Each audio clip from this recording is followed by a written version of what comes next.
The story begins with a man tearing down the street at full speed, his legs pumping hard and his footsteps hammering against the pavement. He rushes forward with the kind of desperate energy that makes it feel like he is chasing after the very first moment of something important. That man's name is Ju In-gong. He says his parents chose that name for him because they wanted him to grow into someone who could stand at the center of the world like a true main character. In Korean, his name literally means protagonist, so when he was young, the other kids never stopped teasing him about it. But strangely, no matter how much they made fun of him, Ju In-gong never really hated the name, because somewhere deep in his heart, Ju In-gong truly did want to become the hero of his own story. Carrying that quiet dream with him even now, he pushes his way into a game store, as if stepping toward the world he has always imagined. As soon as he enters the shop, the people inside begin whispering and murmuring that he has finally arrived. Ju In-gong reacts like he has heard this joke far too many times already, waving off their comments, while telling the shopkeeper that this teasing really needs to stop. Then, without letting the conversation drag on for even a second, he gets straight to the point and asks if the game has come in. The shopkeeper replies, like he knew Ju In-gong would rush over the moment it arrived, telling him that he had already set aside a copy, especially for him. The game is Night Saga RE, the remake fans have been waiting for, based on the legendary classic known as Night Saga. The shopkeeper explains that the whole game is centered on the never-ending war between humans and demons. It is a brutal conflict that has dragged on for countless years, with neither side willing to retreat or surrender. In the game, players are able to choose between two completely different main characters. One is Locke, the hero who fights on the side of humanity, and the other is Zephyr Ragnaros, the second son of the Demon King. Depending on who the player chooses, the story branches into different goals, different decisions, and an entirely separate fate waiting at the end of the road. Ju In-gong knows the original Night Saga better than almost anyone. Ever since he was a child, he has beaten the game more than 10 times, replaying it so much that every character, every item, every place, and every major event is practically carved into his memory. But this new remake is not like any version he has experienced before. It is the first Night Saga released after full-dive virtual reality systems became wildly popular. So to Ju In-gong, this does not feel like just another remake. It feels like a childhood dream finally crossing over into reality. Later, once he finally has the game in his hands, that same excitement stays with him the entire way home, making every step feel charged with anticipation. Back in his apartment, Ju In-gong sits down and begins setting everything up with careful, practiced focus. He places the chip into his full-dive helmet, connects the cartridge, and checks the equipment like a dedicated longtime fan preparing for the moment he has been waiting for. While the system finishes loading, his anticipation keeps building inside him. He can barely stay still, his mind already racing ahead toward the world he is about to enter. He even tells himself that he should probably take it easy tonight, casually deciding that 8 hours of gameplay should be enough for one session, as if spending that long inside the game somehow counts as holding back. Then, the instant the system begins pulling him into the game world, the space around him shifts completely, and everything he knew a moment ago starts to disappear. Ju In-gong opens his eyes and finds himself staring up at a ceiling so bright that it almost stings to look at. Blinking in confusion, he wonders aloud whether the load-in worked the way it was supposed to. After all, Night Saga has always started with the player waking up in bed, so at first, this scene seems familiar. That bed scene is supposed to be the real starting point of the game, but this time, almost immediately, something feels off. The body he is lying in does not feel like his own, and when he looks down at himself, it is obviously not the body he expected to have. Before he can fully understand what is going on, a rough voice suddenly speaks up from nearby. The voice asks if he is still sleeping and tells him to hurry up and move, because today is going to be a busy day. Ju In-gong is too shocked by what he is seeing to answer in a normal way. All he can do is stare around in amazement, stunned by how unbelievably real everything looks. The graphics are so detailed and lifelike that they seem almost impossible to separate from the real world. Ju In-gong says that out loud. The enormous orc standing beside him gives him a baffled look. The orc clearly has no idea what that word is supposed to mean, and he asks Ju In-gong what he means by graphics. Ju In-gong can barely process it. He is having a completely smooth, natural conversation with someone who should only be an NPC. And none of the game's advertisements ever mentioned anything close to this level of realism. Trying to steady himself and understand the situation, Ju In-gong asks the orc for his name. The orc answers in a simple, matter-of-fact voice, telling him that his name is Karak. Then Karak looks directly at him and addresses him as Prince Shutra, telling him to hurry before they lose any more time standing around. The name strikes Ju In-gong right away. Shutra Ignis, the 9th son of the Demon King. In that instant, he realizes he was never given a chance to choose his character at all, and he cannot understand why the game has suddenly thrown him into this role without any warning. Hoping the system will give him some kind of answer, he quickly opens his status window, but what appears only makes the situation worse. He is level 1, only 14 years old, and his stats are so painfully low that they are almost hard to look at. Every single stat is sitting at 5. Ju In-gong stares at the numbers in disbelief, noting that even an ordinary NPC would usually begin with stats in the tens, which makes Shutra's abilities look embarrassingly weak by comparison. Next, he checks the list of skills available to him. One of them is called Conquest, but the other has the strange name, Protagonist Setting Adjustment. The second he reads that unusual title, his attention locks onto it and he stops to stare. He wonders aloud whether that skill really means exactly what it sounds like. Because if the name is literal, then this whole situation may be far more bizarre than he first imagined. Carrick suddenly cuts through his thoughts with a loud shout, snapping at him to stop standing around and start moving already. Ju In-gong answers that he understands, then finally makes his way outside. But the moment he steps out, the sight in front of him leaves him completely stunned. Spread out before him is a long line of orcs, each one standing in formation like a unit of soldiers prepared to march at any moment. The scene immediately makes Ju In-gong uneasy. As he looks over the tense formation, he asks why the mood feels nothing like an ordinary outing, and more like they are about to head straight into a battle. Carrick brushes off his reaction without showing much concern, and simply tells him that they need to move out right away. He explains that the Red Thunder orcs are causing trouble, and that this will be Prince Shutra's first real battle. The way Carrick says it so casually only makes the whole thing sound even more alarming to Ju In-gong. For a moment, Ju In-gong freezes where he stands, still trying to process the fact that his very first day in this world has somehow turned into a march toward the battlefield. Growing more confused and nervous by the second, he asks where the tutorial is supposed to be, as if hoping there is still some normal game structure hiding underneath all of this. Carrick explains that the Red Thunder Orc tribe has rebelled alongside the 7th Prince and the 8th Princess. Their group is heading out to help suppress the uprising. Ju In-gong immediately questions why they are only bringing 10 people if this is supposed to be an actual war. Carrick insists that he already explained it yesterday, saying this was only supposed to be a patrol, not some massive military campaign. Ju In-gong hesitates and asks whether Carrick really told him that. Carrick looks back at him with a strange expression, clearly beginning to sense that something about Prince Shutra's behavior today is not normal. Carrick wonders why he has been acting so strangely since morning. Meanwhile, Ju In-gong opens his minimap, hoping that at least the game system will provide him with something familiar to depend on. The moment the minimap appears, Ju In-gong mutters that he knew there had to be one. A wave of relief comes over him, because with a map, getting around should be much easier, and he decides he needs to keep it open from now on. Then his eyes catch something odd, a hidden path branching away from their current route, and he starts wondering if it might be tied to some kind of event. After studying the map, he tells Carrick that the path they are currently taking is far too slow. Then, with a sudden burst of confidence, he says he knows a shortcut. For the moment, the group decides to trust what he says. They shift away from their original route and begin following the detour he pointed out. They make their way through the forest, pushing between the trees and crossing rough, uneven ground. After continuing deeper along the route, they eventually arrive at a steep cliff and begin climbing their way upward. By the time they finally reach the top, Ju In-gong looks completely worn out.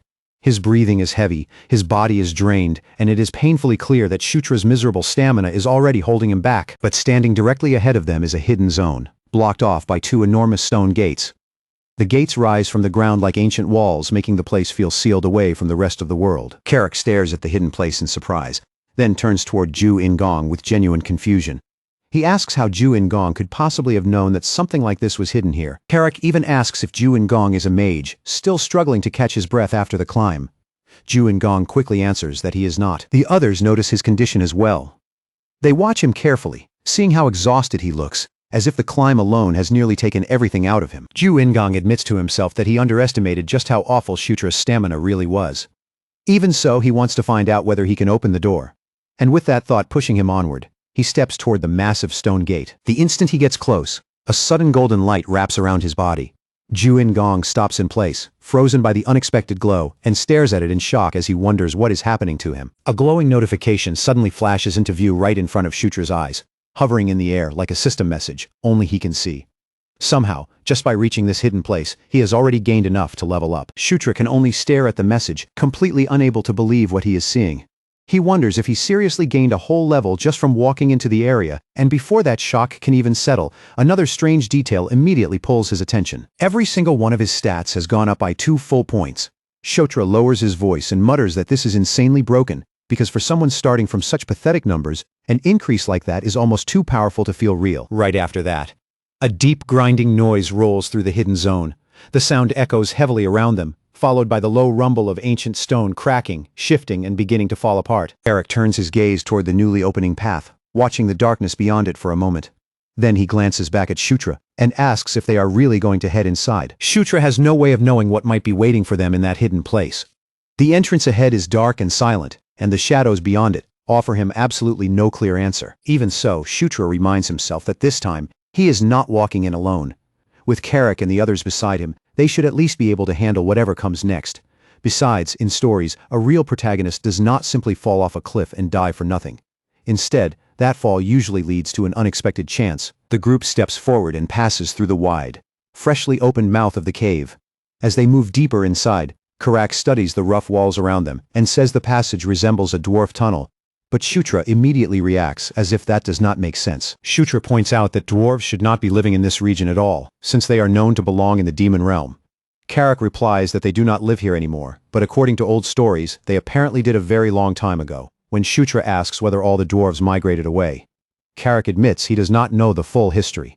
All he knows are the legends that have been passed down among the orc tribes, and with that uncertain explanation lingering between them, the group continues deeper into the cavern. Then something farther ahead suddenly catches their attention. A bright glimmer shines out from the surrounding darkness, revealing a pile of treasure scattered together with abandoned weapons, armor, and old pieces of equipment. The moment the orcs see it, they burst into excited cheers.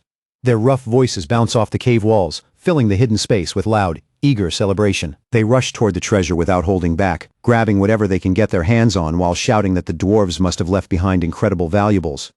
As the orcs celebrate like they have just discovered paradise itself, Shutra stands back and simply watches them lose all sense of control. Unlike the others, Shutra does not run straight into the pile. No matter how tempting those weapons might look, he knows he cannot use any of them, because their level requirements are far beyond what he can currently handle. His miserable stats only make the situation even worse, keeping him locked out of equipment that appears simple at first glance. Still, Shutra quietly mutters that it would be a waste to leave everything behind, so they might as well save the gear for later. And he pauses for a moment, his eyes moving over the heap of loot, as another practical problem comes to mind.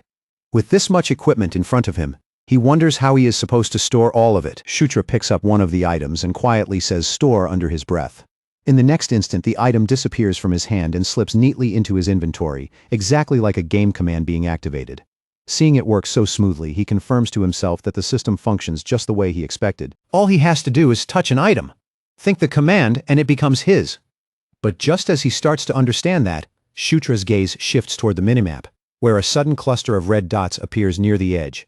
His body stiffens as he wonders if those markers are enemies, and he immediately warns everyone to pull back. Before anyone has enough time to properly understand the warning, the danger arrives all at once. A section of the cavern wall splits apart with a violent crack, then bursts open in a blast of shattered stone and thick dust. The force of the impact sends several orcs flying backward off their feet. From inside the cloud of dust and broken rock, a massive figure begins to emerge, stepping forward through the debris. It is a Red Thunder orc. The towering warrior declares that he had already expected them to come, then introduces himself as Kakin, the commander of the tribe. Kachin's voice booms through the cavern like thunder, as he roars an order to his men. Without hesitation, he commands them to slaughter every single intruder there. In the blink of an eye, the entire cave erupts into chaos. The orcs on Shutra's side are struck down one after another as the Red Thunder orcs crash into them with overwhelming brutal force. A few of Shutra's orcs manage to regain their footing and fight back, raising their weapons and refusing to go down without resistance. But the gap in strength is impossible to ignore. They are outnumbered, overpowered, and steadily driven backward beneath the relentless pressure of the enemy attack. All around Shutra, weapons collide with sharp metallic crashes, and furious shouts fill every corner of the cavern as the battle continues to rage. Little by little, the momentum starts to shift, even if the change is only slight. From the rear, Shutra watches the fighting and wonders if he should take the chance to jump in and steal a few kills for experience, while the others keep the enemies occupied. He slips behind one of the Red Thunder orcs while it is busy fighting someone else, then lunges forward with everything he has. But the instant his blades hit the enemy, they snap apart, breaking against the orc's body like cheap scraps of metal. Shutra goes completely still, staring down at the broken pieces left in his hands. Only then does it hit him that the weapons he picked up were probably worthless junk from the very beginning. The Red Thunder orc slowly turns around, its anger now focused directly on Shutra. Panic surges through him before he can even think. Shutra whips around and runs for his life, moving on pure fear and instinct. He screams as he bolts away, but he does not make it far. His foot catches on a rock beneath him, and he pitches forward, crashing face first into the hard ground. A damage notification flashes coldly in front of his eyes, announcing that he has lost 14 health from the fall. He still has 5 mana remaining, but that tiny number gives him absolutely no comfort in a situation this terrifying. The Red Thunder Orc is already closing the distance, lifting its weapon high, and preparing to bring it down in a final killing strike. At the very last moment, Carrick rushes into the path of the attack. He intercepts the blow and blocks the strike before it can come down on Shutra. Carrick shouts at Shutra in frustration, demanding to know what he is doing. Then he yells at him to move already, before he gets himself killed. But Shutra cannot make his body respond. He is trembling from head to toe, frozen in place by a fear that feels far too intense and far too real. He desperately tries to convince himself that none of this is real, repeating in his mind that it is only a game. But the terror rushing through him feels nothing like a simple game. He does not want to die, not in this place, and definitely not like this. Shutra decides he has taken more than enough for one day and quickly brings up the menu, searching for any way to escape. He tries to get out, telling himself that the realism is too overwhelming, too intense, and far too frightening to handle. But when his eyes move across his character sheet, another impossible detail appears before him. His species is listed as Gondarvier. Even worse, his active skill list is now completely empty. The abilities he saw earlier are nowhere to be found, as if they vanished from the system or were never there in the first place. Then he notices the most terrifying problem of all. There is no logout option anywhere in the menu. Shutra's panic grows even heavier as a horrifying thought takes shape in his mind. He may actually be trapped inside this world. While Shutra frantically searches through the menu for answers, the battle around him does not stop for even a moment. Across the chaos, Kakin fixes his eyes on Shutra and begins chanting. His focus settles on him with chilling precision, like a predator choosing exactly which prey to strike. A storm of magical attacks suddenly rains through the cavern, slicing through the air with deadly force as they race toward Shutra. The spells pierce straight into Shutra's body, and sharp, vivid pain explodes through him. It is so intense that he cannot brush it off as just another game effect. The force of the attack hurls him backward, sending his body flying until he slams hard against the cliff wall. His vision begins to blur, and the shapes around him start melting together into dark, fading shadows as the strength drains out of him. Shutra gasps desperately, trying to pull air into his lungs, but his body refuses to respond. As the sounds of the battle grow distant and muffled, his consciousness finally slips away. All at once, the world around Shutra falls completely silent. The screams, the clash of weapons, and the chaos of the battlefield vanish so suddenly that it feels as if the entire fight has been torn away from him. When Shutra opens his eyes again, he is no longer lying in the cave. Instead, he finds himself floating in a strange, empty space, surrounded by a dark void that feels less like a real place, and more like something buried deep inside his own mind. For a brief, chilling moment, he wonders if this darkness is what comes after death. After all, the last thing he can remember is Kakin's magic ripping through his body with unbearable force. In Shutra's mind, there is almost no doubt that the Red Thunder Orc commander must have finished him off right there. But then, within that endless darkness, a soft golden light begins to appear. It blooms slowly in front of him, warm and bright, standing out like the only living thing in the void. A woman's voice echoes through the empty space, calm but filled with an unmistakable power. Her words spread around Shutra, filling the silence as if the void itself is listening. She tells him that he is tied to this world by fate. Then her voice grows deeper and more commanding, ordering him to conquer, to rule, and to place everything beneath him through absolute subjugation. As those words press into him, she reaches both hands toward him. That is when Shutra notices her eyes. Each one is a different color, and both of them stare straight into him, with a piercing intensity he cannot look away from, before he can ask who she is, or what she truly wants from him. The golden light surges forward and swallows him whole. Back on the battlefield, the green orcs are still locked in a desperate fight, barely managing to hold their ground against the Red Thunder tribe's brutal assault. Kachin steps forward to strengthen his own warriors, his expression twisted with contempt. He sneers at how ridiculous it is for such a small group to even think they could stand against his tribe. In Kakin's eyes, there is no longer any reason to waste time dragging the battle out. He orders his troops to slaughter every last enemy in front of them. But right at that moment, Shutra begins to move, rising unsteadily to his feet with confusion written all over his face, still trying to piece together what just happened to him. Shutra wonders whether that strange vision was some kind of awakening. Kachin spots him standing again and snarls in disbelief, demanding to know how Shutra could possibly still be alive. At the same time, a new notification flashes across Shutra's vision, announcing that he has acquired telekinesis level 1. Shutra mutters in confusion, unable to understand when he could have gained a skill like that. But before he can focus on it for long, Another unexpected change appears in front of his eyes. His secondary job has changed. The new title displayed there is Knight of Conquest. Kachin reacts immediately, shouting to his warriors and ordering every attack to be aimed at the boy standing in the middle of the battlefield. Karak understands what the enemy is trying to do almost the instant the order leaves Kachin's mouth. With a furious roar that cuts through the noise of battle, Karak commands the others to protect the prince, no matter what price they have to pay. He makes it absolutely clear that they cannot allow even a single wound to reach Shutra. But Shutra himself is still standing frozen where he is, barely reacting to the danger around him. His eyes remain fixed on the status window hovering before him, locked onto the unfamiliar class name as if he cannot tear his gaze away. Shutra murmurs that this job never appeared in the original game. Not in any route, not in any character path, and not even in any hidden event he can remember. Then, almost as if his body moves on its own, Shutra lowers his blade and drives it into the ground beneath him. He whispers that the motion feels strangely natural, like the knowledge was already sleeping somewhere inside his body. Then he raises his eyes toward the battlefield and declares that the power of conquest is the power of kings. With his voice rising, he invokes the command, under the king's banner. In response, golden light begins spinning around him before surging outward. The brilliant glow spreads across the battlefield and wraps around the orc warriors like a living aura.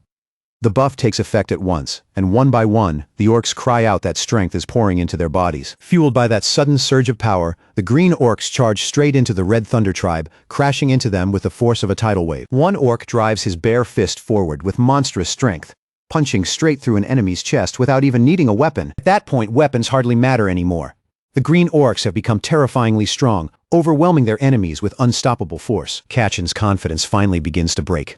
Panic flickers across his face as he realizes the battlefield no longer looks the way it did moments ago. He demands to know how their enemies could have become so powerful all of a sudden, right in the middle of the battle. Then his eyes track the golden energy stretching across the cavern, following the light back to the one standing at the very center of it all. Shutra, furious, Kachin unleashes 4 attacks in rapid succession, sending them all flying directly toward Shutra. Shutra sees the incoming strikes cutting through the air, each one aimed straight at his body. But before any of them can reach him, Karak leaps into the space in front of Shutra and knocks every attack aside with almost effortless strength. As Shutra watches Karak move with that kind of power, the sight begins to calm the terror still clinging to him. Little by little, the fear that had frozen his body starts to fade. Confidence rises in Shutra's chest.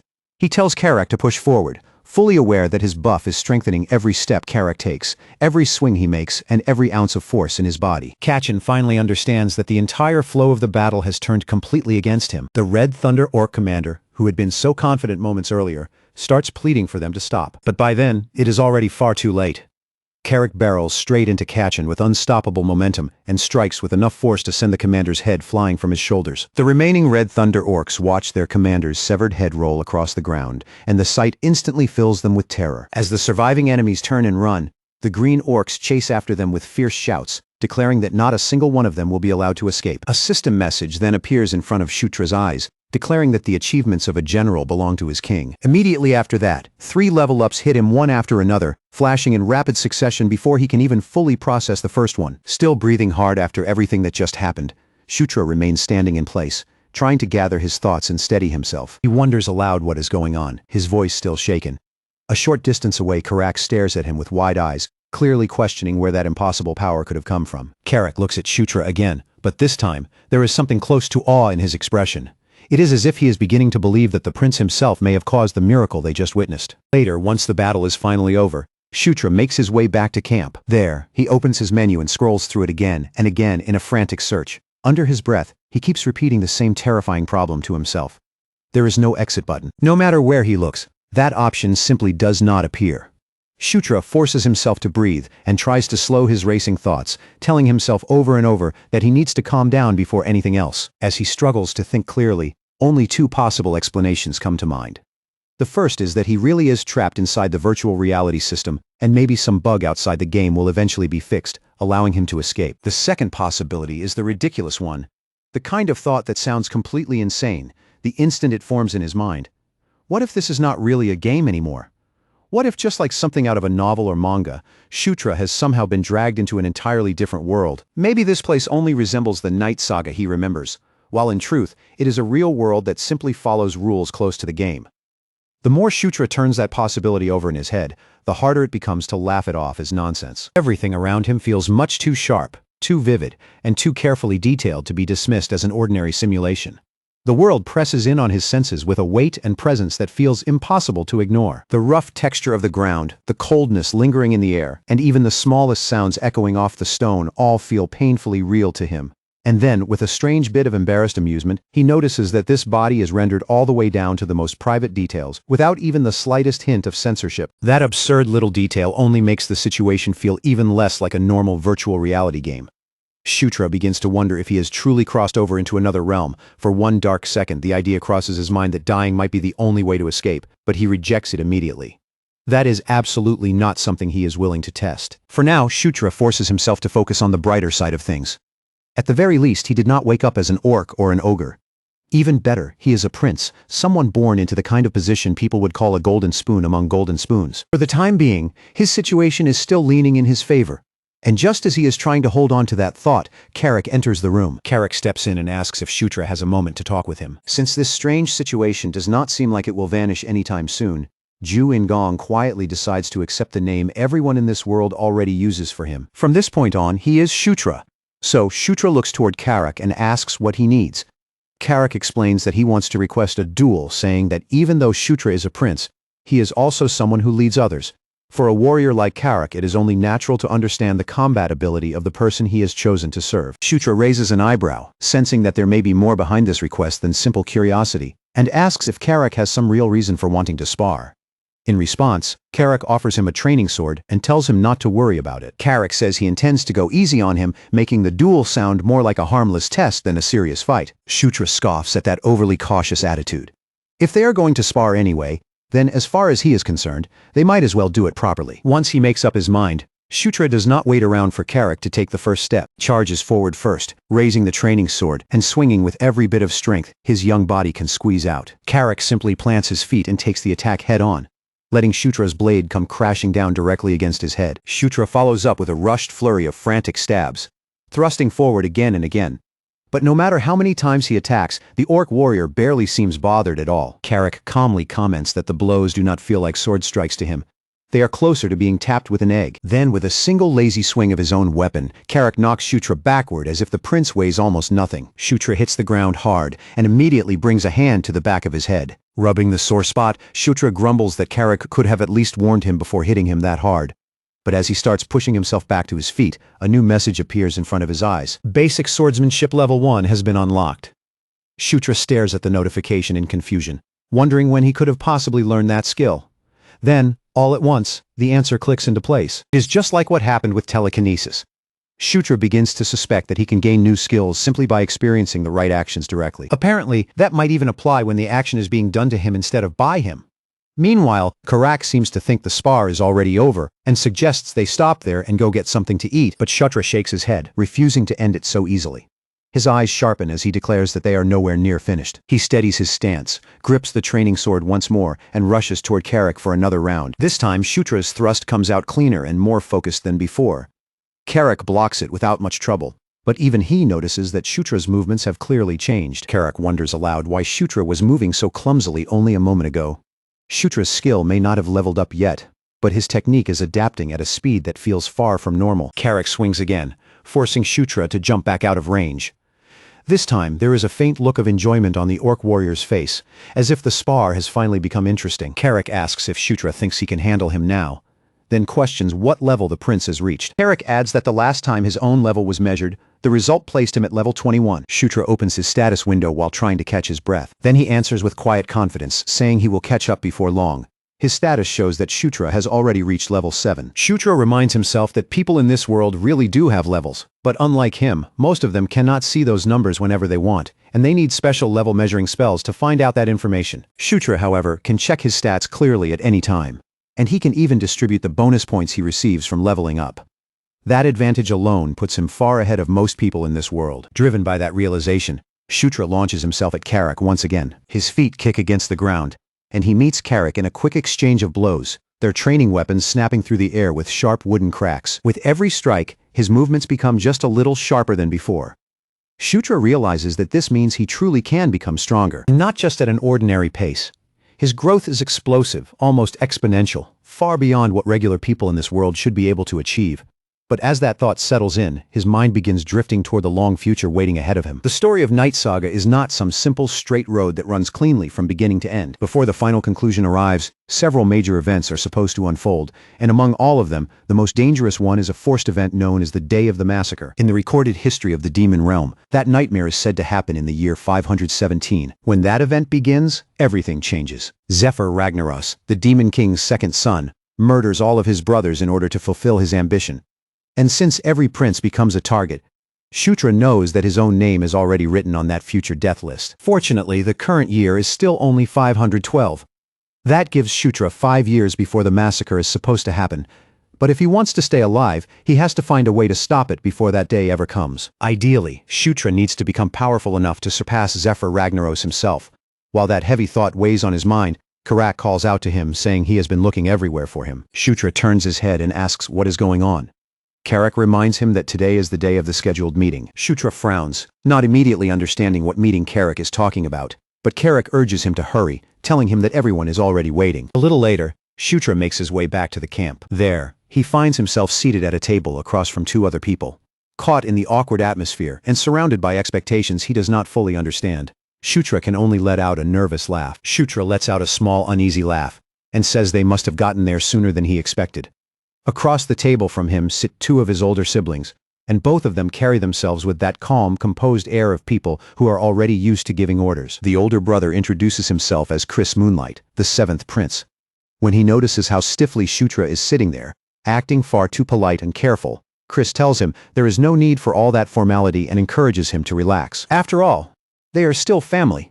Sitting beside Chris is his younger sister, the 8th Princess Caitlin Moonlight, and she adds that this is actually the first time she has ever met Shutra face to face. Chris tells Shutra that there is no need to use honorifics between siblings and that he can simply call them brother and sister. Shutra accepts the suggestion, though inside, he is still trying to adjust to the unexpectedly warm mood surrounding him. In his mind, Shutra quickly places the 2 of them. Chris and Caitlin are the children of the 4th queen, Elaine Moonlight, the ruler of the lycanthropes. Just from that lineage alone, they are important figures within the Demon King's family. Shutra remembers clearly that even in the original game, Chris Moonlight and Caitlin Moonlight were extremely troublesome opponents to face in battle. But at the same time, a much darker memory rises in his mind. 1 year before the day of the massacre, both Chris and Caitlin are killed by Zephyr Ragnaros, along with the rest of the Demon King's children. Their bloodline threatens Zephyr's path to power, and Caitlin carries an even more dangerous secret. She is not actually the Demon King's legitimate daughter.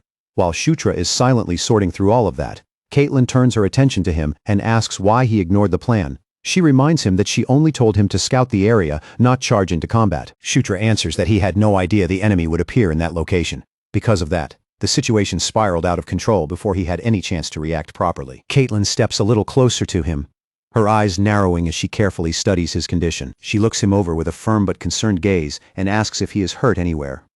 Her voice is strict, but the worry beneath it is easy to hear as she tells him to be more careful, reminding him that he is still the weakest one among all their siblings. Shutra lowers his head slightly and apologizes. But even as he apologizes, a quiet question begins to rise in his mind. Why are they being so kind to him? Are the Demon King's children really this close to each other? The thought keeps bothering him. In the game, relationships always felt locked into place by scripted dialogue, betrayals, and a rigid hierarchy. But here their faces, their concern, and the way they react to him all feel unpredictable, almost painfully real. Chris agrees with Caitlin's warning and tells Shutra that if he pulls another reckless stunt like that next time, Chris will make sure to scold him properly. Shutra nods and says he understands, but even then he cannot stop thinking about the warmth they are showing him. In the game, Chris and Caitlin had always seemed colder, sharper, and sometimes even hostile. Yet right now, sitting in front of them, he can feel something that seems genuinely kind. That thought naturally leads Shutra to think more deeply about the lycanthropes themselves. They are a race known for incredible vitality, beings overflowing with powerful life force, and he remembers that many lycanthropes were especially skilled at handling aura. That memory sparks an idea in his mind. If he was able to awaken telekinesis by directly experiencing it, then maybe he can awaken aura through the same method. Shutra lifts his head and says he has a request. Chris raises an eyebrow, clearly intrigued, and asks what kind of request he has in mind. Shutra's expression suddenly brightens, and without even hesitating, he declares that he wants Chris to hit him with aura. Both Chris and Caitlin visibly freeze the moment they hear him. Their calm concern instantly shifts into pure discomfort, as if neither of them knows how to respond to such a strange request. The siblings exchange a disturbed look, silently seeming to ask each other whether they heard him correctly or whether Shutra has somehow developed a bizarre desire to be beaten up. Elsewhere, the scene shifts away to a battlefield already swallowed in violence. Red orcs are blasted off their feet, their bodies thrown backward by the sheer force of the fighting. Green orcs slam into them in the middle of a full-scale war, weapons swinging wildly, bodies colliding, and chaos spreading across the battlefield from every direction. In the very center of that madness, a gigantic red orc suddenly lashes out with terrifying force. But his attack does not land only on his enemies. He strikes his own men as well, smashing down anyone unfortunate enough to stand nearby. Several warriors rush toward him at once, trying to restrain him or bring him under control. Their efforts barely matter. The enormous red orc tears through them with frightening ease, knocking them down one after another as if they are nothing more than obstacles in his way. One warrior just barely manages to leave a shallow cut across the giant's arm. The giant stops and lowers his gaze to the wound. For one brief second, the battlefield seems to hold its breath, and then raw rage twists across his face. The warrior who landed the cut barely has time to realize what he has done before the giant's next blow turns him into a burst of crimson mist. The shockwave from the strike blasts the nearby fighters away like leaves scattered by a storm. The massive red orc throws his head back and lets out a thunderous bellow that rolls across the battlefield. He roars that not a single enemy is allowed to escape, then promises a reward to whoever brings him the greatest number of kills. And strangely enough, the green orcs seem to answer his command. They move as if he is their leader, even though he stands there as a red orc on the battlefield. Meanwhile, Shutra appears to be unconscious, his body lying still while his mind drifts away into another strange, dreamlike space. Inside that dream, he once again sees the mysterious woman who appeared before him during his awakening. Shutra asks who she is, his voice carrying out into the strange space around him. Then he looks around and notices shadowy figures standing nearby. They are people he does not recognize from the game at all, and their unfamiliar presence makes the dream feel even more unsettling. The woman steps closer to him, but she still does not give him an answer. Instead, her body dissolves once again into radiant light, shining so intensely that Shutra has to raise his arm and shield his eyes. When he opens them again, he is awake, lying back in his room, still disoriented from what he just saw. Shutra mutters to himself and wonders what kind of dream that was. Then a voice suddenly whispers close to his ear. Carrick is right beside him, murmuring with clear amusement in his tone. Startled, Shutra jerks backward and blurts out that Carrick nearly gave him a heart attack. Carrick replies that the prince seems healthy enough, though he is still confused about why Shutra was begging his siblings to beat him up. Carrick says Shutra had practically been whining for it, acting as if getting struck by aura was something he desperately needed. Then Carrick tells him to look at the result. Sure enough, Shutra's body is now giving off a faint shimmer of aura, a subtle glow drifting around him like a thin veil of energy. It worked. Shutra stares at the aura in amazement, his eyes following the faint glow as he says he can actually feel the power moving through him. Carrick asks if simply being hit by aura is enough to awaken it. Shutra answers that it seems to help, at least to some degree. Then Carrick asks the question that has clearly been sitting in his mind for a while. Was Shutra the one who filled everyone with power during the battle in the cave? Shutra gives him a small nod. Carrick simply says that he understands now. Shutra then changes the subject and asks if anything happened while he was unconscious. Carrick tells him that the main force won the battle against the red orcs. Shutra raises an eyebrow, clearly surprised by the report. He had assumed Chris and Caitlin were the ones sent to deal with the threat directly. Carrick laughs at that idea and says that would be ridiculous, asking if Shutra understands just how massive the red orc tribe actually is. Shutra then asks who led the operation if Chris and Caitlin were not the main force. Carrick answers plainly that the commander in charge of the operation was General Vandal. The second Shutra hears that name, his face goes completely still. For a brief moment, it is like the whole atmosphere around him snaps tight, and a cold, sharp shock cuts through his body before he can even react. Because Vandal is not some random fighter whose name can be brushed aside. In this realm, he is recognized as one of the strongest warriors alive. And back when Shutra had experienced this world as Zephyr, Vandal had eventually become one of the most dependable and terrifyingly powerful subordinates under his command.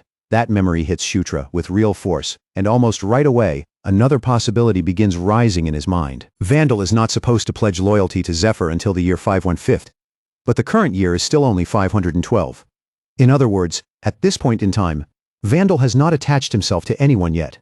He is still moving freely, still acting on his own, and has not sworn allegiance to a master. For Shutra, that one detail shines like an unexpected opening.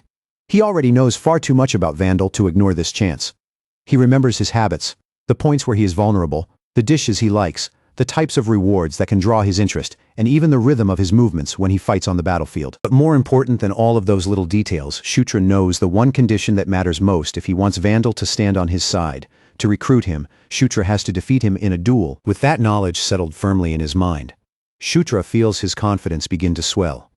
If he moves before Zephyr ever gets the chance to act, then he can be the one to claim Vandal as his subordinate first. From Shutra's point of view, this is no longer just a wild idea. It becomes a clear, practical first goal. What he needs now is a strong follower of his own. Someone with enough loyalty to remain beside him, and enough strength to completely shift the balance of what his future could become. After that thought settles, the scene turns back toward Caitlin's camp. Chris's voice suddenly echoes across the camp. Filled with disbelief, he does not even try to hide. He stares straight at Shutra, his eyes wide as if he has just heard something ridiculous, and asks whether Shutra really managed to understand the basics of aura after only one single day. Shutra answers without making a fuss, keeping his tone calm as he explains that he invested every level-up point he had into aura. Because of that, Shutra says the result is not as impossible as it sounds. Besides, aura is not a narrow ability that only helps in one situation. Unlike telekinesis, aura reinforces the whole body from within, raising his physical abilities overall, which makes it much more useful for where he stands right now. Chris can only lower his voice and mutter to himself, still looking as though he is having a hard time accepting just how absurd Shutra's progress really is. Then Chris starts wondering out loud if Shutra's unusual talent might be connected to the fact that he is a Gandharva. But after lingering on that thought for a moment, he changes the subject and asks whether Shutra can draw a map of the burrows they explored earlier. Shutra says he should be able to do it. He does not have an actual map in his hands, but the minimap still visible to him preserves the shape of the tunnels with surprising clarity, so without overcomplicating it, he simply asks them to bring him paper and a pen. Once the materials are set in front of him, Shutra lowers his gaze to the page and begins drawing out the cave layout from memory. His hand moves steadily, following the passages as he remembers them, and by the time the sketch is complete, Chris leans in, studies it carefully, and admits that this version is even more accurate than the map they already possessed. In the end, Chris does not hold back at all, and calls Shutra a genius right to his face. Shutra only lets out an awkward little laugh, wearing a modest smile as he tries not to make too much of the praise. Caitlin then explains that the red orcs they encountered were completely eliminated. Because of that, the enemy still should not know that their burrows have been discovered. Chris looks down at Shutra's newly drawn map again, his attention fixed on the detailed lines, and points out that with information this precise, they can finally put together a proper surprise attack. But before they can move that plan forward, there is still one more task they need Shutra to handle. Not long after that, Shutra heads back into the mountains once again. Carrick walks at his side, glancing over as he asks whether this means they are going on another scouting mission. Shutra does not deny it. He admits that, yes, that is exactly what they are doing. After all, when compared to his royal siblings, Shutra is still the weakest one in direct combat. Karak does not grumble about it though. If anything, his mood seems lighter now, because at least reinforcements have finally arrived. Shutra says they can thank the achievements they earned recently for making that happen. Karak agrees with a rough, satisfied chuckle, clearly pleased to see that their hard work is already beginning to bring real results. A little farther ahead, two figures are waiting for them. One of them is Caitlin, now hiding her appearance beneath a robe, and the other is a woman standing quietly beside her. Shutra looks at Caitlin with obvious surprise, his gaze lingering on her covered figure as he asks what exactly is going on and why she is dressed like that in the first place. Caitlin immediately tells him to keep his voice down. Since none of them can predict what might happen during this mission, she plans to follow him from the shadows and only step in if the situation becomes genuinely dangerous. But as for the credit, Caitlin firmly insists that every bit of it has to go to Shutra alone. Hearing that, Shutra cannot help but question her logic, quietly wondering to himself whether she is being far too innocent, or whether this is just her strange way of supporting him. Even so, there is no reason for him to turn down help this valuable. The woman beside Caitlin then introduces herself as Sarah, Caitlin's adjutant, and Shutra greets her politely in return. Caitlin reminds him that his only job is to focus on scouting, while she and Sarah keep their distance and follow behind in silence. Shutra accepts the arrangement without pushing the matter any further. With the plans settled, the group makes its way back into the dwarven cave system they had investigated before. As they advance deeper through the familiar stone passages, Carrick looks around the quiet rooms and comments that the whole place feels oddly empty. It feels almost as if anything that had any real value was already taken away long before they arrived. Shutra scans the stripped-down surroundings as well, then agrees with Carrick's assessment. After all, it is difficult to imagine that the dwarves would simply leave their true treasures behind so carelessly. When Shutra mentions the weapons they discovered earlier, Carrick answers that, by dwarven standards, those weapons probably were not considered especially valuable in the first place. Shutra thinks about it for a moment, then admits that the explanation actually makes sense. Then without any warning, Carrick's whole body goes tense. His eyes snap toward the darkness ahead of them.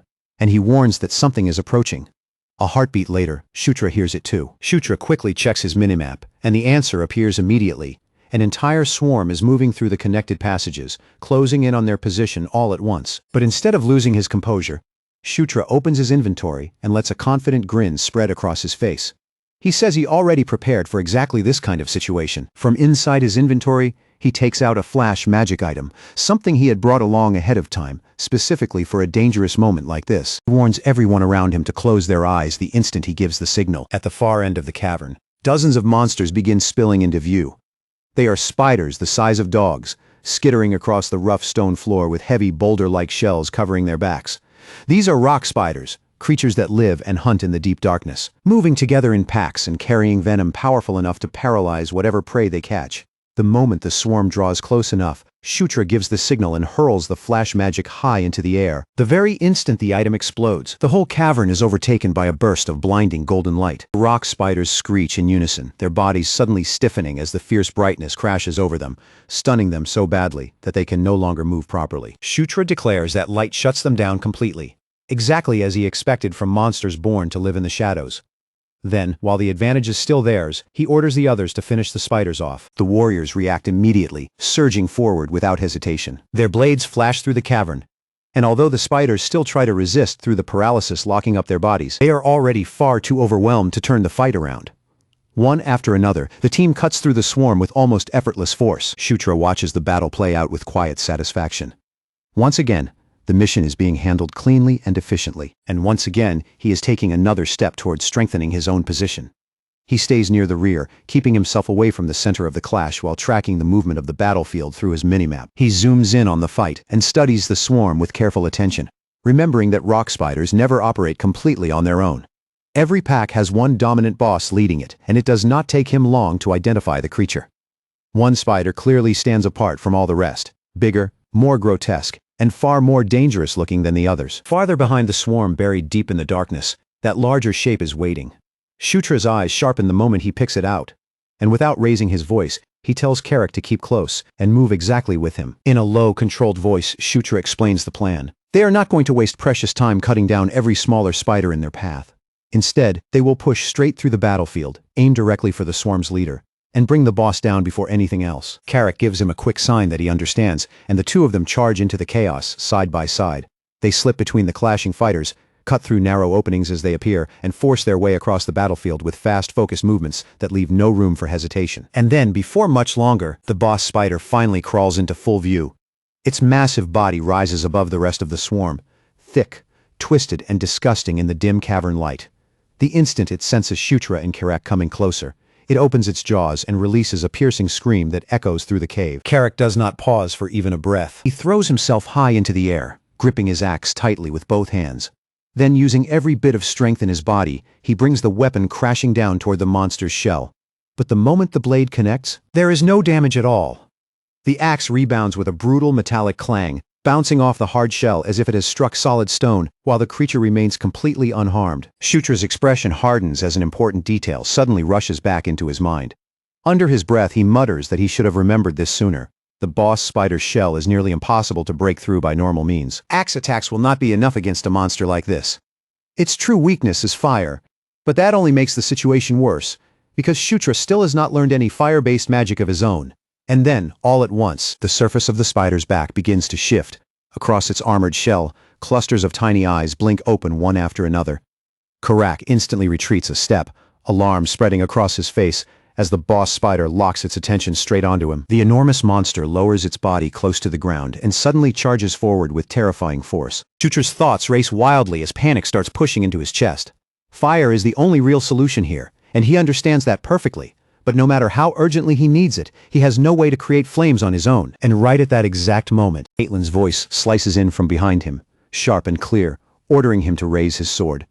Shutra reacts on instinct and lifts the blade at once. In the next breath, bright flames surge around the metal, wrapping the sword in a roaring glow. Shutra freezes for a second, staring at the burning weapon in his hands with open shock. For one brief moment, he can hardly believe what he is seeing. He asks whether Caitlin is using magic, and she confirms it immediately, asking if that enchantment will be enough.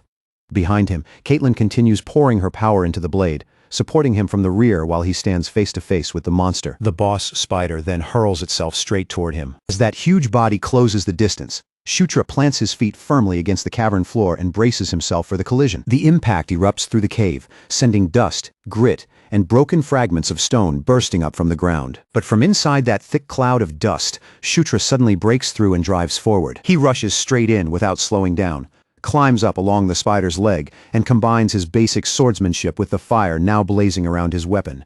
Then he calls out the technique, Burning Blade. The flame-coated sword bites into the monster's thick armor, carving burning red gashes across its hardened body. The boss spider lets out a tortured scream as the flames spread across it.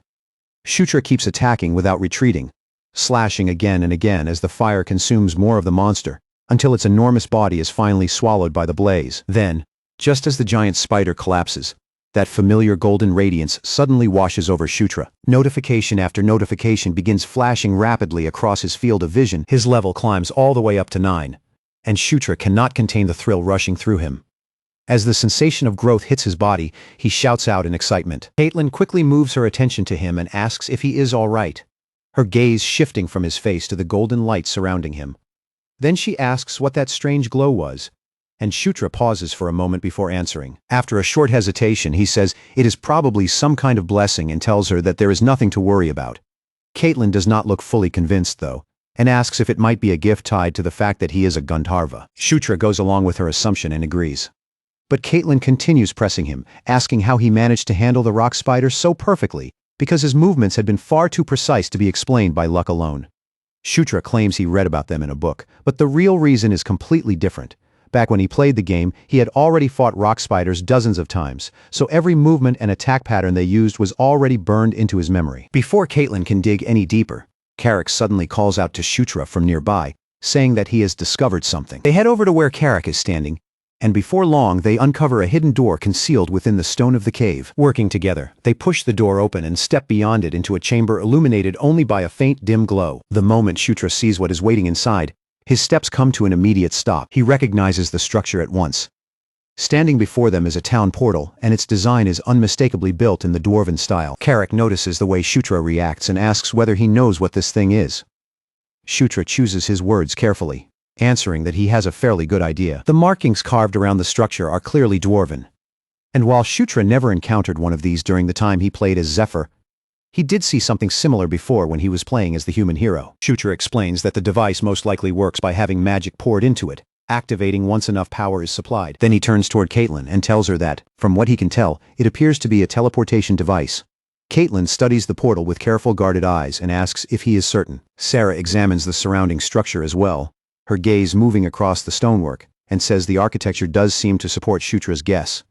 Caitlin then asks whether there is any way to figure out where the portal leads, and Sarah explains that there may be inscriptions somewhere nearby. Carrick raises one hand and points toward a section of the wall. He says he can see faint carvings over there, barely visible against the stone, and everyone moves closer to gather around and inspect them. The words etched into the wall are strange and unfamiliar, their shapes unlike any script that most of the group can recognize. Carrick turns to Caitlin and asks if she can read it, but Caitlin shakes her head, honestly admitting that she cannot understand the writing. Sarah looks over the carved letters carefully as well, but after studying them for a moment, she also confesses that she has no idea what they mean. Then, unexpectedly, Shutra begins reading the inscription aloud, and the sudden sound of him understanding it startles everyone around him. He says the text identifies this place as Zizka Mountains Portal Number 2, and that this portal is connected to Portal Number 3. But halfway through speaking, Shutra suddenly stops, confused by the words coming out of his own mouth, and wondering how he was able to read the script at all. At that exact moment, a message appears in front of him, confirming that he has acquired the dwarven script skill. From now on, he can understand and read the language fluently. Shutra is left genuinely stunned by how naturally it happened, realizing that in this world, even an entire language can be gained through experience. Eric stares at him with wide eyes, clearly shocked, and asks if he really just read those carvings. Shutra answers that he did, though even his own voice carries surprise, adding that apparently he can read them now. Caitlin immediately questions him, asking when he learned something like that in the first place. At almost the same time, Sarah points toward the lower section of the inscription and asks what the writing at the bottom says. Shutra explains that the portal should activate once someone pours magic into it. After saying that, he shifts his gaze toward Caitlin and calmly suggests that she should be the one to try supplying it with power. Caitlin looks back at him, her expression faintly puzzled, as if his suggestion does not quite make sense. Then she asks why Shutra does not simply activate the device himself. For a brief second, Shutra hesitates. His thoughts pause just long enough for him to carefully avoid giving away the real reason. The truth is simple. Shutra cannot use magic at all. But instead of admitting that weakness out loud, he gives a casual excuse, saying that he is still rather clumsy when it comes to spell work. Caitlin accepts his answer without pushing further, steps in front of the portal, and begins channeling her energy into the device. The orb embedded in the center of the portal slowly begins to pulse with a soft blue radiance. At first, the glow is gentle and faint, but it gradually spreads wider and brighter until an image starts forming in the air before them. What appears is a view from above, showing the mountain range around them like a floating map. Their current location is clearly marked, and farther in the distance, Portal 3 can also be seen. As they study the layout, the possibility naturally comes to mind that this distant point might be where the dwarves are currently hiding. Tarek points out that the main force of the Red Orcs is positioned just beyond those mountains. Shutra immediately agrees, realizing that this discovery gives them a rare opportunity to strike before the enemy has time to respond. Caitlin, however, remains careful and says they should stop here for now, return to camp, and properly discuss their next move later. When they finally make it back to camp, Chris greets them with open excitement. His voice is loud and full of energy as he declares that Shutra really must be some kind of lucky charm. Shutra tries to wave off the praise, insisting that everything only happened by coincidence. But Chris's enthusiasm hits him with a strange kind of pressure, heavier than simple praise. Then Chris tells Shutra that if there's anything he wants, he should just say it. As both his brother and the commander of this place, Chris promises that he will do whatever he can for him. Shutra tries to refuse politely, saying, "There is no need for that." But Chris has no intention of dropping the subject. He insists that a reward is only natural after what Shutra has accomplished, and if Shutra rejects it outright, Chris says he will actually feel disappointed. After hearing that, Shutra grows a little more serious. He chooses his words carefully and asks whether Chris would still be willing to listen, even if his request turns out to be somewhat unreasonable. Chris lets out an easy chuckle and tells him to go ahead and ask. Shutra takes a calm breath, steadies himself, and finally says that what he wants is to learn the beast god fist. For a moment, Chris becomes completely still. Shutra continues by explaining that, considering his current level, asking for some powerful weapon would not be very realistic. But skills are a different matter. The beast god fist is a legendary martial art passed down through the royal bloodline of the lycanthropes, and it is known as an S-rank combat technique with a reputation worthy of that title. Shutra understands exactly how bold and unreasonable the request may sound, so he adds that he will accept it if Chris refuses. He lowers his head slightly, already bracing himself for rejection, but after a brief pause, Chris agrees to teach him. However, he makes one condition clear: the secret techniques are excluded. Those hidden techniques are completely off limits. Instead, Chris says he can teach Shutra Aura, and that much alone should already be more than enough as a reward. For a moment, Shutra is left too surprised to speak. When Chris sees Shutra fall silent, he misunderstands the reaction and asks if the offer is not what Shutra wanted. Shutra quickly snaps back to himself and immediately says that is not it at all. He is happy, no, more than happy. The offer is far better than he expected. Chris smiles at him warmly, then reaches out and places a firm, reassuring hand on Shutra's shoulder. He tells him that from this moment onward, aside from Caitlin, he wants to consider Shutra a true younger brother. Not merely a sibling by name or royal position, but someone connected to him through a real personal bond. Shutra takes in those words quietly and admits to himself that Chris's offer is much more sincere than he had anticipated. There is real weight behind what Chris is saying. And more than that, Shutra can sense that accepting this relationship would not be a bad decision at all, so Shutra agrees without hesitation. The two of them clasp hands firmly, and through that single handshake the beginning of a new relationship is quietly formed. Nearby, Caitlin watches the exchange unfold with a soft and genuine smile, clearly happy with the bond that has just been created. Shutra says that from now on they should work together properly and make sure this partnership becomes something truly worthwhile. And with that, an alliance is formed. It is not created through dramatic vows or royal commands, but through something far more practical and reliable in the real world. Shared benefit and slowly growing trust. For now, it may only be an ordinary alliance, but Shutra understands that someday, it could grow into something far stronger. Elsewhere, the focus shifts away from the camp. Deep among the jagged peaks near Portal 3, in the heart of the Zizka Mountains, a Red Orc outpost sits hidden between rough stone cliffs and narrow mountain paths. Inside one of the tents, several orcs are gathered and talking among themselves. One of them remarks that the enemy probably did not come all the way to this place specifically because of her. Another orc scoffs at that idea, speaking with open mockery as he asks what their so-called great princess is even doing in a place like this, bound tightly and gagged so she cannot speak. The sixth princess, Felicia Doomblade, sits in captivity, even though she cannot say a word. Her eyes burn with cold, furious hatred. Meanwhile, Shutra quietly checks over his stat sheet. His eyes move from one number to the next, until they stop on charisma, which has now become his lowest stat. Something about it feels strange to him. When he first started leveling up, every stat seemed to rise by 2 points each time, but lately, charisma has only been going up by 1. Shutra cannot help wondering why that particular stat is increasing more slowly than the others. Back in the original game, charisma and appearance were treated as separate values. Appearance determined how attractive a character looked on the outside, while charisma measured how strongly that person could affect others, how persuasive, commanding, or inspiring their presence could be. After thinking it over, Shutra decides that the situation still makes sense. His overall growth has been excellent, and compared to most people in this world, the speed at which he is gaining strength is already impressive. What matters more to him right now is that he is now very close to reaching level 10. In the game, reaching level 10 opened the door to a new stage for unique skills. For Locke, it strengthened the Chosen One, and for Zephyr, it improved Descendant of Darkness. Because of that, Shutra begins to suspect that once he reaches level 10, one of his own unique abilities might evolve as well, and that thought makes him look forward to it even more. Just then, Carrick enters the room. He reports that all preparations have been completed and asks whether Shutra is ready to move out. Shutra answers immediately, without the slightest hesitation, saying that he is ready. Carrick sounds unusually cheerful as he looks at him, remarking that Shutra seems to be in a good mood and asking what happened. Shutra simply brushes the question aside and says it is nothing. Outside, the orc units are already arranged in formation.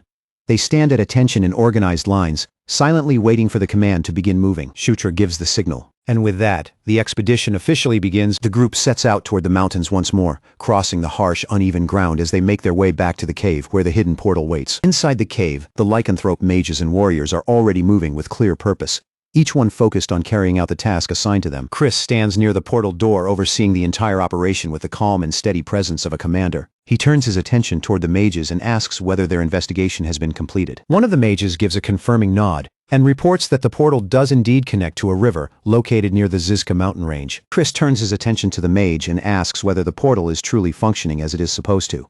The mage answers immediately, without any hesitation, confirming that there are no visible issues with the device. The mage explains that the entire structure is stable, and just as one would expect from something crafted by dwarven hands, it was clearly built to withstand the passage of an incredibly long time. Once Chris hears that confirmation, he gives the order to activate the portal. At his command, the mages move into position around the ancient stone gate.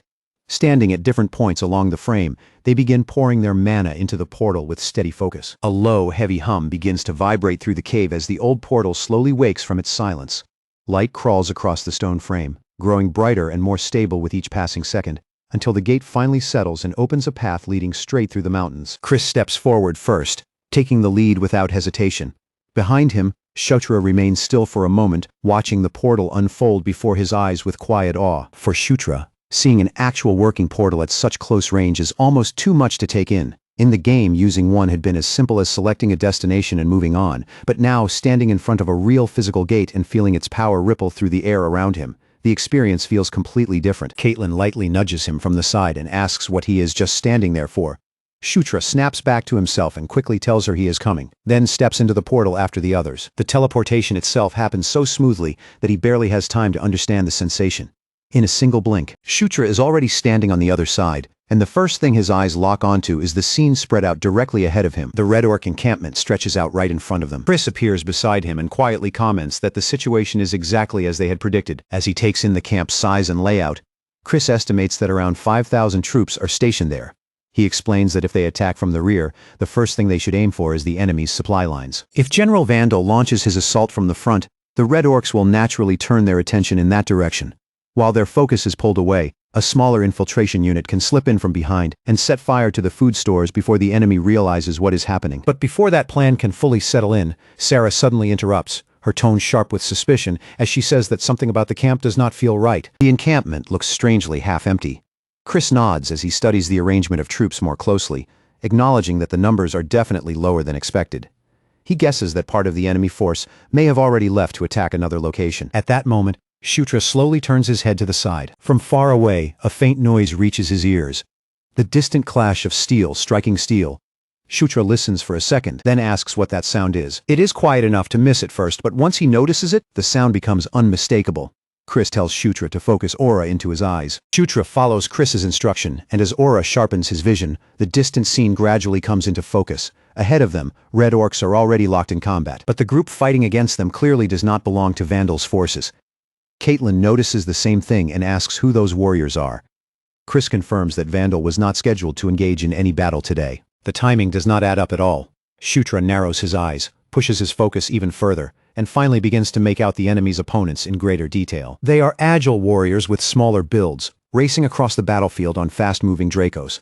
The moment Shutra sees their figures and mounts clearly, recognition hits him at once. They are Dark Elves. Shutra says it out loud. He tells the others that the mounted warriors are definitely Dark Elves. Caitlin looks genuinely stunned and asks if he is sure, and Shutra explains that their smaller frames combined with the Dracos they are riding make it obvious. Chris keeps his eyes on the battle as its momentum shifts and notes that the Dark Elves seem to be pulling back. He guesses that their leader must have fallen or been taken out somehow, because the entire unit is now retreating in a clear hurry. Carrick watches the situation with a deep frown and asks if the fight truly ended that quickly.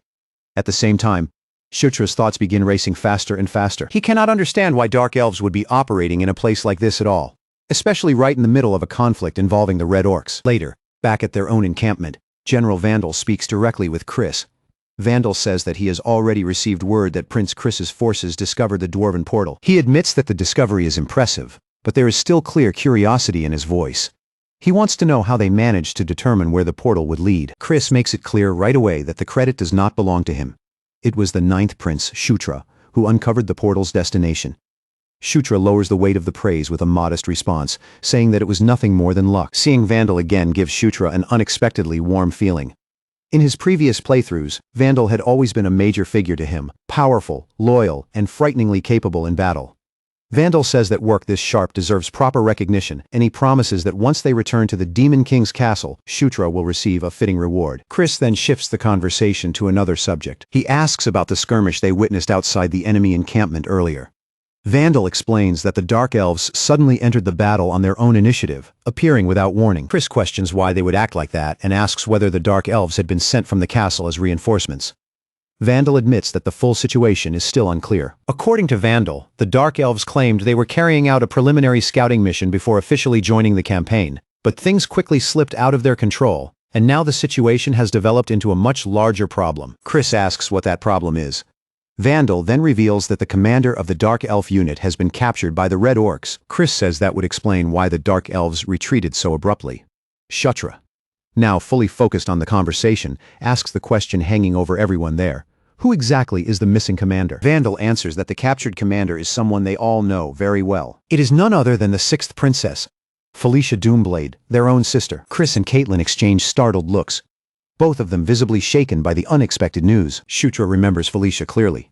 She is the daughter of the 3rd Queen, a former Dark Elf princess who once carried the Doomblade name, and she is also the twin sister of the 5th Prince, Sylvan Doomblade. In the original game, both Felicia and Sylvan belonged to the faction of the 4th Princess, Anastasia Nicrian, one of the political forces that stood against the protagonist's path. Because of that, they were always treated as opposing figures. So why is Felicia here in this timeline? Shutra wonders if she entered the conflict by herself to claim credit, interfere with the operation, or pursue some separate goal of her own. Chris suggests that perhaps the Red Orcs do not actually know who they have captured. There is still a chance they have no idea Felicia is royalty. Vandal, however, says that he has not been able to confirm that point yet. Chris asks what their next move should be. Vandal says that rescuing Felicia would naturally be ideal, but he will not recklessly sacrifice their entire force for it. If a proper opportunity appears, they will strike. Negotiations are also possible, but Vandal makes one thing very clear. He has no intention of lowering his head first. If the Red Orcs want to talk, then they will have to be the ones who make the first move. Chris accepts that answer and says he understands. Vandal adds that he will continue gathering information from his side, and asks them to stay in contact if anything about the situation changes. With that, the communication comes to an end. Chris turns back toward the others and remarks dryly that their sister has now become a prisoner of war. Caitlin reacts immediately, her voice tightening with urgency as she insists that if Felicia is still alive, then they cannot simply leave her there. No matter what it takes, they have to rescue her. Chris agrees with the idea itself, but he reminds Caitlin that charging in blindly for a rescue could end up costing them far too many soldiers. Caitlin refuses to accept that kind of answer, her face hardening as she rejects the very idea of abandoning Felicia to the enemy. To Caitlin, the situation is not complicated at all. Felicia is their sister, and family is not something they can conveniently give up on just because the circumstances have become dangerous. Chris goes quiet for a moment, letting her words hang in the air, before he finally says that he understands. Even so, Chris points out that the situation is incredibly delicate. Shutra watches both of them closely, his eyes moving between their faces as he tries to read the tension behind their words. There is something unspoken between Chris and Felicia, something deeper than Shutra can fully understand right now. Outside the tent, the night air begins to feel heavy, carrying the pressure of an operation that is about to begin. Lycanthropes move in disciplined formations, their movements tight and controlled, while green-skinned orcs step into their assigned places beside them. Inside the command tent, the leaders gather together, and Chris begins explaining the final details of the plan. Chris says that General Vandal will attack the main Red Orc force head-on from the front. Once the enemy's attention is fully drawn to that assault, Chris's units will move around from another direction and strike the camp from the rear in a surprise attack. Their goal is to shake the enemy's formation, plunge the camp into confusion, and weaken the Red Orcs' ability to continue fighting by destroying their supplies. Caitlin and Shutra will each lead their own separate squads, carrying out the specific roles assigned to them. Shutra asks for confirmation, wanting to know if Felicia's rescue is truly included as part of the mission. Chris answers that it is. He makes it very clear that saving Felicia is not their top priority. Their first objective is to destroy the enemy's food stores and armory. Only after those targets are dealt with should they attempt the rescue, and if the situation turns against them, the order is absolute. They retreat immediately. Chris says they cannot afford to sacrifice more lives for just one person. Caitlin clenches her fists tightly, her anger showing plainly on her face. Chris cuts in at once and tells her to stay quiet, reminding her that he is the commanding officer in charge of this operation. Caitlin snaps back, accusing Chris of treating Felicia like some kind of burden instead of their own family. Chris replies in a cold, controlled voice, saying that he cannot allow personal emotions to put the entire mission at risk. Shutra silently watches the argument play out, wondering if the strain between them is about more than royal politics. Maybe something personal happened between Chris and Felicia in the past. Some old conflict that outsiders were never told about. Whatever the truth may be, it is obvious that the wound runs deep. At last, night settles over everything completely, wrapping the entire operation beneath a thick curtain of darkness. From the cliffs overlooking the Red Orc encampment, Chris and the others silently observe the enemy camp below. Even at this late hour, the place is still active and restless. Guards continue walking their patrol routes. Firelight flickers between the tents, and the sentries remain alert, scanning the darkness for even the smallest sign of movement. Then, without even the slightest warning, a massive explosion tears through one side of the camp. Red Orc soldiers are blasted into the air as General Vandal crashes into the battlefield, leading a vicious frontal assault with the kind of overwhelming force that instantly throws the enemy into panic. Vandal's roar rolls across the battlefield like thunder as he commands his troops to slaughter every enemy standing in their way. From Shutra's position, Karak spots the signal and turns toward him, asking if this is finally the moment for them to move. For a short moment, they remain where they are, watching as the Orc troops surge forward like a brutal wave, crashing violently into the enemy camp below. Vandal, after delivering that first devastating blow, immediately gives the command for every unit under his lead to pull back. From his position along the cliffside, Chris sees Vandal's forces begin their retreat, and he instantly understands that this is the opening they have been waiting for. This is their chance. Chris turns toward his team and orders everyone to move into position at once. Before they advance, Chris gives one last reminder to both Shutra and Caitlin, telling them to stay focused on the roles they have been assigned. Destroy the supplies, rescue Felicia only if an opportunity appears, and then withdraw. With those instructions made clear, Chris gives the order to charge. The second wave crashes into the camp with crushing force. The Red Orcs, already shaken and scattered by Vandal's opening attack, are thrown into even greater confusion.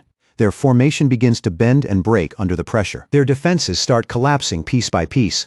Caitlin shouts for Shutra to stay alert, and Shutra immediately calls back, telling Caitlin to watch herself as well. Shutra opens his minimap and scans the entire area in an instant, searching for the weakest gaps in the camp's defenses and mentally tracing the fastest route through them. He quickly identifies the safest path and points toward their target, the supply depot. Shutra says they have to move fast and strike there first, because once the enemy recovers from the confusion, this opening will vanish. Karak charges ahead with a fierce roar, shouting that he will smash through every last Red Orc foolish enough to stand in their way. His massive body slams into the front line like a living battering ram. With each heavy swing, Karak carves open a path through the Red Orcs, tearing their formation apart through sheer strength and momentum. Suddenly, one Red Orc counters with a vicious attack aimed straight at Karak's exposed side. Karak notices it a heartbeat too late and realizes he will not be able to raise his guard in time. Then something flashes past him. A dagger spins through the air and drives straight into the attacking orc's skull with terrifying accuracy. Carrick turns his head just in time to see Shutra lowering the arm he had used to throw it. A small grin forms on Shutra's face as he remarks that the throw worked even better than he expected. Carrick blinks in surprise and asks when Shutra learned to throw a dagger like that.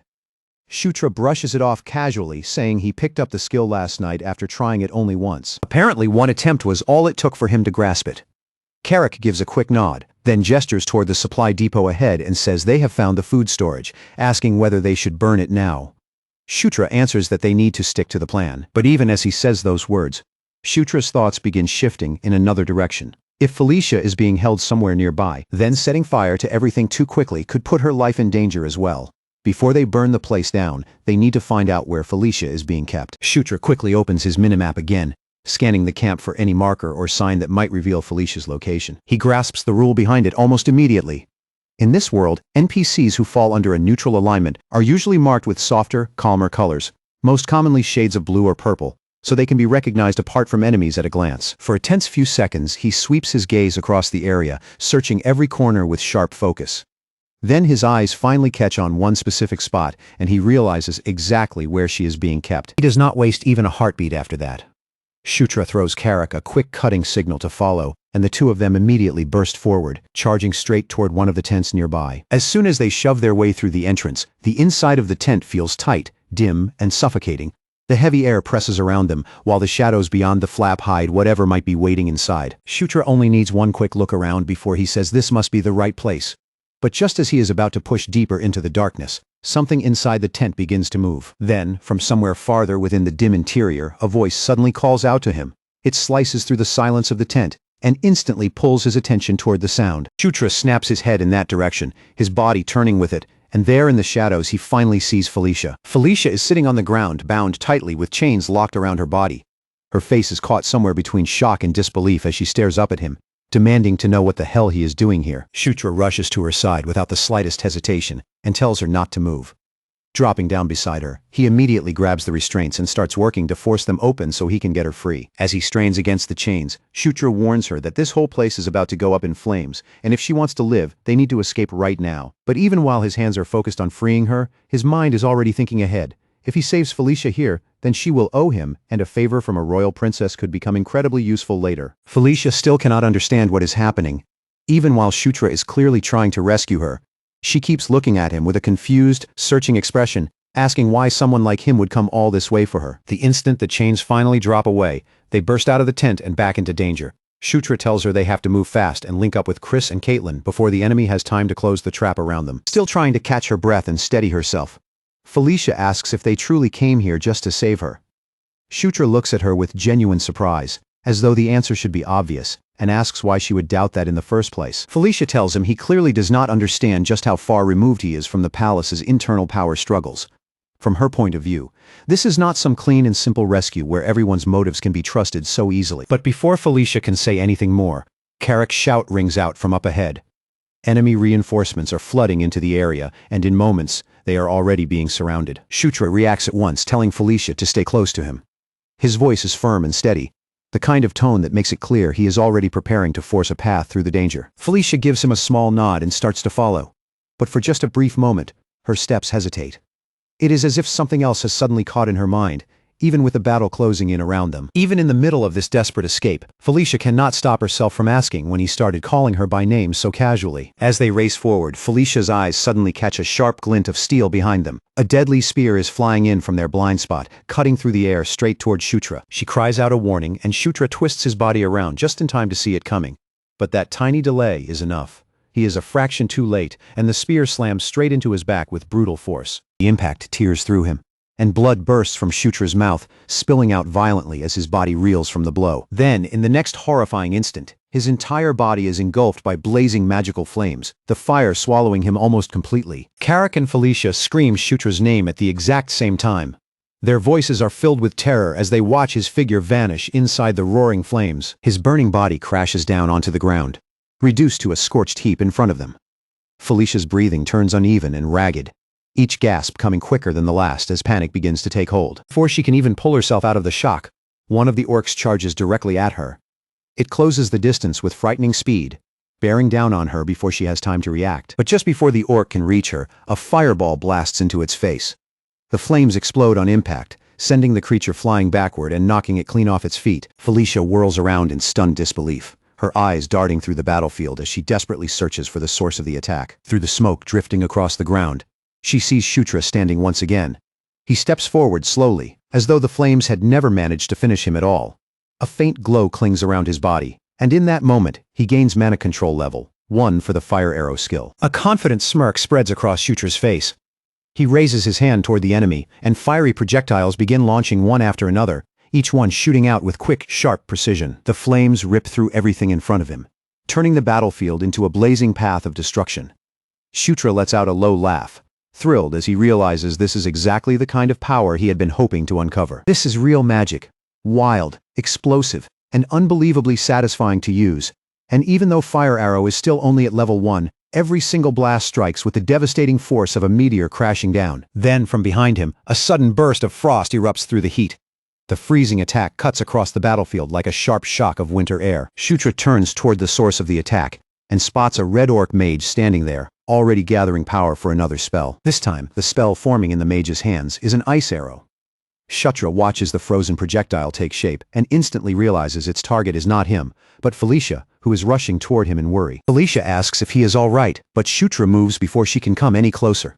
He shoves her out of the line of fire just as the ice arrows launch toward them. He tells her to stay back, planting himself firmly between Felicia and the incoming attack, as if his own body is the only shield she needs. Inside his mind, Shutra knows with absolute certainty that he cannot allow Felicia to take this hit. After all, he is the one who set this whole chain of events in motion. This chaos began because of his choices, and now this fight is his responsibility alone. The ice arrows strike. A violent blast of frost detonates around Shutra, exploding outward as jagged shards of ice scatter in every direction. When the freezing mist finally starts to thin, Shutra is still on his feet, but only barely. An arrow is buried deep in his chest, and his body sways unsteadily, looking like it could give out at any second. His health bar drops all the way down to 13 out of 95. He gasps hard for air, struggling through the pain as he fights to stay conscious. Shutra understands immediately that if another attack like that lands, he will be finished. Felicia rushes to his side, both furious and visibly shaken. She curses him for being such an idiot and demands to know whoever asked him to act like some hero for her sake. Through the pain, Shutra looks at her with a strange flicker of amusement. He wonders if she is being a tsundere, hiding her concern behind anger, or if she is genuinely worried about him. Felicia snaps at him again, reminding him that he is supposed to be the weakest among the royal siblings. She cannot understand why someone in his position would think he needed to protect her. Shutra manages a faint, strained smile, realizing that her misunderstanding is actually starting to work in his favor. Then he pulls his attention away from Felicia and shifts his gaze back toward the enemy mage, bracing himself for whatever attack might come next. But instead of seeing another spell flying toward him, Shutra finds the orc mage collapsed on the ground, slumped over, and already unconscious. Felicia kneels beside Shutra and asks where he learned magic. As he looks at her up close, Shutra realizes that Felicia is far stronger than he had originally believed. Now Felicia is completely convinced that Shutra threw himself into this danger because of her. As that thought settles in her mind, a soft green light begins to bloom across his chest, gently gathering around the wound like warm mist. Felicia is using healing magic on him. Her hands glow with a warm, steady magical radiance, and that soothing energy pours from her palms into Shutra's injured body, washing over the damage. Right before his eyes, the torn flesh starts to pull itself back together. The wound slowly seals shut, and little by little the sharp pain running through his body begins to fade. Shutra can only stare at the sight in stunned silence. For a moment, he is completely speechless, caught off guard by how suddenly his condition has changed. At that exact moment, Shutra realizes he has obtained the heal skill as well, adding one more incredibly useful ability to his growing collection. Then a strange idea slips into his head. If he keeps surviving these near-death situations, he might actually end up learning every skill that crosses his path. Shutra mutters that Felicia's healing magic is seriously ridiculous, though in a way he figures that is exactly what should be expected from the genius mage of their generation. Felicia studies him closely and asks if he feels better now and, more importantly, whether he can still move. Shutra steadies his breathing and answers that he is fine now. Then he quietly adds that it is all thanks to her. Felicia pauses at that, looking briefly puzzled, and starts to ask him what he means by saying something like that. But before Shutra can give her any kind of explanation, heavy footsteps begin pounding through the cave, echoing like thunder rolling closer. Both of them turn at the same time, and the sight ahead sends a freezing chill through the air. A massive red-skinned brute comes storming into view. The creature is enormous, and its sheer presence presses down on the space around them, making the air feel thick and suffocating. Felicia demands to know what the hell that monster is, and Shutra answers with a grim expression. It is a blood ogre, a mutated variant that is far more dangerous than a normal one. Felicia asks if they really have no choice but to get past that thing if they want to escape. Shutra confirms it, keeping his eyes locked on the towering ogre looming in front of them. The blood ogre lets out a savage snarl and pounds its chest with terrifying force. Shutra and Felicia immediately start running, but even while Shutra is still hurt and barely recovered, one thought keeps hammering through his mind. How is he supposed to fight a monster like this so early in the game? The gigantic blood ogre drives its fist into the ground with monstrous power, and the earth splits open beneath the impact. A violent shockwave explodes outward from the point of contact. That overwhelming force blasts Shutra and Felicia into the air as if they weigh nothing. Shutra reels in disbelief, shaken by the monster's absurd speed, unable to understand how something so massive can move with such terrifying quickness. Felicia shouts that Shutra has to distract it, promising that if he can create even one opening, she can use her magic.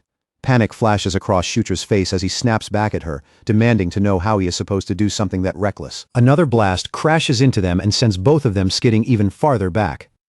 Shutra's voice cracks into a desperate shout as the situation falls apart faster with every passing second. But right in the middle of that fear, an idea suddenly hits him.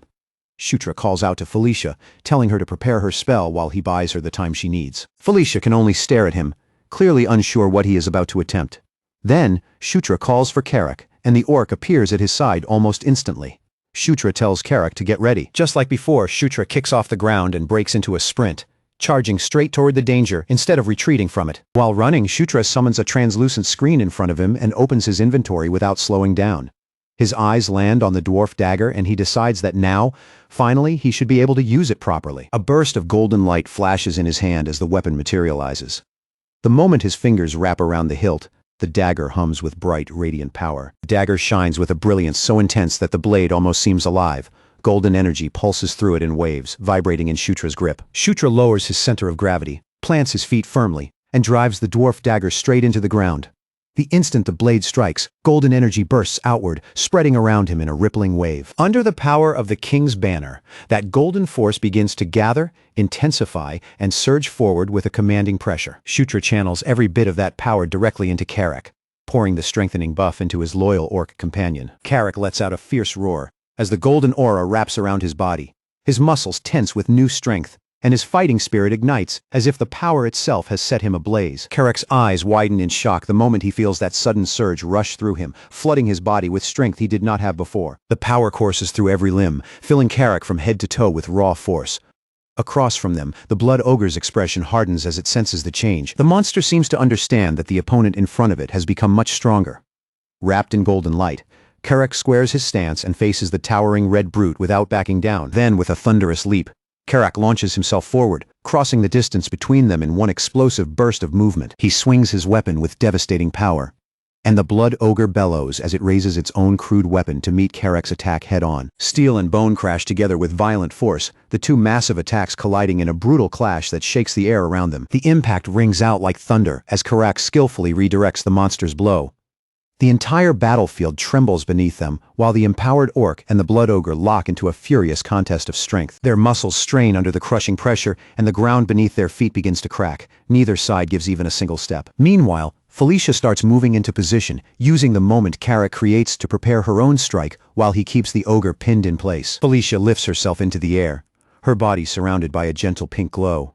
Her eyes sharpen with determination as magic gathers densely around her. Then she releases a concentrated blast of magical energy, sending it flying straight toward the monster with focused precision. The attack slams into the blood ogre's legs from behind, striking exactly where its stance is most vulnerable. The spell explodes on contact and destroys the ogre's balance in an instant. With a roar of pain, the massive beast stumbles helplessly. Its enormous body begins to topple, and Karak does not miss the opening for even a second. He vaults high into the air above the falling monster. Karak's shadow spreads over the blood ogre as his expression turns grim and resolute. In a heavy voice, he declares that this long, brutal battle is finally about to end. Then he drops from above like a meteor, his weapon raised high and ready to deliver the finishing blow. The ogre's final cry rips through the air as Karak's blade drives deep into its chest with unstoppable force. Golden energy surges through Karak's strike, flooding the blow with overwhelming power and silencing the monster once and for all. When the dust finally starts to settle across the ruined battlefield, Shutra walks forward calmly, through the aftermath. Relief softens his face as he looks over the scene, believing that the most dangerous enemy in the camp has finally been taken down. But before Shutra can fully savor the victory, a golden aura suddenly bursts to life around his body. Startled by the sudden glow, Shutra freezes in place for a moment, caught completely off guard by the light surrounding him. He glances around as a translucent window appears directly before his eyes.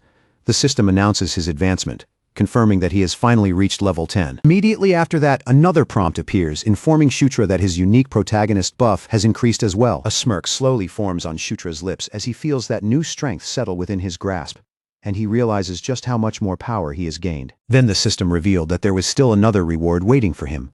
On top of everything he had already gained, a new passive skill had been unlocked, like an extra gift dropped right into his hands. When Shutra opened the present box, he froze for a brief second, staring at the reward window as if he could not believe what he was seeing.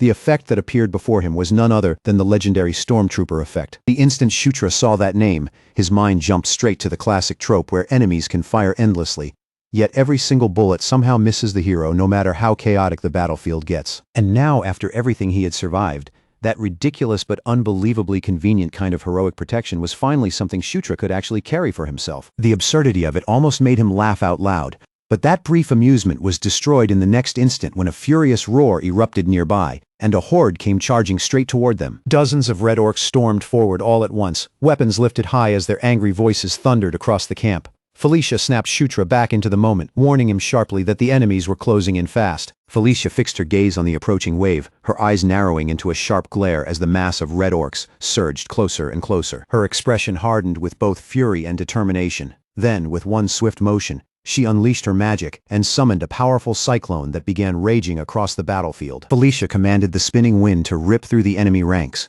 Shutra held his ground as the furious gusts howled past him from every direction, tearing through the space around them. As he watched the storm unfold right in front of his eyes, Shutra could only stare in amazement, stunned by the overwhelming scale of Felicia's power. Inside those twisting winds, he caught faint glimpses of ethereal butterflies flickering through the air like living fragments of magic. In that moment, he realized Felicia was borrowing and channeling the power of a spirit. That was when an important detail came back to Shutra's mind.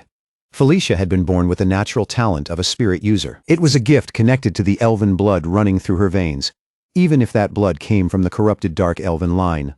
Shutra watched as Felicia controlled the raging tempest, almost as if it were alive, while the enemies trapped inside struggled helplessly against its force. A sly and curious thought quietly slipped into Shutra's head.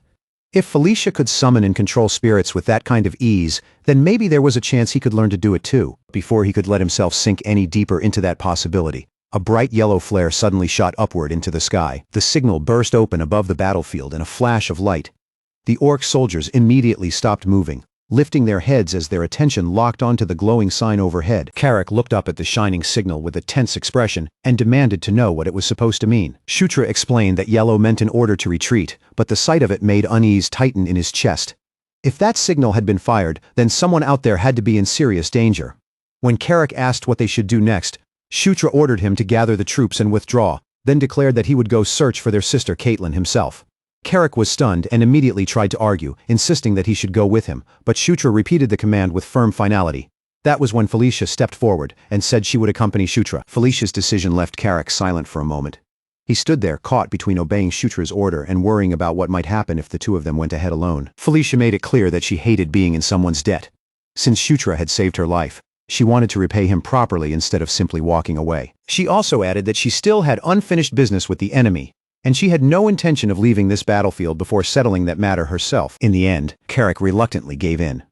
He warned Shutra to be careful while he stayed behind and waited with the others, and Shutra accepted the arrangement without hesitation. As Shutra and Felicia moved deeper through the ruined camp, Felicia questioned why they needed to check on Caitlin at all. Shutra answered that the retreat signal felt suspicious to him, and he could not simply ignore it. Felicia kept her eyes on Shutra as they moved, studying his face before asking whether he was truly worried about Caitlin as his sister. Shutra replied that in a situation like this, it was only natural for siblings to worry about each other's safety. But deep down, Shutra's real thoughts were much more practical than that. To him, Caitlin was a reliable ally he could not afford to lose. Beside him, Felicia quietly weighed his answer without saying much. Her expression stayed thoughtful, with just a faint trace of skepticism lingering in her eyes. Even so, the two of them continued forward through the shattered encampment, where flames and shadows flickered under the cold starlight, and the enemy camp fell deeper into chaos all around them. Elsewhere in that same camp, A furious horde of red orcs roared as they rushed toward a single defender standing in their path. Their target was Caitlin, who stood alone against the overwhelming tide. Even with enemies swarming toward her from every direction, her eyes stayed sharp, and her calm composure did not falter. Caitlin unleashed a barrage of energy blasts, stopping the first wave of attackers in violent bursts of light. The red orcs screamed as the explosions tore straight through their front line. But even after such a devastating attack, more and more orcs kept surging forward, quickly filling the gaps left by the ones she had just taken down. One of the orcs hurled a weapon directly at her. But Caitlin slipped away from the attack with effortless grace, avoiding it as if she had already seen it coming. In the very next breath, Caitlin shifted smoothly into her counterattack. She conjured a glowing blade made from pure energy, ready to cut down anything that stood in front of her. With one powerful swing, Caitlin released a crescent-shaped wave that tore through several enemies at once. At that moment, Shutra and Felicia finally arrived. They found Caitlin standing amid the fallen bodies of the enemies she had already defeated. The moment Shutra saw Caitlin still standing safe and unharmed, a wave of relief washed over him. A small smile tugged at Shutra's lips as he realized his earlier worry might have been unnecessary. But Caitlin turned sharply toward them and immediately demanded to know why he had come here instead of following the retreat signal. Caitlin looked genuinely puzzled when Shutra awkwardly explained that he had rushed over because he wanted to help her. Then, without warning, Caitlin stepped forward and threw her arms around Felicia, pulling her into a tight embrace. Caitlin cried out Felicia's name, and the relief she had been holding back finally broke through her usually composed expression. She admitted how glad she was that Felicia had survived after being taken captive. Felicia's cheeks turned faintly pink as she answered, saying that Caitlin worried far too much over things that were not worth making a fuss about. Shutra watched their reunion with a faint smile, quietly observing the bond between the two princesses as they stood together again. He thought to himself that Caitlin and Felicia seemed to get along surprisingly well. Then Shutra glanced down at his map and quickly noticed enemy units starting to converge on their position. A translucent system window appeared before his eyes. The warning confirmed that danger was closing in around them. Shutra immediately urged everyone to retreat, and Caitlin told him to take the lead while she and Felicia protected the rear. Before long, they reached a hidden portal, where allied orc soldiers were already standing guard and waiting for them to arrive. As they stepped onto the magic circle, the ground beneath their feet began glowing with a bright blue light. The portal awakened with a surge of power, and the radiance swallowed them completely. The magic carried them far away from the battlefield. When the glow finally faded and the world around them settled again, Felicia turned to Shutra and asked if he had been the one who discovered the portal. Caitlin confirmed that Shutra had indeed played a crucial role in finding the portal and making use of it. Eric could not hide his curiosity as he wondered aloud just how much Shutra had changed in such a short amount of time.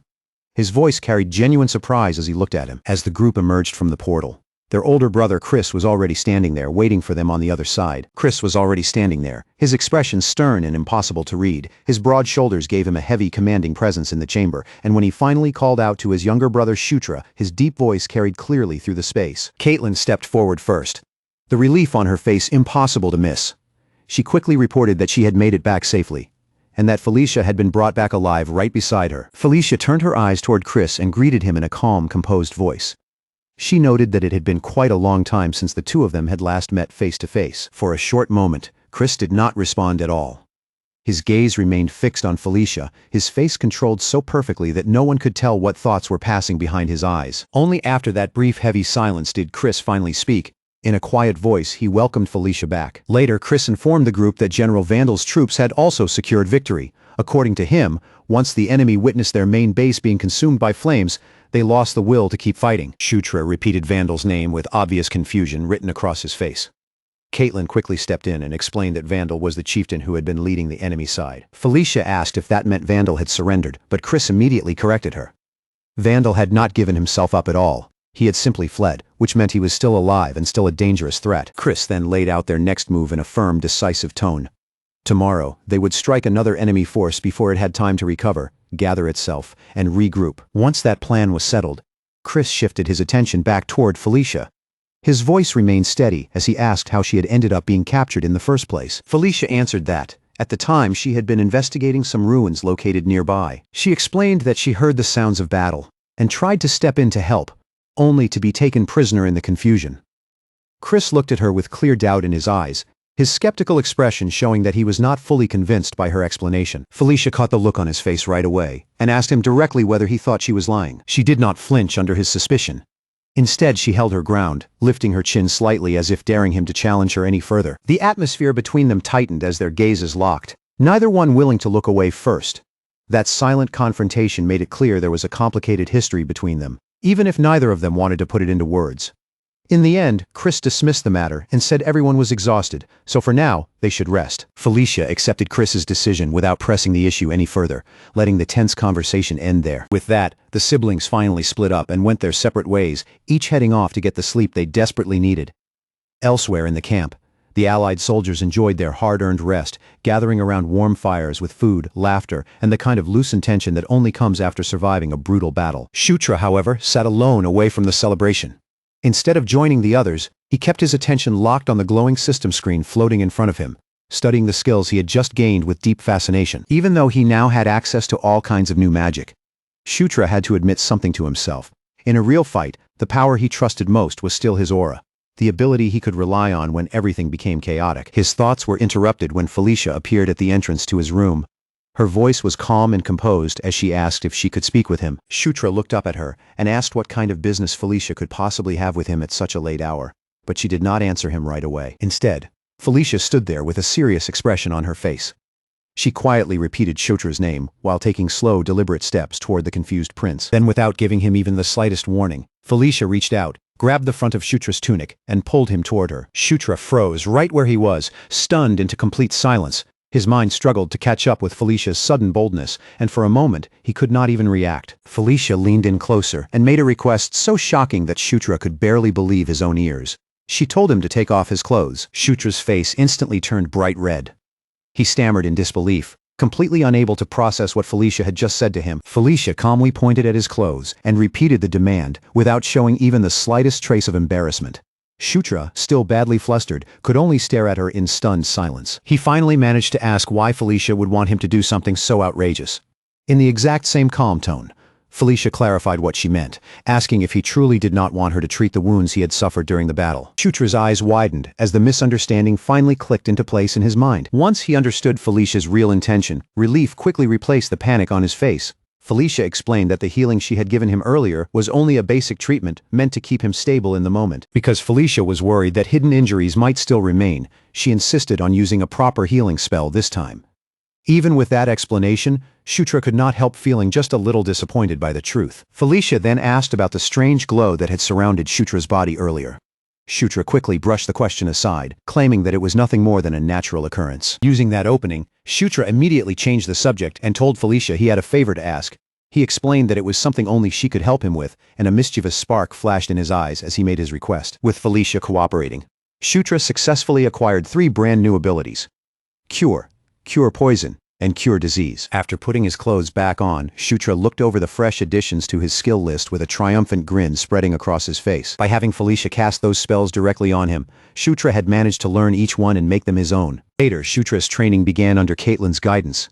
Caitlin explained that Beast Fist was not a single simple technique, but a martial art with many different branches, and now it was time for him to start learning them properly. Caitlin announced that Shutra would begin with the werewolf style, using it as the foundation for the training that would follow. As Caitlin spoke, a glowing blue wolf emblem appeared before them, symbolizing the martial discipline practiced by the lycanthropes. Caitlin explained that this style served as the bedrock beneath the more advanced beast god fist. For today's lesson, their focus would be learning how to control aura inside the body. She instructed Shutra to close his eyes and concentrate, and he obeyed immediately. As he turned his focus inward, faint blue and violet energy began shimmering around him. With steady effort, Shutra kept his breathing controlled and his mind fixed on the power moving deep within his body. He connected with that inner energy and felt it rush through his arms and legs like crackling lightning. Inside his mind, he could see it clearly for what it was, his aura. It was the raw essence of life itself, surging through Shutra's body with fierce, vivid force. At its highest level, that energy could draw dangerously close to the soul, even merging with it when pushed to the absolute limit. Just then, a system prompt appeared in front of Shutra's eyes. Shutra blinked in surprise as he read the message hovering before him. It announced that he had acquired a new passive skill called Protagonist Body. The skill description revealed that Protagonist Body increased his training efficiency and granted him new traits whenever he gained a level. Shutra was shocked as the meaning sank in. Once again, he had unlocked another ridiculously powerful, cheat-like ability. He compared it to the powerful passive skills possessed by his rivals and realized that his own gift was every bit as strong, perhaps even greater than theirs. And the most frightening part was that the skill would keep evolving.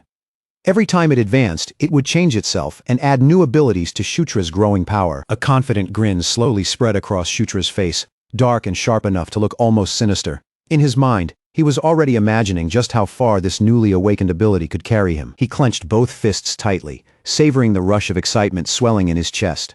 To Shutra, this absurdly powerful ability felt exactly like the kind of ridiculous advantage a true protagonist was supposed to have. But Caitlin's sharp voice cut clean through his thoughts. Her scolding snapped him right back into reality, reminding him that he had been letting his mind drift in the middle of training. Shutra quickly apologized, straightening himself as Caitlin firmly reminded him that the lesson was not finished yet. If he wanted to keep improving, he needed to focus and continue properly. Shutra nodded with eager determination, pulling his scattered attention back to the flow of energy moving inside his body. He began channeling his aura once again, and before long, a system notification appeared to confirm that he had achieved Beast Fist, Level 1. Caitlin stared at him in open astonishment, remarking that he had grasped the fundamentals with flawless precision. Shutra lowered his gaze to his glowing hands, feeling the aura gather there with a heavy, solid presence. It almost felt as if he were holding a weapon shaped entirely from his own willpower. But before Caitlin could guide him into the next stage of the lesson, a werewolf soldier suddenly rushed in, his expression tight with urgency. Soldier quickly delivered his report, his voice carrying clear alarm as he announced that a disaster had occurred. Chris entered shortly after, his face grim and serious, as he delivered the heavy news himself. Kyram's entire unit had disappeared without leaving a single trace behind. The siblings immediately gathered around a map, their faces turning grave as they focused their full attention on the situation laid out before them. Chris reasoned that the enemy must have somehow uncovered their strategy. If that was true, then their movements were no longer hidden from the opposing side. Caitlin asked what their next move should be, and Chris pointed to a specific location on the map. He explained that this spot was most likely where the enemy forces would gather and rally. Shutra studied the terrain closely, tracing the situation in his mind before agreeing with Chris's assessment. He concluded that they had to move decisively before the enemy could take control of the advantage. Chris then declared their course of action. They would join forces with General Vandal and combine their strength for the battle that was coming next. The scene then shifted to the main army's base, where the larger subjugation force had already gathered in preparation. Camp stretched wide beneath the jagged mountains, crowded with soldiers, tents, banners, and the restless movement of an army at war. There, a towering red-skinned general greeted Chris, welcoming him to the headquarters of the subjugation force. Chris returned the greeting with a confident smile, saying that Vandal seemed exactly the same as ever and looked just as formidable as he remembered. Vandal greeted the princesses with an unexpected warmth, but Felicia stepped forward before the conversation could settle. She immediately asked about the condition of his subordinates, and Vandal answered that they were all fine. As Shutra looked up at the imposing general, an old memory stirred in his mind.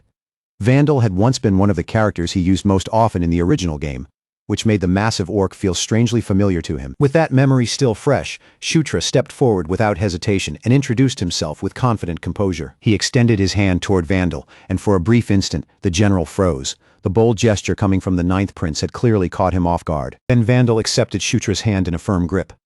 With that handshake, he acknowledged him formally and welcomed him into his command. Far away from the camp, in a place that felt completely separated from the battlefield, something extraordinary began to unfold. A radiant light tore open the sky, and from within that brilliance descended a mysterious woman with long white hair and mismatched eyes. Regal and terrifying at the same time, she carried an authority far beyond ordinary mortals, and her aura pressed down on the world like divine judgment. From the opposite horizon, another figure appeared, this one wrapped in fiery crimson armor. Her presence seemed hot enough to scorch the very air around her. Flames circled her body, like a living storm of heat, and the power pouring from her stood equal to the pale woman's overwhelming aura. The two impossible beings faced each other in complete silence.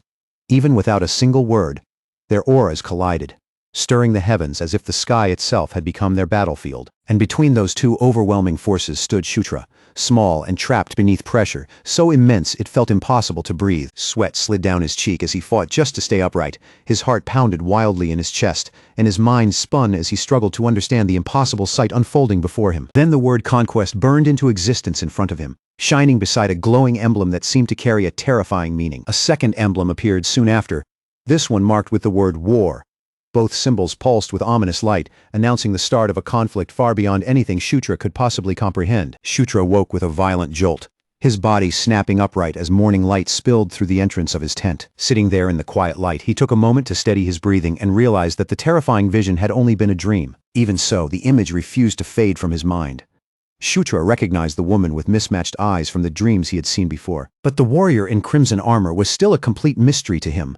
her identity hidden behind flames, pressure, and overwhelming power. Then Carrick's voice called from the entrance of the tent, telling Shutra that it was time to leave for the battlefield. Shutra rose quickly and joined his loyal orc companion, stepping out into the tense, restless energy of an army preparing to move. All across the camp, soldiers rushed back and forth, their movements urgent, focused, and filled with purpose. Some carried provisions.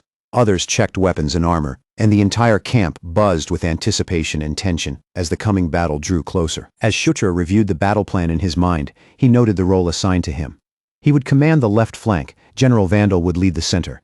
Chris and Caitlin would take the right, and the agile dark elf units would secure the rear. Before long, the moment to march finally arrived. Soon, the combined army began advancing in steady waves, moving as one unified force toward the enemy waiting ahead. A short while later, Shutra found himself standing on the battlefield itself. Before him stretched an ocean of warriors spread across the open plain.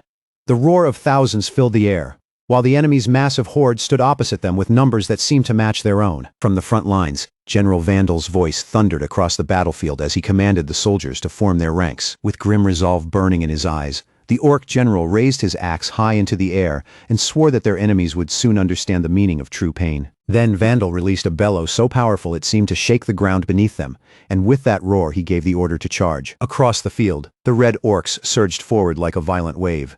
Shields lifted and blades drawn as they rushed into battle. Their chieftain watched the advance with a sneer curling across his face, looking down on the charging force as he called them fools. But his words had barely left his mouth when a colossal explosion suddenly erupted in the middle of Vandal's charging troops. The front lines were suddenly engulfed in roaring flames, and shards of jagged shrapnel tore through the soldiers from every side.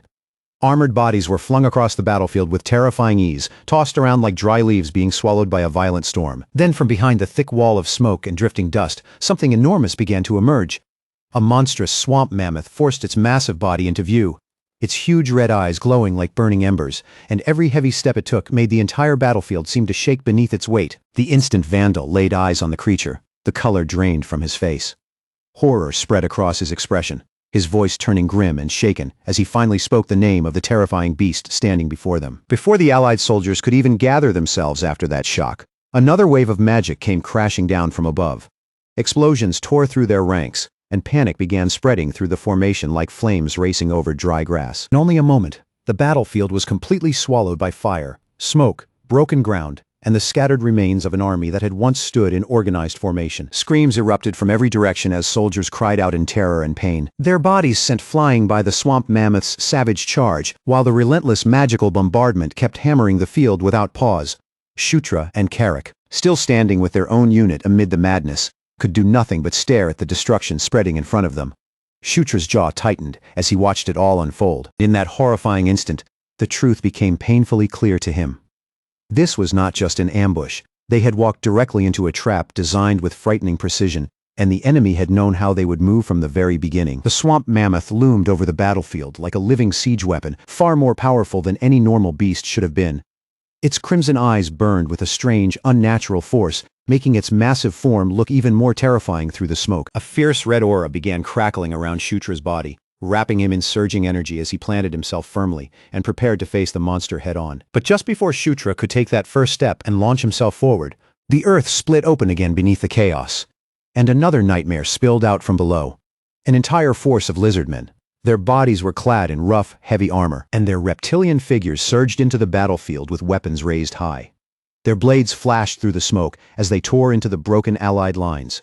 The orcs, already rattled by the mammoth and the magical attacks, began to lose their footing as this new enemy crashed into them with savage force. Shutra whipped around, his eyes widening as the lizardmen charged straight toward his position.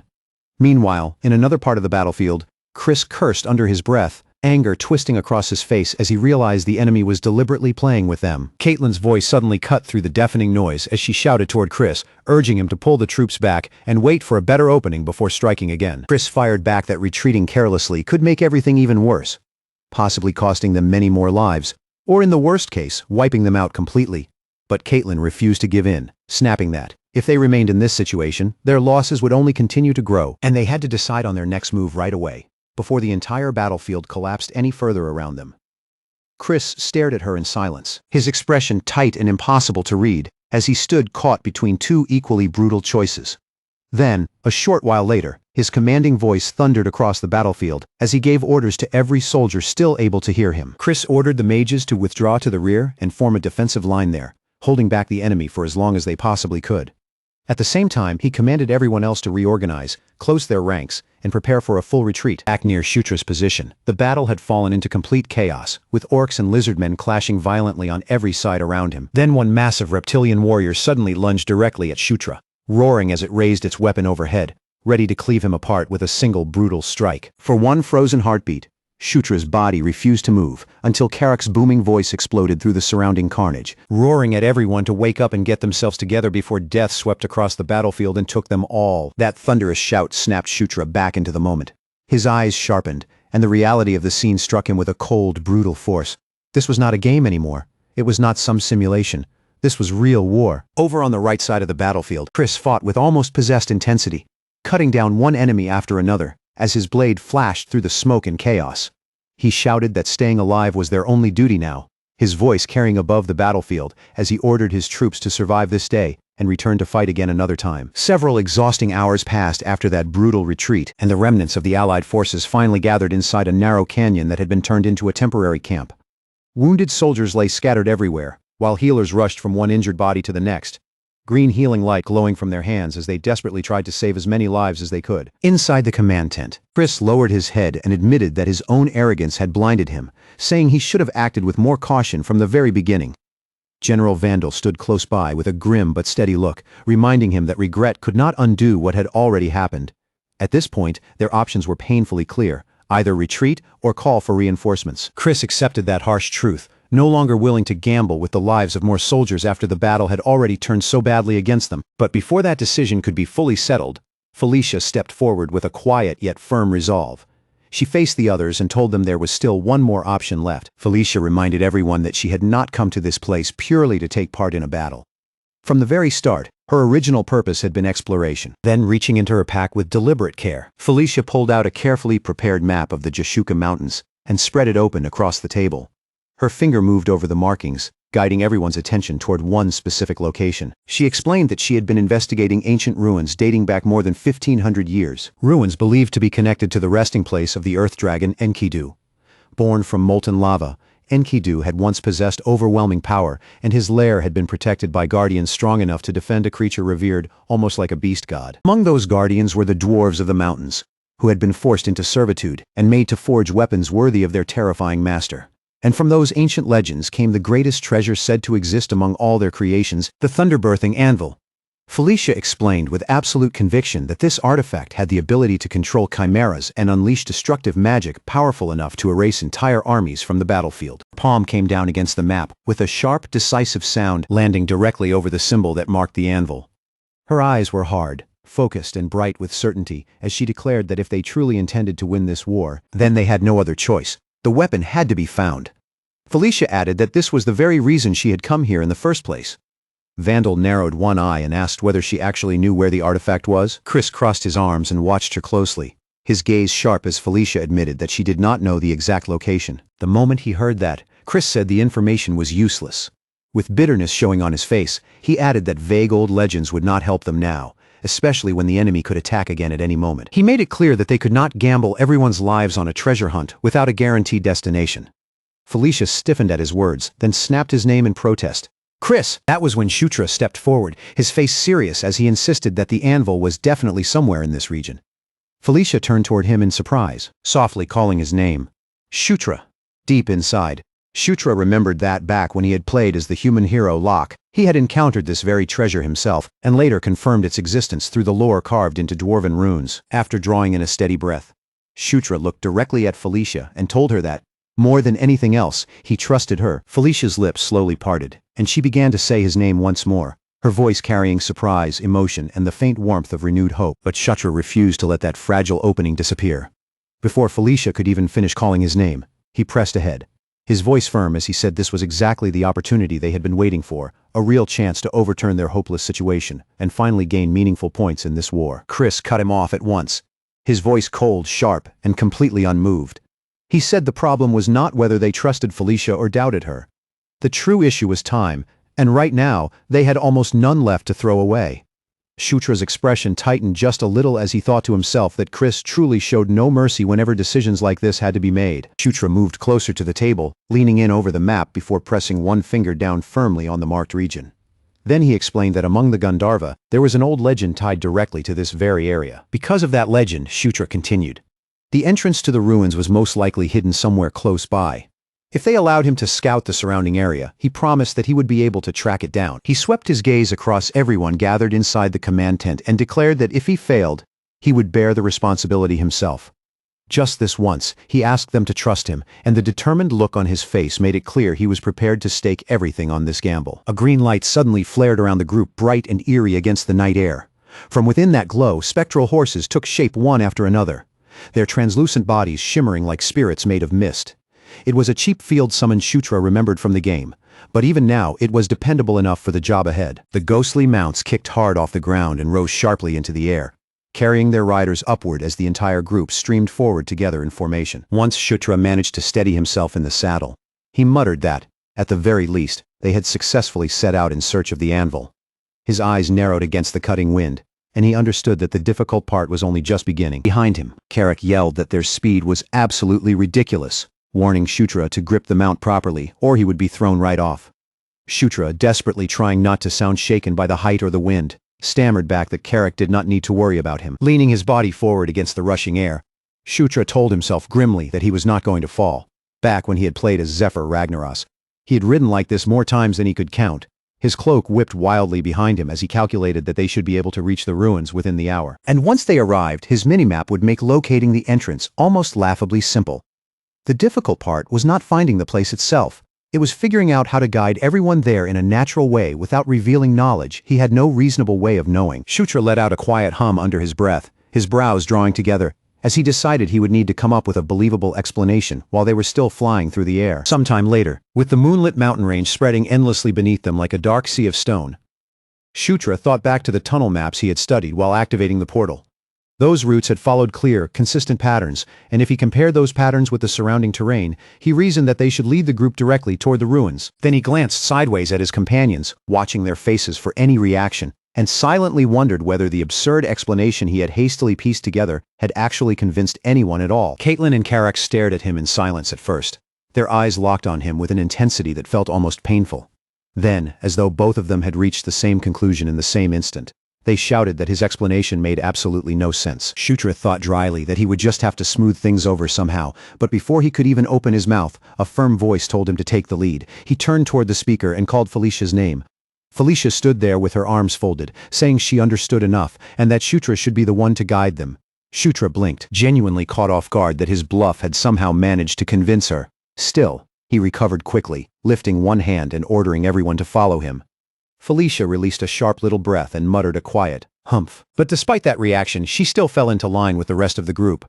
They pushed farther into the forest, moving through the dark trees until a jagged wall of rock finally rose up in front of them and blocked their path. Someone pointed out the obstruction ahead, and Carrick asked whether Shutra truly knew where the entrance was, because from where he was standing this path looked completely wrong. Shutra only gave a small chuckle and replied that he had never once said they were heading straight for the entrance. He walked along the cliff face, carefully studying the surface of the stone until he found a scarred section that stood out from the rest. Then he pressed his palm against that spot and told Caitlin to break through right there. Startled, Caitlin looked back at him and asked if he really meant for her to do it. After a brief, hesitant pause, she said she could at least give it a try. Felicia narrowed her eyes at the cliff wall, then said in disbelief that Shutra actually believed the anvil was hidden somewhere inside the rock itself. Shutra tilted his head slightly, wearing an expression that made it seem as if the answer should have been obvious, and explained that according to his calculations, breaking through that exact point would allow them to bypass the dungeon's guardians entirely and reach the inner area through a much shorter route. He then began explaining the next part of the plan, saying that if Caitlin hit the wall with enough force, then before he could finish the sentence, Felicia cut in and called him an idiot. She demanded to know how Caitlin was supposed to smash through solid stone with her bare fists, asking if Shutra thought she was some kind of siege weapon. Shutra blinked at her, genuinely thrown, and asked what else they were supposed to do. At that moment, Felicia stepped forward with a faint smile on her lips, pale magical energy beginning to gather and swirl around both of her arms. With a crisp snap of her wrists, she said that anyone who explored ruins properly always carried at least one serious way to destroy obstacles. In the next instant, Blue-white blasts of magic slammed into the cliff face, one after another, and cracks spread wildly through the stone, like branching lightning until the entire wall finally gave way, collapsing with a thunderous roar. Smoke, dust, and sharp fragments of broken rock burst outward all at once, forcing the team to stagger back and raise their arms as the debris-filled air rushed over them. As Felicia slowly lowered her hands, she stared into the newly opened passage before them and whispered in disbelief that they had truly found it. When the dust at last began to thin, a carved corridor appeared beyond the broken stone, its ancient entrance yawning open in the cliff like a dark mouth waiting to swallow them. Carrick narrowed his eyes at the chamber ahead and asked whether the half-dome sitting in the center was where the thunder relic had been kept.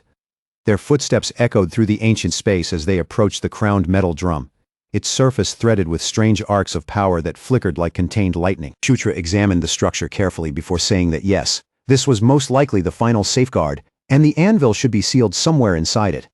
Carrick asked if they should just smash it open, but Shutra immediately stopped him, saying they could not do that. If they damaged it carelessly, the relic itself might be destroyed. Felicia studied the cage with a sharp, focused gaze, and said there had to be some kind of mechanism controlling it.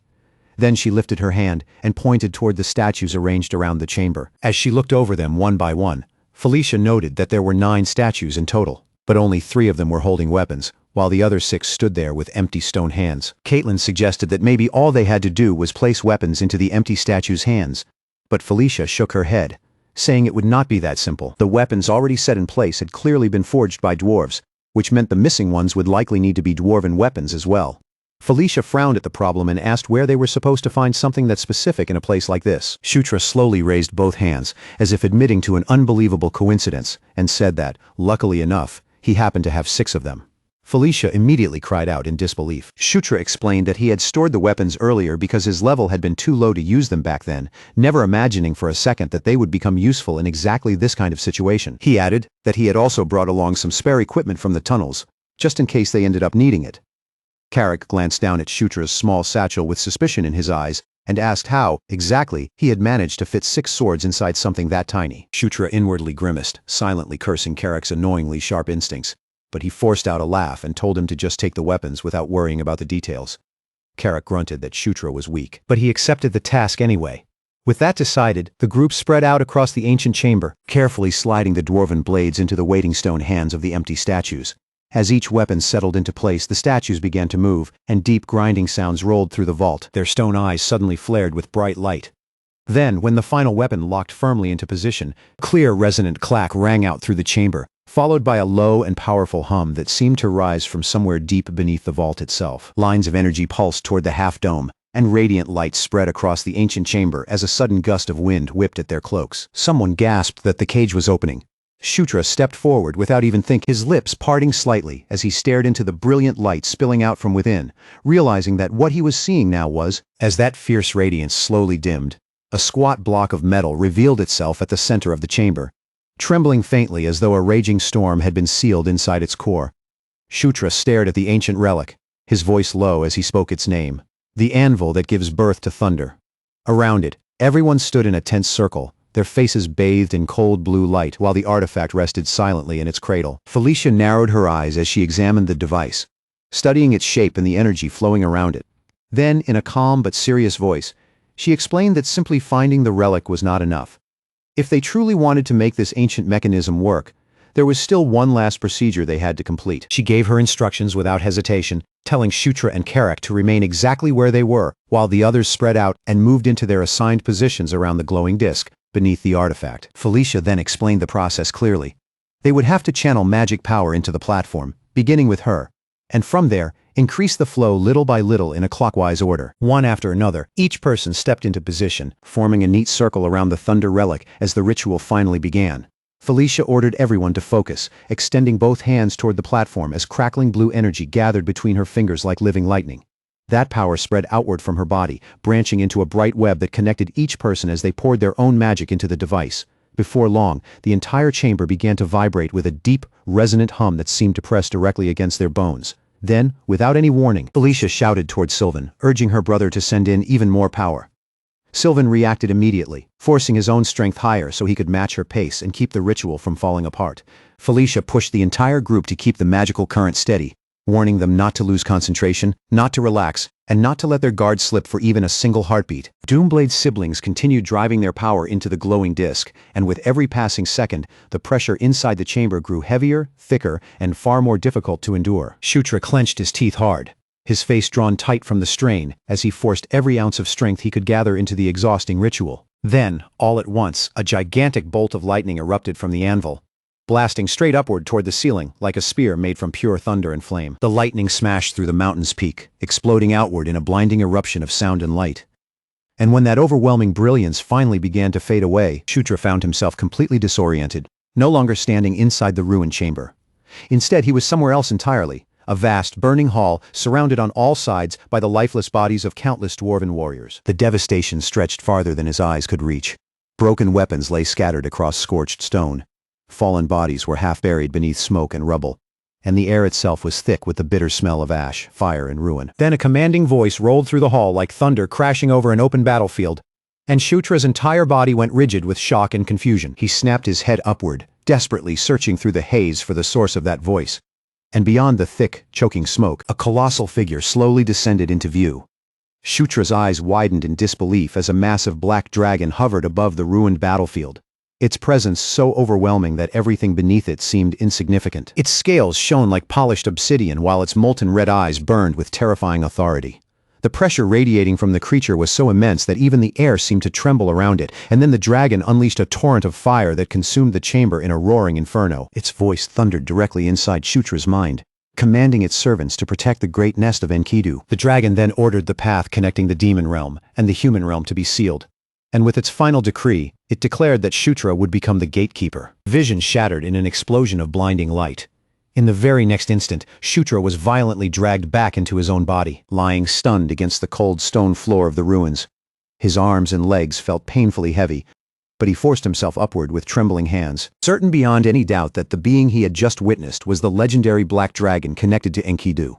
Then a voice called out his name, and when Shutra turned his head, he saw Felicia looking straight at him. Felicia asked if he had seen the same thing she had. Her voice trembled as she said she had witnessed an enormous black dragon, its massive body streaked with rivers of molten fire. Her words confirmed what Shutra had experienced. And then Karak admitted that he had seen the dragon too. A cold realization settled over Shutra as he understood that every one of them had been shown the exact same vision. Felicia confirmed it with a grim expression, though even she admitted she still did not understand what that vision was supposed to mean for their mission. Felicia turned her eyes back toward the anvil and said the answers they needed had to be hidden somewhere inside the relic itself. Determination tightened across her face, and she stepped closer to the glowing artifact. But the instant Felicia reached toward it, a violent surge of dark purple energy erupted from her body. The aura swallowed her in an instant, wrapping around her like a raging storm and twisting her face with agony as pain tore through her. The wild energy lashed violently around her, completely out of control, merciless, unstable, and growing more dangerous by the second. Shutra cried out Felicia's name, panic breaking through his voice. He could only watch as the darkness began to overpower her. Felicia weakly told Shutra to stop, but her voice was nearly drowned beneath the violent roar of the magical storm. Even so, Shutra reached for her without the slightest hesitation, grabbing her hand in desperation. The moment his fingers closed around hers, the raging surge dragged him straight into the chaos along with her. A huge explosion of violet energy burst outward from Felicia, Shutra, and the anvil, shaking the chamber all the way down to its foundations. Their companions froze in horror, shouting both of their names as the storm swallowed Shutra and Felicia together. Shutra screamed as raw power ripped through his body, threatening to tear him apart from the inside out. Then a single word echoed from deep within his mind: conquer. The voice of the Earth Dragon reverberated through him, declaring that this was a trial meant for those unworthy of touching the anvil. That command branded itself into Shutra's consciousness, searing the meaning of conquest into him as his entire vision was consumed by white light. The violent eruption finally faded. The chamber had been reduced to wreckage. Purple smoke drifted through the shattered air like ash after a disaster, while Karak and Caitlin stared in stunned silence at the destruction surrounding them. Through the settling dust, Shutra slowly appeared, kneeling on the cracked stone floor.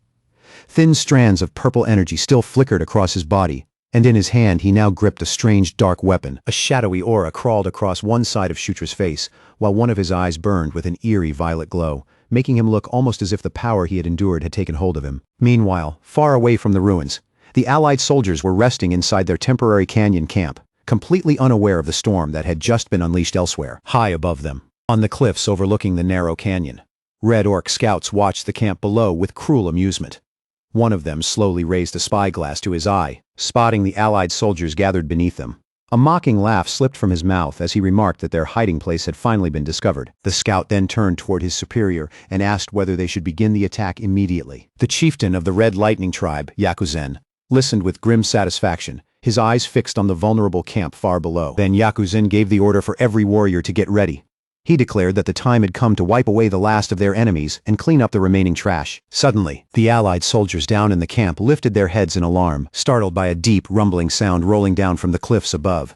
A rain of fiery meteors tore across the night sky, each blazing mass streaking toward the canyon like judgment falling from the heavens. The flaming meteors plunged straight toward the allied camp, falling onto their exposed canyon position like a merciless downpour of burning death. In the very next instant, the entire camp was swallowed by disaster, as explosion after explosion ripped through the canyon floor. Fire tore across the tents, weapons were blown apart, and soldiers were hurled in every direction as the magical bombardment shredded what little defense the exhausted army still had left. And from high up on the cliffs above them, the full force of the Red Orc army began to descend into the canyon like a flood of violence. War mammoths thundered ahead with terrifying momentum, their enormous tusks flashing in the firelight, while the Red Orc horde surged behind them with guttural war cries bouncing off the canyon walls. They rushed forward with only slaughter burning in their eyes, eager to crush every last survivor still staggering through the flames and finish the broken allied force once and for all. Chris cursed bitterly under his breath, realizing in an instant just how hopeless the situation had become. Their strongest fighters were still away at the ruins, and without those champions present, the remaining army was standing on the very edge of complete destruction. All Chris could do was watch as fiery blasts continued tearing through the temporary camp, his face darkening under the weight of the disaster closing in around them. Meanwhile, far above the canyon, the Red Orc chieftain stood on the cliffside and laughed as he looked down at the chaos below. Yakuzen declared that the demons had earned exactly this fate, sneering with satisfaction as he said their own arrogance had finally dragged them into ruin. He commanded his mages to slaughter the remaining soldiers, and the robed casters stepped forward at once, raising their hands as violent currents of crackling energy gathered around them. One of the mages pulled a surge of violet light into his palms, preparing to hurl a killing spell down into the camp. But suddenly, confusion spread across his face. He looked down in horror and realized his hands would not move at all. The magic he had gathered slipped completely out of his control, and in the next moment, the swamp mammoth beside him was engulfed by that same ominous violet aura. Its eyes flared with a sinister glow, and its massive body began to tremble as an unnatural force seized hold of it. The charging Red Orc warriors slowed in confusion, staring at the beast, unable to understand why their own war mammoth had suddenly stopped in its tracks. But before they could make sense of the situation, the creature turned its fury on them. A devastating blast of purple energy erupted from its enormous tusks, wiping out entire ranks of Red Orcs in a single sweeping attack. Screams of terror rose across the battlefield as the proud horde was ripped apart by the very beast they had brought to crush their enemies. From the cliffs above, Yakuzen's triumphant grin disappeared in an instant. He roared in outrage, demanding to know what kind of treachery had turned their war mammoth against them, his furious voice shaking through the canyon. Down in the chaos of the camp, Chris stared with wide eyes, completely unable to understand the impossible scene unfolding before him. The mammoth, which had been their death sentence only moments ago, was now rampaging through the enemy's own forces. Chris struggled to piece together what was happening, his thoughts racing until one realization finally struck him. He muttered that Shutra must have found the anvil. Meanwhile, back inside the ancient ruins, Shutra was still kneeling on the stone floor, violet energy crackling faintly around his body. In his hand, he gripped a weapon glowing with dark and destructive power. The Thunder Hammer, the legendary weapon meant to be paired with the anvil itself. A dark elf hurried to Felicia's side, moving quickly to support her and help her rise back to her feet. Felicia looked toward Shutra with a shaken but certain expression and told him that it seemed Enkidu, the Earth Dragon, had chosen him. Shutra could only stare at her in disbelief, his voice catching in his throat as he tried to fully understand what her words meant. Felicia steadied herself and told him firmly that he had to use the hammer. Around them, every gaze in the chamber shifted toward Shutra, his companions waiting in tense silence to see what he would do next, and in that moment Shutra finally understood the true meaning behind the Earth Dragon's overwhelming trial. The power that had pressed him down and forced him to bend had never been intended to destroy him. It had been a lesson. The meaning of conquest had been carved deep into Shutra's very soul. To conquer meant to dominate, and to dominate meant to rule. That was the real nature of the anvil's power. Slowly, a confident smirk spread across his face. Shutra decided that his first act of domination would be to seize control of the swamp mammoth. With unwavering resolve in his eyes, he lifted the thunder hammer high above him, purple lightning crawling across his arm. and then brought it crashing down hard against the anvil. A tremendous wave of energy burst out from the ruins, racing across the land like a storm that had finally been released. On the battlefield, the swamp mammoth let out a thunderous bellow as that same violet aura completely swallowed its enormous body, now bound fully to Shutra's will. The mammoth turned against the red orcs with overwhelming force, trampling, goring, and crushing them beneath a storm of destruction. Orc soldiers screamed in panic, their furious battle cries twisting into raw terror as their strongest beast tore through their own formation. From his high vantage point, Yakuzan watched in disbelief as the army he had been so proud of began collapsing before his eyes. On the opposite ridge, General Vandal saw the mammoth betray its masters, and in that single moment he understood exactly what had happened. Vandal declared that Shutra and the others must have succeeded, and without wasting even a heartbeat of that opening, he immediately seized the chance. He ordered his forces to charge, rallying the allied army to strike, while the red orcs were drowning in confusion. The counterattack erupted almost instantly. The allied orcs, driven forward by vengeance and desperation, slammed into the disorganized Red Lightning tribe. Steel tore into flesh, blood splashed across the battlefield, and the canyon was once again swallowed by the storm of war. This time, the momentum had completely shifted. Up on the cliffs, Yakuzan stood frozen, his face twisted in disbelief as he watched his forces crumble under the sudden counterattack. A subordinate beside him stammered that they should retreat, but Yakuzan snarled in fury, refusing to even consider running away. Through clenched teeth, he admitted that he had no idea who was wielding such terrifying power. His rage was cut short the moment Chris suddenly appeared behind him and struck with explosive force. The blow caught Yakuzan completely off guard, sending the Red Orc chieftain staggering as the impact slammed through him. Chris fixed him with a hard, unshaking glare, his voice sharp and cold like a blade drawn from its sheath.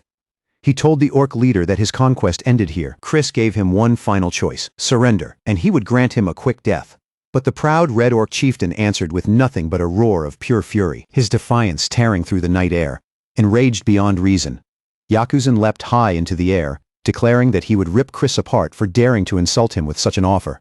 His massive body came hurtling down like a living weapon, every motion overflowing with bloodlust. But Chris was already prepared. He planted his feet against the ground, braced his entire body, and unleashed his devastating beast, Lord Fist, pouring all of his strength into a single explosive strike to meet Yakuzan's attack head-on. With a crack that rang out like thunder, Yakuzan was overwhelmed. The force of Chris's blow sent the Red Orc leader crashing backward, his body broken, and his pride shattered. The remaining Red Orcs stared in horror as their supposedly invincible chieftain fell. Their morale collapsed in a single instant, fear spreading through their ranks like wildfire. With their leader defeated before their eyes, their will to keep fighting was completely broken. Chris lowered his fist and drew in a heavy breath, looking down at his bloodied hand as he flexed it with grim satisfaction. He knew the battle was not entirely over yet, but now that the head of the serpent had been cut off, cleaning up the remaining enemies would not take much longer. Then his thoughts shifted toward his younger siblings. With rare honesty, Chris admitted that without their help, the allied army would have been in terrible danger. His expression softened for only a moment. But when his gaze drifted toward the distant horizon, concern flickered across his face as he wondered whether they were safe. Back inside the ruins, the others stood before the anvil as a magical projection shimmered above it.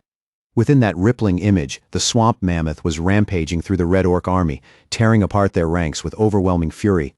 The dark elf stared at the vision in complete awe. Still stunned by what she was seeing, she said that with the anvil's power unleashed, the Red Lightning tribe was being completely annihilated. Her voice was filled with pure amazement, as though even she could barely believe the scale of destruction unfolding before them. But as that amazement settled over the chamber, Felicia's face slowly hardened into grim satisfaction, while she watched their enemies being crushed one after another through the projection. She remarked that the Red Lightning tribe was being utterly destroyed, but before she could say anything more, her voice suddenly weakened, and her body began to tremble. In the next moment, Felicia collapsed onto the ground, the backlash from the artifact finally draining the last of her strength. Her companions rushed toward her in alarm, but Felicia forced out a weak reassurance, insisting that she would be fine once she had enough time to rest. The dark elf quickly offered to prepare a proper place where Felicia could lie down and recover.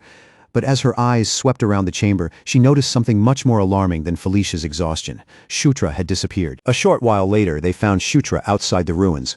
He released a slow breath, relief finally spreading through his chest, now that the immediate crisis had passed. Then, right in front of his eyes, a series of shimmering notifications appeared, showing clear proof that both his body and his power had grown. Shutra blinked in surprise as the messages revealed that he had gained several levels all at once. The jump was so dramatic that even he was left stunned for a moment, and he wondered aloud if this sudden growth had happened because of the anvil's power. Then another notification appeared before him, announcing that his conquest skill had advanced as well. Excitement flashed across Shutra's face, and he immediately opened his status window to inspect the details for himself. His eyes widened when he realized that under the king's banner had also increased by 1 level. A confident smirk slowly tugged at Shutra's lips as he understood that one of his most valuable abilities had become even more powerful. Then Shutra noticed something completely new in the list. A skill he had never seen before called King's Knights. Just from the name alone, he guessed it had to be some kind of summoning ability. Just then, a familiar voice called out to him and pulled Shutra out of his thoughts. He turned his head and saw Caitlin approaching, her expression clearly filled with worry. Shutra greeted her with a bright smile that looked almost guilty, cheerfully admitting that he had slipped outside without telling anyone first. But before Shutra could say anything else to defend himself, Caitlin raised her hand and brought it down in a sharp chop against his head. Caitlin scolded him angrily, demanding to know why he had disappeared without a word and made everyone worry about him. Shutra rubbed the sore spot on his head with a sheepish look and apologized sincerely. At that, Caitlin's anger finally began to soften. She told Shutra that it was fine, as long as he was safe, but her tone quickly grew serious again, as she explained that they now had another problem on their hands. Confusion crossed Shutra's face, and he asked Caitlin what she meant by that. Caitlin explained that Felicia had fallen into a deep sleep after collapsing, and she still had not woken up. Caitlin reminded him that Felicia had already been captured and drained by the Red Lightning Tribe before any of this happened. Even though Felicia had claimed she only needed rest, it was obvious that her body had been pushed far beyond its limit. Without Felicia awake, Caitlin explained, they had no way to summon the phantom steeds they needed to fly back to the main camp. Shutra nodded in understanding, but a heavy unease began gnawing at him from the inside. No matter how calmly Shutra tried to take the news, he could not shake the weight of worry pressing down on him over Felicia's condition. That night, the group set up camp inside the silent ruins. Small fires burned low against the ancient stone, and the air felt heavy with unease as everyone waited for Felicia to recover. Shutra sat quietly off to the side, checking his status window once again. His health had fully recovered, most likely because of the sudden burst of levels he had gained. What surprised him even more was that he did not feel tired at all. He wondered aloud whether that condition would last until morning, and then a new thought suddenly sparked in his mind. Shutra glanced around at the ancient stone walls where old carvings faintly glowed in the dim firelight. Then realization struck him. This was not just any ordinary chamber, they were deep inside an ancient ruin, which meant more hidden secrets might still be buried further within. There could be treasures, weapons, or even answers waiting somewhere in the darkness, and curiosity began to gleam in his eyes. Of course, Shutra knew better than to assume those treasures would be sitting around unguarded. Ruins like this were usually built with layers of danger, filled with traps and guardians designed to slaughter anyone foolish enough to wander in uninvited. But as Shutra tightened his hand around the thunderhammer, a confident smirk pulled at the corner of his mouth. The anvil's power was still pulsing quietly through him, reminding him that inside these ruins, he was no longer just another trespasser. He was the ruler of this place. The dungeon's power itself bent to his will, and within these ancient walls, Shutra held an authority that no ordinary explorer could match. That realization made the entire ruin feel as though it had opened itself just for him. The guardians could not attack him, and the traps could not harm him. In other words, he had basically been given a free pass to explore every hidden corner without fear. With that thought burning brightly in his mind, Shutra turned toward Carrick, who was still sprawled across the cold stone floor, snoring peacefully without a single care in the world. Shutra nudged Carrick, awake with the toe of his boot, amusement flickering in his eyes. Then, wearing a mischievous grin, he told his groggy companion to get up and follow him. As the two of them walked deeper into the shadowy halls of the ruins, Carrick rubbed at his eyes and staggered along unsteadily. In a nervous voice, the orc admitted that he was not exactly sure they should be wandering around this place so freely. Shutra only reassured him with calm confidence, pointing out that ruins like this always had hidden treasures and powerful weapons worth discovering. But the moment Shutra opened the door leading into the next chamber, Carrick's nervousness shot straight into open terror. Carrick gasped sharply and pointed ahead with a trembling finger. On the floor before them lay an enormous slumbering figure, and his voice shook as he warned Shutra about the terrifying beast in front of them. Shutra, however, did not flinch at all. He calmly explained that the creature was an arch-golem, a stone-carved guardian shaped like a griffin. It was one of the ruin's protectors, a monster with overwhelming strength, powerful enough to grind ordinary intruders into dust.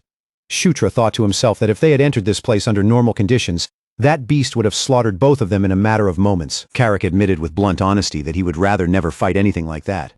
Shutra merely gave him a teasing smirk and called him a coward. But before Carrick could argue back, his fear melted into wide-eyed excitement. His gaze locked onto something glittering in the corner. A huge treasure vault overflowing with riches. Gold coins spilled from open chests, Jeweled weapons gleamed faintly in the dim light, and pieces of armor stood proudly on display stands. Carrack immediately grabbed a piece of golden armor and lifted it high, marveling at the flawless craftsmanship as it caught the light. He exclaimed that it had to be an incredibly high-quality treasure. Shutra nodded while studying the faint magical aura humming across the armor's surface. He confirmed that Carrack was right. It was enchanted armor, and it carried a considerable amount of power. Then, with a sly grin, Shutra asked Carrack if he wanted it. The orc stared at him in complete disbelief, clearly stunned that Shutra would offer it so easily. Shutra laughed and said the armor was far too large for him anyway. Delighted, Carrack accepted the gift with heartfelt gratitude, hugging it tightly against his chest as if he had just received the greatest honor of his life. Meanwhile, Shutra gathered a handful of ancient gold coins, feeling their weight in his palm as he looked over the rest of the treasure spread around the chamber. After deciding to store the most valuable pieces inside his inventory, Shutra told Carrack that he could take whatever else caught his eye. Shutra then wandered leisurely through the glittering chamber, letting his gaze drift over the piles of treasure around him. Before long, something unusual drew his attention. A massive, ornate chest standing untouched in the far corner. Curiosity sharpened inside him as he walked over to it. He carefully unlatched the chest, only to frown when he found nothing inside except a single small button embedded in the bottom. Without hesitating, Shutra pressed the button. The far wall groaned and faint light spread across its surface before the stone slowly pulled back with a heavy grinding rumble. A hidden doorway opened before him, revealing a pitch-black corridor beyond. A wide grin spread across Shutra's face. He could tell immediately that something special was waiting behind that secret door. Shutra could feel it deep in his bones. With eager steps, he strode into the passage, his boots echoing against the ancient stone beneath him. The tunnel stretched ahead of him, long, silent, and swallowed in darkness. But at the very end, it opened into a vast chamber with a ceiling arching high overhead. At the center floated an artifact, suspended above a pedestal in midair, radiating a dark and mysterious power. A suffocating pressure crashed straight into Shutra's chest, so dense and violent that for a second, even breathing felt difficult. And in that single frozen moment, realization struck him with terrifying clarity. He had never seen this thing in person before, not even once, yet somehow its name surfaced from deep within him, like it had been carved directly into the deepest part of his soul. Shutra's mouth opened slightly, his eyes locked on the relic before him, and in a voice barely louder than a whisper, he spoke its name with stunned awe. This was Enkidu's gauntlet, the legendary artifact known as Earthshaker. It was the kind of weapon that had passed beyond ordinary history, an ancient and monstrous existence that most people only knew from half-forgotten myths, dusty legends, and stories too grand to feel real. Even among the countless artifacts scattered across the world, Earthshaker stood close to the very summit. Its plated surface gleamed with a dark-aged radiance, giving off the feeling of a power that had endured through endless eras without ever fading. Waves of force rolled out from it again and again, each pulse almost like the slow, thunderous heartbeat of some ancient god. At the very same time, the aura of conquest within Shutra suddenly reacted, stirring violently inside him as if it had just awakened to answer that call. That aura began to resonate with the gauntlet, sending tremors through Shutra's entire body from the inside out. He could clearly sense Earthshaker calling to him, pulling him closer with such an overwhelming force that trying to resist felt nearly pointless. And before Shutra even understood what he was doing, his hand had already started lifting on its own. His fingers stretched slowly toward the gauntlet, almost as if fate itself were guiding his arm forward. But right before his fingertips could touch it, sharp lines of system notifications flashed across his vision, warning him that his current stats were still far too low. Shutra stopped dead, his hand hanging in the air as shock spread across his face. After all the levels he had gained recently, after all the strength he had accumulated compared to before, he still failed to meet the requirements needed to properly handle such a terrifying artifact. And yet, even with those warnings glaring in front of him, Earthshaker did not push him away. The gauntlet kept shining, its mighty aura curling around Shutra like it had no intention of releasing him. Then, as if responding to that strange bond, another message appeared before his eyes. The words on that notification left Shutra utterly speechless. Earthshaker had recognized him as its master before he could fully grasp the weight of what that meant. A blinding explosion of golden light burst out around him. Gauntlet hovered there, shimmering brilliantly, until its solid form began to unravel and dissolve into flowing streams of radiant energy. That golden power rushed directly into Shutra's arm, and the moment it entered him, a sharp gasp escaped from his throat. For one brief instant, the blazing light swallowed his entire field of vision, leaving him unable to see anything else. Then the power merged into his body, and the ancient armor started reconstructing itself, shaping perfectly around his hand, as though it had been made for him from the very beginning. Shutra stared down at his arm, completely captivated by the sight. Earthshaker now rested on him, its presence not only weighing against his flesh, but pressing deep into his spirit as well. A new wave of notifications appeared, confirming that his stats had risen by an enormous amount. The numbers surged upward at a ridiculous pace, climbing far beyond what Shutra had imagined possible. As the truth of it settled over him, a confident smirk gradually formed on his face. From this point forward, every level he gained would strengthen his bond with Earthshaker even further. This was far more than simply adding a new weapon to Shutra's arsenal. What he had obtained was a fragment of overwhelming power. Something so extraordinary that it might one day alter the course of his entire future. Enkidu's gauntlet now belonged to Shutra. His thoughts raced wildly, filled with new possibilities, visions of conquest, and the endless ways this artifact could twist the direction of his destiny. But before Shutra could properly savor that victorious feeling, a sudden voice rang out from behind him, slicing through the moment and dragging him sharply back to reality. Shutra whirled around instantly, reacting before he could think, and quickly shifted his arm behind his back to hide the glowing gauntlet from view. Carrick stood at the entrance of the chamber, his posture stiff and his expression uneasy. The orc did not bother pretending otherwise. He admitted that he had seen the entire thing with his own eyes. Carrick's voice trembled just a little as he said he had watched the gauntlet disappear straight into Shutra's hand. A cold bead of sweat slid down Shutra's cheek, and his chest tightened with unease. For one terrifying second, he thought his most dangerous secret, the truth about his inventory, had finally been exposed. But Carrick only shook his head with surprising calm, and the look on his face was much more reassuring than Shutra had expected. He told Shutra there was no need to worry, because he understood all too well that knowledge like this could cause serious trouble if it reached the wrong ears. Then Carrick's mouth curled into a fierce grin, loyalty burning clearly in his eyes, and he swore that even if someone put a blade directly against his throat, he would never reveal Shutra's secret. Those words hit Shutra harder than he expected. Carrick's loyalty was steady, sincere, and completely unwavering, enough to move him in a way he had not anticipated.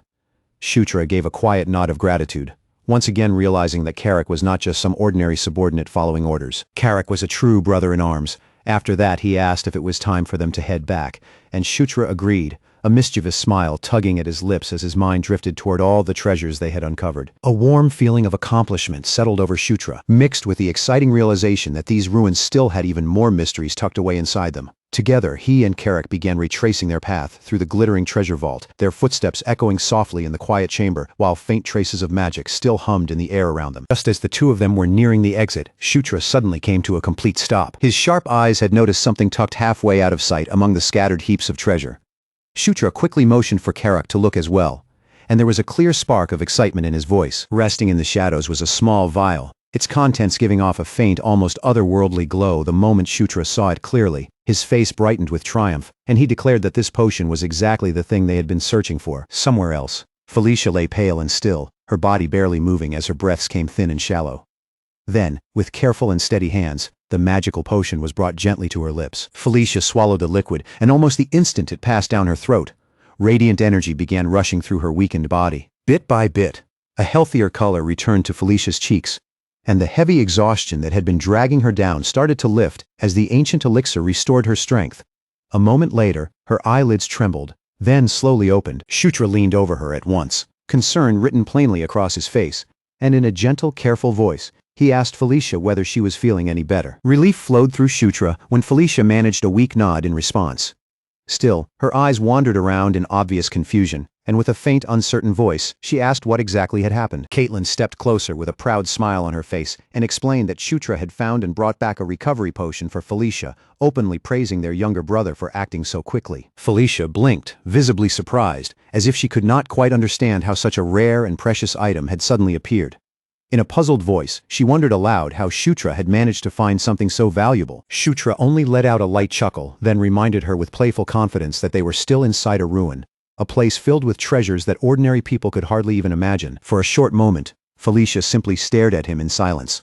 Then the realization finally reached her, and a small, embarrassed smile appeared on her face as she admitted that she had completely forgotten that obvious fact. Shutra straightened up, wearing a confident smirk, and announced that he was now the ruler of these ruins. He told Felicia that she no longer had anything to be afraid of, and that all she needed to focus on was resting. By the time Felicia opened her eyes again, Shutra assured her her magic would have fully recovered. His words seemed to reach something warm inside her. To Shutra's surprise, Felicia thanked him in a soft voice, her tone unusually gentle while a faint blush colored her cheeks. Shutra hesitated for a second, genuinely caught off guard by how sincere she sounded.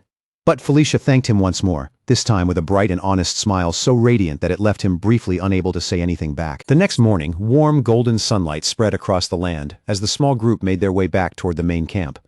Everyone still looked worn out from everything they had endured, but their expressions were noticeably lighter, as if the worst weight had finally been lifted. At the gates of the camp, General Vandal welcomed them with booming laughter and a broad, victorious grin.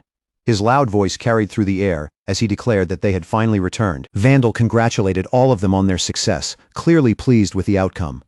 Not long afterward, Chris appeared as well, clearing his throat with an awkward stiffness that made his formal attitude stand out even more. Shutra blinked in surprise when he noticed his older brother standing there. Chris still seemed weighed down by their earlier argument, and for a brief moment, an uncomfortable silence hung between them. Chris looked as though he had to wrestle the words out of himself. His pride clashing against emotions he clearly did not know how to express. Speaking seemed difficult for him, but at last he forced himself to admit that Felicia's performance had been splendid. Felicia responded with nothing more than a smirk, brushing off that rare compliment with her usual air of confidence, though the quiet satisfaction lingering in her expression was impossible to hide. Shutra watched that small exchange between the two of them, and a gentle warmth slowly spread through his chest. For the first time in what felt like quite a while, he allowed himself to smile with complete sincerity. Chris then told everyone to get some rest, assuring them that he would take care of the remaining matters himself. Shutra tilted his head, not quite understanding what his brother meant, and asked Chris to explain. His older brother made it clear that the Red Lightning tribe had not been completely erased from existence. Even after the main force had fallen, scattered survivors were still hiding somewhere in the surrounding region, keeping their heads down in the shadows, and eventually someone would have to track down every last remnant and finish cleaning up what remained. For a brief moment, Shutra said nothing at all. He simply stood there, letting his brother's explanation sink in. Then, as the meaning of those words settled, one corner of his lips slowly curled upward, and a faint, pleased smirk appeared on his face. Inside his mind, Shutra was already imagining the reward waiting for him. 2 full weeks where he could finally breathe, relax, and enjoy a little peace after everything he had survived. To him it almost sounded like a proper vacation. But before that pleasant fantasy could grow any further, Caitlin suddenly seized him by the arm. Her narrowed eyes were filled with obvious annoyance, and with a firm, no-nonsense voice, she made it painfully clear that he should not misunderstand. This was absolutely not going to be a vacation for him. But then Caitlin's sharp glare shifted into something much more dangerous, a sly, knowing smile. She leaned a little closer, just enough to make the pressure behind her words feel heavier, and told him that her younger brother had plenty of important work waiting ahead. And the most important part was that every single bit of it would be done right by her side. Bright sunlight washed over the jagged mountain ridges, then spilled down across the dense green canopy of the forest below. Far beneath those peaks, on the open training ground, pale dust hung in the air and shuddered with every heavy impact, rising and trembling as the brutal training session continued without mercy. Shutra charged forward with everything he had, putting his full strength into the rush, but the moment he stepped into range, his body suddenly locked up as if the air itself had grabbed him. Before he could properly react, a heavy strike crashed into him, leaving him frozen in shock as he gasped that the attack had taken him completely by surprise. The force of the blow knocked the air straight out of his lungs, making his chest tighten painfully for a moment. Shutra barely had time to drag in another breath, and before he could recover his balance, Caitlin was already moving toward him again. Her body blurred across the training ground, wrapped in a fierce blue aura as she closed the gap in an instant. Caitlin warned him that if his concentration slipped for even 1 second, he would be putting himself in real danger. Her heel stamped against the ground, her hand cut sharply through the air, and the burst of wind that followed sent dust and grit whipping across Shutra's face as she ordered him to stand back up. Shutra let out a rough, choking cough and dragged the back of his hand across his lip. He had already known that the training would be harsh, but feeling it directly was something else entirely. This was not ordinary practice. This was beast fist training. Only now did Shutra truly realize what Caitlin had meant earlier when she said there were things to do. She had never been talking about simple errands, military strategy, or a chance to rest. From the very beginning, she had meant this relentless, bone-crushing training routine. For the first 5 days, Shutra's life became almost nothing but getting knocked down over and over again. His body was covered in bruises, his muscles screamed with every movement, and he was pushed so hard that even drawing breath began to feel heavy and painful. It was not until an entire week had passed that Shutra finally started to catch the faintest glimpse of Caitlin's fists as they came flying toward him. Her terrifying speed was no longer completely beyond what his eyes could follow. Wooden boards shattered apart under the force of their exchanges, rails split and snapped around the training ground, and by the 11th day, their arms were cutting through the air so quickly that each clash looked like 2 sides crossing in mid-swing. Caitlin slipped smoothly inside his guard, her movements sharp, clean, and full of confidence. A grin spread across her face as she looked at him up close and told him that he was finally starting to keep up with her. Shutra pulled his body back into a proper stance, pale aura gathering around his clenched knuckles, while he forced his breathing into a steady rhythm. After taking so many hits, he muttered that he would be in serious trouble if he had not improved at least this much. And perhaps it was thanks to that merciless training that both his beast fist and his aura had finally risen all the way to level 5. Night spread over the forest leaves and the warm air filled with the rough, constant cries of cicadas. Caitlin eased her shoulders down, her posture finally becoming a little more relaxed, and nodded with clear approval. Then she lightly tapped the side of her head and told Shutra that if he continued growing at this pace, he would soon be ready to start learning Beast God Fist. Shutra's face brightened immediately, and his fists tightened with sudden excitement as he asked if she truly meant that. Caitlin flicked her ponytail back with a casual motion, then admitted that she was honestly impressed. She told him she had never seen anyone improve at such an absurd speed before. Shutra drew in a slow, steady breath, trying to settle the excitement building inside his chest. At long last, he was standing on the edge of learning it, the secret technique of the lycanthropes, the legendary beast, God Fist. Caitlin stepped closer to him and reached out her hand. Her expression grew calm and serious, and her voice lost its teasing edge as she told Shutra that from this point forward she would teach him a completely different method of controlling and moving his aura. She warned him not to overlook even the smallest detail, and to follow her guidance exactly as she demonstrated it. Then Caitlin looked directly into his eyes, holding his attention firmly, and asked if he understood, calling him by name Shutra. Shutra answered without hesitation. His voice was quiet, but there was no uncertainty in it. As he told her that he understood, their hands came together, fingers closing firmly as they clasped each other in a tight grip. A cold blue-white glow began leaking out from the space between their joined fingers. Then, in the very next instant, that light expanded violently and shot upward, erupting into a roaring pillar of power that shook the entire clearing, while leaves spun through the air like sparks scattered from a flame. The ground beneath their feet pulsed like a massive drum being struck from below, and their combined auras surged upward into the night sky, like a brilliant blue comet. Shutra squeezed his eyes, shut against the blinding rush of energy, feeling Caitlin's aura pour straight through him. Inside that overwhelming torrent, coils of light wound around his arms and legs, pulling his body deeper into the current. Shutra felt the glowing current drag him along, guiding his body before he even had the chance to resist. The streams of radiance twisted around each other like luminous serpents, and as he watched their movements, he realized they resembled Beast Fist on the surface. But deep down, at the very core, this was something entirely different.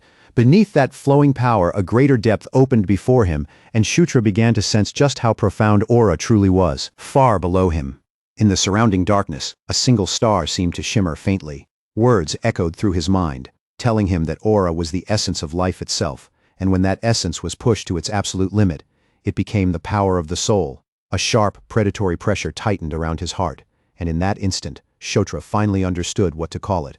It was conquest, a wild, overwhelming force meant to seize, dominate, and subdue. Light exploded all around him, and as he fell freely through that glowing darkness, he found himself wondering if this was the true form of aura. The towering pillar of light burst outward across the forest, tearing leaves from the nearby branches and sending them scattering through the air. Around Shutra, golden panes of light began flickering into existence one after another. The shining panes rang out with crisp, bell-like chimes. Shutra watched them flash before his eyes in sequence, and the first message revealed that Beast Fist had leveled up. Then another radiant pane appeared right after it, announcing that his aura had leveled up as well. Caitlin touched down lightly on the ground, landing with effortless grace. A bright smile spread across her face as she looked at Shutra with open amazement and told him that it was incredible. He had truly succeeded. Another luminous pane slid open in front of him, glowing with the presence of newly awakened power. Shutra read the words displayed across it and realized that he had acquired Beast God Fist, and somehow it had already reached level 11. Shutra slowly lifted one hand, feeling the unfamiliar power gather inside his body and pulse through him with steady force. He controlled his breathing, focused that energy into his palm, and spoke the names with firm conviction. Beast God Fist and Earthshaker. Shock waves erupted outward in spiraling waves, ripping across the training ground and sending a swirling vortex of dust rising high into the dark night sky. One final clear chime rang above him, almost like a crown being set upon his head. The glowing pane declared that Shutra's level had risen yet again, bringing him all the way up to level 14. Shutra exhaled sharply and let out a quiet, satisfied, "Yeah." His gaze lifted toward the night sky, where the leaves were still spinning like tiny sparks in the air. Then he said it again, this time with more certainty in his voice. This was it. The real beginning was finally starting now. At the edge of the tree line, hidden in the quiet shadows, someone stood there watching the scene in silence. Vandal observed everything with a gentle smile resting on his lips. By the time dawn came, warm, golden light had spread over the camp and brought it fully awake. Later, inside the tent, Shutra sat across the table, scratched his head as though something had just come back to him and casually said, "Oh, right." Shutra turned his gaze toward Caitlin and asked if he could ask her something. Caitlin shifted her attention to him calmly, giving him the floor as she asked what he wanted to know. Leaning forward over the table, Shutra lowered himself into the conversation and asked what exactly was going on between Chris and Felicia. In his mind, Shutra immediately began arranging the situation like pieces on a game board. Felicia, just like Chris, was someone he needed to draw over to his side. And if the relationship between those two was strained, that tension could turn into a serious weakness later on. Caitlin fell silent for a moment, taking the question seriously as she thought it over. After a short pause, she explained that Chris and Felicia were not exactly enemies, but there was definitely a noticeable distance between them. She hesitated briefly, then added that it was not because of one clear incident or single dramatic event. Shutra pressed a little further, asking what the reason was if that was not the case. Caitlin leaned back in her seat, her eyes growing thoughtful as she measured her answer. Caitlin said the issue probably went back to the problem between Chris and Sylvan. Shutra blinked the moment he heard that name, clearly caught off guard, and repeated it aloud in surprise. Sylvan. Caitlin sharply tapped the table twice, the sound carrying enough force to serve as a warning. She told Shutra to be careful, explaining that even if Sylvan was not there in person, he should not say his name. So casually, Shutra reached up and rubbed the back of his neck, realizing that he had slipped up. He apologized, saying the name had simply surprised him before he could stop himself. Even so, his thoughts kept circling back to it. Felicia's twin brother, Sylvan Doomblade. Shutra remembered the game all too clearly, and back when he had played as Zephyr Ragnaros, Sylvan had been one of the most dangerous and formidable opponents blocking his path. Shutra raised his eyes and started to ask if that meant there was some kind of problem between Chris and Sylvan, but before he could finish the thought, a broad-shouldered figure appeared in the doorway. A familiar voice rang through the tent, casual and bright, saying that the two of them were both here. Shutra and Caitlin both jolted upright in surprise. Shutra twisted around in his seat and stammered, "Chris?" Caitlin tilted her head with a wry little smile and said he had arrived early. "Brother?" The blonde warrior simply hooked his thumb toward the exit and told them to start packing. Chris grinned as though everything had fallen into place much more smoothly than expected, then explained that the job had been finished faster than planned. Because of that, Chris said they would be leaving that very afternoon. Shutra was caught completely off guard by the sudden announcement and blurted out in confusion, asking if they were really leaving already. Then almost immediately, Shutra asked where they were supposed to be going. Chris raised an eyebrow at him, looking almost amused by the question, and asked if Shutra seriously did not know. He explained that once a mission was completed, they had to return and report the results. The scene then shifted outside to the yard, where the tents glowed softly beneath the low sunlight. Vandal clasped forearms with them in farewell, his grip firm and respectful, and told them that they had done well, addressing them with proper respect as prince and princesses. With a warm rumble in his voice and a gentle smile on his face, Vandal said he looked forward to the day when they would meet again. Vandal addressed Shutra with proper respect, calling him the Ninth Prince. Shutra accepted the gesture without hesitation, gripping the general's forearm firmly in return. He met Vandal's eyes head-on and answered with the same sincerity, saying that he felt the same way and hoped they would cross paths again too. Vandal. Chris rolled his shoulders with a relaxed motion, as though that farewell had neatly tied up everything they needed to do here. Then he turned an easy glance toward the rest of the group and asked if everyone was ready to move out. Shutra raised his fist with fresh energy, his voice clear and eager as he answered yes. At that same moment, Chris's eyes drifted past the edges of the camp, sweeping across the distant horizon as if he were already looking toward their next destination. Chris declared that they would leave at once and head straight for the Demon King's castle. And with those words, the image seemed to shift toward that distant seat of power. Crimson spires rising into the sky, enormous walls standing like a fortress of authority, and vast halls echoing under the heavy presence of royalty. Far away, within that imposing castle, soft footsteps moved across the cold stone floor of a high vaulted nave. Each step was quiet, yet the sound carried through the immense chamber as if the entire space were listening. At the far end of that overwhelming hall, a massive figure sat waiting in silence upon the throne, unmoving beneath the weight of the chamber around him. His armor gave off a faint glow in the dim light, while thick shadows pooled around his body like the hall itself was gathering for an audience. Meanwhile, Shutra had already mapped out the journey back in his head, calmly reminding himself that returning to the Demon King's castle should be simple enough. The first step was straightforward. They needed to make their way to the nearest teleportation circle. Once they reached it, they could rely on long-distance transfer magic and arrive directly near the castle gates. Shutra quietly calculated the route in his mind and estimated that the entire trip would take about 3 days. After reaching that conclusion, he let out a soft sigh. There were no proper inns waiting for them along the road, which meant another night would have to be spent outdoors beneath the open sky. That evening, as the group settled around the campfire, Shutra lazily twirled a stick between his fingers. The firelight flickered over his pale face, and he quietly admitted to himself that being so close to the Demon King's castle was making him feel strangely nervous. Shutra lowered the stick toward the ground and scratched lines into the dirt beside the flames, writing names as he murmured them one after another. Zephyr, Baikal, and Anastasia. Those were the three major factions that held power over the royal court. He carefully arranged the political situation in his mind, piece by piece. The second prince, Zephyr Ragnaros, was known as the greatest enemy of the Demon King. The first prince, Baikal Ragnaros, was the eldest son, and his strength and influence made him impossible to ignore. Then there was the fourth princess, Anastasia Nikrian. She possessed her own powerful sphere of influence, standing as yet another major force within the palace's dangerous balance of power. When it came to the fight for succession, Shutra understood one thing very clearly. Birth order meant almost nothing. No one could claim the throne just because they had been born earlier than the others. In the Demon King's palace, accomplishments, strength, and proven ability were what decided who deserved to stand above the rest. He continued sorting through the knowledge he already had. Baikal and Zephyr were full-blooded brothers, and both of them had inherited the draconian bloodline through their mother. Their innate power, their fame, and the influence gathered around them existed on a level far beyond ordinary royal children. Shutra had to admit that their prestige was almost overwhelming. If someone were forced to choose between the two, then Baikal, who was known to be more moderate and level-headed, would probably appear to be the better candidate. But after thinking that far, Shutra only gave a small shrug, because ultimately, that point did not really matter. When the destined day finally arrived, everything inside the Demon King's palace would be thrown into change, whether the people there were ready for it or not. Shutra's voice dropped lower, and the lightness from before faded away, leaving behind a heavier and more solemn tone. That was exactly why he could not afford to be careless. He had to begin preparing himself now, before that storm finally reached him. He needed to raise his level high enough to use Earthshaker properly, and he also had to master the new power that fate had placed directly into his hands. With the campfire burning in front of him, Shutra clenched his fist and called out the King's Order of Knights. Sharp system ping responded almost instantly, cutting through the quiet night. Shutra's eyes focused on the invisible interface as he announced that the skill under the King's flag had activated. His eyes widened as a golden pane unfolded in front of him. He had been expecting something simple, maybe a basic summoning function, but the information displayed before him was far more detailed than that. Shutra read through it carefully. Order of Knights, Level 1.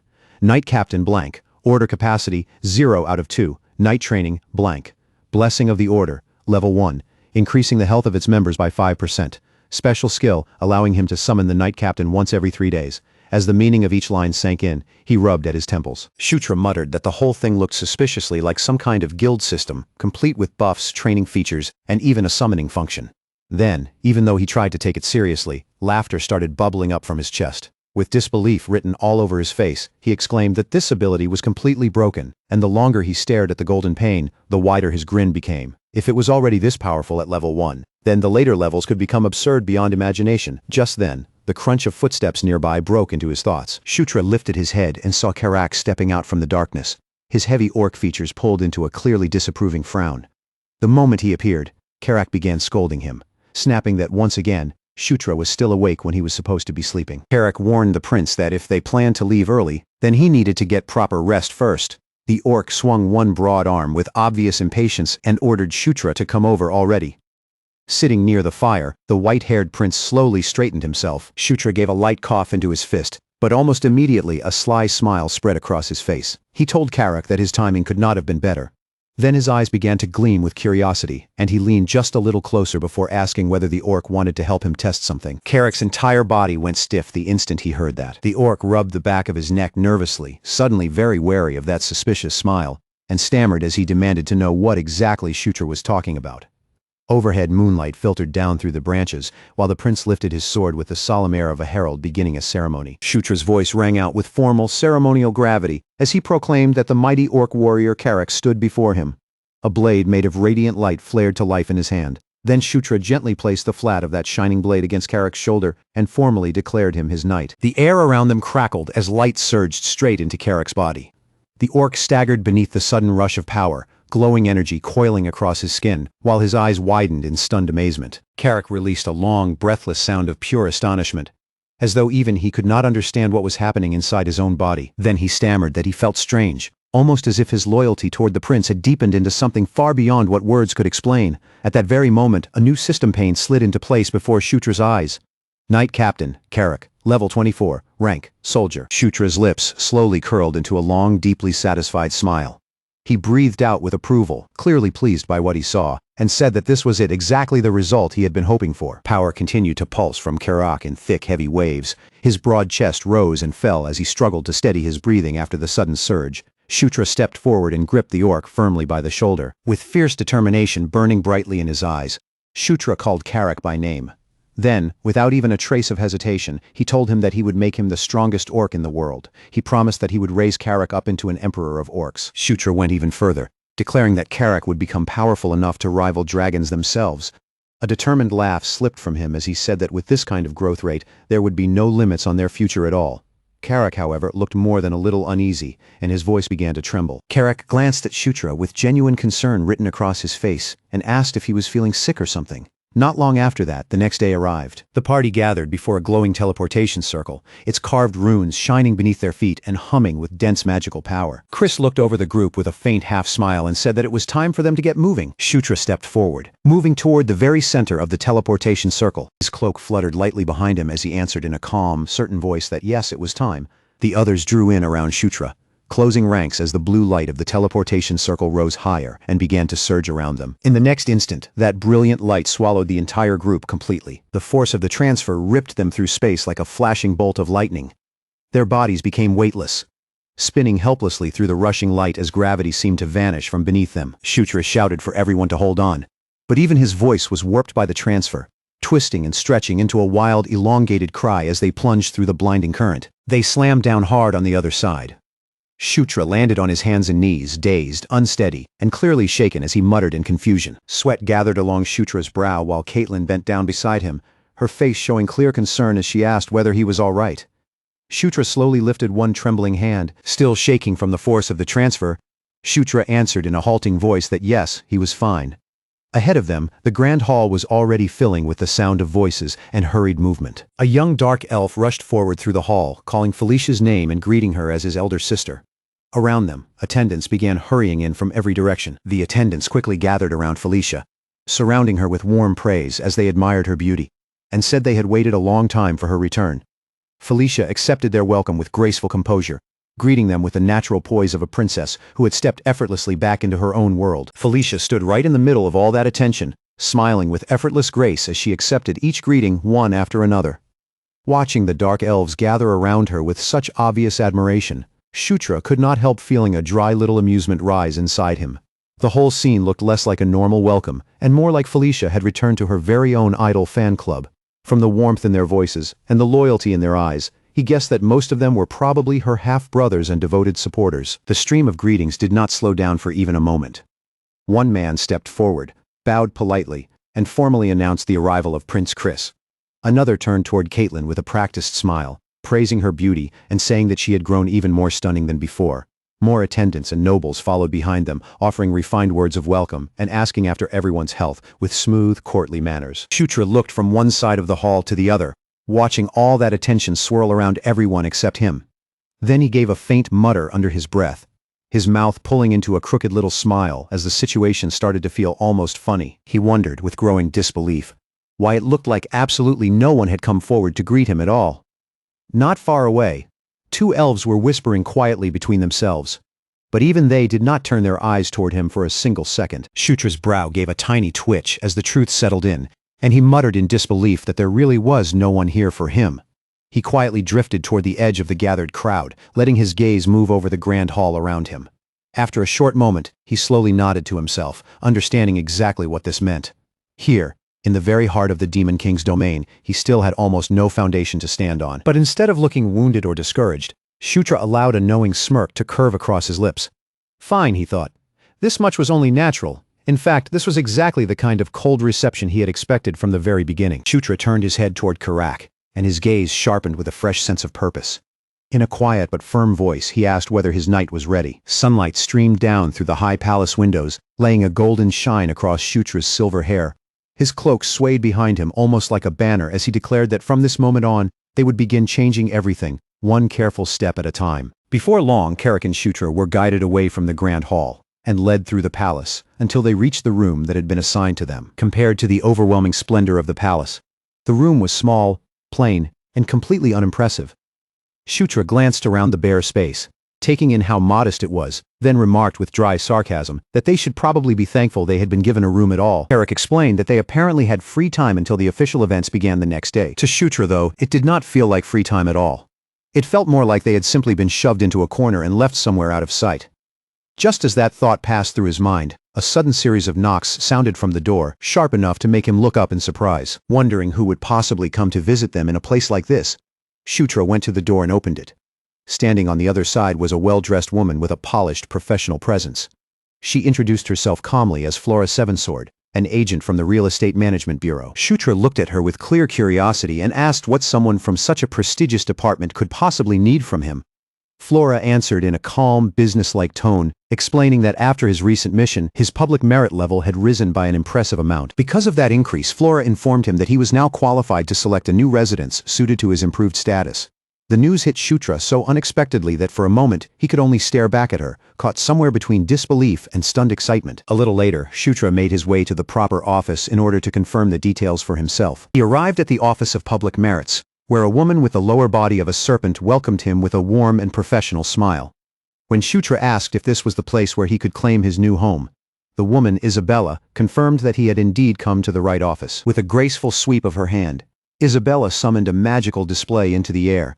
Glowing information unfolded before them, listing Shutra's achievements one by one in shining detail. Isabella revealed that Shutra's merit level had already reached 5, granting him access to higher privileges and an enormous salary of 500 gold. She also added that no other prince had ever achieved such a result during a very first mission. Shutra felt his face grow a little embarrassed under the praise, but deep down, he was secretly thrilled. When Shutra asked to see what residences were available to him now, Isabella agreed immediately, sounding almost pleased to show off the options he had earned. Not long after that, Shutra and Carrick found themselves standing in front of the place that had been selected. Carrick stood frozen on the spot before a mansion so grand it seemed to rob him of breath. Staring up at the magnificent estate beyond its golden gates, he asked in complete disbelief whether this incredible place was really supposed to be their new home. Carrick could barely process what his eyes were seeing.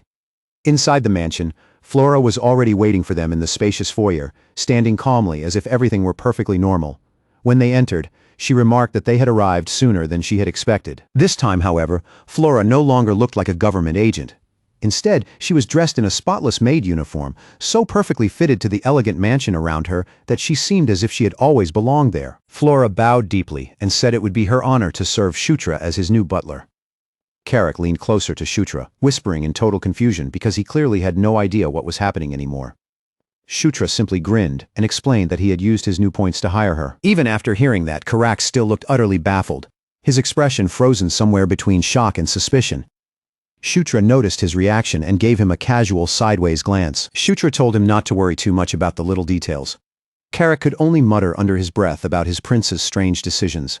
Then morning arrived, bringing with it the day of Shutra's very first formal audience with the Demon King. Inside the lavish dressing room, Carrick shifted uneasily from one foot to the other. His nervousness was obvious as he complained that he needed to use the restroom. Shutra, holding a drink in one hand, snapped back at him in irritation and told him to just go already.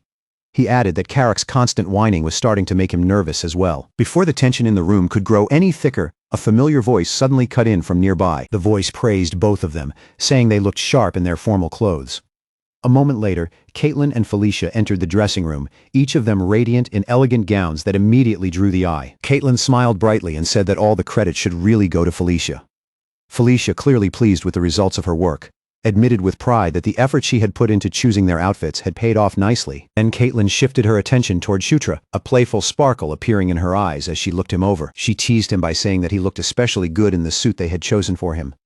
The moment those words reached him, Shutra became visibly flustered under her praise. Still embarrassed, Shutra thanked her and quickly added that Caitlin and Felicia both looked incredible too.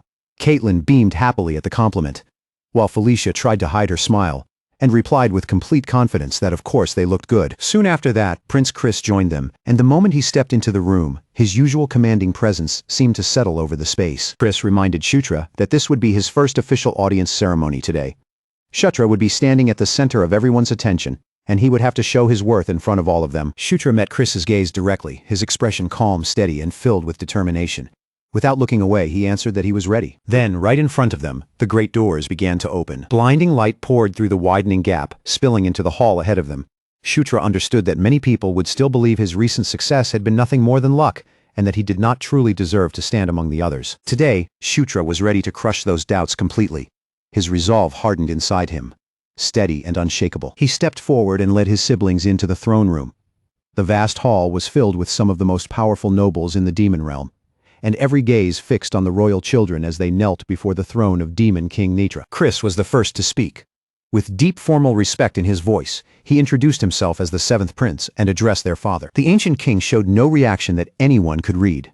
Beneath the heavy weight of his crown, Demon King Nitra's crimson eyes glowed faintly, cold, distant, and impossible to understand. An attendant stepped forward into the tense silence and announced that the evaluation of the prince's achievements would now begin. As the official report started, the air inside the throne room seemed to grow even heavier, pressing down on everyone gathered there. Shutra raised his eyes toward his father, and in that instant, a cold realization struck him.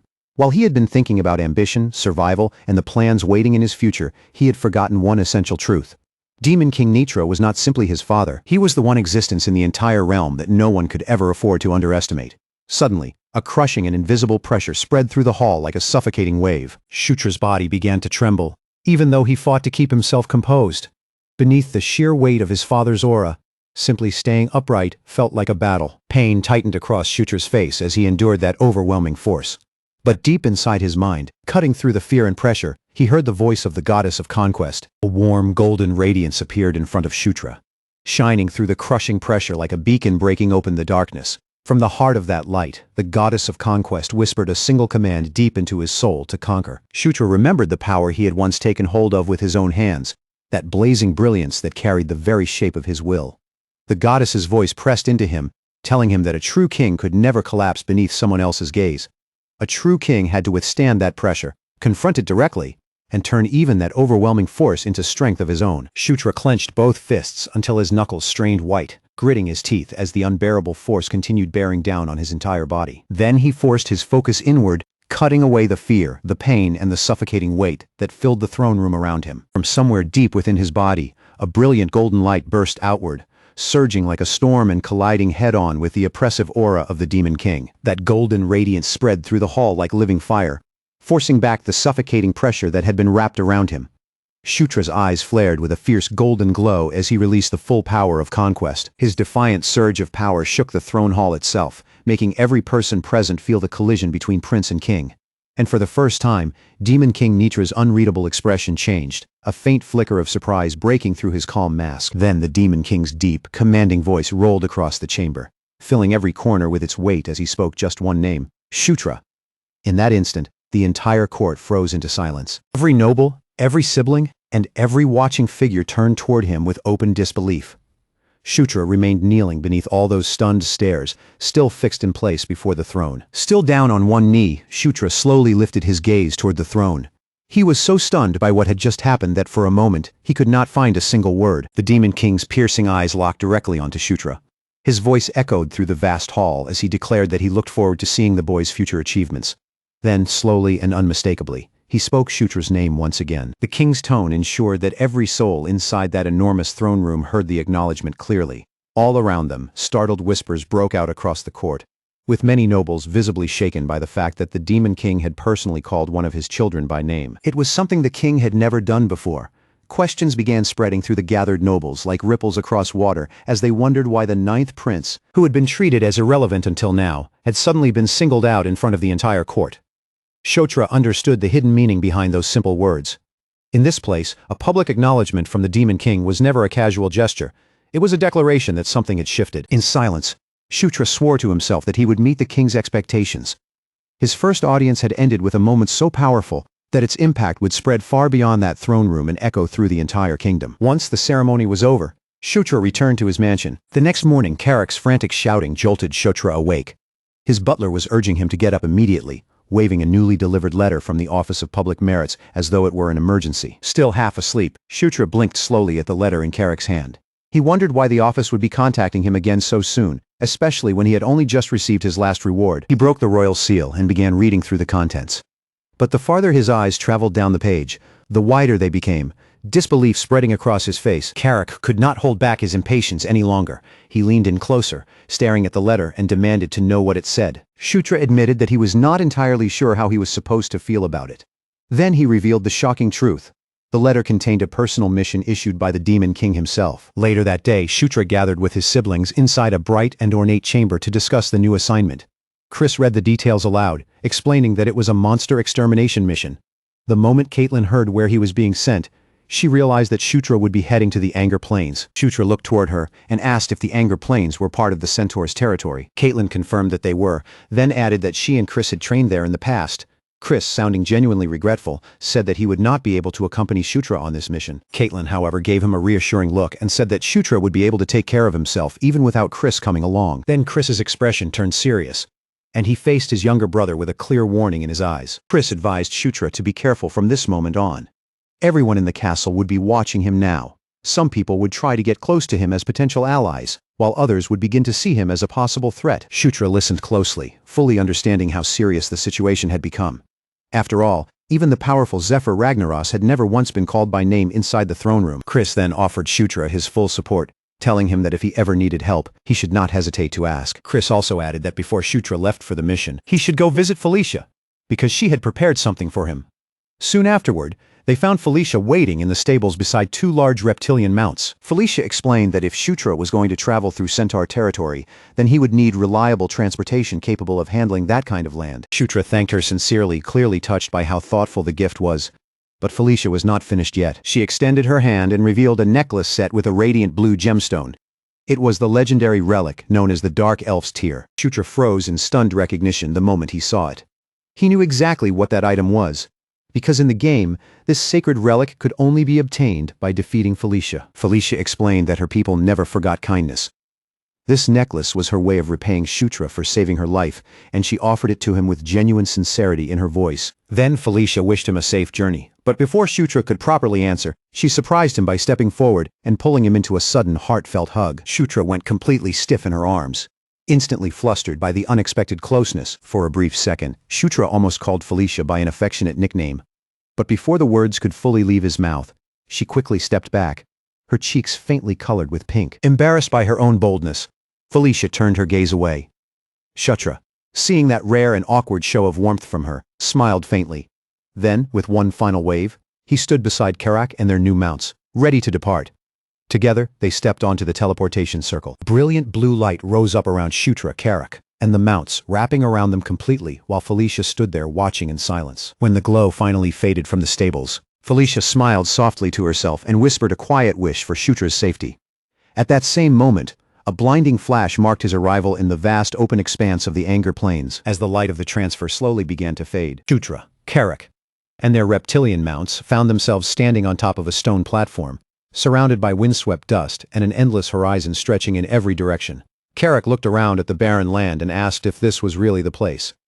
Shutra let his gaze move across the wide plain. With a small smirk, Shutra confirmed that they had arrived. Before much time passed, a woman approached them and greeted the ninth prince with respectful courtesy. She introduced herself as Karma, a ranger assigned to guide them through the region, then bowed low before Shutra in a formal greeting. Shutra noticed her unusual appearance immediately. From the waist up, she looked human, but her lower body clearly belonged to a beast. Recognizing her race, Shutra identified her as one of the Sati.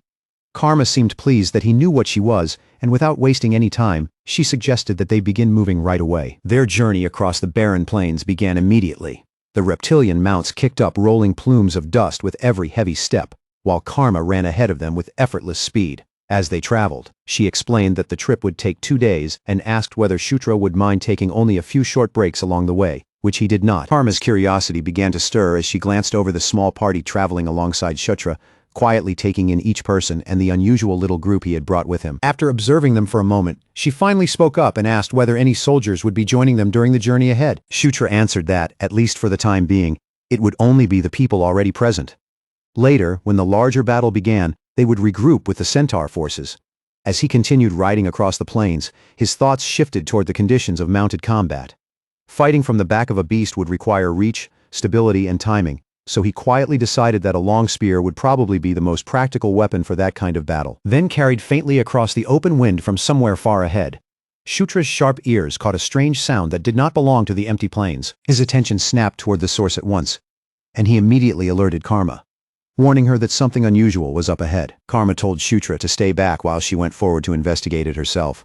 But only moments after she moved ahead, the ground in front of them suddenly split apart with violent force, as though something invisible had ripped through the earth from below. Chunks of dirt and broken soil blasted into the air, while Karma rushed forward through the dust. But the instant she saw what was coming across the plains, the color drained from her face. A massive herd of Cassius beasts was charging wildly over the open land, and in front of them, a lone satyr was being hunted down with terrifying speed. It was an attack that should not have occurred this early. The monstrous pack surged forward like a living tide of darkness, claws and snapping teeth, swallowing the distance with every second. The satyr ran desperately across the bare ground, his entire body moving with the frantic urgency of someone fleeing for his life. His terror was impossible to miss as one enormous wolf threw itself toward him, jaws spread wide and ready to tear him down from behind. Just as the beast closed the final stretch between them, Shutra drove his mount forward and shot straight into the wolf's path in a blur of sudden motion. The collision landed like a hammer blow, smashing the monster aside at the last possible second and saving the satyr from certain death. The shadow wolf crashed hard into the sand, its body throwing up a thick cloud of dust as it skidded across the ground. Shutra's reptilian mount slammed its clawed feet down into the earth, digging in with a fierce and dominant stance. It planted itself protectively between the fallen satyr and the snarling pack, almost as if challenging the beasts to take another step closer. Sitting calmly above them, Shutra raised one hand and remarked that their welcoming party seemed to have arrived earlier than expected. At that very moment, the legendary gauntlet responded to his will. Earthshaker shimmered into existence around Shutra's arm, its golden glow pulsing with dense, raw power. To Shutra, the ambush looked less like a deadly crisis, and more like an irritating interruption that had arrived at the wrong time. A grin slowly spread across Shutra's face, revealing the thrill beginning to rise inside him. He declared that he had been waiting for a proper fight. Behind him, the trembling satyr looked back and saw the ninth prince seated tall atop his reptilian mount, facing the entire pack by himself. From among the charging herd, the largest shadow wolf stepped forward. Its dark hide rippled over thick, powerful muscles as it released a roar that thundered across the plains, clearly marking itself as the leader of the pack. Then, without hesitation, the beast lunged forward with frightening speed. Its glowing red eyes locked directly onto Shutra. Karma shouted out to ask if he was all right, while Karak warned him that charging in alone like that was pure madness. Shutra only waved off their worries with casual confidence, telling them to stay back and watch. Then, with one explosive burst of movement, Shutra launched himself from his mount and soared into the air, flying straight toward the charging beast to meet it head-on. In that instant, he decided this was the perfect opportunity to test the true strength of Beast God Fist in an actual battle. The wolf leapt at him with its jaws spread wide and its red eyes blazing, but Shutra met the monster in midair without backing down. Earthshaker burned around his arm like molten gold, his aura flaring violently as he gathered that force into his fist and unleashed the Fist of Explosion. A brilliant detonation of golden light erupted across the plains, sending a shockwave tearing through the air and rippling over the ground beneath them. The alpha wolf's head disappeared in a violent burst of energy and shadow. Its massive body dropped lifelessly into the sand with a heavy crash, while Shutra landed nearby with smooth, effortless grace. Earthshaker still gave off faint smoke around Shutra's arm, the heat and violent force of the attack lingering in the air after the blow. The remaining wolves froze in place. Their vicious snarls died away and turned into frightened whimpers as they slowly began backing away from the boy who had erased their leader with a single strike. Shutra lowered his gaze toward Earthshaker, staring at the gauntlet in quiet awe as he wondered whether it had amplified the aura released through his attack. A confident grin crossed his face as he realized that the power he had just unleashed might be strong enough to rival even Caitlyn's strength. Karma and Karak could only stare at him in silence, their first shock gradually shifting into unmistakable admiration. Behind them, the rescued satyr finally managed to steady his breathing. Once he recovered enough to speak, the satyr introduced himself as Swift Wind, a scout who had originally been assigned to escort them. Now that Shutra had saved his life, Swift Wind offered to personally guide the group to their destination. But before they could continue on their way, the headless corpse of the alpha wolf began to glow with a faint and eerie purple light, revealing the unsettling sign of some lingering corruption. They chose not to linger too long on that disturbing sight, and continued their journey across the harsh plains. After a long, exhausting trek, the group finally reached a ridge overlooking an enormous centaur settlement. Spread out below them was the homeland of the 4 great centaur tribes. Those 4 tribes were known as Fierce Wind, Heavy Rain, Raging Flame, and Rough Night. Among all of them, the Raging Flame tribe held the strongest position, and its leader was the High Chieftain known as Savage Eyes. Before long, Savage Eyes came forward to greet the visitors. The towering centaur warrior carried himself with calm authority, and when he introduced himself, every motion made it clear that he was not an ordinary leader. The moment Shutra heard that name, a flash of recognition ran through his mind. Savage Eyes was an infamous character from the game, and in that version of the story, he had stood as an enemy instead of an ally. Carrick leaned closer to Shutra and whispered nervously that the chieftain's glare alone looked strong enough to kill someone on the spot. Shutra, however, kept his expression composed. Without shrinking back, he introduced himself with confidence as the 9th prince. Savage Eyes studied him in silence. The chieftain's sharp eyes measured the young demon carefully, taking in his posture, his confidence, and the calm way he carried himself. Shutra met that intense stare without flinching, then asked for an evaluation of the situation. Inside the main yurt, Savage Eyes stood over a large map that had been spread out before him, and with no attempt to soften the truth, he admitted that the circumstances were dire. Cassius' herd had begun migrating south far earlier than it normally should have, and that unnatural movement was a deeply troubling omen for the tribes. Savage Eyes explained that some believed the herd might simply be a separated splinter group that had broken away from the main force. But Shutra quietly remembered from the game that this kind of optimistic assumption was almost always wrong. Savage Eyes then laid out the plan before them. In 3 days, warriors from all 4 tribes would gather their forces and launch a united attack to wipe out the herd. Shutra agreed to the plan, though deep inside he silently hoped that this time events would unfold differently from the tragedy he remembered from the game. As the meeting at last drew to a close, the heavy pressure that had been hanging over everyone slowly began to ease. One by one, the gathered warriors shifted from tense silence into movement, preparing to leave the place and return to their own duties. But just as Shutra was about to step away completely, Savage Eyes stopped him with another call. The chieftain's sharp eyes narrowed, not with hostility this time, but with clear curiosity. A sly grin crept across his face as he asked if the rumors were actually true, that the young prince had really smashed the skull of a Cassius beast using nothing but his bare hands. The moment he heard that, Shutra's confident smirk slipped right back onto his face. He did not hesitate or try to deny it for even a second. Instead, he admitted plainly that the story was true, then added in a calm, almost playful tone that if the chieftain wanted proof, he would gladly let him witness that strength for himself later. For just an instant, something rare flickered across Savage Eyes' hardened expression, a spark of real interest. The seasoned warrior did not back away from the challenge. Instead, he accepted it head-on, saying that he would be looking forward to seeing that kind of power with his own eyes. Later that evening, Shutra walked through the centaur settlement, and as he passed between the tents and gathered warriors, quiet voices began to follow him from every side like a spreading ripple. The centaurs murmured among themselves about the 9th prince, their gazes lingering on him wherever he went. They watched him with the kind of attention given to someone who was no longer just an ordinary royal guest passing through their land. In their eyes, he had become the young demon whose incredible footwork was already turning into a legend across the open plains.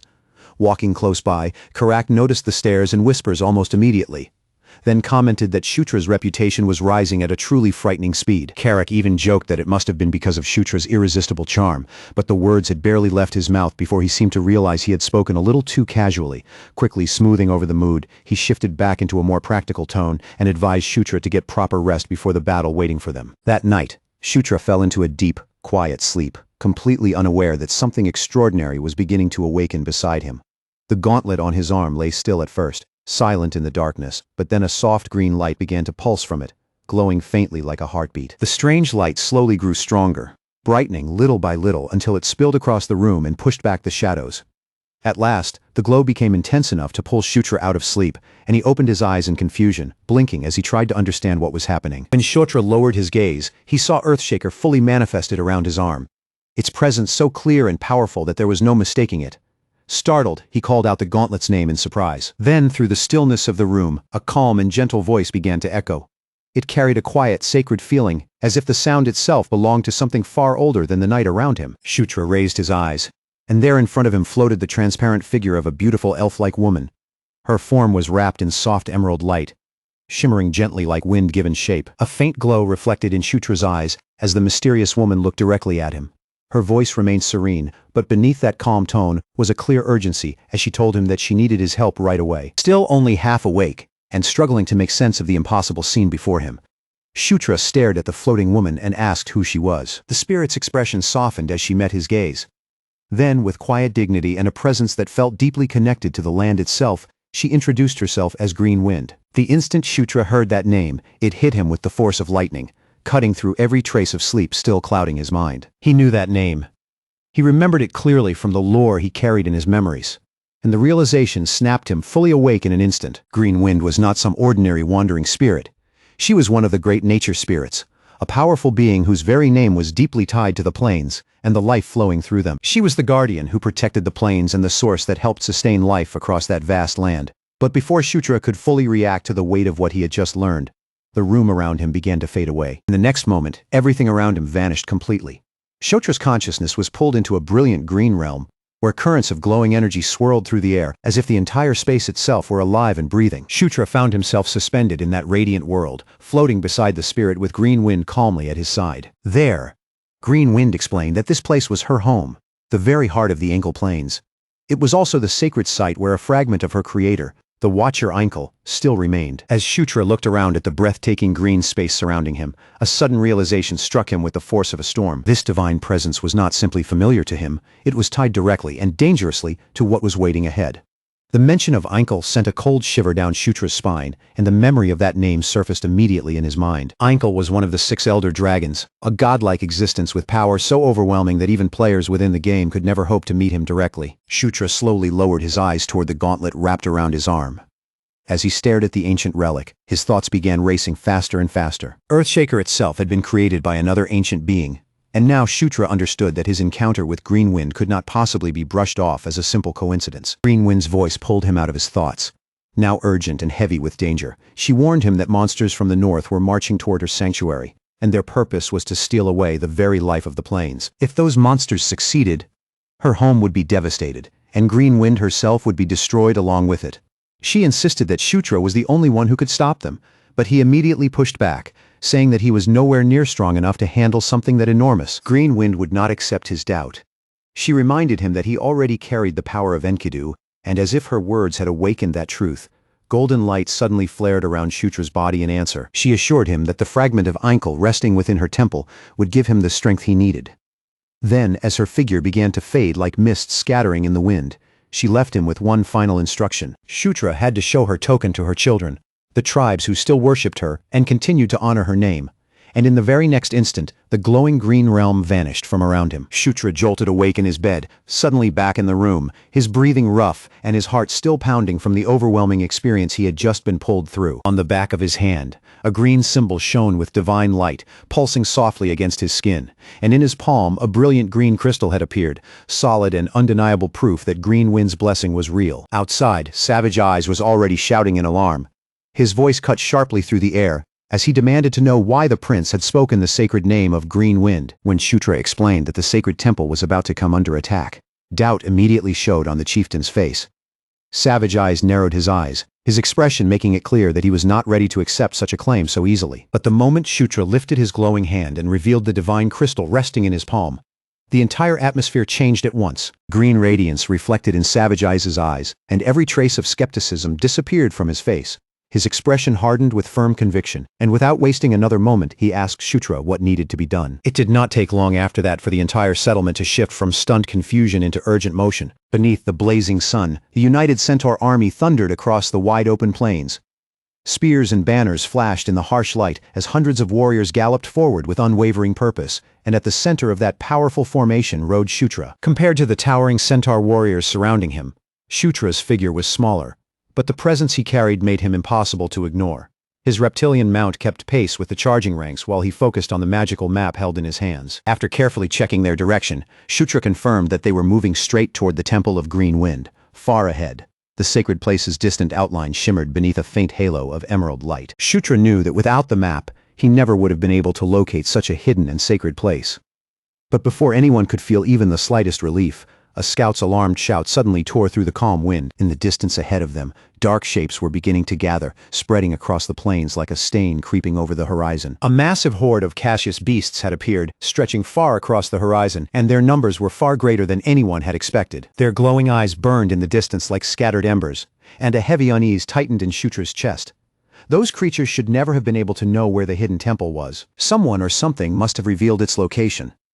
Savage Eyes stared toward the approaching enemy with a grim expression, then warned that the horde was much larger than they had anticipated and asked Shutra for his orders. In that moment, Shutra remembered Green Wind's words, and everything became clear.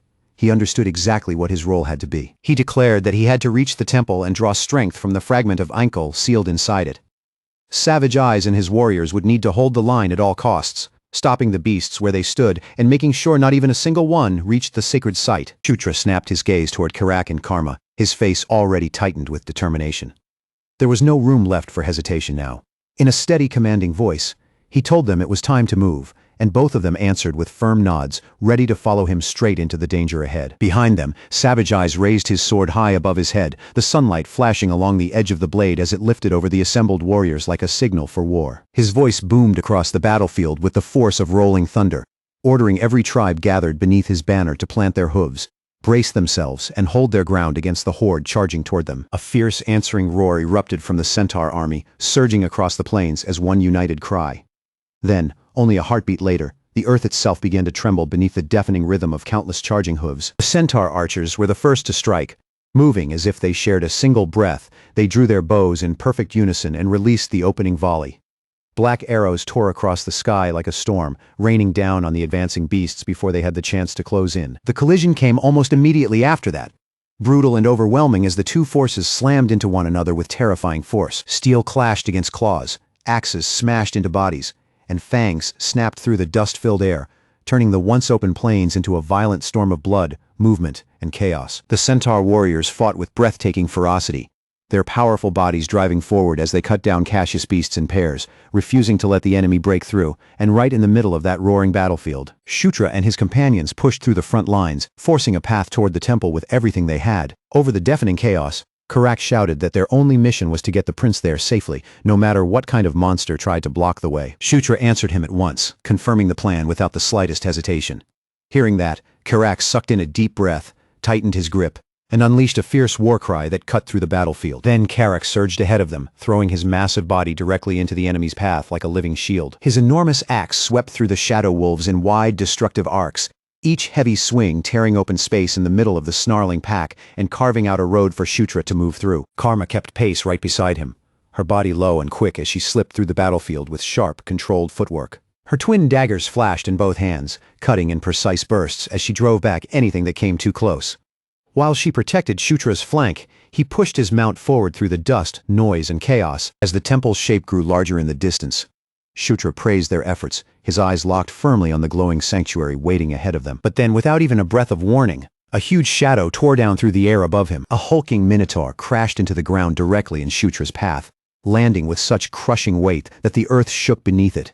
In the same instant, its massive body came down on his reptilian mount, crushing it underfoot. The force of the impact launched Shutra violently from the saddle, sending him tumbling through the air before he slammed hard into the dirt with a pained groan. A towering monster straightened above him, lifting a crude wooden club high into the air while roaring in triumph, its voice shaking the space around them. Then the Minotaur began to stomp toward Shutra, each heavy step sinking into the ground, like a warning that the next blow would crush him. Shutra cursed under his breath, anger flashing through him as he blamed himself for dropping his guard at the worst possible moment. He forced his body up from the dirt, but before the Minotaur could smash its club down, Karak rushed into the gap and intercepted the strike.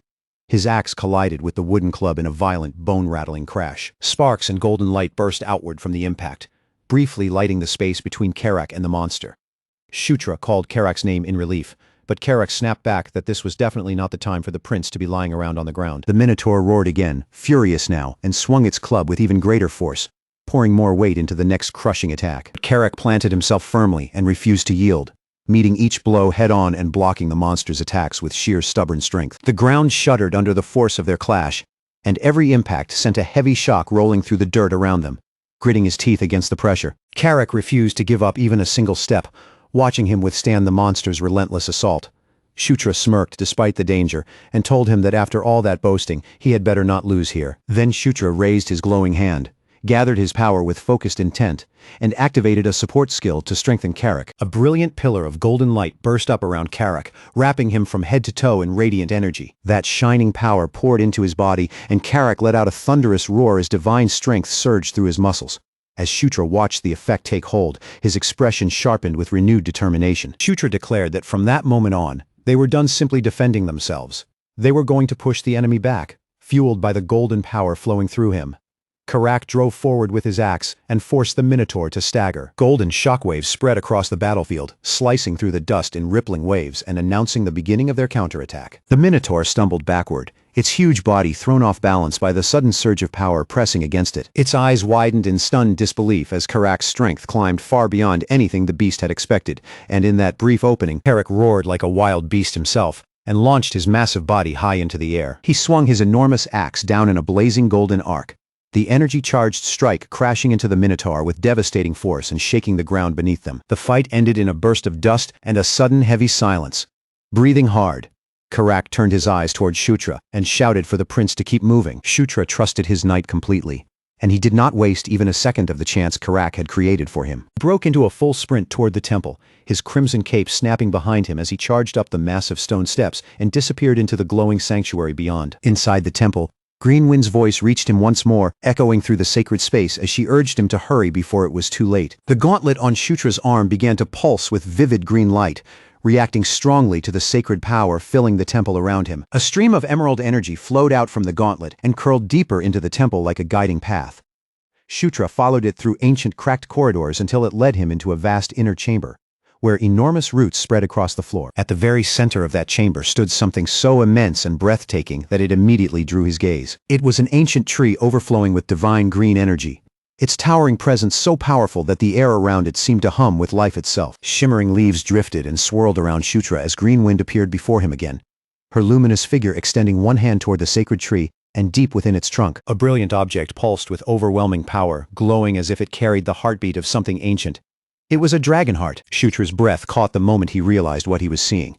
The object before him was none other than the fragment of Einkel. It was the source of an elder dragon's power, and Greenwind explained that the peace of the Engel Plains had lasted only because the Watcher Einkel's protective magic continued to flow from this sacred place. If the temple were taken by the Horde, that protection would disappear along with it, leaving the plains exposed. And once that happened, the balance of the entire Engel Plains would collapse. Greenwind turned to Shutra and asked him to awaken the magic sleeping inside the dragon heart, then use that power to stop the Horde before everything was lost. Outside the temple, Savage Eyes hurled his voice across the chaos of the battlefield, calling out to every warrior who still had the strength to stand. With his weapon raised and his eyes burning, he shouted that the sacred temple had to be defended at all costs, even if every last one of them had to stake their lives on that holy ground. Karak's axe ripped through another Minotaur in a violent flash of sparks, his huge body driving forward like a wall made of muscle, rage, and loyalty. Not far from him, Karma kept fighting off wave after wave of shadow wolves, her daggers flashing sharply under the sunlight, while even one of the tree guardians seemed to sense just how heavy and dangerous the enemy presence around them had become. Deep inside the sanctuary, Greenwind's voice trembled with desperation as she begged Shutra to protect the plains and save the children who still worshipped her name. Then, with the weight of everything resting on that moment, she offered him the dragon heart, the sacred power hidden within the heart of the ancient tree. Shutra slowly reached out toward the artifact and placed his hand upon it, accepting the responsibility without needing to say a word, and the instant his palm made contact with its surface, a violent eruption of green energy burst outward, flooding straight into Shutra's body like a living storm. The force snapped his head back, and in the next second, his vision was completely swallowed by a blinding wave of light. When the light cleared, Shutra found himself standing in an enormous void filled with endless glittering stars, and there, towering before him, was a colossal serpentine figure, the elder dragon Einkel. Its three ancient eyes glowed with a depth that felt older than the world itself, carrying both cosmic wisdom and a level of terrifying power that could crush the soul just by being seen. The enormous dragon slowly lowered its gaze toward Shutra, looking down on him from above as though it could see through his body, his thoughts, and straight into the depths of his soul. Then Einkel's voice rumbled through that star-filled space like the sound of creation itself, giving Shutra a single, simple command: take it, and back in the physical world. The entire temple suddenly erupted in an overwhelming explosion of brilliant green light. A towering pillar of emerald radiance shot straight upward, piercing the sky above the battlefield like a beacon from the heavens. That light could be seen from miles away, and for one brief, breathless moment, the entire battlefield seemed to freeze.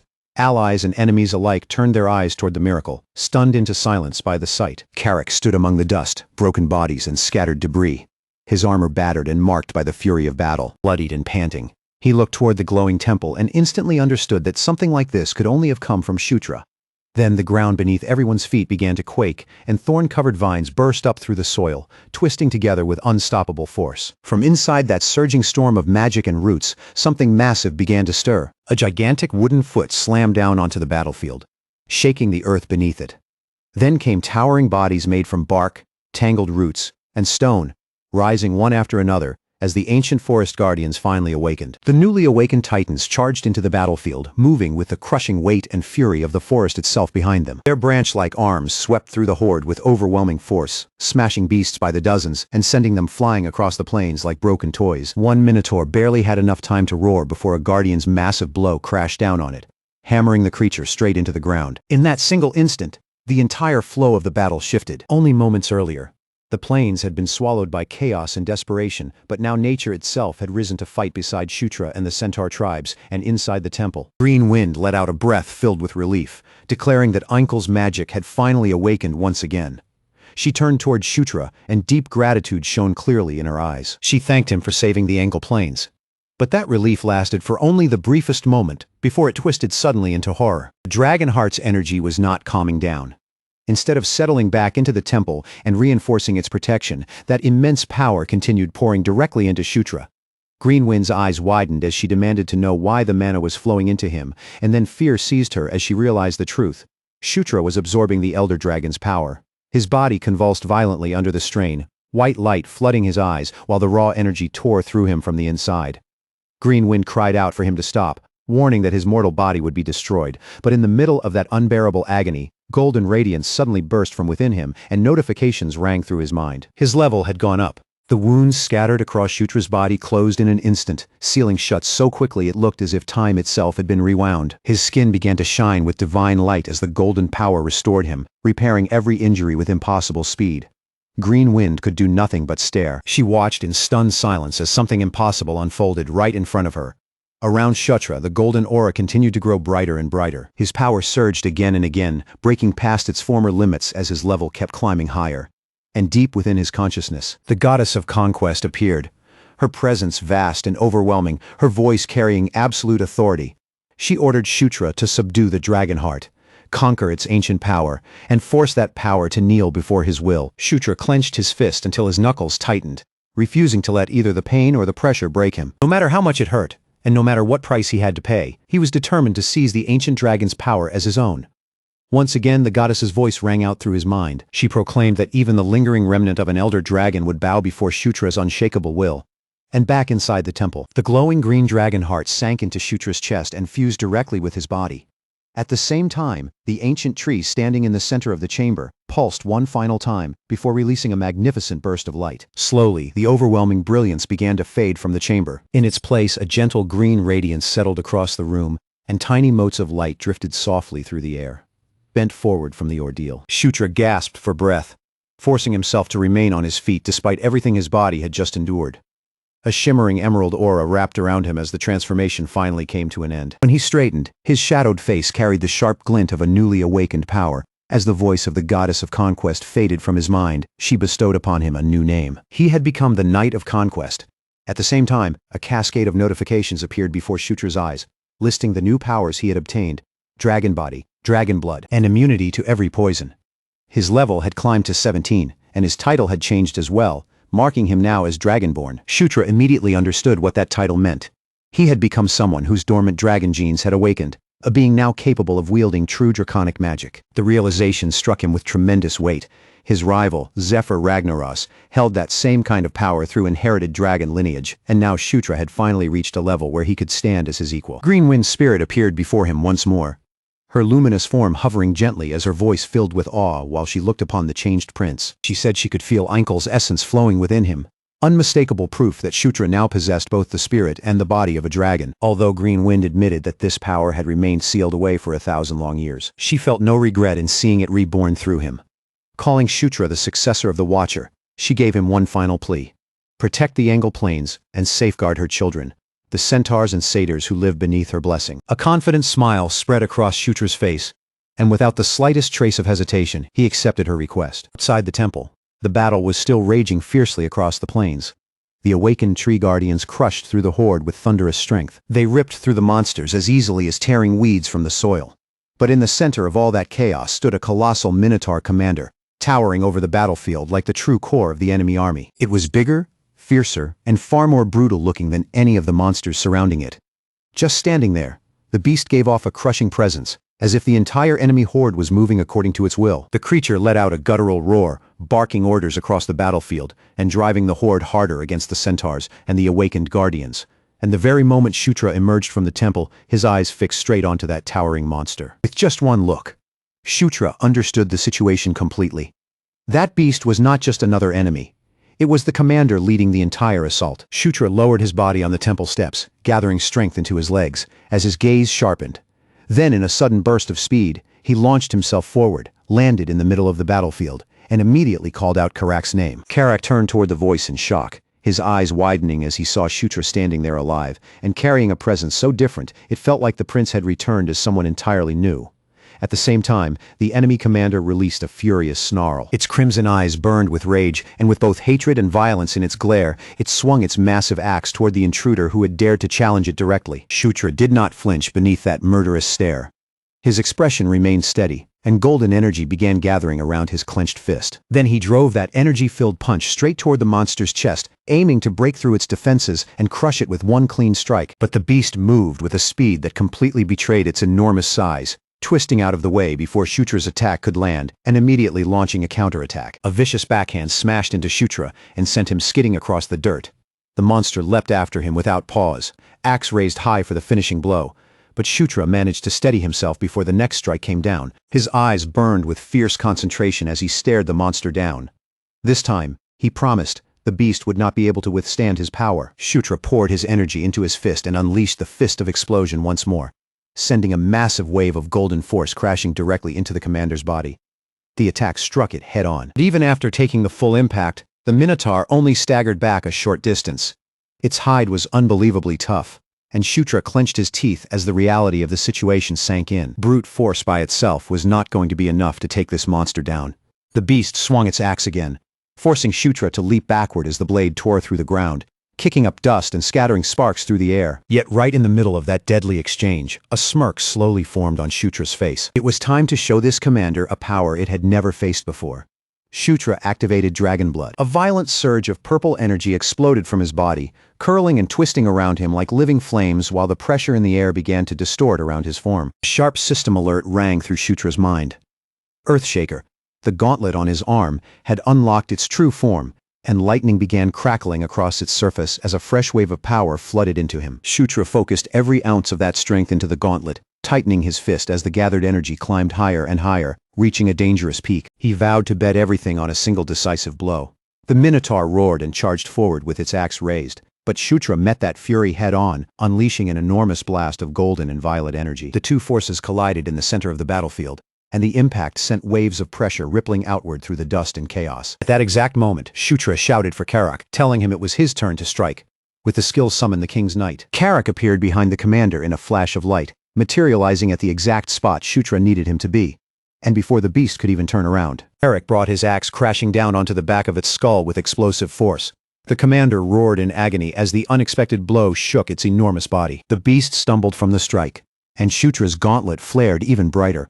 Purple light intensified around his arm as he warned the monster to face him properly. The commander turned. Rage and fear flickered together inside its crimson eyes as it sensed the overwhelming power gathering before it. A fierce grin spread across Shutra's face as he promised that this attack would be completely different from the ones before. Shutra poured everything into one devastating blow. Dragon Blood, the power of conquest, and the awakened strength of Earthshaker. Then, with wings of swirling gold and violet energy flaring around him, he shot forward like a falling meteor. The air cracked under the force of his charge as he unleashed Earthshaker's secret art, a single overwhelming strike powerful enough to tear through the battlefield and end the fight. A massive explosion of golden light swallowed the bull-headed enemy whole. The blast carved a huge crater into the battlefield, sending shockwaves rolling outward through the air in every direction. The ground split apart beneath the force of the explosion, rocks flying upward as warriors from both sides raised their arms to shield their faces from the violent burst. And right at the center of that storm of light, dust, and raw power, system messages appeared before Shutra's eyes, announcing that his level had risen once again. The boss, Drake Ogre Mustafa, had been defeated, and along with that victory, Shutra gained a new title, Drake Ogre Slayer. Shutra stood at the edge of the newly formed crater, his body still tense from the overwhelming force of the attack he had just unleashed. His cloak fluttered behind him as smoke and golden motes drifted through the air. While the monster's remains hissed and faded away into shadow, breathing heavily, Shutra muttered in exhaustion, realizing just how much aura he had burned through and how dangerously close he had come to collapsing. He also understood that using Earthshaker's true techniques properly would require a much higher level of aura mastery, and that was a skill he still did not have. Which meant Gigantic Piston was not even the weapon's final form. A sharp grin crossed Shutra's face as faint light shimmered across his knuckles. There was still much more power waiting to be unlocked. Then Karak's voice suddenly rang out across the battlefield, shouting that the enemy was beginning to retreat. Startled by the call, Shutra lifted his head and saw the centaurs charging forward with renewed strength, chasing the shattered horde across the open plains. The warriors roared their battle cries into the air, their voices rising together as the taste of victory finally came within reach. They cut down the fleeing monsters one after another, while savage eyes bellowed for the invaders to be spared no mercy. Beneath the sinking sun, crimson flashes of steel swept across the plains as the pursuit drove the enemy farther and farther away. Before long, night descended over the battlefield, settling across the scarred land like a dark cloak. Beneath a cold sky scattered with stars, the damaged plains finally grew quiet, with only the distant flicker of torchlight near the centaur's shrine breaking through the darkness. Back at the camp, laughter, songs, and triumphant shouts filled the night air. The warriors celebrated their hard-won victory with sloshing mugs, booming voices, and joy that echoed far across the open plains. In the middle of all that noise and celebration, Shutra quietly slipped away on his own, drawn toward the ancient tree where tiny green motes drifted through the air like fireflies. From within the soft glow surrounding the tree, Green Wind slowly appeared before him once again. She gave him a gentle smile and lightly teased him, saying that earlier he had looked as though he was enjoying himself quite a bit. Shutra told her that he had come because there were several things he wanted to ask. Green Wind agreed, saying that since he had fulfilled her request, she owed him answers. But before she began, she asked whether he would release the dominion he now held over her. Shutra blinked, clearly confused by the word, and repeated it back to her. Green Wind then began to explain that because he had absorbed Einkel's magic. Green Wind explained that since she herself had been born from that exact same power, Einkel's magic had now connected her very existence directly to Shutra, binding her to him in a way neither of them could simply ignore. Only then did the meaning truly sink in, and Shutra's expression stiffened with an awkward kind of realization. After a short pause, he admitted honestly that he had no idea how he was supposed to release her from that bond. Green Wind stared at him in absolute disbelief, her eyes fixed on him as if she could not believe such careless words had really just come from the person who had become her new master. She called him a terribly reckless master, warning him that if he did not even understand how to undo the connection, then she might end up permanently bound to him for no reason other than his own ignorance. Shutra immediately protested, insisting that no one had ever taught him about spirit contracts, dominion, or anything close to this in the first place. Green Wind shot back that he had acted as though he knew more than he really did, and Shutra, clearly flustered now, asked her to calm down and explain exactly what kind of state she was in. Green Wind answered him without dressing it up, saying plainly that she now belonged completely to him. Her body, her magic, and even her will had all been tied to Shutra as her master. Shutra quickly lifted both hands in front of his chest, waving them in a panic as if trying to stop the conversation before it headed somewhere even more dangerous. He hurried to explain that this was definitely not what he had meant, then asked more seriously whether the bond was hurting her or making her uncomfortable. Green Wind assured him that she was not in pain, but she warned that if she were to vanish from the Engel Plains, the land would lose both its life and its color because she was the very essence of its magic. Shutra fell silent for a moment as he thought through her words, then suggested that she could simply stay there. After all, Shutra told her in a gentler voice, she did not have to follow him anywhere, if remaining behind was what allowed the plains to keep living. Green Wind's expression immediately sank, and a hurt look flickered across her face as she asked whether Shutra was trying to abandon her. Shutra quickly denied it, clearly startled by her reaction, then asked if she truly wanted to come with him. Green Wind answered without the slightest hesitation, saying that of course she did because it was only natural for a spirit to stay beside her master. Shutra slowly nodded, finally understanding the situation more clearly. Whether he had intended it or not, he had formed a real spirit contract with Green Wind. Then, as he remembered what she had said about the plains losing their vitality if she left, another idea began to form in his mind. Shutra asked whether they could create something that would sustain the Engel Plains in her place while she was away. Green Wind's eyes widened at the suggestion, and after taking a moment to consider it, she admitted that such a thing was possible. However, she warned him that making a substitute like that would take time and consume a great deal of her strength. Behind her, the great tree shimmered faintly, almost as if it were responding to the idea as well. Shutra's face brightened, and he declared that this was exactly the solution they needed. They would leave something behind to preserve the plains and keep its life flowing, and once that was finished, Green Wind would be able to come with him freely. Green Wind hesitated, reminding him once more that the process would leave her weakened for a while, But Shotra brushed that concern aside with an easy, almost cheerful confidence, because in his mind, gaining a nature spirit as a companion was absolutely worth that temporary drawback. Relief softened Green Wind's face, and she clasped her hands together as she called him master with unmistakable affection. Shutra smiled back at her, then said that since they had settled that matter, there were questions he wanted answered. Looking up at Green Wind, Shutra asked her when Ankle had died and how it had happened. At that question, the emerald glow surrounding Green Wind dimmed just a little, and her expression grew distant, as if her mind had drifted back toward a time far beyond Shutra's reach. She admitted that she could not remember everything because she was only a fragment of that ancient power reborn as a spirit. Even so, one memory remained painfully clear. 1,000 years ago, Ankle had been murdered. Shutra went completely still when he heard that word, stunned by the weight behind it. Green Wind continued in a quiet voice, saying that she did not know who the killer had been, only that it had not been another elder dragon. Shutra whispered the word murder under his breath, chilled by the idea that someone in this world had actually been capable of killing a being, worshipped almost like a god. Green Wind drifted a little closer to him, her voice becoming softer as she told him he should speak more casually with her, since it felt strange for a master to address his spirit so formally. Shutra rubbed the back of his neck in embarrassment, agreed to drop the stiff tone, and then carefully shifted the conversation toward another question. He asked whether, as Ankle's successor, he might be able to absorb the powers of other elder dragons as well.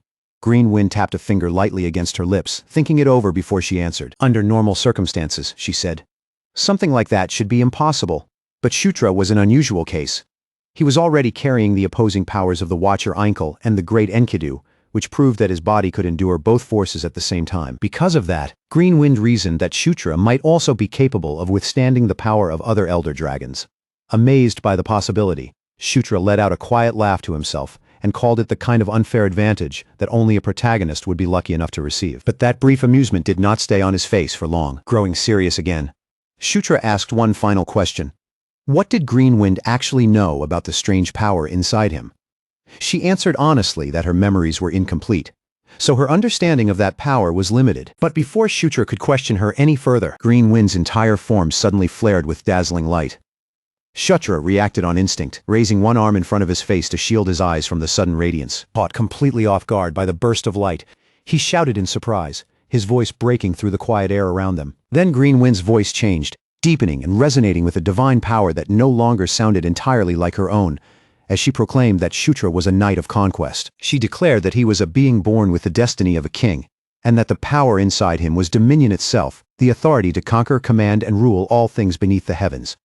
As those words echoed through the night, Shutra stood beneath Green Wind's overwhelming radiance, feeling the truth of his terrifying potential begin to sink deep into his very core. Morning sunlight spilled across the temple columns, bathing the ancient stone in warm gold as soft footsteps echoed quietly through the sacred space. Shutra stirred with a faint groan, his consciousness slowly rising from the darkness as he began to wake. He pushed himself upright and blinked through the haze of sleep, muttering that he remembered talking with Green Wind, even though the memory felt strangely distant and blurred around the edges. A gentle emerald glow drifted down from above, and Green Wind materialized before him with a calm expression. She asked whether her master was finally awake, and Shutra breathed out her name as he recognized that familiar, soothing presence. Green Wind explained that during the previous night, a trace of Ankle's consciousness had surfaced through her. That overwhelming presence had likely been too much for Shutra to bear, which was why he had lost consciousness. And as she spoke, faint visions rippled through the air around them. Swirling leaves, brilliant light, and an echoing voice declaring that a knight of conquest was born with the destiny of a king, meant to rule all creation. Then the words faded away like wind slipping through branches. The vision ended with a vow of loyalty, as Green Wind declared herself bound to him. As Shutra pieced those fragments together, he realized that this was the power of the king, the very essence of conquest itself. Startled by that thought, he wondered whether Ankle had somehow foreseen his awakening from the very beginning. Green Wind lowered her head respectfully and said that because Shutra was now her master for all eternity, there was something she had kept from him the day before, and now she had no choice but to reveal it. A grid of glowing runes appeared in the air between them, spreading out like a magical map. Green Wind revealed that at the far northern edge of the Ingle Plains, one of Ankle's lost relics was hidden. Shutra repeated the words in awe, realizing that they were speaking about an artifact left behind by Ankle himself. Green Wind continued in a steady voice while the luminous runes shimmered softly before them. She explained that the relic was an artifact infused with the power of an elder dragon, an item known as the Shield of Life. Then Green Wind began to tell him the story behind that sacred object. More than 1,000 years ago, the Watcher Ankle had bestowed the shield upon the bravest centaur warrior of that age, a hero who led his people to countless victories and never once suffered a wound. But despite all his valor and glory, that warrior's end did not come on the battlefield. It came through betrayal. He had been killed while he slept, struck down in the dark by a woman sent by those who were desperate to claim the terrifying power he carried. But the shield was not something anyone could simply take. It would only allow itself to be held by the one it had chosen. So in the end, his followers had no choice but to lay it to rest beside him, burying both the fallen master and the sacred relic together beneath the frozen earth of the distant northern lands. And as time continued to pass, first in quiet years, then in long, forgotten centuries, the relic that had once inspired fear across the land gradually slipped out of living memory. Its true name disappeared from people's mouths, fading into the haze of old stories and half-remembered myths. Eventually, no one spoke of it by its original title anymore. Instead, the world came to remember it by the name of the warrior who had died together with it, White Suri. The very moment that name reached Shutra's ears, his eyes snapped open in shock. He knew it. There was no mistaking that name. White Suri was a mythical artifact that had only appeared in the secret background lore of Night Saga, a legendary shield hidden so deeply that no player had ever managed to find it. His heart began to race as the truth settled over him. White Suri was real, and even more incredible than that, it was tied to an elder dragon. Green Wind leaned slightly toward him, watching his reaction carefully, and asked whether he had heard the name before. Shutra nodded immediately, and even though he tried to stay composed, the excitement in his voice was almost impossible to conceal as he asked where the tomb was. Green Wind answered in her usual calm tone, explaining that once she finished making a replacement for herself out on the plains, she would be able to guide him directly to it. Shutra wasted no time asking how long that would take. And Green Wind considered it briefly before estimating that the entire process would need roughly 2 days. Shutra fell silent for a short moment, weighing the timing in his head, then agreed that they would set out as soon as those 2 days were over. The far north was not an easy destination by any means, but it was not completely beyond reach either. And for Shutra, that was more than enough. A sharp spark of anticipation flickered inside his chest, bright enough that he could not fully push it down. If they managed to obtain White Suri, then the path in front of them would become much smoother. While Shutra moved across the temple grounds under the slowly brightening sky, his mind raced through one possibility after another. A journey to the north would not be hard to explain on the surface. To anyone watching, he could simply say that he was hunting down the remaining traces of Cassius. But the real issue was not the excuse itself. Shutra understood that the moment the temple was activated, there was a very high chance the Demon King had already noticed something. And if the Demon King's side had sensed it, then an inspection team would almost certainly be dispatched before long. Shutra ran through the timing in his mind, calculating the likely delay, and came to the conclusion that they probably had less than a week before someone from the Demon King's castle arrived. In that case, leaving early would clearly be the safest choice. But just as Shutra settled on that decision, Savage Eyes suddenly came hurrying toward him with urgent, heavy steps. Savage Eyes quickly reported that someone from the Demon King's castle had already reached them. Shutra froze where he stood, his expression tightening at once as he muttered under his breath that this was far too fast. Then, only a short while after that sudden report, a familiar white-haired woman stepped into the hall, several attendants following behind her in an orderly line. She entered with such confidence that it seemed as though she had every right to be there, then looked toward Shutra and casually commented that he looked like he had just seen a ghost. Shutra recognized her the instant he saw her. Felicia Doomblade. Shutra stared at her in surprise, and immediately demanded to know why she had come all the way to this place. But before he could push the question any further, Felicia reminded him that introductions should come first, then called someone forward and told her to present herself. A woman with blue-green coloring stepped out from behind Felicia with elegant composure. She bowed with refined courtesy and introduced herself as Daphne, daughter of Echo, the 5th concubine. The moment Shutra heard her name, his thoughts began turning quickly. He remembered Daphne from the game's lore. She was a druid descended from a dryad bloodline, one of his half-siblings, and more importantly, someone who could become an extremely powerful and useful ally if he could somehow win her over. Felicia crossed her arms and explained that Daphne was a highly capable druid and that her talents would be especially valuable because of their connection to the spirit of the plains. Daphne then looked at Shutra with a gentle smile and told him that she was looking forward to working with him. Shutra decided right away that he needed to make a strong impression on her, and preferably from the very beginning. After that, he shifted his attention back toward Felicia. He asked why she was not at the Giska Mountains researching the thunder-forging anvil, as she had originally planned. Felicia answered that she had indeed intended to go there, but Shutra had completed his own mission much faster than anyone had expected. She went on to say that his speed had attracted far more attention than he probably understood. What should have been a basic Cassius subjugation mission, expected to last around 2 full weeks, had been cleared by Shutra in only 2 days. Because of that abrupt and unexpected success, Felicia explained that Shutra's name was starting to spread. Normally someone else would have been sent to question him, keep an eye on him, or investigate exactly what had taken place during the mission. When Shutra asked whether that was why she had personally come here, Felicia admitted that it was one part of the reason. But she was also interested in the temple's magic, as well as the strange behavior Cassius had displayed. As Shutra listened, he quietly realized that beneath Felicia's sharp attitude and biting way of speaking, she was actually far more considerate than she appeared. So he thanked her for being concerned about the situation. Felicia lightly brought her hands together with a soft clap, keeping her usual composed expression, and then asked what Shutra intended to do next. Shutra answered that he was planning to go north and check whether any remaining members of Cassius were hiding in that region. But deep down, his true destination had already been decided. He was heading north for White Suri. At that moment, Savage Eyes, the centaur chieftain, stepped forward and declared in a firm voice that he would accompany Shutra. Shutra was briefly taken aback and hesitated, but the chieftain insisted that, as the leader, he could not simply send others to go in his place. Shutra rubbed the side of his head, forced to acknowledge that the chieftain's reasoning was difficult to argue with. Then Felicia raised her hand as well, calmly announcing that she would also be joining the expedition. Her reason was straightforward. Observing living Cassius would be far more useful to her than studying corpses after the fighting had already ended. The others began nodding in agreement, pointing out that a larger group would naturally mean more fighting strength. Shutra, however, could only let out a quiet sigh in his heart. Hunting Cassius was supposed to be nothing more than a cover story for his real objective. But now, that convenient excuse was turning into a proper expedition with multiple people involved. And as the group turned their eyes toward the far-off horizon, Carrick muttered that he had a bad feeling things were about to get troublesome. And then, several days later, the northern mountains stretched out beneath a wide, cloudless sky.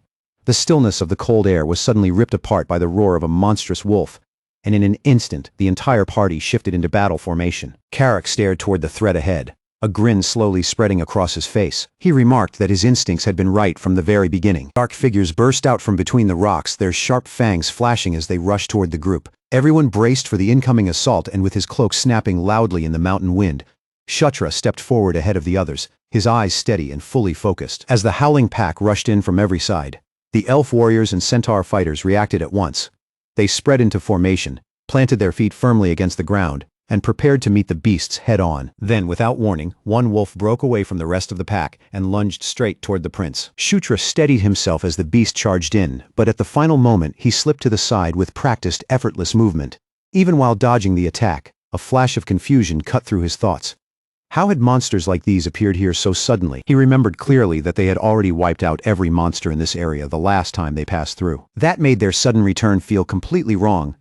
And just as that uneasy thought settled in his mind, the situation worsened even further as winged creatures began dropping down from the sky above. Their bodies had a hard, stone-like texture, and their warped silhouettes made them look almost like living gargoyles as they swooped down through the open air. Shutra identified them right away as Geists, and the moment he recognized them, he understood that this enemy force would be far more annoying and dangerous than a simple pack of wolves. A green light rose in Shutra's eyes as he lifted his gaze toward the flying enemies overhead, and said that they were not the only ones who could take to the air. He activated Wind Blessing, and in the very next instant, his body grew light, as though the air itself had taken hold of him and lifted him smoothly from the ground. Shutra climbed higher and higher into the open air, his body cutting upward as his speed grew with every passing breath, while currents of wind curled tightly around him like an invisible cloak. Nearby, Green Wind hovered in her tiny fairy form, staring at him with her mouth almost hanging open, completely unable to process what she was seeing as she blurted out how he could possibly be using her magic in that way. Shutra gave her no answer at all. Instead, he leaned into the wind and shot forward like a released arrow, tearing across the sky straight toward the Geists. One of the monsters stiffened for the briefest moment, staring at the boy flying at it head-on, as if even its stone-like mind could not understand why a kid was charging through the air directly toward its face. In that very next heartbeat, Shutra gathered power into his fist. The explosive force swelled around his knuckles, tightening into a single brutal point, and then he drove his punch straight into the Geist's face without slowing down. The blow connected with crushing force. The Geist's head snapped back as its entire body was blasted away, sent hurtling through the air like it had just been struck by a cannonball at close range. Still suspended above the battlefield, Shutra slowly turned his sharp eyes toward the rest of the monsters. Irritation flashed across his gaze as he looked down on them and told them to stop being so annoying and vanish already. Far below, on the ground beneath that chaotic sky, Green Wind continued watching the impossible scene unfold, her tiny face frozen in disbelief as she quietly wondered what purpose she even had anymore if Shutra could use her power like that. At the same time, while the battlefield broke into confusion all around them, Daphne had somehow become separated from the rest of the group. Daphne raised her head, and the first thing she saw was a flying monster, plunging down at her from above. Its shadow swept over her body, and pure panic spread across her face the instant she realized she had become its target. A terrified scream burst from Daphne's throat as she stood there frozen, her feet refusing to move while the monster closed in and no clear escape route appeared in front of her. Carrick reached her at the very last moment, throwing his body between Daphne and the incoming monster before forcing the creature back with sheer physical strength. He shouted at Daphne to snap out of it and fight. And at almost the same moment, Felicia Doomblade released her own magic with calm precision, declaring that everything was going exactly according to her plan. Felicia sprang into motion with a powerful leap, and with a sharp command of her spell, massive stones came crashing down from above. The heavy rocks slammed into the battlefield, crushing several monsters beneath their weight in an instant. By the time the dust finally drifted away, the ground was littered with the bodies of defeated beasts. The battlefield that had just been filled with howls and claws now lay scattered with fallen monsters from end to end. Felicia stepped closer to inspect them, her eyes narrowing as she noticed something Shutra had overlooked during the chaos of the fight. A faint purple aura was still clinging to the monsters' bodies, lingering around them like an unnatural stain. Shutra looked at the strange glow and asked what it was, and Felicia answered that, from what she could tell, it was most likely some form of curse magic. Felicia explained that the spell had strengthened the creatures, but it had done so by burning away their own life force. Their emotions had also been dulled until almost nothing remained, turning them into little more than living weapons. Because of that, the Dark Elf concluded that someone must have been controlling the monsters from far away through the curse. Shutra's thoughts twisted in confusion as he listened, because they had already defeated the last person who had been manipulating monsters like this. So if that enemy was already gone, who was controlling them now? While Shutra struggled with that unsettling question, Karak called out and pulled his attention toward Daphne. Karak pointed out that Daphne had been tense from the very start of the battle. Her body had been stiff, her reactions had come late, and from the way she moved, he guessed this might have been her first real fight. Shutra silently agreed with Karak's judgment. He realized that the Daphne standing in front of him was much less experienced than the version he remembered from the game. Then Daphne spoke in a strained voice, saying that she could feel the spirit's fear, and that the sinister energy seemed to grow stronger the farther north they traveled. Green wind backed up Daphne's words, confirming that she could sense it too. From the north, she could feel a dark, disturbing power flowing toward them like a cold current. Savage Eyes then suggested that they should continue onward to the northernmost point and see with their own eyes exactly what was happening there. Shutra could only admit to himself that all he had wanted was to recover White Surrey, yet somehow this entire situation had grown much more complicated and troublesome than it ever needed to be. Even with that frustration weighing on him, Shutra agreed that they would continue forward, and he decided their next stop would be the observation tower standing along the northern border. Beneath a night sky glittering with countless stars, a tall stone tower rose from the northern border, like a silent guardian watching over the land. The group gathered on the upper platform, standing together as they looked out across the dark horizon. From that high place above the surrounding terrain, spotted a massive concentration of purple energy gathering far off in the distance, and around it stood hundreds of enemies. Felicia's face hardened as she studied the sight, then explained that only a high-ranking undead, something on the level of a lich, could possibly command such a large force. Then, without even the slightest warning, Daphne suddenly dropped to her knees, overwhelmed by the suffocating pressure radiating from that dark energy. Karak rushed over at once, supporting her as he helped her back up and asked if she was okay. Daphne shakily insisted that she was fine, but the trembling in her voice and body made it clear that the energy was affecting her badly. Felicia explained that the sinister power was harsh, direct, and oppressive.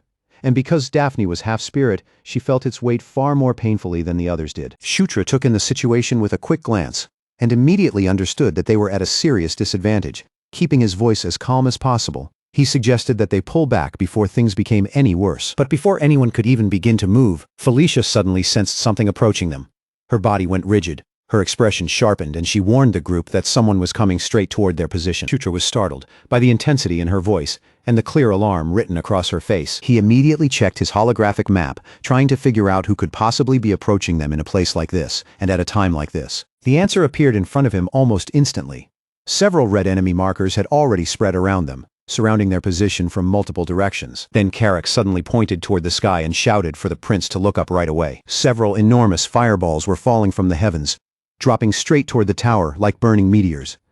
Shutra raised his head, and panic flashed across his face as the flaming attack descended on them with terrifying speed. In that instant, Shutra realized they had walked directly into a trap. He shouted for everyone to get out of the tower immediately. But in the very next second, the meteors slammed into the structure. A devastating explosion ripped through the tower, tearing the stone structure apart in moments. Its frame buckled under the impact, collapsing into a storm of fire, smoke, and shattered rock, while enemies watched from far away. The tower completely broke apart beneath the force of the flaming meteors. Stone blocks and broken debris poured downward in a roaring collapse, swallowing the area in dust and destruction. Carrick cried out as chunks of falling debris slammed into him. But even under that brutal impact, he planted himself like a shield and used his own body to protect his teammates from the worst of the wreckage. Felicia reacted just as quickly, wasting no time at all. Her expression sharpened with fierce determination as she unleashed wind control magic. The spell wrapped around the group, softening their fall and shielding them from the force of the blast. Broken stone continued raining down around them from every side, but because Felicia had intervened so quickly, none of them suffered serious injuries. When the smoke and dust finally began to thin enough for them to see again, Felicia turned her gaze towards Shutra and asked if the prince was all right. Shutra confirmed that he was, and Savage Eyes immediately thanked the sixth princess. Savage Eyes said plainly that her magic was the only reason they had survived that attack. But Felicia warned him not to thank her just yet, because the real problem was still in front of them. The enemy's numbers were overwhelming, and they were already surrounded on every side. Felicia ordered everyone to hold the line while she created an opening in the enemy formation. Magic began gathering around her body as her focus grew sharper, making it obvious that she was preparing to unleash a powerful spell. Shutra kept his eyes fixed on Felicia, caught between genuine admiration and a quiet uneasiness he could not shake. The fierce focus on her face made it clear she was gathering an enormous amount of power, and before he even realized he had spoken, her name slipped from his lips in a low whisper. Then Shutra pulled out a glowing dagger, its light flashing sharply across his hand, and declared that he would hold the enemies back for as long as he possibly could. A moment later, Shutra activated under the king's banner. His command spread across the battlefield like an invisible wave, reaching every ally standing with him and strengthening them all at once. The effect hit the warriors immediately. A sudden surge of power rushed through their bodies, flooding their arms and legs like fire racing through their blood. Several of the fighters stared down at themselves in shock, stunned by the unfamiliar strength now coursing through them. Greenwind looked toward Shutra with concern and asked if he was truly going to fight, and Shutra answered without hesitation, his voice firm and resolved. Shutra said there was simply no other option left. While Felicia prepared her magic, he had to believe in her completely and keep the enemy occupied until the decisive moment arrived. The Earthshaker gauntlet formed around Shutra's arm, locking over him with solid, heavy force as a powerful glow pulsed from the weapon. With a golden aura spreading over his entire body, Shutra raised his voice and shouted for everyone to brace themselves and get ready for the battle ahead. At his command, the whole group surged forward as one, charging straight into the horde that was rushing toward them with terrifying speed. With a fierce cry tearing from his throat, Shutra led the charge from the very front, refusing to back down even as the situation in front of them looked almost hopeless. Carrick, empowered by the prince's strengthening skill, let out a thunderous roar and rushed ahead with his axe raised high over his shoulder. Savage Eyes charged beside him with his sword ready, throwing himself into the undead ranks and cutting into the skeletons without the slightest hesitation. Shutra unleashed Explosion Fist, and the force erupted outward in a violent shockwave, smashing through several enemies directly in front of him. Bones exploded in every direction from the impact, scattering across the ground in broken pieces. But almost immediately, the undead began to pull themselves back together, and one floating skull with burning purple eyes reformed in midair. It was already preparing to attack again. Shutra clenched his teeth hard, frustration tightening his expression as he watched the enemy recover. Even his most powerful attacks were not enough to keep these monsters down permanently. And if the battle continued this way, there would be no end to it. No matter how many skeletons they shattered, more continued to rise, with fresh bones pushing up from the earth in endless waves before charging forward without mercy. Shutra understood that unless they found whoever was controlling them, the entire group would eventually be buried under sheer numbers. Then, without warning, purple bolts of energy began raining down from above, striking across the battlefield in every direction. His allies were caught completely off guard, crying out as the dark magic surged through their bodies. Carrick tried to guard himself, but the attack still hit him, and he shouted in frustration as burning pain tore through him. The purple bolts threw the battlefield into chaos, leaving the warriors staggered, disoriented, and dangerously exposed while the undead pressed in around them. One elf dropped to the ground with a pained groan, the purple magic clinging to his body like a poison that would not release him. Then, from within the broken debris and drifting smoke, a tall, overwhelming figure slowly rose, its entire body wrapped in a sinister purple glow. It was a giant skeletal knight, wearing a crown like a dead king, and encased from head to toe in full black armor. Its presence alone felt heavy enough to crush the courage out of anyone standing before it.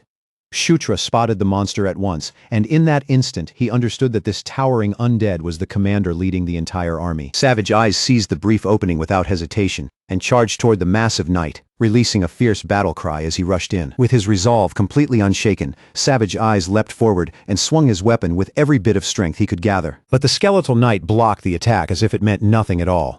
Then, with a single brutal counterattack, it struck back and sent Savage Eyes flying away. Carrick saw the whole thing happen in front of him, shouted toward the knight and rushed forward to help Savage Eyes. But the orc was overwhelmed just as easily, struck down before he could change the flow of the fight. His body was sent flying by the monster's crushing blow.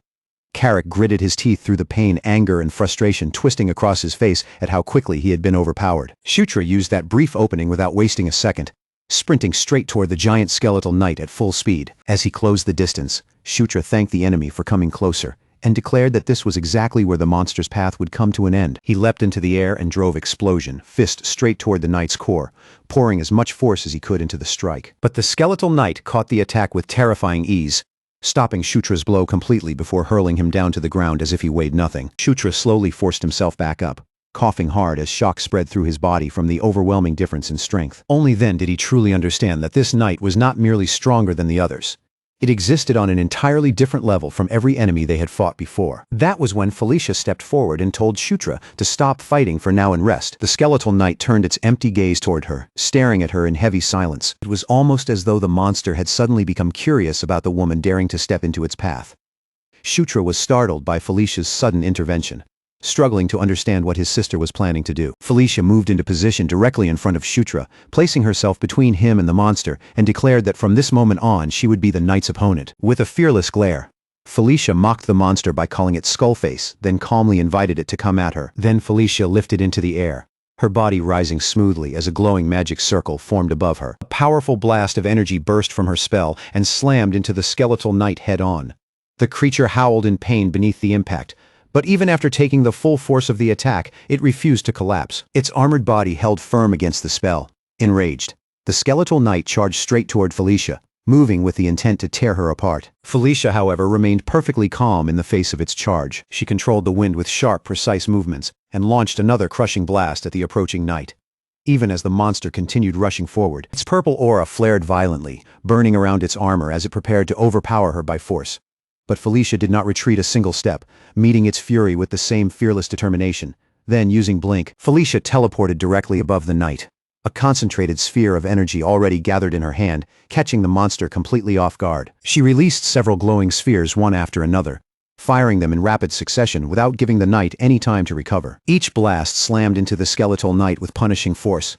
The monster roared in agony as Felicia's relentless barrage continued hammering into its armored body. Shutra watched the battle unfold with his eyes wide open. He was stunned by how completely Felicia was controlling the fight on her own, overwhelming the skeletal knight with a mix of power, confidence, and composure that left him utterly speechless. All of a sudden, Shutra sensed another presence right beside him and turned his head in surprise.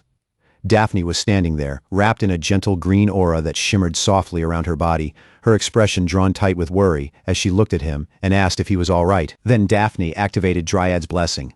A warm wave of healing power spread outward across the battlefield, reaching every ally at once. And as that gentle strength flowed into them, Savage Eyes felt his wounds begin to close while his arms steadied again with renewed force. Carrick was also enveloped by that soft green radiance. The light wrapped around his battered body, filling him with fresh strength and pushing his power even higher than before.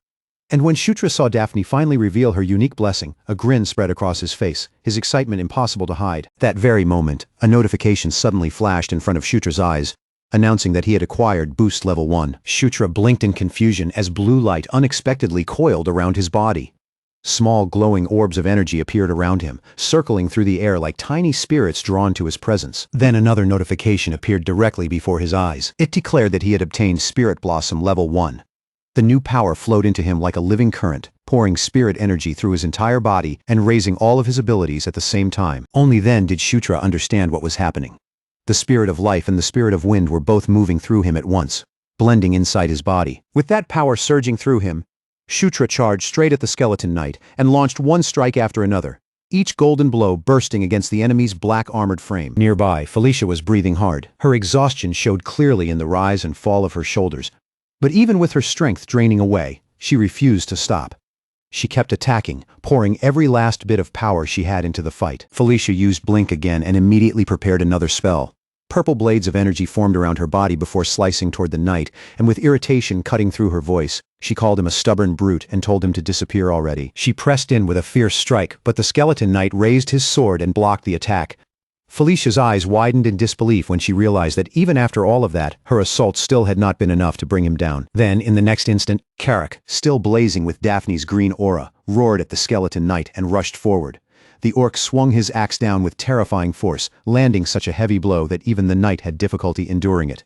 The skeleton knight was clearly shaken by the impact, though somehow it still managed to stay on its feet. Shutra floated into place beside Felicia and praised his sister for what she had done, though his eyes remained locked on the enemy as he prepared to keep fighting. Felicia turned in surprise when she realized Shutra was hovering beside her, already getting ready for the final strike.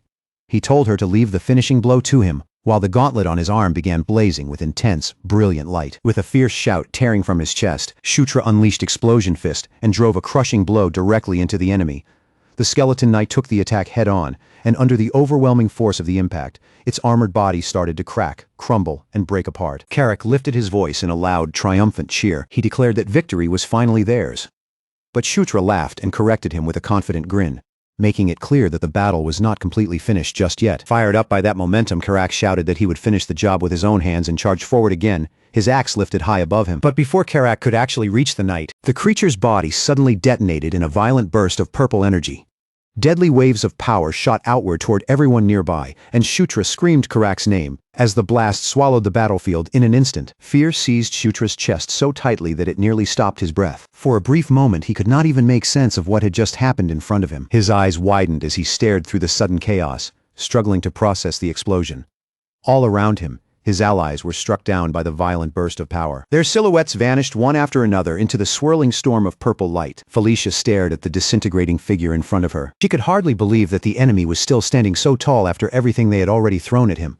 Forcing her focus back onto the skeleton knight, she braced herself, ready for a deadly counterattack to come at any second. Meanwhile, far away from the center of the battle, the tiny fairy green wind darted desperately through the dark forest, weaving between the shadows as she searched frantically for something important. Then she suddenly stopped in midair.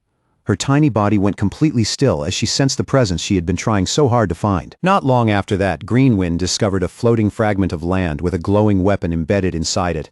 This place was the tomb of the legendary warrior, and the white Surrey resting there gave off such overwhelming power that even standing near it felt almost impossible to endure. Back on the battlefield, the skeleton knight lunged toward the fallen prince. Felicia reacted immediately, intercepting the monster with her magic before it could reach him. She glared at the knight with fierce defiance and ordered it to face her instead. Fury burned clearly in her voice, and she gathered her remaining strength for a devastating spell. Felicia unleashed Triple Explosion, a massive burst of raw energy that slammed directly into the skeleton knight with explosive force, but the skeleton knight teleported away from the blast at the last moment. In an instant, it reappeared behind Felicia, and swung its sword toward her back. She tried to escape with Blink, but the attack caught her before she could fully slip away. The knight followed up with a brutal punch, and the impact launched Felicia backward through the air. Felicia barely managed to raise a magic barrier in time. But even with that protection around her, the sheer force of the blow still hurled her away. She clenched her teeth in anger. At that moment she realized this enemy was much tougher than she had expected. The skeleton knight answered with another blast of purple energy, shattering her barrier into pieces and knocking her down once again. Then the knight summoned yet another wave of undead, sending them surging across the battlefield like a massive tide of bones. And in the middle of all that chaos, Shutra lay unconscious after being struck by the blast of bones, his body motionless on the ground while the battle continued to rage around him. As Shutra drifted through a deep darkness, a mysterious voice called him master and told him to rise. Then his eyes opened inside a calm green space, and he looked around in confusion, unsure where he had awakened. Shutra still had no idea what was happening in the strange space around him. Before he could even steady his thoughts, Green Wind appeared in front of him, her expression urgent as she insisted that he needed to hurry and awaken the power of Einkel sleeping deep inside his body. Shutra looked back at her with clear confusion in his eyes and asked how he was supposed to draw out Einkel's power when he did not even know how to activate it in the first place. Right then, an enormous green light suddenly flashed high above him. It was so bright and sudden that Shutra instinctively raised his head, his eyes widening in shock as he stared upward. The forest spirit warned him that there was something crucial he had to understand first, and in her small hands, a glowing artifact shone with a strange powerful radiance that seemed far beyond ordinary magic. Meanwhile, back on the battlefield, Shutra's unconscious body quietly murmured the words dragon blood, as though some buried truth had finally risen from deep within him. Then from the heavens above, a stream of green and blue energy came pouring down, slicing through the sky like a brilliant comet falling toward the earth. Below that dazzling light, Felicia and the warriors, still surrounded in the middle of the seemingly endless undead horde, kept fighting with desperate determination, using every bit of strength they had left. The green energy swept across the battlefield like a living wave. Wherever it passed, wounds began to close, strength returned to exhausted bodies, and the allies who had nearly reached their limit were suddenly empowered again. Felicia glanced back through the chaos of the battle and saw her brother beginning to rise from the ground. His body was wrapped in a radiant green aura, the light shimmering around him like something alive as it pulsed through the air. Shutra forced himself upright, still unsteady on his feet, and clearly confused as the strange energy continued coiling around his body. Then, without any warning, White Suri materialized directly in front of him, shining with such overwhelming presence that the air itself seemed to grow heavier. Shutra stared at the shield in disbelief and asked how this could even be possible, just as Green Wind appeared beside him. Green Wind explained that she had searched for the tomb, and somehow, she had managed to make the shield recognize Shutra as its new master. Shutra started to thank her for what she had done, but Green Wind immediately cut him off, telling him to save the praise for later, because something far more urgent was standing right in front of them. The skeleton knight turned towards Shutra, sword gripped in hand, clearly ready to finish everything. Then the monster charged forward with terrifying speed. A trail of purple energy dragged behind him as he closed the distance in an instant. Shutra tried to react, but he was caught off guard by just how impossibly fast the knight's movements had become. For a split second, Shutra could not help wondering why the skeleton knight was suddenly moving at such an absurd speed. The skeleton knight fired a bolt of purple energy straight toward him. Shutra raised White Suri at once and met the attack head-on, blocking the blast directly with the shield. Felicia screamed Shutra's name in terror. As the smoke split apart, it revealed the knight's headless form, making the sight even more horrifying. But then Shutra rose into the air, glowing with green power. White Suri held firmly in both hands. Shutra tightened his grip around White Suri and felt its enormous power rushing through his veins. Green Wind explained that Einkel's fragment had changed his body, transforming him into a hybrid. She asked if he could feel it now. The new strength surging through his altered body, that extra power spreading into every part of him. 1,000 years of Einkel's magic preserved inside the shield for all this time was now flooding directly into Shutra. Shutra was stunned by the sensation. His eyes widened as he took in the unbelievable force flowing through him and admitted that the power felt incredible. Across the battlefield, the skeleton knight silently watched him. His purple eyes burned with pure hatred. Shutra stared right back at the monster, completely unafraid now, and insulted him by calling him bonehead. Then Shutra invited the skeleton knight to continue the fight, his confidence stronger than ever. This time, he declared, he would crush the monster properly, without making a single mistake. He fired a blast of green energy from White Suri, wiping out several undead nearby as the force spread through the battlefield and tore into the enemy horde.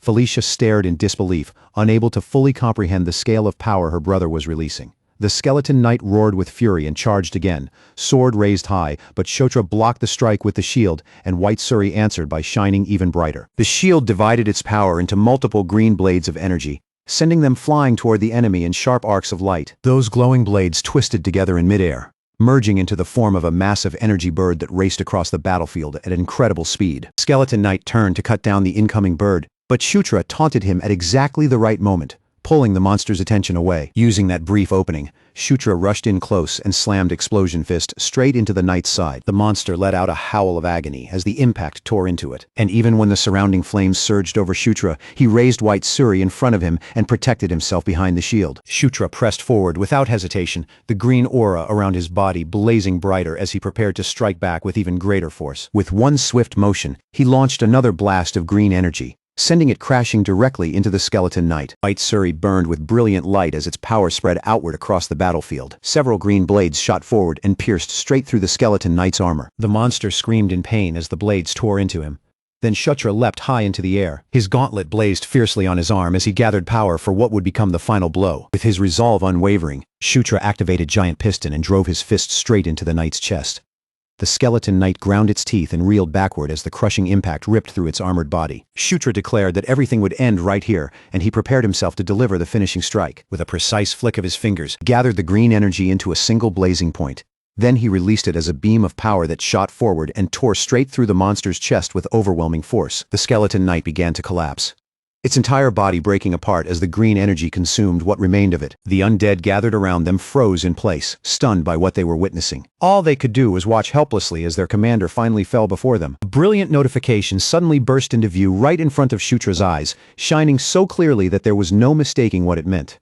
The battle was over, and the message announced the result in plain, undeniable words. He had defeated the boss, Skeleton King Valkyruba. Almost immediately after that, another change followed. Shutra's level didn't rise just once. It climbed twice in succession, and with each increase, a fresh wave of strength seemed to flow through every part of his body. Feeling that new power settle inside him, he couldn't hold back the satisfied smile spreading across his face. Then, before the feeling of victory could fade, yet another reward appeared before him. He had obtained the title Kingslayer Level 1. But just as Shutra was about to savor the achievement, Felicia cut in sharply, warning him about the Bad of Bones curse and urging everyone that they needed to get away from that place immediately. Later that same night, once the urgent danger had finally slipped behind them, the group gathered around a crackling campfire.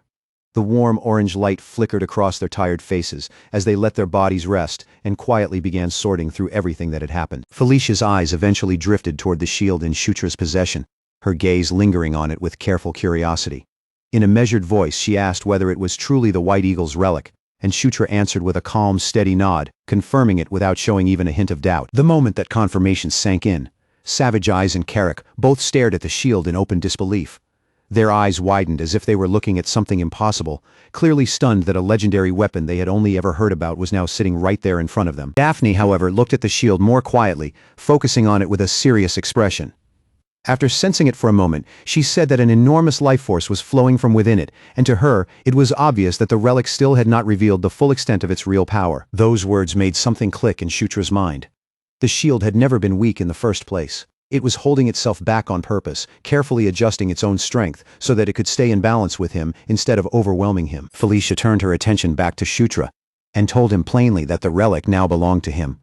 Then, with her expression growing much more serious, she added that she would not report anything about the shield to the castle. At that moment, Savage Eyes stepped forward with a solemn air, his posture filled with respect in a formal tone. He acknowledged Shutra as the rightful successor of the great warrior once known as White Eagle. The Centaur chief did not stop there. With firm conviction in his voice, he pledged that whenever Shutra called for them, he and his warriors would come to stand by his side without the slightest hesitation. Hearing those words, Shutra's expression softened into a warm but steady smile. He looked back at them and said that he would be relying on them in the future as well. Just then, a sudden thought struck Shutra, snapping his attention back to something important he had nearly forgotten amid all the chaos. They still had not checked the warrior's home to see what kind of loot had been left behind. When Shutra opened it and looked inside, what he found was a treasure chest overflowing with valuables. Gold coins glittered in shining piles, mixed together with all sorts of precious items that immediately drew the eye. But before Shutra could even take a proper moment to admire the dazzling sight of all that treasure, Green Wind suddenly appeared, cutting into the moment as if she had been waiting for her chance. She declared that things were not finished yet, because Shutra still had not given her the praise she clearly deserved. Carrick was so startled by her sudden appearance that he nearly jumped out of his skin. Shutra, on the other hand, immediately realized what he had forgotten and quickly apologized for overlooking her contribution. He then reached out gently and patted the small fairy on the head, making his apology feel sincere. In a warm voice, he thanked her properly, making sure she knew just how important her help had been during the battle. Green Wind decided that she would forgive him, but she was far from satisfied with only an apology. Puffing herself up proudly, she insisted that if Shutra wanted to make it right, he had to praise her properly as compensation. Shutra accepted her demand without putting up any resistance. He told her that she was the best among them, truly amazing, and absolutely deserving of every bit of praise she wanted to hear. And so, with the battle finished, the treasure recovered, and the immediate threat finally gone, the long and chaotic incident in the north at last came to an end. Even after everything had settled down, Shutra still could not fully shake off the uneasiness lingering inside him. He kept turning the same question over in his mind. Had Valkyruba truly been the source of the purple aura, or had something even stranger been hiding behind it all along? There was another question troubling him as well. How had the enemy even known about the small sanctuary hidden deep within the forest, a place that should have been difficult for anyone to find? As those thoughts continued to weigh on him, Shutra's expression gradually became more serious. The fighting might have ended, but he understood clearly that several important mysteries were still left unresolved. Quietly, Shutra made a promise to himself. One day, no matter what it took, he would uncover the true origin of the purple aura. After they returned from the northern border, time began moving quickly for Shutra and the others. Busy days followed one after another, leaving little room for them to slow down. Savage eyes gathered his warriors and prepared them for another march north. This time, their purpose was clear. They would eliminate the remaining Cassius once and for all. Shutra joined them in that campaign, standing alongside the Centaur warriors as they moved through the region. Together, they pressed forward and carried out the final cleanup of the area. After 15 days of relentless effort, the entire pack was wiped out completely. Meanwhile, far away at the Demon King's castle, daily life continued as usual within the dark and towering fortress. Felicia looked over at her younger brother with a thoughtful expression, studying him as if something about him had changed. After a moment, she remarked that he seemed noticeably stronger than before. Shutra answered her observation with nothing more than a casual grin. Acting as though his sudden increase in strength was perfectly normal, he said that he was simply in the middle of a growth spurt. Then, as if to smoothly move the conversation along, Shutra shifted the topic and asked how the investigation into the sanctuary had turned out. Felicia replied that, for the most part, the results had been fairly ordinary. However, that was not all she had managed to uncover. Felicia went on to explain that during her search, she had found something truly remarkable. The magic placed around the sanctuary appeared to have been cast by none other than Ankle. Ankle was one of the 6 ancient dragons. Shutra quickly put on a surprised reaction and said the discovery was incredible, carefully trying to make sure his response did not look suspicious. Felicia's eyes narrowed slightly as she studied his face, clearly not missing the awkwardness in his reaction. She asked whether he had already known about it beforehand, and Shutra denied it immediately, answering just a little too quickly. Right then, Green Wind suddenly appeared beside them, making the moment even harder for Shutra to escape. Without softening her words at all, she bluntly said that he looked strange while trying so hard to act like he knew nothing. From there, the attention shifted back to the Demon King's castle itself. Its Gothic towers rose high into the sky, casting an ominous presence over everything below. And the moment Felicia arrived, a group of elf girls hurried toward her, their faces lighting up with bright and excited expressions. They called Felicia's name with warmth and familiarity, quickly gathering around her in a cheerful cluster. One after another, they greeted her, asking how she had been and whether she had eaten yet. Carrick watched the lively welcome from the side. Taking in the familiar scene with a relaxed look, he commented that nothing around this place had changed at all, and Shutra gave a small nod in agreement. Green Wind then asked whether it was really all right to leave the plains as they were. Shutra answered calmly, saying that in the end, the only ones who had truly changed were themselves. Carrick stepped a little closer to Shutra and lowered his voice, speaking carefully so the others would not easily hear. He asked whether the prince had done something wrong to attract this much attention. As he spoke, Carrick gestured toward a group of women who were glaring at them with obvious hostility and suspicion. Shutra recognized them as succubi and quietly wondered whether they were connected to Anastasia Nikrion's faction. Anastasia Nikrion, the 4th princess, was not someone who could be ignored. She was the leader of one of the 3 major factions within the Demon King's castle. Her faction was the largest of the 3, and at one point, even Felicia and her twin brother Sylvan had belonged to it. Shutra quickly pieced together what that meant. The news of everything that had happened out on the plains had already reached Anastasia's ears. Slowly, a confident grin spread across Shutra's face. He glanced over at Carrick and told him that he had better start getting used to that kind of attention. From now on, this was only going to happen more often. The focus then shifted to the merit office inside the Demon King's castle. There, Isabella, the representative in charge, formally announced that Shutra's merit rank had risen to 10, and because of that promotion, he had now gained access to the treasure vault. The instant Isabella mentioned that he now had permission to enter the treasure vault, Shutra's eyes brightened as if someone had lit a spark inside them. His excitement showed almost immediately, spreading across his face before he could even try to hide it. A wider smile pulled at Shutra's lips as he leaned into the moment, clearly unable to contain his anticipation. He asked if this finally meant they could go out and properly spend some money for the first time, as though the words themselves were already making him picture the possibilities. It wasn't long before they headed straight for the arsenal, moving through the castle with their new authority in hand. Once they arrived, the guards checked and confirmed their permission, then stepped aside and allowed them to enter the first treasure vault. Waiting for them inside was Iger, ready to receive them. As the manager of the arsenal, Iger calmly explained how this place worked. Unlike the usual rewards that required merit points, the equipment stored here could be purchased directly with cash, and after giving them that explanation, he welcomed them in and told them to look around freely, choosing whatever happened to catch their eye. Shutra glanced over at Carrick and, in a completely casual tone, told him to pick out anything he needed. Carrick froze for a moment, staring back at him with disbelief written all over his face, as if he couldn't quite believe such a generous offer had just been handed to him. But once Shutra confirmed that he meant it, without the slightest hesitation, Carrick's expression changed instantly. His face lit up with excitement, and the orc hurried off into the rows of equipment, eager to search through everything available. After taking his time and inspecting the gear carefully, Carrick finally settled on a piece of chest armor. He held it up with approval and explained that it had exactly the kind of toughness and durability he had been looking for. Carrack then added that the armor came with resistance against elemental attacks, which made it even more valuable. Better still, it was light enough that it would not slow his body down or interfere with the movements required for his beast god fist art. Completely satisfied with that choice, Carrack decided he would wear the armor beneath his usual clothes. That way the protection would stay hidden from view.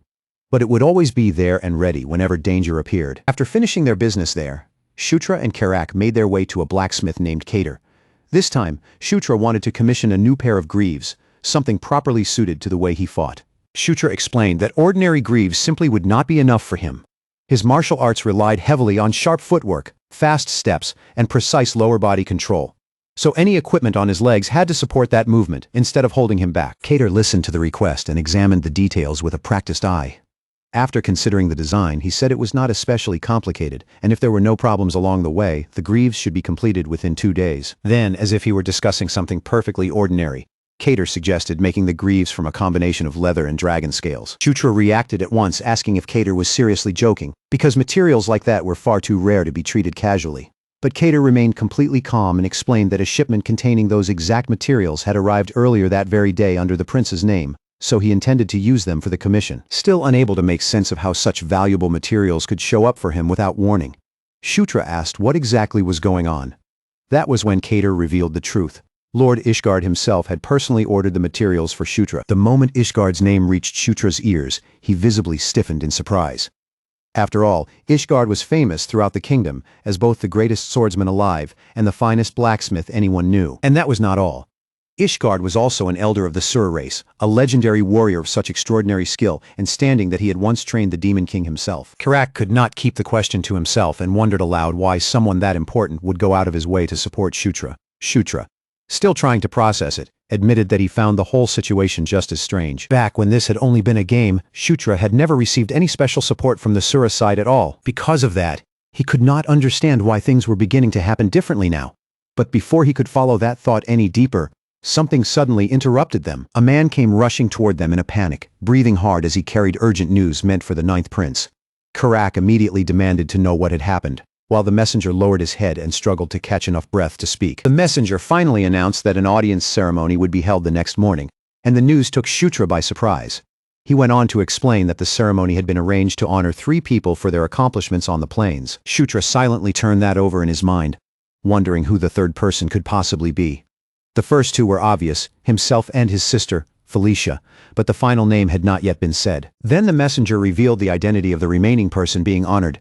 The 2nd prince, Zephyr Ragnaros, had returned to the castle. Outside on the bright sunlit street near the Demon King's castle, a herald's voice rang out clearly, formally announcing the return of the 2nd prince, Zephyr Ragnaros. Far below the castle walls, Shutra and Carrack both stopped in their tracks. The announcement hit them hard enough that for a moment, neither of them moved. Carrack muttered in surprise that the 2nd prince had already returned, and though his voice was low, there was a faint trace of uneasiness hidden inside it. Shutra, however, remained completely motionless as those words sank into him like a blade pressing into old wounds. His eyes began to glow blue, his muscles tightening all at once, as though some buried memory had forced its way back from the darkness. Noticing the sudden change in his expression, Carrack quickly asked if he was all right, but Shutra only raised his head slowly, his gaze becoming sharper and colder. Deep within himself, he repeated the name again, 2nd Prince Zephyr Ragnaros. In that instant, a vision crashed through his mind, a towering knight wrapped in black armor beneath a blood-red sky, crimson eyes burning like embers, while Shutra's own broken body lay helpless at that knight's feet. The memory came back with painful, merciless clarity. Zephyr Ragnaros was the man destined to kill him one day, the man who would bring destruction down on everything around him. And the thought of meeting that very person again, in this life, sent a cold shiver rushing through Shutra's entire body. From there, the scene shifted into the dim, shadowed corridors of the fortress. Carrack walked beside Shutra with clear worry on his face, glancing at him from the side as they moved forward. He said that the prince had seemed strange ever since the day before. Shutra let out a quiet sigh, trying to steady himself and push down the turmoil inside him. Even so, his fingers trembled faintly at his sides, betraying the fear he was struggling to hide. He knew deep down that this meeting with Zephyr Ragnaros had always been something he could not avoid forever. Even knowing that Shutra had not expected fear to clamp down on his chest this tightly, trying to ease the heavy mood, Carrack asked about another prince who was supposed to arrive. but a servant answered that the second prince would be entering directly and would skip the waiting chambers entirely. Just then, a smooth female voice cut cleanly into their conversation. The voice remarked that Zephyr Ragnaros was special in more ways than one. Felicia then approached with graceful, confident steps, her eyes calm and composed, before stopping in front of Shutra and reminding him that his own achievements were nothing insignificant either. Shutra looked at Felicia and quietly told her not to let Zephyr's return make her feel overshadowed or pushed aside. Felicia answered with steady confidence, her voice calm and unwavering. All they needed to do, she said, was show their best when the moment finally came. Soon after, the grand audience hall opened before them, its vast interior glowing beneath a deep red light that poured in through the towering windows. An attendant stepped forward and formally announced the start of the ceremony, while the Demon King sat high upon the throne, watching over the hall, clad in armor and radiating an overwhelming presence. The Demon King sat beneath the backlight, his hair catching the glow behind him, as his imposing gaze swept across everyone gathered there. Then another herald raised his voice and declared the entry of the 6th princess, Felicia Doomblade, and the 9th prince, Shutra Ignis. Together, they stepped onto the crimson carpet and began walking forward. Shutra kept each step controlled and deliberate, but tension still ran through his body, his cloak brushing softly against the floor as he thought to himself that if he was already this nervous now, then he could barely imagine what would happen once the real pressure finally arrived. He forced his gaze to remain fixed straight ahead, refusing to look around too much. The balconies were packed with nobles, and above him a horned woman watched with cold, arrogant eyes, but Shutra kept moving and ignored their stares. Shutra reminded himself that there was no escape from this moment. Whatever fear pressed against him, he had no choice but to endure it. After all, this was a wall he had always been destined to face, no matter how much dread weighed down on his heart. Then the herald announced the next person to enter, and in that single instant, the entire audience hall sank into a heavy, breathless silence. The next person to enter the hall was none other than the second prince himself. Zephyr Ragnaros stepped through the radiant doorway, with a confidence so natural it looked effortless. Pale hair gleamed beneath the light, and his crimson eyes seemed to draw every stare in the audience hall as he advanced with slow, controlled steps. The very instant Shutra saw him cross that threshold, his heart slammed hard against his chest. Shutra realized, deep in his bones, that this was the moment he had been dreading. Standing before him was the true central figure of Night Saga's demon world path, the second prince, Zephyr Ragnaros. As Zephyr reached the center of the grand hall, the air around him seemed to grow heavier, as if the entire atmosphere had tightened around his presence alone. Then another official raised a scroll and began reciting the accomplishments of the royal children. The three of them knelt on the crimson carpet, while the words echoed through the hall. But for Shutra, time felt strangely blurred, because Zephyr's achievements were so overwhelming that they alone could have been enough reason to hold the ceremony. Before long, the incident at the northern border involving Felicia and Shutra was announced as well. And the moment those details reached the crowd, low murmurs began spreading through the audience hall. Yet it was not their accomplishments themselves that truly shook everyone present. The Demon King leaned forward from his throne, his eyes narrowing with a weighty authority, and called Shutra's name. His deep voice rolled through the hall as he declared that he would personally assign Shutra his next mission. Felicia's body went rigid the moment she heard those words, while a nearby demon noble sharply turned his gaze toward Shutra, clearly reacting to the unexpected announcement. Zephyr, however, gave nothing away. He simply lowered his head in silence, his expression calm and unreadable. Shutra felt every gaze in the room snap toward him at once, pressing down on him from every direction. He understood immediately that this situation had never happened before, and with tension stiffening his shoulders, he stepped forward, stumbling slightly over his words as he asked for the Demon King's pardon. He was completely shaken by the fact that the Demon King had suddenly given him a mission in the middle of an audience ceremony. Later, after the ceremony had finally moved on from that stunning moment, Shutra found himself standing before a glowing map covered in rune-like markings, listening closely as the mission was explained. An official pointed toward a highlighted region and informed him that his task was to explore the Thunderdome fortress of the Dwarven Kingdom. Above the map, a floating box of light appeared, revealing the excavation routes where miners had recently uncovered a passage that seemed to lead toward the fortress. Shutra was then instructed to secure that newly discovered passage first, and after that, he was to investigate whatever lay waiting inside the fortress itself. The official continued the explanation, saying that this mission had originally been assigned to the 27th Exploration Unit under General Kashubel. However, General Kashubel had died during the investigation, and the cause had been recorded as toxic gas. Because of that danger, the official advised Shutra to prepare proper countermeasures before attempting to secure the fortress. Shutra muttered quietly beneath his breath, still having trouble accepting the mission he had just been handed. In his mind, one obvious problem refused to disappear. General Kashubel, who was of Draconian descent, had failed this mission, so why were they expecting Shutra to succeed where he could not? If lineage and natural resistance were that important, Shutra could not help wondering why the task had not simply been given to Zephyr Ragnaros instead. That evening, under a sky dyed red by the setting sun, Felicia walked through the streets together with Shutra and Karak. All at once, Felicia stopped walking. Her eyes narrowed, as though the situation had been bothering her for some time, and then she pointed directly at Shutra, demanding to know whether he had somehow angered their father. Shutra flinched slightly at how direct the question was and asked what she meant. Felicia then explained that under normal circumstances, a mission like this should have been handed to Zephyr Ragnaros without any hesitation. Karak crossed his arms and added that even the general had failed, which proved how dangerous the fortress truly was. Felicia agreed, saying that the assignment was far too risky for Shutra to accept lightly. She stepped closer to him, calling his name with unmistakable concern in her voice and insisting that he had to feel the same way.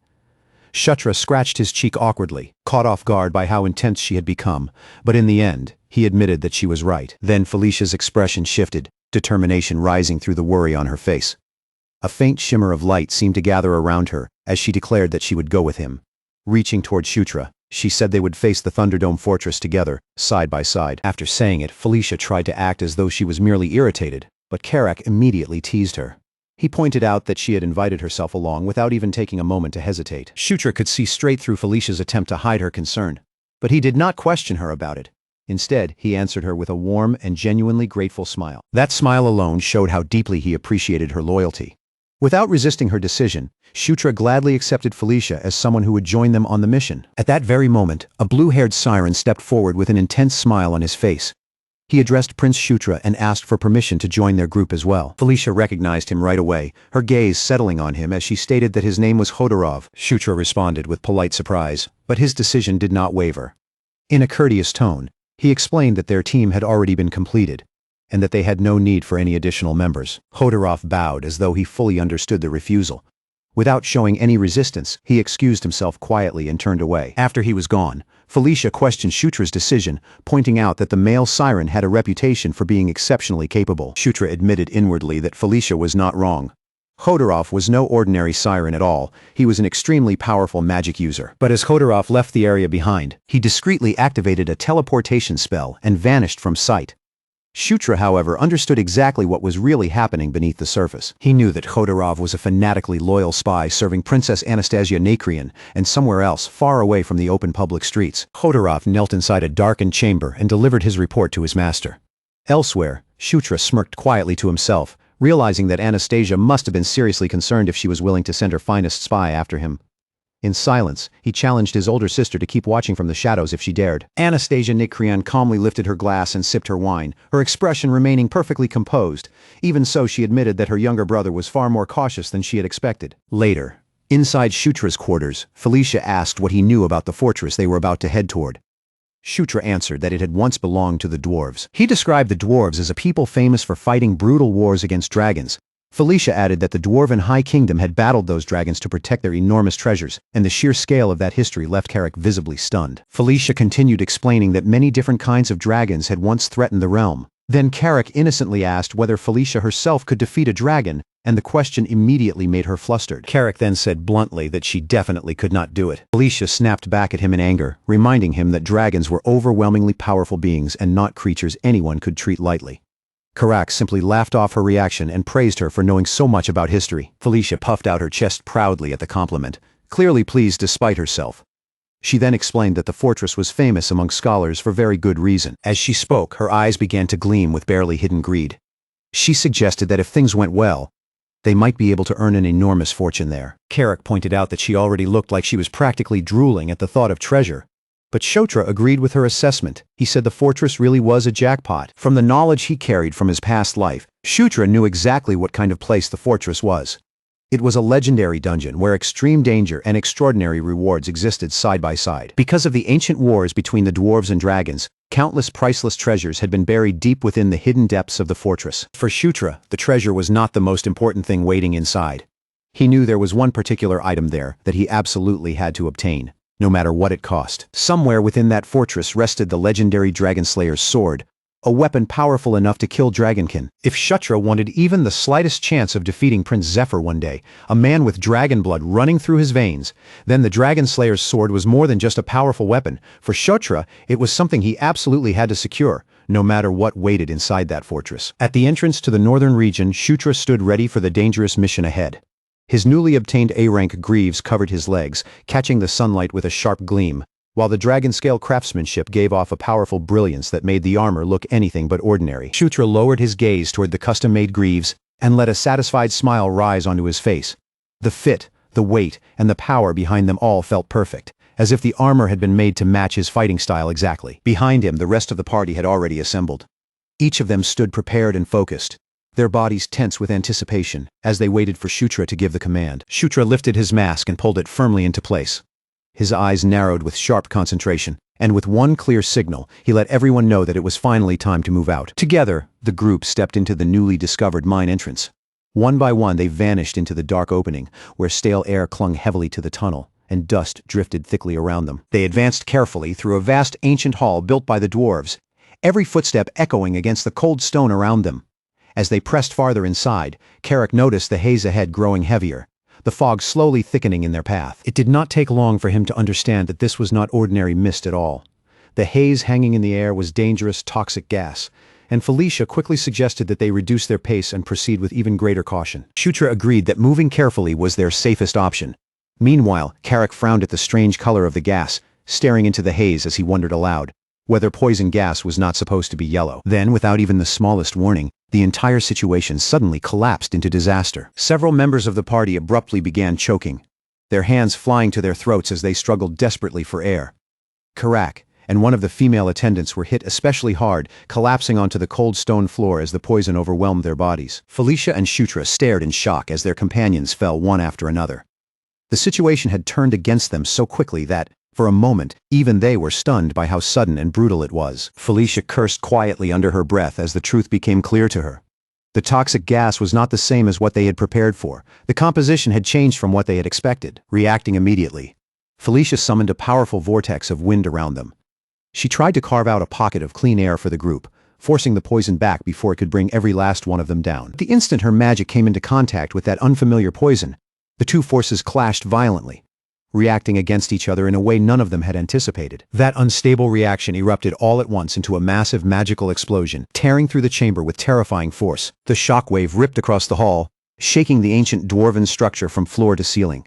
Dust, broken stone, and debris burst outward as the blast swallowed the space around them. Everyone was thrown from their feet in the same instant. Their bodies were tossed across the stone floor helplessly as the explosion surged through the chamber. Shutra crashed hard against the ground and weakly called out Felicia's name. Slowly, as the dust and poisonous fog began to settle, the scene revealed the entire party scattered across the cold stone floor, unconscious and completely helpless. Then, from somewhere within the lingering mist, something began to move. Three enormous shadowy figures slowly pushed their way through the haze, their massive bodies gradually taking shape in the poisoned air. One of the monstrous beings stepped forward with heavy, deliberate movements, every step making its presence feel even more threatening. It loomed over the helpless group lying motionless on the floor. Its dark silhouette towered through the fog like something from a nightmare, huge and terrifying against the dim stone hall. Then the creature released a deep, guttural roar that thundered through the entire chamber. At that exact moment, Shutra's eyes snapped open, and he instantly recognized them as the same monsters that had killed the general. The very next instant, the White Eagle shield suddenly materialized beside Shutra and shot forward toward the monsters. A brilliant burst of light flashed through the poisonous air, cutting sharply through the gloom. The shield sliced one of the monsters cleanly in half, then kept moving without the slightest pause.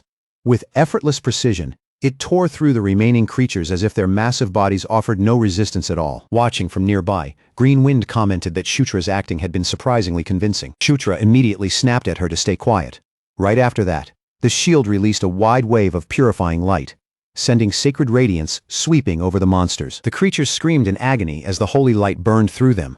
One of them let out a piercing shriek, its body beginning to dissolve into the air as the radiance consumed it. Against those dark monsters, the sacred light was completely lethal. Their forms were utterly vaporized beneath its power, disappearing into the fading glow.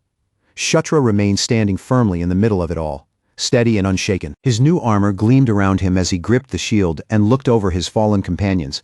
Seeing them still unconscious across the floor, he noted just how powerful the poison must have been to knock them all out like that. A faint smirk crossed Shutra's face as he thought about his own unusual constitution. Thanks to that body of his, poison had no effect on him at all, granting him complete immunity in a situation like this. Suddenly, the entire fortress began shaking with violent force, Massive chunks of stone broke loose from above, and the ceiling started collapsing all around them in a deadly rain of rubble. Shutra looked upward in alarm as the rumbling grew louder and heavier overhead. He wondered what new disaster had been triggered this time, silently cursing the fortress for throwing one lethal trap after another into their path. Without wasting time, Shutra quickly ordered Green Wind to stay behind and protect the unconscious party members from the falling debris. Then his eyes began to glow with a purple hue as he activated the power sleeping within his dragon blood. Wrapped in a powerful aura, Shutra carefully lifted Felicia and the others into his arms.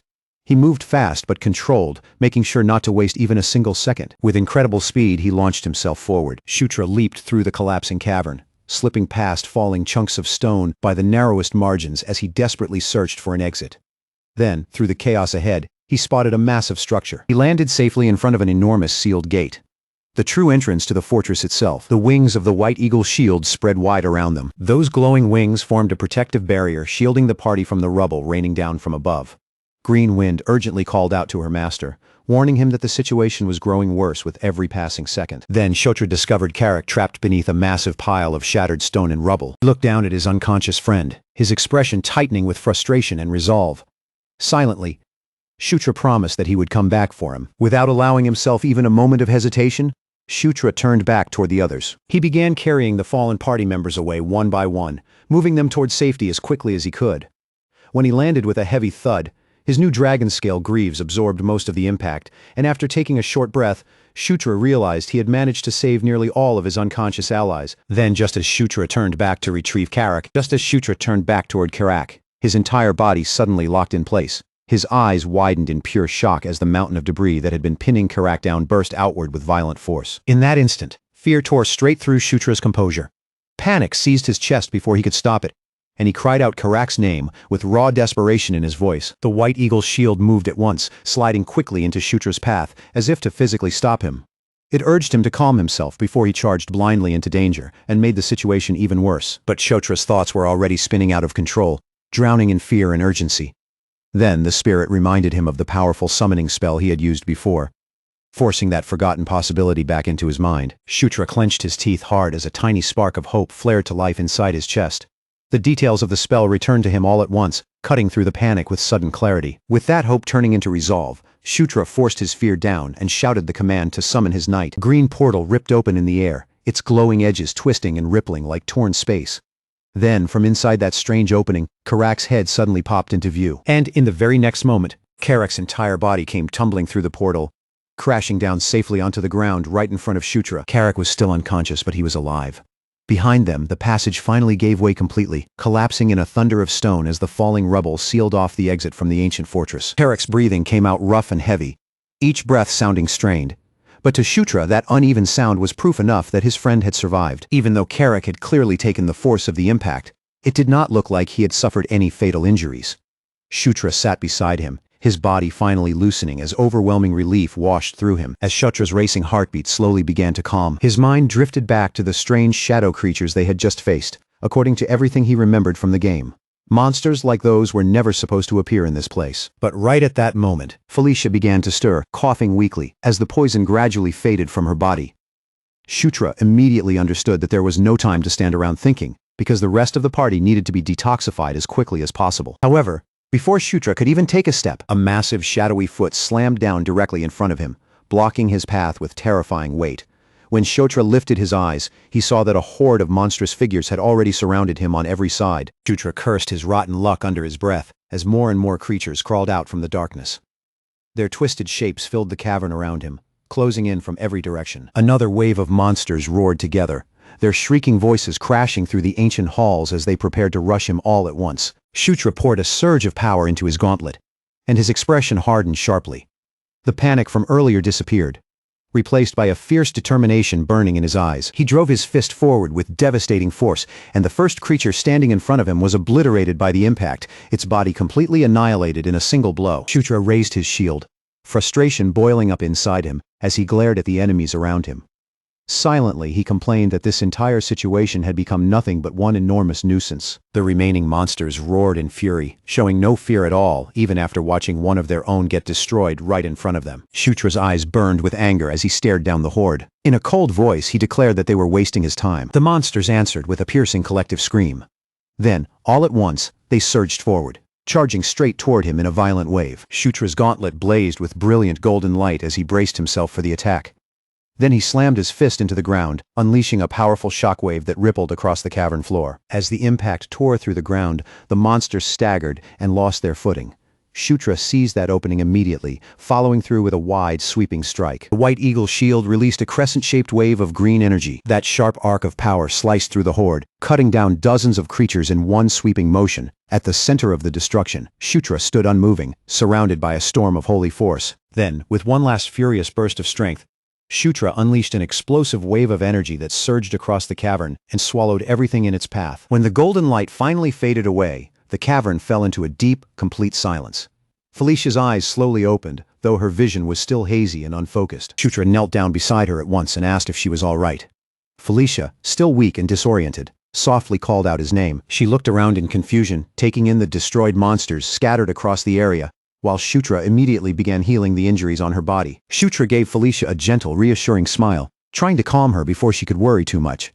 He downplayed everything that had happened, insisting that nothing serious had taken place. After he fully revived the rest of the party, Shutra and the others gathered themselves and prepared to launch a proper assault on the fortress. Now they had to decide between two possible routes. One path was longer but safer, while the other was much shorter and packed with dangerous traps. Felicia looked toward Shutra and asked which one he intended to choose: the cautious route that would take more time, or the risky shortcut that could get them there faster. But before Shutra could give his answer, a piercing alarm suddenly echoed through the ancient halls. Shutra's expression turned grim in an instant. At that point, taking the cautious route was no longer an option.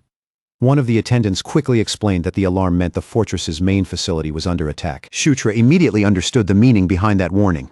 Another group had already entered the dungeon and was moving ahead of them. Without the slightest hesitation, Shutra turned to a visibly stunned Carrick and ordered him to take the dangerous shortcut. He gave his guard a confident look as if there was no doubt in his mind, and assured Carrick that he would make it through alive. Suddenly, a stone dragon head embedded in the wall came to life, its carved eyes flaring with blazing energy. The dragon head unleashed a roaring torrent of fire down the passage, but Carrick reacted just in time, raising his shield and blocking the flames before they could consume him. A moment later, the floor beneath Carrick gave way, collapsing beneath his feet and revealing a deep pit lined with deadly spikes. Then a storm of sharp projectiles shot out from the walls, but they struck Carrick's shield and clattered uselessly away, unable to break through his defense. The corridor became a brutal gauntlet of traps, filled with swinging maces, crumbling floors, hidden weapons, and relentless attacks coming at him from every direction. When Carrick finally emerged from that deadly passage, he stood frozen in place, soaked in cold sweat from head to toe, his chest rising and falling as he struggled to pull in one trembling breath after another.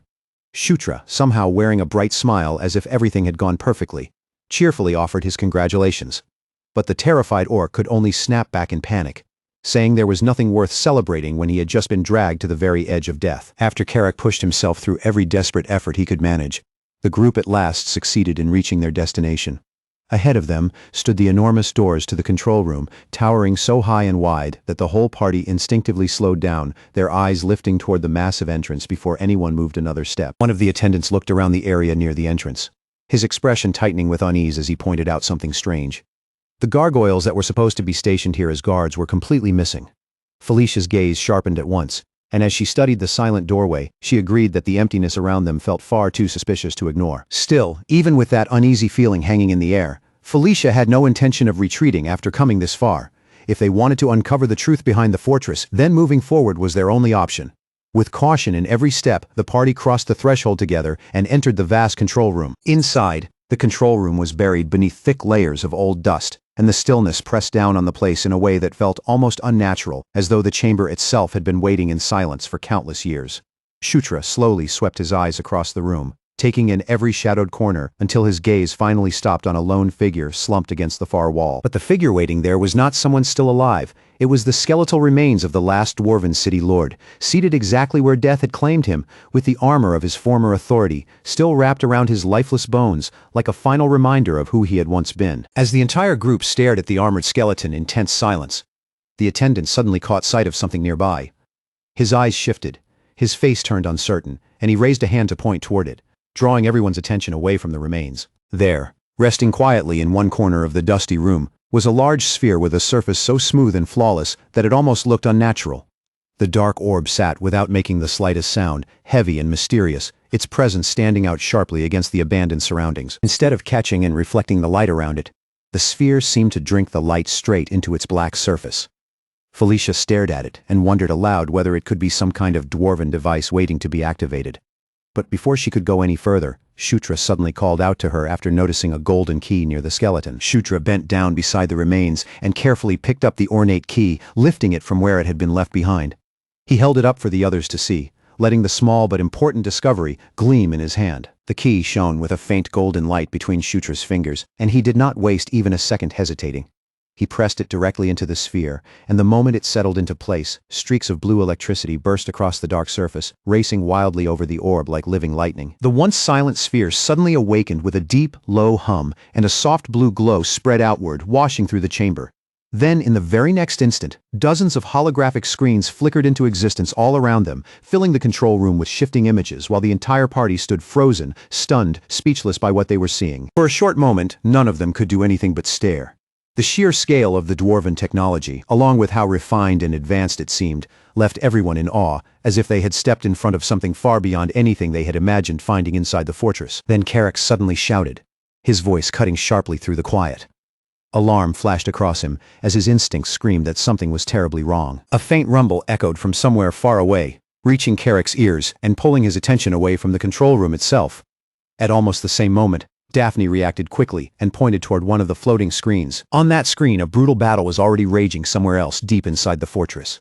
Waves of shadow monsters rushed forward again and again, crashing violently against a massive force of stone gargoyles that fought to hold them back. Shutra's expression hardened as he watched the chaos unfold across the projection. In that moment, the answer became clear to him. These shadowy creatures were the real invaders that had forced their way into the fortress. His eyes darted from one holographic screen to the next, quickly scanning each shifting image for any clue that could reveal the full truth of what was happening inside the stronghold. Then, in the background of one projection, an enormous shape seized his attention. Shutra's breath caught in his throat, and the realization hit him all at once, heavy and unmistakable. The hologram shifted and drew closer, zooming in on the corpse of a colossal monster lying motionless on the battlefield. Its massive body had been pierced clean through by a glowing golden spear that still remained buried in it. Shutra could barely draw a breath as he stared at the image before him. In a low, shaken voice, he whispered that they had finally uncovered the true prize hidden within the fortress. The weapon shown before them was Ascalon, the legendary Dragon Slayer's spear, a relic feared for its overwhelming power, and surrounded by legends heavy enough to make anyone understand its value at a single glance. Then the holographic screens began to reveal scenes from the fortress's past, unfolding the old story of the wicked dragon Partisan. With his monstrous legion gathered behind him, Partisan had once launched a merciless siege against the fortress, leaving no room for pity or hesitation. Once the fortress defenses finally collapsed under the assault, the attackers surged through the broken lines and poured inside. From there, the disaster pushed deeper and deeper until it reached the very heart of the dwarven stronghold. The dragon unleashed the full might of his power, completely convinced that nothing inside the fortress could ever pose a real threat to him. But that very arrogance became the mistake that doomed him, because at the most critical instant, he left himself exposed. The greatest warrior in the fortress did not let that single opening slip away.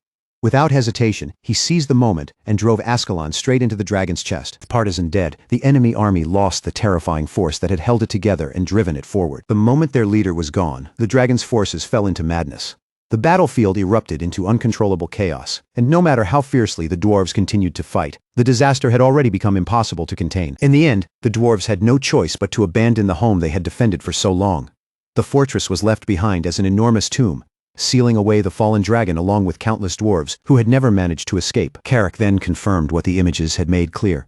The gigantic corpse shown on the projection belonged to Partisan, and the spear still buried in that monstrous body was truly Ascalon. Even after that staggering revelation, the holographic screens did not stop. They continued to show the present battle still raging inside the fortress, where the gargoyles and shadow monsters were locked in a violent struggle. It did not take long for the group to understand the shadow creature's goal. Those monsters had invaded the fortress because they were searching for the very same legendary spear. Felicia let out a cold scoff at the thought, her expression sharpening with clear defiance. There was absolutely no way she intended to stand around and allow those monsters to steal a treasure as valuable as Ascalon. Shutra turned toward Felicia and immediately asked whether there was any possible way for them to take control of the gargoyles that were defending the fortress. Felicia answered without hesitation, saying that controlling the gargoyles was completely impossible. Just as she said that, a massive dwarven golem moved on one of the screens, coming to life while gripping an enormous hammer wrapped in violent arcs of crackling lightning. The towering construct lifted its hammer high above itself, then brought the weapon crashing down with a force that looked utterly overwhelming. The impact obliterated a cluster of shadow creatures in an instant, blasting them apart beneath the raw power of the strike. Watching this, Felicia realized that before the city lord died, he must have transferred his authority over the fortress defenses to that golem. After seeing the golem's power for herself, Felicia suggested that they remain inside the control room for the time being, and simply watch how the battle continued to unfold. Kshotra immediately rejected that cautious plan.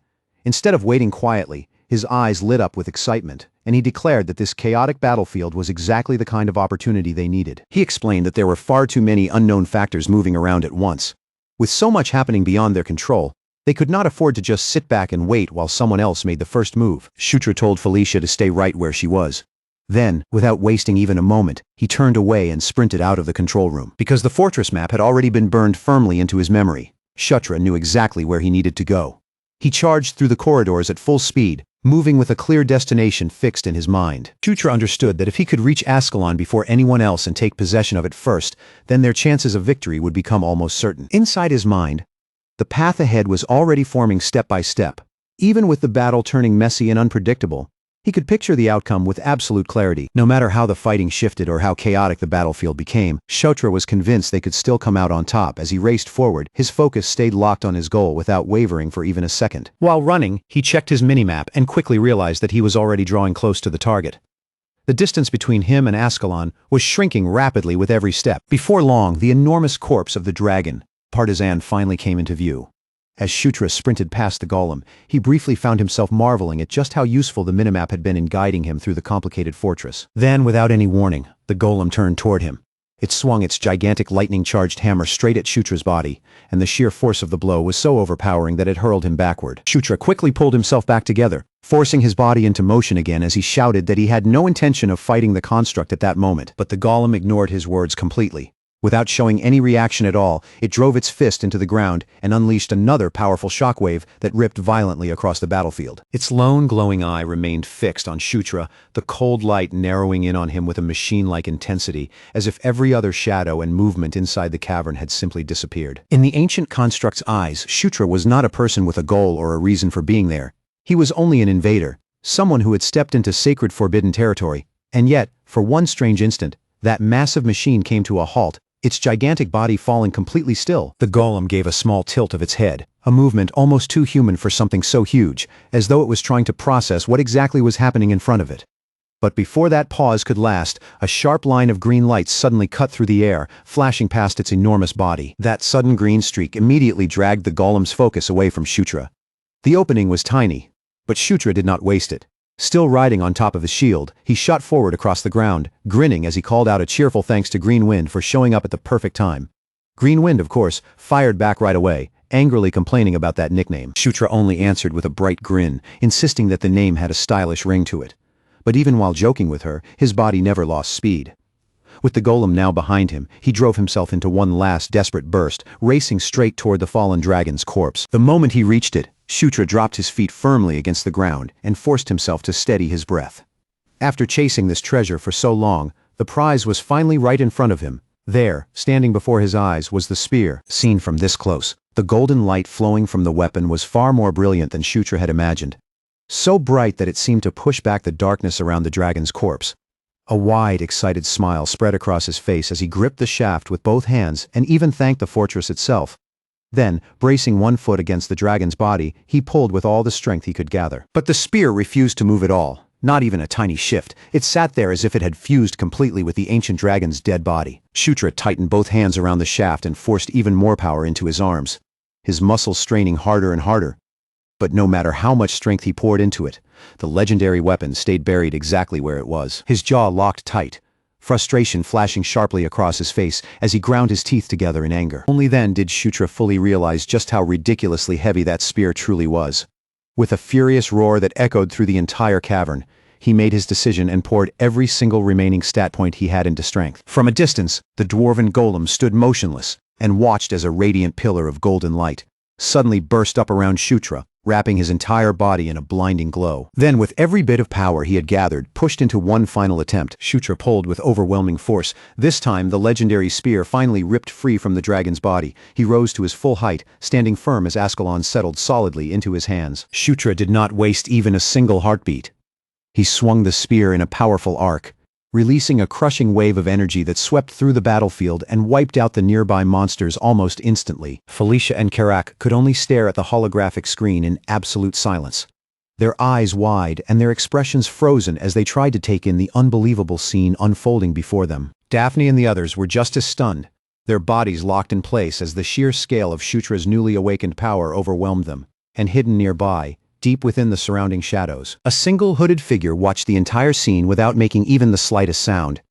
At the same moment, a system notification appeared in front of Shutra, revealing Ascalon's long history, and the terrifying might sealed within it. A fierce rush of triumph surged through Shutra's chest. In that instant he knew without a doubt that he had finally achieved the main objective he had come all this way for. But that victorious feeling was shattered almost immediately, as a gigantic, monstrous dragon head rose from the darkness behind him. The hooded figure slowly raised one hand, and within it, a glowing orb came into view, pulsing with a dark and ominous energy. Then, without the slightest hesitation, that orb was driven straight into the corpse of the ancient dragon. That dragon was Partisan.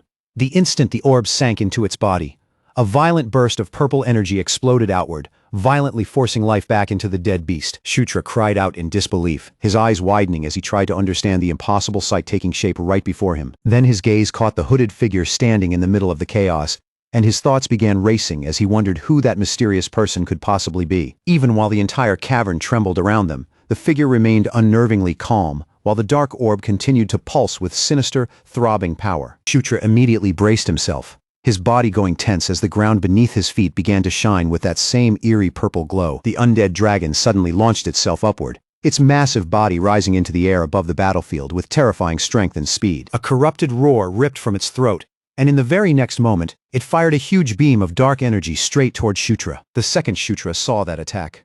Cold sweat ran down his back. He recognized it immediately.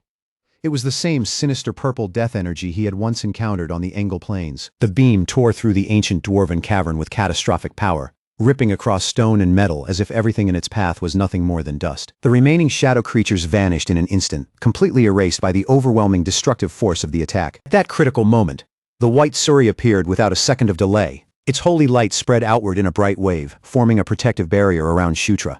Even with that defense, the impact still threw him backward, and as he skidded across the ground, his mind raced desperately, trying to make sense of this terrifying new enemy. And Shutra finally forced himself to lift his head and look up. He saw the enormous dwarven golem advancing straight toward the dragon. For a moment, Shutra could only stare in stunned disbelief as the ancient construct moved forward, preparing to confront the reanimated beast head-on. The golem swung its lightning-charged hammer with tremendous force, slamming the weapon hard into the dragon's side. The two colossal beings crashed together, and a savage, destructive battle erupted between them, every collision shaking the cavern like the whole fortress might collapse. Shutra could barely believe what he was seeing, could not understand why the fortress's own guardians had suddenly begun fighting each other.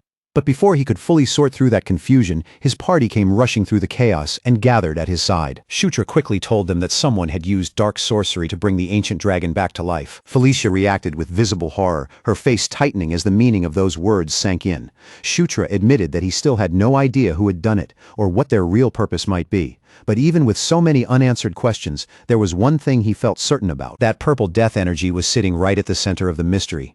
Shutra warned them that the unstable dragon had to be destroyed as quickly as possible, before the situation spiraled even further out of control. The problem was he still did not know the exact method. Thinking as fast as he could, Shutra explained that since the dragon had been transformed into an undead creature, it had to have some kind of magical core keeping it active. He believed the glowing purple core had to be the key. If they could destroy it, then that might be the only way to stop the resurrected dragon once and for all. With no time left to stand around and hesitate, Shutra prepared to test that theory right there, in the middle of the raging battle. A bead of sweat slipped down the side of his face as he cursed under his breath, painfully aware of just how terrible their situation had become. Then he shouted for his allies to dodge, warning them just in time as the dragon unleashed another massive torrent of purple energy. The blast shook the entire fortress down to its core. Its destructive force ripped through the cavern, flattening everything unfortunate enough to be caught in its path. When the dust finally started to clear, the dragon was still standing at the center of all that devastation, and its dark aura looked even more stable than before. It had absorbed energy from the fortress itself and grown stronger. Karak questioned Shutra's earlier judgment, and Shutra could only apologize. That was when Shutra realized the worst part of all. The longer this fight dragged on, the more the dragon would keep absorbing power, and the stronger it would become. That realization sent a freezing wave of despair slowly crawling through Shutra's chest. But just as everything seemed ready to sink into complete hopelessness, brilliant golden runes began to swirl around the spear in his hands, circling the weapon like sacred flames answering his will. Ascalon reacted as though it possessed a will of its own. Its radiant blade drew back and folded inward, the shape of the entire weapon shifting before Shutra's eyes until it transformed into a huge candle-like form, glowing with a holy power that pushed against the darkness around it. Felicia and Karak could do nothing but stare at the sight before them, struck completely silent. Both of them watched in awe as the strange transformation continued right in front of their eyes. Shutra then turned his gaze toward Felicia and asked her to create just a brief opening for him. His voice did not shake at all. It carried a calm, absolute confidence as he told her that he believed he could bring this battle to an end. The undead dragon slowly moved its monstrous gaze toward Shutra, as if it had suddenly sensed that the greatest threat on the battlefield was no longer the same as before. Felicia stepped forward without wasting a second, lifting her magic as fierce flames began gathering around her body. Her spell exploded outward in a violent blast of fire, blooming directly in front of the dragon and flooding its vision, blinding the undead beast for one brief but priceless moment. Partisan let out a furious roar, its huge head thrashing through the roaring flames as it lost sight of its target and struggled to regain its direction. At the same time, Shutra felt something ancient stirring inside Ascalon, guiding his body as though the spear itself was quietly showing him exactly where he needed to move. Now he understood it clearly. If he could land just one flawless strike, then that single attack would be enough to decide everything. But before Shutra could turn that certainty into action, the dragon recovered much faster than he expected. A sudden shockwave slammed into him, breaking his balance and throwing his entire body off rhythm. Felicia and Karak shouted in alarm the instant they saw him stagger, and both of them rushed toward him through the chaos. Shutra coughed hard, his body jolting from the impact, and he cursed his own impatience under his breath.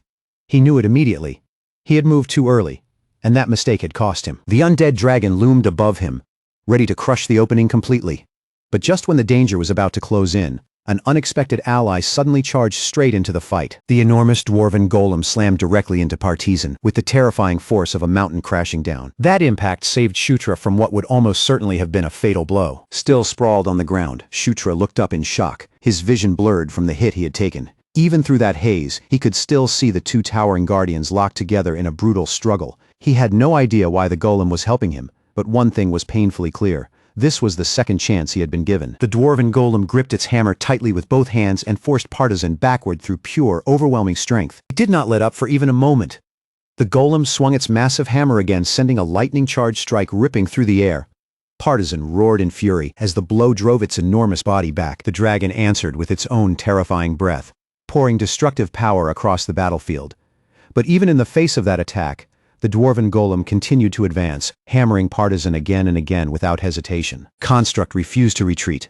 Nearby, Green Wind hurried over and asked Shutra if he was all right, her voice carrying clear concern, while Felicia rushed to his side as well. Felicia immediately began healing his injuries, but her expression stayed sharp as she scolded him for acting far too recklessly. Shutra answered honestly, telling her that he really had believed he could finish the fight quickly. But in the end, all he had done was get himself hurt. Shutra admitted it plainly, saying he had no excuse for that mistake.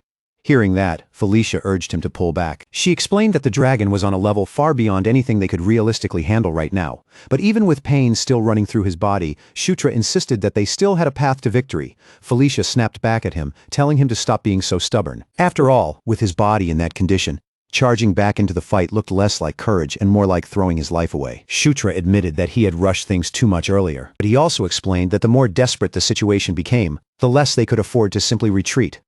Then he asked Felicia to help him one more time, promising that this time he would not repeat the same mistake. Felicia opened her mouth, clearly ready to answer him, but before even a single word could leave her lips, Shutra had already turned away and charged back toward the battlefield. He leapt onto his shield and rode it like a surfboard, slicing through the chaos as he plunged straight back into the heart of the fight. His plan was to circle around Partisan and slip in from a blind spot before the dragon could properly notice him. Green Wind understood what he wanted right away and followed his instructions without even a moment of hesitation. And at that exact moment, Partisan smashed one of the dwarven golem's arms apart and began gathering power for another devastating blast of dragon breath. The dwarven golem took that attack directly from the front, and in the very next instant, Its massive body was completely destroyed by the overwhelming force. Almost immediately after that, the dragon was hit again. Felicia summoned her flames once more and detonated them right against the undead beast's body. A massive explosion spread across the battlefield, engulfing Partisan in a violent burst of fire. Even while its body was wrapped in flames, the dragon noticed something flashing past it.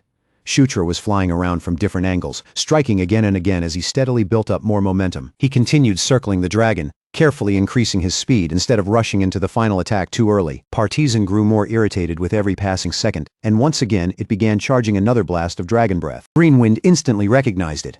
This was the exact opening they had been waiting for. The dragon's attention had been drawn away from the place where Shutra truly intended to strike. Shutra launched his real attack from a different direction and activated Dragon Blood. While Partisan's focus was pulled toward the shield above it, Shutra surged upward from below. He told himself not to panic. This was his one and only chance.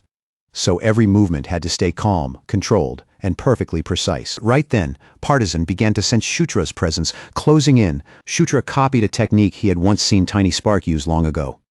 In that narrow opening they had worked so hard to create, an overwhelming burst of power exploded upward from below, drilling straight through the dragon's body. Partisan roared in agony as that violent force shattered it from the inside. The name of that devastating attack was Gigantic Piston. Felicia stood completely frozen, staring in pure awe at the incredible attack Shutra had just unleashed, and when she finally understood that Shutra had truly succeeded, Partisan's gigantic body collapsed. A system notification appeared at once, clearly informing Shutra that the zombie dragon Partisan had been successfully defeated, confirming that the terrifying undead monster had finally been brought down for good. Along with that victory came another reward.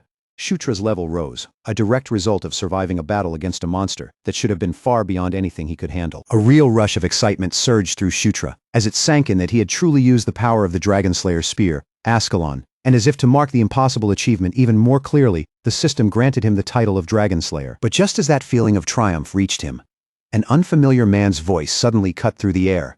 The stranger sounded genuinely shaken, muttering in disbelief that he could hardly believe Shutra had actually managed to take the dragon down. That sudden voice made Shutra's entire body tense in an instant, ripping him straight out of his brief moment of victory. The mysterious man began questioning his own calculations, speaking as though some part of his plan had gone wrong. Then he noted with clear surprise that the one who had arrived here was not the second prince after all. The moment Shutra heard those words, the truth clicked into place. This man had to be the same person who had revived Partisan earlier. But the man himself seemed to brush off that mistake almost immediately, saying in a cold voice that it no longer mattered either way. Then he lifted his spear, and in the next instant, eerie blue flames wrapped around its surface, burning with a dangerous and unnatural intensity. Without a second of hesitation, the man hurled those blue flames straight at Shutra, clearly trying to wipe away everything still standing before him. Shutra was completely caught off guard. With no time to properly react, the blue fire surged forward like a raging tidal wave, smashing into the fortress with terrifying force and tearing through its walls. Stone, steel, and the ancient dwarven structures around them were swallowed by the inferno, collapsing one after another under the overwhelming power of the attack. And yet somehow in the middle of all that destruction, Shutra was still standing there calmly. Dust and shattered debris swirled thickly around him, and Shutra could only force his left eye open as he tried to make sense of what had just happened. When the smoke finally began to thin and his vision slowly returned, confusion still held him in place. The attack that should have swallowed him completely had vanished, and there was no obvious reason why. Only then did the truth reveal itself. The mysterious man had been sliced cleanly in half. To Shutra's shock, the man's split body dropped heavily to the ground. For a moment, Shutra stood frozen where he was, unable to fully process the unbelievable sight in front of him. Then another voice sounded nearby, calm and steady, saying that he had arrived just in time. Shutra's eyes widened and he quickly turned toward the source of the voice. Finally seeing the person who had appeared, he recognized him immediately. The man standing there was the Sword Lord. The man wore a calm smile as he greeted Shutra without the slightest trace of tension. He addressed him as the Ninth Prince, the final bulwark protecting the sanctuary of Asura, and the master of the Demon King Mitra. This was Sword Lord Ishgard, a being in Night Saga whose existence could be compared to that of an elder dragon. He was an extraordinary figure, overwhelming not only in raw strength, but also in status, and yet in the original flow of the story, Ishgard remained mostly behind the curtain, making him someone who was almost impossible to encounter directly. Even when Zephyr Ragnaros rose to become the Demon King, Ishgard never stepped onto the central stage. Even when Locke invaded the demon realm, Ishgard still refused to reveal himself. He was one of Night Saga's hidden powerhouses, a figure completely buried in mystery, His power was so monstrous that even the Demon King himself had once sought his guidance. Ishgard then shifted his gaze toward the sixth princess and casually remarked that she had grown quite a lot since the last time he had seen her. Without giving her any warning at all, he lifted Felicia into the air, as if she weighed absolutely nothing, casually saying that the last time he saw her, she had still been nothing more than a tiny child. Felicia's face flushed red with embarrassment almost immediately. She shouted at him to put her down right away. But Ishgard only seemed amused by her reaction, teasing her even more by saying that this little outburst proved she was still a child at heart. Shutra could barely believe the scene unfolding in front of him. Sword Lord Ishgard, someone who should have been almost impossible to reach, was now standing right there before his eyes. Meanwhile, Felicia was stuck between irritation and embarrassment, clearly flustered by Ishgard's teasing. Then Ishgard turned his attention back to the ninth prince and asked whether Shutra liked his gift. Shutra quickly understood that Ishgard was talking about the dragon hide. He answered honestly that he liked it very much and thanked him sincerely, explaining that the material had allowed him to craft excellent equipment. While they were speaking, Shutra failed to notice several monsters quietly creeping up behind him. Then, all at once, a sudden flash of light caught his eye and pulled his attention away. A heartbeat later, that light erupted with violent force, triggering one explosion after another across the area. Carrick stared at the spreading chaos and demanded to know why everything had suddenly started blowing up. Shutra admitted that he had no idea what was happening, but he immediately suggested that they get away from the area before the situation became even more dangerous. The man from earlier began glowing brighter and brighter, his body pulsing with dangerous light, until he finally exploded as well. By the time the chain of destruction finally came to an end, the surroundings had been reduced to nothing but shattered ruins and broken remains. Fortunately, Ishgard had already raised a barrier around them, protecting everyone from the full force of the explosion. With complete calm, Ishgard asked whether everyone was unharmed.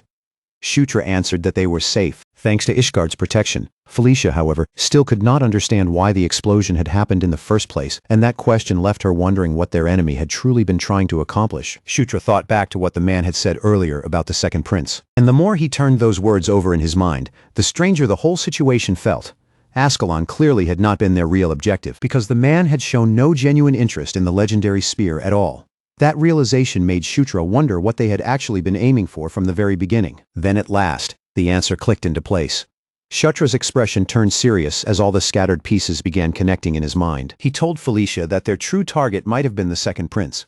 The moment those words reached her, Felicia looked both shocked and confused, asking why he had suddenly come to that conclusion. Shutra explained that the man with the spear had mentioned they had been watching the area because the second prince had not appeared. He added that those enemies had chosen this exact moment to finally reveal themselves, even though half a month had already passed since General Keshubal failed his mission to Shutra. That timing felt far too deliberate to be a coincidence. It seemed much more like they had been hiding and waiting for someone the entire time. Felicia's expression grew darker as she slowly began to understand exactly what Shutra was implying. In a grim voice, she stated that General Keshubal had probably been killed from the very beginning as bait, all for the purpose of luring out the second prince. Felicia added that missions of this kind were usually the sort of assignments given to Zephyr Ragnaros, and that detail made the enemy's entire scheme feel even more carefully planned. Because of that, Felicia reasoned that those people must have expected Zephyr to be dispatched here this time as well. The thought made her expression tighten with unease as she wondered who would go to such extreme lengths just to target Zephyr, and what kind of motive could be hiding behind it. Shutra answered that whoever set up this trap was frighteningly meticulous. They had even chosen to self-destruct, making sure there would be no corpse, no surviving witness, and no clear path they could trace back to them. Ishgard listened to their deductions with quiet interest, as if he was watching the pieces of a puzzle fall into place, then remarked that the story they were building was rather fascinating. Felicia, already worn down and irritated by everything that had happened, snapped that this was not something he should be treating so lightly, because the situation was incredibly serious. Ishgard answered in that same relaxed tone, saying that he was taking it seriously as well. With no energy left to keep arguing with him, Felicia could only release a tired sigh. After that, Felicia turned the question back toward Ishgard, looking at him directly as she asked what had brought him to this place in the first place. Ishgard answered calmly that the Demon King had shown a deep and rather unusual interest in the ninth prince, and that curiosity alone had been enough to make Ishgard travel all the way here, simply so he could see Shutra with his own eyes. Shutra was left completely speechless, staring at him in disbelief. He could hardly accept that someone as powerful and unreachable as Ishgard had appeared here just because he wanted to take a look at him. Ishgard continued, explaining that the Demon King was not the type of person to act without a reason. If the Demon King had done something unusual during the audience ceremony, then there had to be meaning behind it, and now that Ishgard was standing face to face with Shutra, he said he could roughly understand what the Demon King had been thinking. Shutra felt the atmosphere around them shift slightly, as Ishgard studied him more carefully. Then, without any warning, Ishgard asked whether Shutra wanted to learn from him. The sudden question struck both Shutra and Felicia with complete surprise. Ishgard quickly clarified that he was not asking Shutra to become his formal disciple. He explained that he was not in a position where he could properly raise a student from the beginning, and more importantly, Shutra had already learned the Beast God Fist art. Felicia's eyes widened the moment she heard that, and she immediately asked when Shutra had learned something like that. Shutra, just as startled as she was, turned toward Ishgard and asked how he had known about it in the first place. Ishgard explained that Shutra's body held many different types of energy layered together, including the power of the Beast God Fist art. He admitted that even he could not clearly identify every single energy inside Shutra, but one thing was obvious to him. Those powers were not clashing or rejecting each other.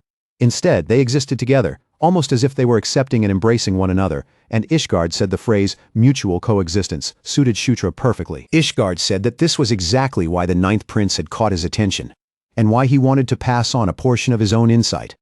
Then he looked at Shutra again and asked what he thought of the offer. Shutra understood immediately just how extraordinary this opportunity was. Aside from Demon King Mitra, Ishgard had never willingly offered his teachings to anyone before. There was absolutely no reason to turn down such an unbelievable chance. So Shutra accepted the offer without the slightest hesitation. Ishgard looked clearly pleased with Shutra's answer, and the faint smile on his face showed that he approved of the decision. He explained that he would teach Shutra a method for manipulating aura, along with several techniques connected to it. However, he also made it clear that how far those techniques would grow depended entirely on Shutra's own talent and ability. Then Ishgard reached out with one hand and placed it lightly on Shutra's shoulder. The instant his hand touched him, Shutra's body began to glow with golden light, and that quiet radiance marked the beginning of Ishgard's instruction. The golden aura wrapping around Shutra was none other than Ishgard's own power flowing directly into him. Shutra closed his eyes and focused with everything he had, trying to sense each subtle change moving through his body. The feeling was completely different from the time he had learned the Beast God Fist art. Ishgard's aura seemed to spread into every corner of Shutra's body, filling him so completely that not even the smallest space was left untouched. Then the system notified him that he had acquired Asura Cultivation Technique Level 11. More system messages followed one after another, appearing in rapid succession. Asura Cultivation Technique, Wind God Level 11, Asura Cultivation Technique Great Mountain Level 11, and Asura Cultivation Technique Lightning Level 11. Ishgard remarked that Shutra was truly remarkable, noting that the speed at which he was learning had already gone far beyond Ishgard's expectations. Then, without warning, golden and blue energy collided inside him, erupting into a blinding flash of light. Shutra was swallowed completely by the radiance, and even Ishgard froze for a moment, visibly shaken by what was unfolding before him. Felicia and the others stared at the brilliant light in stunned shock, their faces tightening with fear as they worried about what was happening to Shutra inside that overwhelming glow. Even Ishgard himself could barely believe the phenomenon taking place right in front of him. He had never imagined that something like this could even happen. Slowly, the blue and golden energies began to merge together, blending into a single radiant core inside Shutra's body. Then, new system notifications appeared. First, the Asura Cultivation Technique and the Beast God Fist art began working together in harmony. Next, Shutra's physique level increased, his immunity to 100 poisons level 1 also rose, and the system noted that once it reached level 3, it could evolve into immunity to 1,000 poisons. On top of that, Shutra acquired Harmony Level 1, and the S-rank martial art, Beast God Fist art, evolved. A massive pillar of golden light shot upward, slamming into the fortress above and making the entire surrounding land tremble. From within that brilliant glow, Shutra emerged, floating calmly in the air, while the newly fused energy flowed around his body like a living current. His eyes remained closed, and his posture stayed perfectly steady, as though that overwhelming power had completely accepted him. When Shutra finally opened his eyes, he had acquired an entirely new martial art, Asura Divine Fist. As the dazzling light finally began to fade away, Shutra suddenly dropped from the air without warning and landed awkwardly on the ground, falling right onto his backside. Carrick and Felicia rushed over in alarm, urgently asking Ishgard what had happened to him. Ishgard explained that he had only intended to teach Shutra the Asura Cultivation Technique. However, Shutra had unconsciously merged it with the Beast God Fist art, creating something completely new in Night Saga. The only martial art of that rank had originally been Hero Lock's sword art, but now the Beast God Fist art had evolved into Asura Divine Fist, reaching the same rank as the hero's technique. Ishgard admitted with genuine surprise that Shutra was far more extraordinary than he had ever imagined. He then said he would not dig any deeper and told Shutra that he did not need to explain anything. What truly interested Ishgard was not the secret behind the phenomenon, but Shutra himself as a person.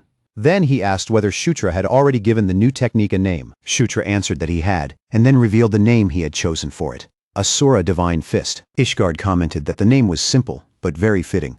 After that his voice became more serious as he advised them to keep what had just happened as secret as possible. He explained that Shutra had already drawn more than enough attention to himself, and there was no need to invite even more scrutiny or suspicion from the royal court. Shutra agreed, saying that keeping it quiet would definitely be the best choice. Since most of their original goals had now been completed, all that remained was to collect whatever they could and rest.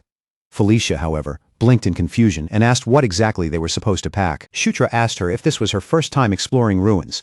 Then he suggested that they should completely harvest the dragon's body before the expedition team arrived. The suggestion visibly shocked the siblings. Shutra explained that if they divided the materials into 3 equal portions and shared them fairly, it would work out perfectly. Then he asked what they planned to do with their own share of the materials. Felicia and the others replied that they had only thought about sending everything to the forge at the Demon King's castle. Shutra said that was not a bad idea.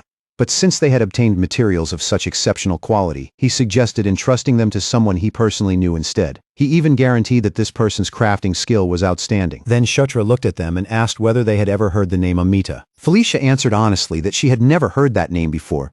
But the instant Shutra heard it, his expression suddenly brightened, as if something inside his memory had snapped awake, and he called out the full name in surprise. Amita Ignatia. Shutra explained with clear excitement that Amita Ignatia was known as the greatest blacksmith in the entire demon realm, a legendary craftsman said to wield the last flame itself. The moment Ishgard heard that, he immediately understood that the 9th prince already knew exactly what kind of existence Amita was. Shutra spoke without the slightest hesitation, his tone filled with complete confidence, clearly certain that everything he remembered about Amita was accurate. He explained that even within Night Saga, encountering Amita was treated as a true hidden event. Amita Ignatia was a mysterious figure whose identity was difficult to pin down, sometimes appearing as a man and other times appearing as a woman. Some rumors claimed Amita was a shape-shifting mage who could freely alter their form, while other stories insisted that Amita was not one individual at all, but a name shared by an entire clan, or even a secret organization. Either way, meeting Amita was so rare that it almost felt impossible. Even Shutra, who had completed Night Saga 10 full times, had only managed to encounter Amita 3 times in total. Ishgard seemed pleased that he did not need to explain everything from scratch, and he said he would tell Shutra where Amita had recently been staying. The news made Shutra genuinely happy, and the excitement spread across his face so clearly that he could not hide it at all. Ishgard explained that Amita changed residences frequently. So once Shutra was ready to move, he needed to go and find Amita without wasting any time. He added that Amita was extremely reclusive and hated dealing with people, but if Shutra brought up Ishgard's name, Amita would at least agree to meet him once. Shutra felt deeply satisfied by that.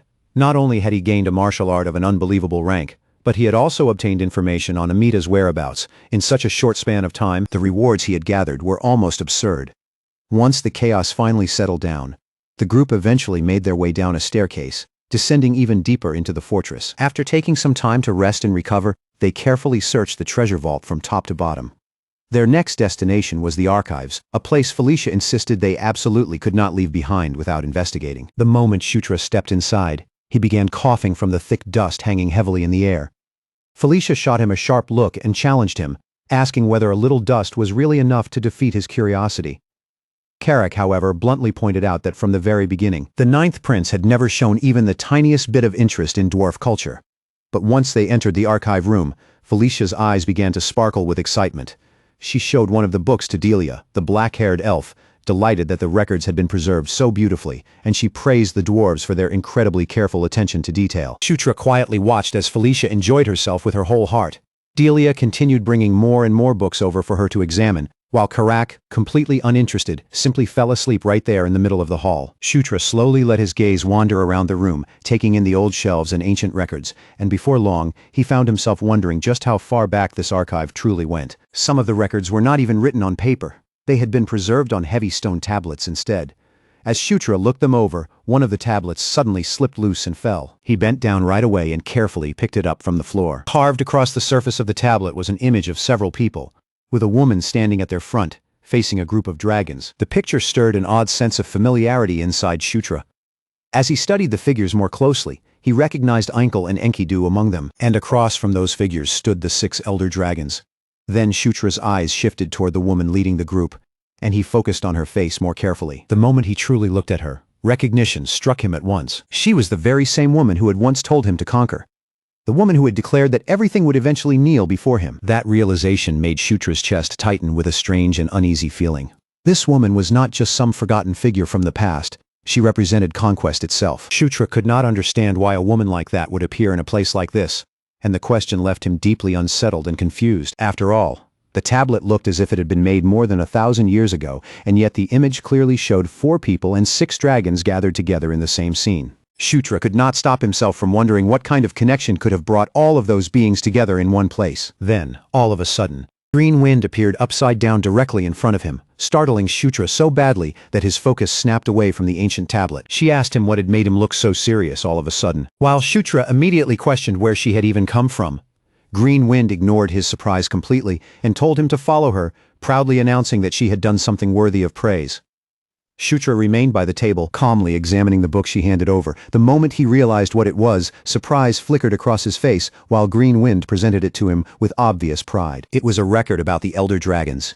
According to the book, each Elder Dragon had been given a nickname that reflected their nature, personality, and the impression they left behind. Enkidu, who possessed overwhelming destructive power, was known by the fearsome title of the Tyrant. Einkel, who showed kindness and compassion toward all living beings, was called the Gentle Mother. Kian, who was wise and thoughtful in every decision, carried the title of Sage. Kaltine, intense, fierce, and terrifying whenever battle began, was known as the Warrior. But despite that ferocious reputation, Kaltine's nature was said to be closer to ice than ordinary flame.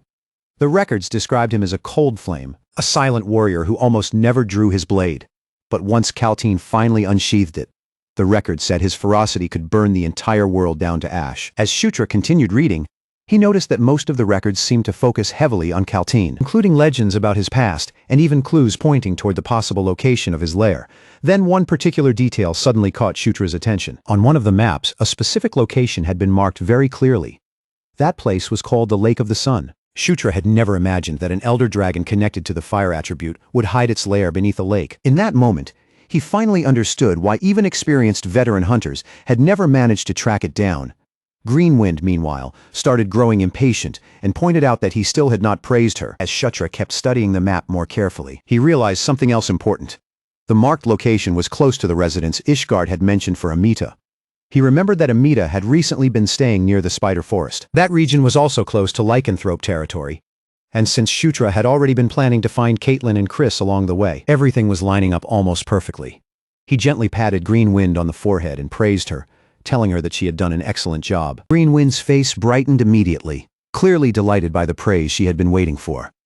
Shutra's next plans were now set. First, he would meet Amita, and after that, he would obtain the armament of the Elder Dragon Kaltine. If everything went smoothly, the next stage of his journey would bring him an unparalleled gain. After that, they remained at Thunderdoom Fortress for 4 full days. Felicia was practically glowing with excitement, so full of energy that it almost felt unreal.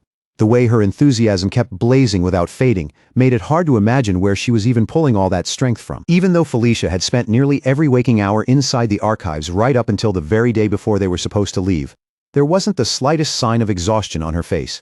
Shutra had also been buried in those records, digging through every file and document he could find about the Elder Dragons. But no matter how deep he searched, and no matter how many old records he opened, the only Elder Dragon he could uncover any real information about was Kaltine. Still, their time there had not been wasted completely.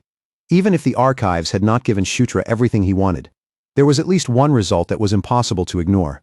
Karak had clearly grown stronger. Shutra noticed that Karak's standing among the king's knights had gone up, and that change immediately caught his attention. He looked him over with curiosity, then asked whether that new position actually made him feel any stronger than before. Karak answered, without the slightest doubt in his voice, full of confidence from head to toe.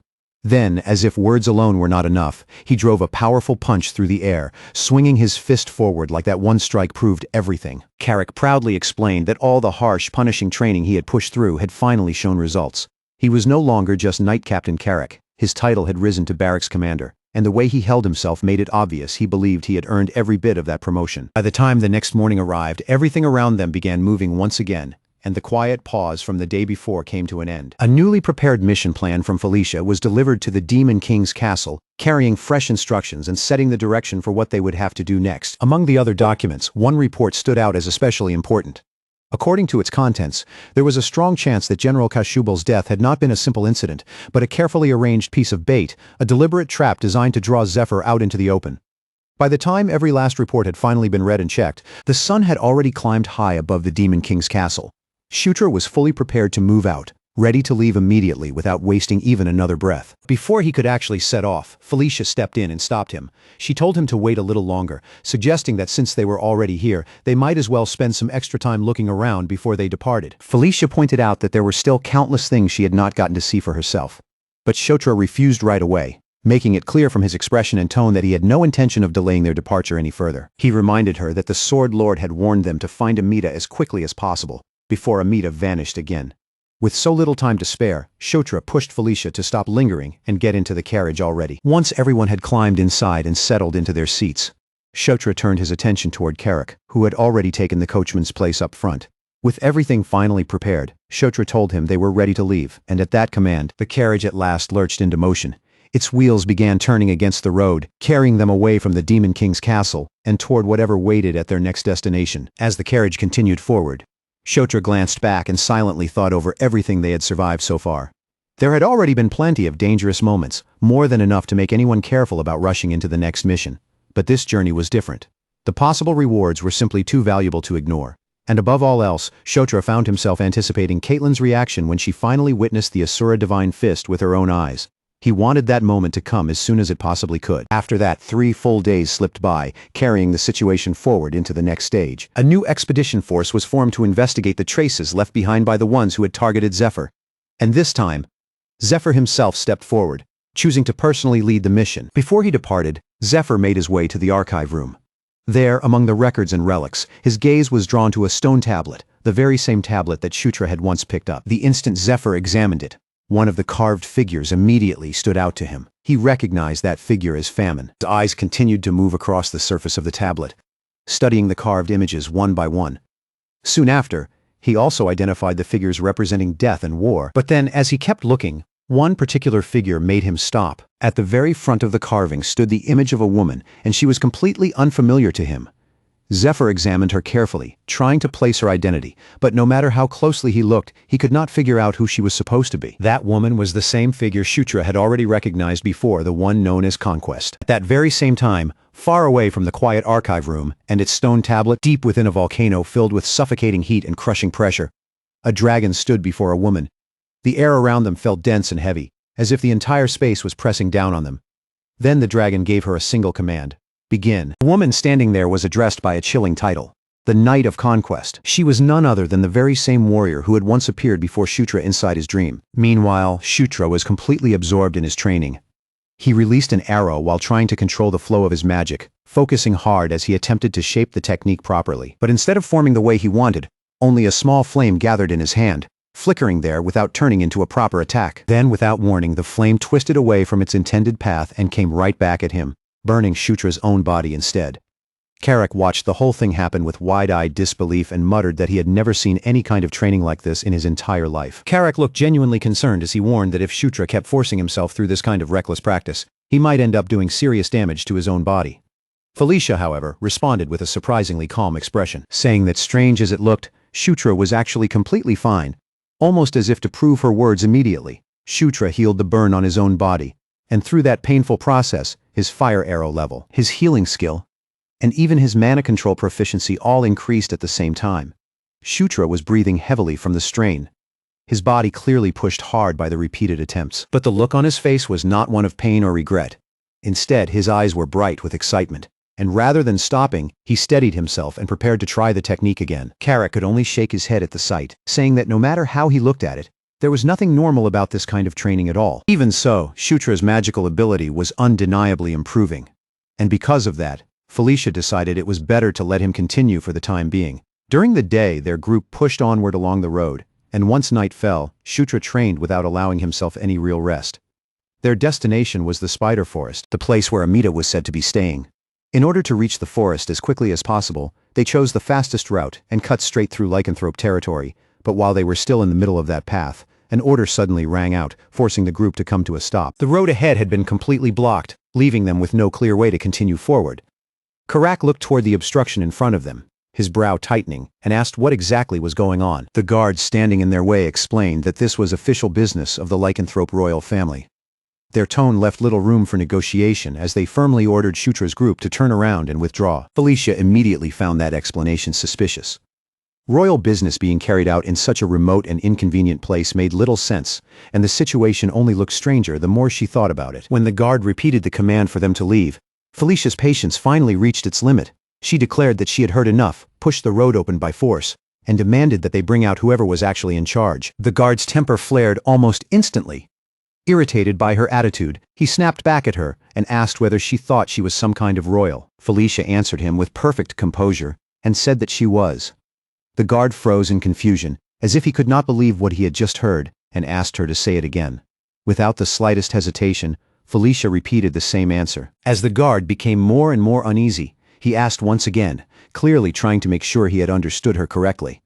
Felicia fixed him with a cold, steady glare and answered yes for the third time. It did not take very long after that for the situation to change completely. Back at the camp, those same guards were now being punished, kneeling on the ground with both hands raised high above their heads.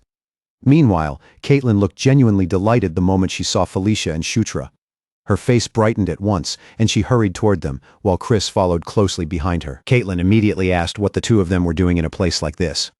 Felicia answered that she should be the one asking that question, then pressed Caitlin to explain why she and the others were blocking the road all the way out here. Caitlin hesitated for a moment before finally replying. Then Chris shifted his attention toward Shutra and mentioned that he had been hearing rumors about Shutra turning the Demon King's castle completely upside down. With a curious look on his face, he asked what exactly Shutra had been doing there. Shutra replied that the timing was actually perfect, because there was something he had been planning to show him anyway. Then, without dragging the conversation out any longer, he told everyone to step outside for a moment. A little while after everyone stepped outside, a deafening explosion suddenly roared from the distance. The sound was so violent that it seemed to ripple through the air itself, shaking the entire camp like a thunderclap had struck right beside them. But that terrifying blast was not the result of an enemy ambush or some sudden attack. It had come from Shutra and Caitlin, who were facing each other head-on in the middle of an intense sparring match. Neither side was treating it like a casual exchange. Caitlin stood before him with her focus sharpened completely, while Shutra gathered every ounce of power he could draw out and poured it directly into his fist. The instant their fists collided, the force trapped between them burst outward all at once. A massive explosion erupted from the point of impact, tearing across the open clearing like a battlefield had suddenly formed around them. The ground beneath their feet cracked and split under the pressure, while the trees nearby were shattered apart as though the shockwave had swallowed them whole and crushed them from every direction. Caitlin immediately realized that something about that attack was different. This was not the beast god fist art she was familiar with, and with clear surprise showing in her eyes, she asked Shutra what kind of technique he had just unleashed. Shutra did not try to hide the answer. He told her plainly that the move she had just seen was called the Asura Divine Fist Strike. Felicia then stepped in and explained that the technique had been born by combining the beast god fist art with the Asura cultivation method the Sword Lord had taught Shutra. Chris was shocked for more than one reason. It was already unbelievable that Shutra had managed to fuse two different powers together, but the fact that the Sword Lord had personally taught him was even harder to accept. When Chris asked why someone like the Sword Lord would do that, Felicia answered as if it were obvious, saying it was because Shutra was a genius. Caitlin looked truly impressed, her eyes bright with amazement as she wondered out loud if she might be able to learn the technique as well. But Shutra apologized and explained that he had not built it into a proper, organized martial art. So even he did not believe he could teach it to another person. Chris commented that creating a martial art even its own creator could not properly explain or pass on made Shutra seem completely ridiculous. After hearing that, Shutra could only pause and wonder whether Chris was complimenting him or insulting him. Deep down, Chris felt a quiet chill run through him as he realized just how quickly Shutra was growing. If he did not want to fall behind at this pace, Chris understood that he would have to train himself even harder than before. And now that everyone had witnessed exactly how much Shutra had improved, it was finally time to discuss why Chris and Caitlin were truly in this place. They moved into a tent and sat together, and once they were inside, Chris's face turned serious. He warned them that everything he was about to say had to remain strictly confidential, making Felicia tense up as she wondered what could be serious enough for him to speak in that tone. Then Chris revealed the truth. A prisoner who had been confined on the lowest floor of the Grey Tower had escaped. Shutra knew exactly what the Grey Tower was. It was a prison reserved only for the most brutal and dangerous criminals among the lycanthropes. And if someone had been locked away on the very bottom floor, then Shutra already had a strong guess about the identity of that prisoner. Chris soon confirmed that suspicion by saying the name aloud. Gerard Moonlight, the maternal uncle of Chris and Caitlin. Felicia was visibly taken aback. Not only because such a dangerous prisoner had escaped, but also because she had never even known the two of them had a maternal uncle. Chris explained that Gerard had been imprisoned 20 years earlier, so it was no surprise that Felicia had never heard his name before. He then added that Gerard had once been one of the strongest warriors in the entire lycanthrope royal family. If Gerard had not lost his mind, the throne might have gone to him instead of their mother. But Gerard had been consumed by an obsession with strength, and the beast god fist art by itself had never been enough to satisfy him. Because of that hunger for greater power, he began reaching for all kinds of forbidden and heretical methods. In the end, that obsession tore his sanity apart completely. Gerard's madness eventually turned into a disaster, and hundreds of lycanthropes had to sacrifice their lives just to bring him down. Fortunately, the entire incident had been contained within the palace, which allowed the royal family to bury the truth before it spread outside. Felicia listened with a tense expression, then asked if that meant an extremely dangerous person was now roaming free. Caitlin added that based on the reports they had received, Gerard appeared to have headed east. Chris tried to calm everyone down, explaining that Gerard had lost half of his aura during his final battle, so there was no need to panic too much. On top of that, the east was the opposite direction from where they were traveling. Shutra then asked the most important question of all. How had Gerard escaped from a prison like the Grey Tower in the first place? Chris replied that the investigation was still ongoing, but from what they had found so far, every sign pointed to Gerard receiving help from someone outside the prison. That answer immediately made Shutra think of Night Saga. In Zephyr Ragnaros's storyline, there had been a sub-event where the player could release Gerard in order to weaken the lycanthropes. Shutra could not stop himself from wondering if that same event had somehow been triggered in this reality as well. That very same night, somewhere beneath the cover of darkness, a man was lifted off the ground by the throat, choking as an iron grip squeezed around his neck. The one holding him was a rough, rugged-looking figure who spoke in a cold and threatening voice. He told the man that if he wanted to stay alive, he had better start talking. Everyone else nearby had already been killed by that same man, leaving the victim with no one left to save him. With brutal pressure behind every word, the attacker demanded to know where the moonlight herb was hidden. At that exact moment, Shutra was suddenly overwhelmed by a strange, dizzying sense of disorientation, as though he had been thrown into some unknown place without any idea how he had arrived there. Before he could understand what was happening, Conquest appeared directly in front of him without warning. Shutra stared at her in confusion, and immediately asked what was going on. Conquest did not answer him with words.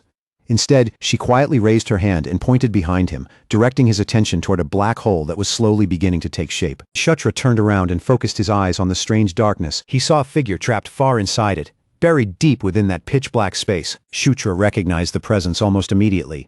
The figure sealed within the black hole was Famine. Then, in the next instant, Shutra jolted awake. He sucked in a sharp breath, his chest rising as his heart pounded violently. Even after opening his eyes, the image of that black aura stayed burned into his mind, refusing to fade away. The hostility he had felt from it still clung to him like a cold shadow wrapped around his body. But what disturbed Shutra even more was the way the name Famine kept echoing again and again inside his thoughts. Before Shutra could fully understand what the dream meant, Carrick suddenly burst into his tent with urgency written all over his face and announced that something terrible had happened. Shutra immediately demanded an explanation, and Carrick quickly reported that an enemy had broken into the camp. Carrick described the intruder as a man with a long scar stretching across his left cheek, his body surrounded by a strange black energy. Even without using any weapon, he was slaughtering soldiers with nothing but his bare hands. The moment Shutra heard that description, the answer became clear in his mind. There was only one person it could be: Gerard Moonlight. Chris and Caitlin had already seen the trail of destruction Gerard had left behind as he tore through the camp. Shutra and Carrick rushed after them at once, hurrying to join the others as quickly as their feet could carry them. Shutra could not hide his confusion. Gerard was supposed to have escaped toward the east, and yet now he had shown up here of all places. Shutra could not understand why Gerard had suddenly come back. With the danger growing worse by the second, Shutra demanded the truth. He pressed Chris and Caitlin to explain the real reason they had come to this area in the first place. Caitlin finally answered him, revealing that the reason they were here was because of the moonlight herb. Chris looked startled the moment Caitlin said it, clearly surprised that she had revealed their secret so directly and without holding anything back. Caitlin then explained the situation from the beginning. Their true objective had always been to find the moonlight herb, and it was only after they had already set out for that purpose that they learned Gerard had escaped from prison. The moonlight herb was far from being some common medicinal plant. It was a priceless treasure among herbs, one that only bloomed once every 100 years, and to the lycanthropes it was treated with the same reverence as one of their most sacred relics. Its effect was almost ridiculous for something that could be consumed, powerful enough to pull a person back even when they were standing right on the edge of death. In Night Saga, it was an item the player could obtain after defeating either Chris or Caitlin, and the moment Shutra remembered that, the entire situation snapped into focus. Gerard had come all this way for the Moonlight Herb because he wanted to restore the aura he had lost almost half of the strength he once possessed. Then, without the slightest warning, a brilliant golden radiance burst across the sky. Shutra recognized that light in an instant. There was no mistaking it. That glow belonged to Felicia's magic. By that point, the far side of the camp had already fallen into complete chaos. Screams rang out between crashing impacts, and the heat of magic filled the air as the area turned into a battlefield. Felicia stood at the very front with her staff lifted high, gathering mana around herself before releasing a massive wall of fire. The flames surged forward like a blazing barricade, cutting across the battlefield in an attempt to hold the enemy back. Her exhaustion was obvious. Her face had tightened from the strain, and her breathing had become rough and uneven. But Felicia still forced herself to stay on her feet and poured even more power into her magic. But even that roaring wall of fire was not enough to stop Gerard. He pushed straight through the flames, advancing without hesitation, as if the searing heat surrounding him meant absolutely nothing. The moment Felicia saw him break through her magic, her expression changed. Her heart sank sharply, and for one horrifying instant, she truly believed this was where everything would end. At the very last possible second, Shutra arrived and hurled his shield with all the strength he could muster. The shield shot forward and slammed into Gerard with brutal force. As soon as Shutra reached Felicia's side, he immediately turned to her and asked if she was all right. The impact from the shield was powerful enough to knock Gerard back, making even that monstrous man stagger and briefly lose his footing. Chris and Caitlin did not let that opening slip away for even a heartbeat. The two siblings charged toward Gerard at the same time, moving with sharp, practiced coordination. Gerard recognized them the moment they came at him, identifying them instantly as Elaine Moonlight's children. Gerard adjusted his stance and raised his arm, preparing to receive their attack. Caitlin faced him head-on and ordered him to surrender quietly, but instead of listening to her command, Gerard sneered and claimed that he had inherited their mother's will. Caitlin faltered for only the smallest moment, but against someone like Gerard, even that tiny hesitation was enough. His punch crashed into her body and sent her flying backward. Chris instantly rushed toward his sister in alarm, his attention snapping to Caitlin as she was thrown away. At that exact same moment, a wolf soldier tried to sneak up behind Gerard, but Gerard did not even need to turn around. As if he had sensed the soldier from the beginning, he reached back and clamped his hand around the man's throat. Then, without mercy, Gerard drained him dry. A dense black mist was ripped out of the wolf soldier's body, twisting and writhing through the air as though it were alive. The moment Shutra saw it, a cold chill ran straight down his spine. The wolf soldier's eyes turned completely pitch black while more and more dark energy poured out of him. Right before everyone's eyes, his body began to hollow out, as if his very life was being emptied away. At that moment, Shutra finally realized what that ominous black energy truly was. It was famine. And once Gerard finished draining the soldier completely, the wolf vanished without leaving even a trace behind.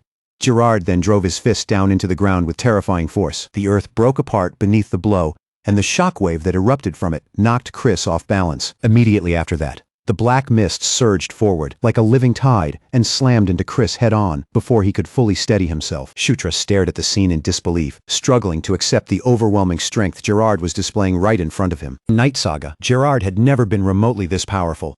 After spending so many years imprisoned, his body should have been ruined and weakened almost beyond repair.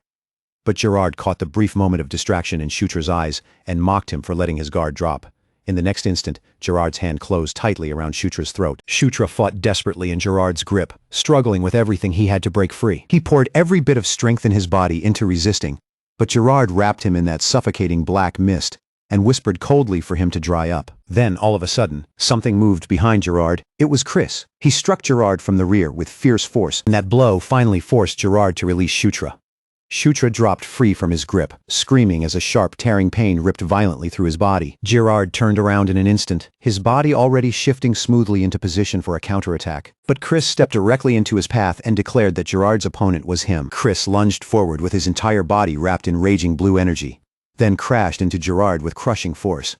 The impact drove Gerard down into the ground and sent a heavy tremor spreading through the area around them. Gerard blocked the stream of attacks coming at him and mocked Chris, saying he had not even bothered to properly greet his uncle first. Chris roared at him to shut up.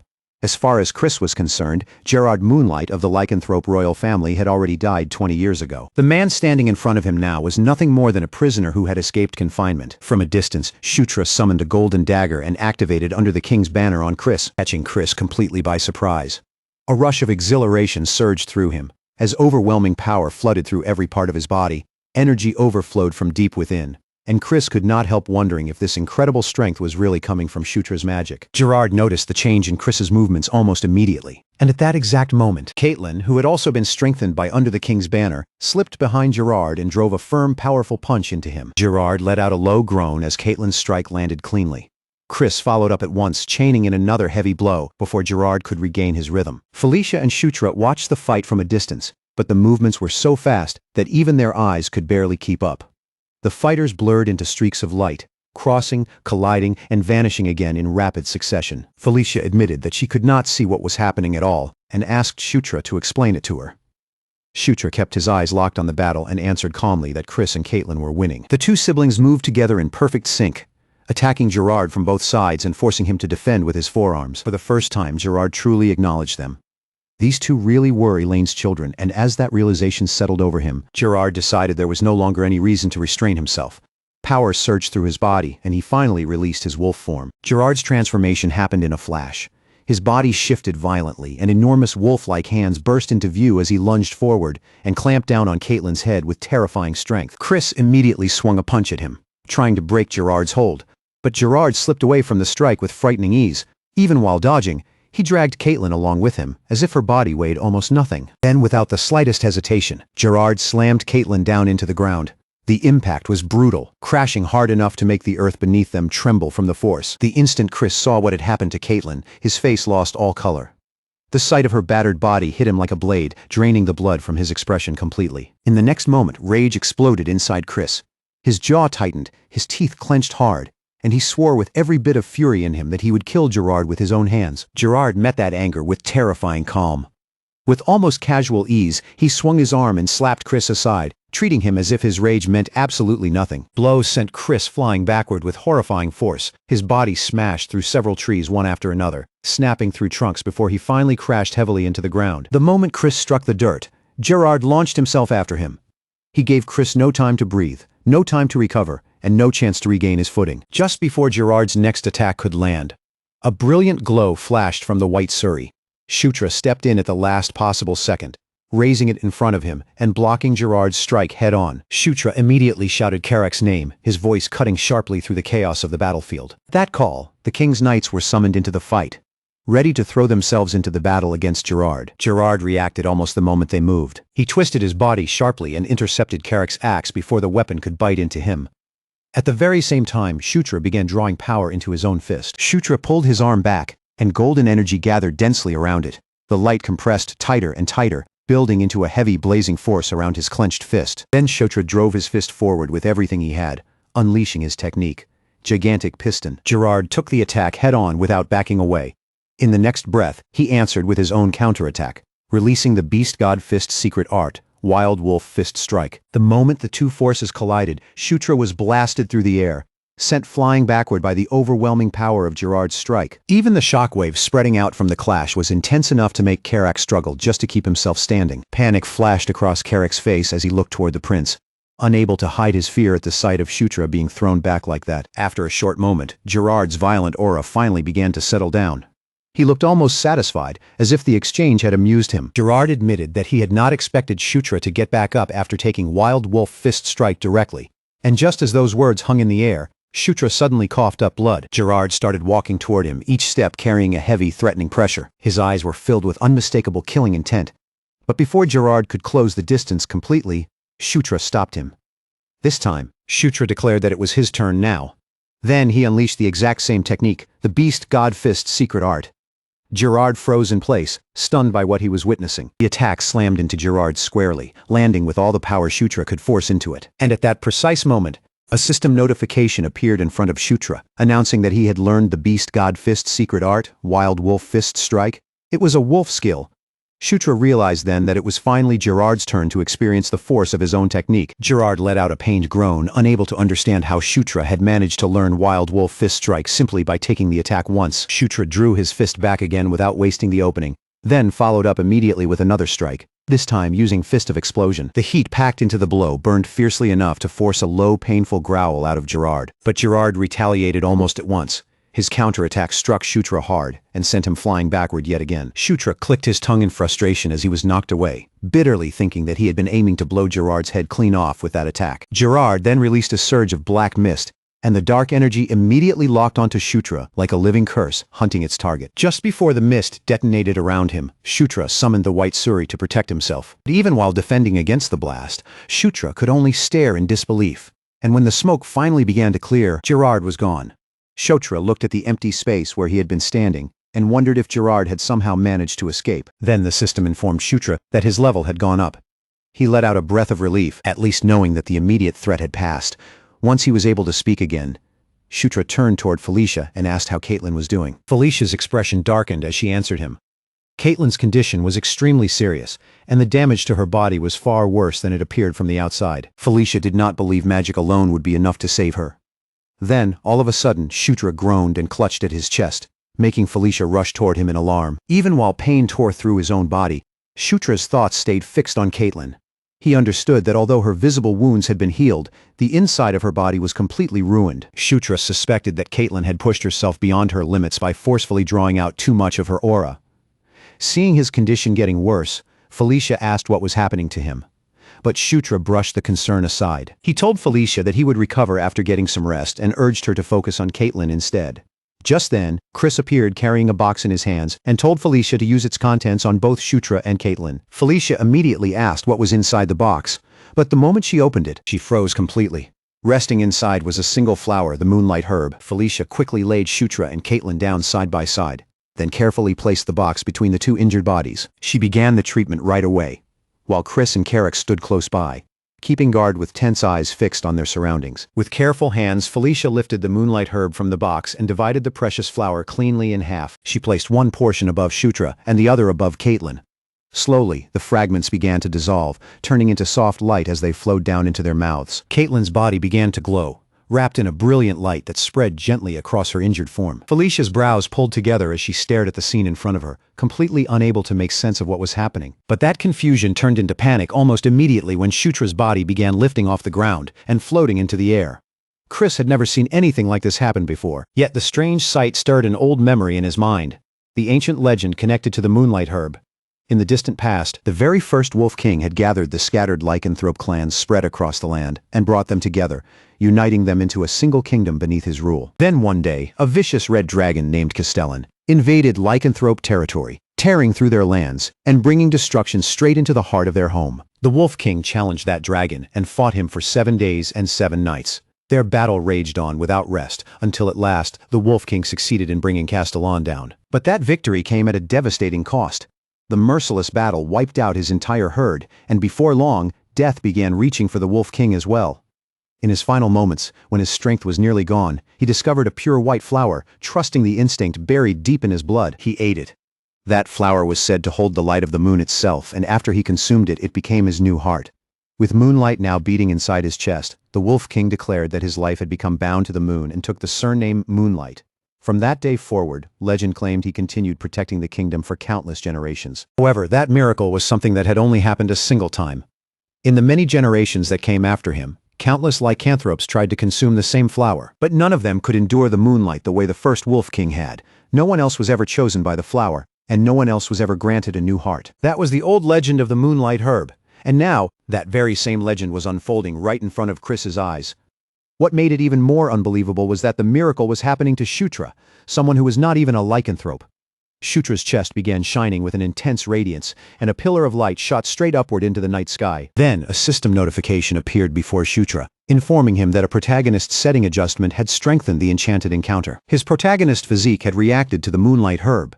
Because of that reaction, Shutra now possessed 2 hearts. And with 2 hearts inside his body, he had gained 2 separate starting points of power. Eventually, Shutra slowly opened his eyes, and the first thing that greeted him was a warm, radiant golden light. Caitlin was lying right there beside him, close enough for him to notice immediately, startled by how near she was and instantly embarrassed by the situation. Shutra hurriedly pushed himself upright, still only half awake and clearly disoriented.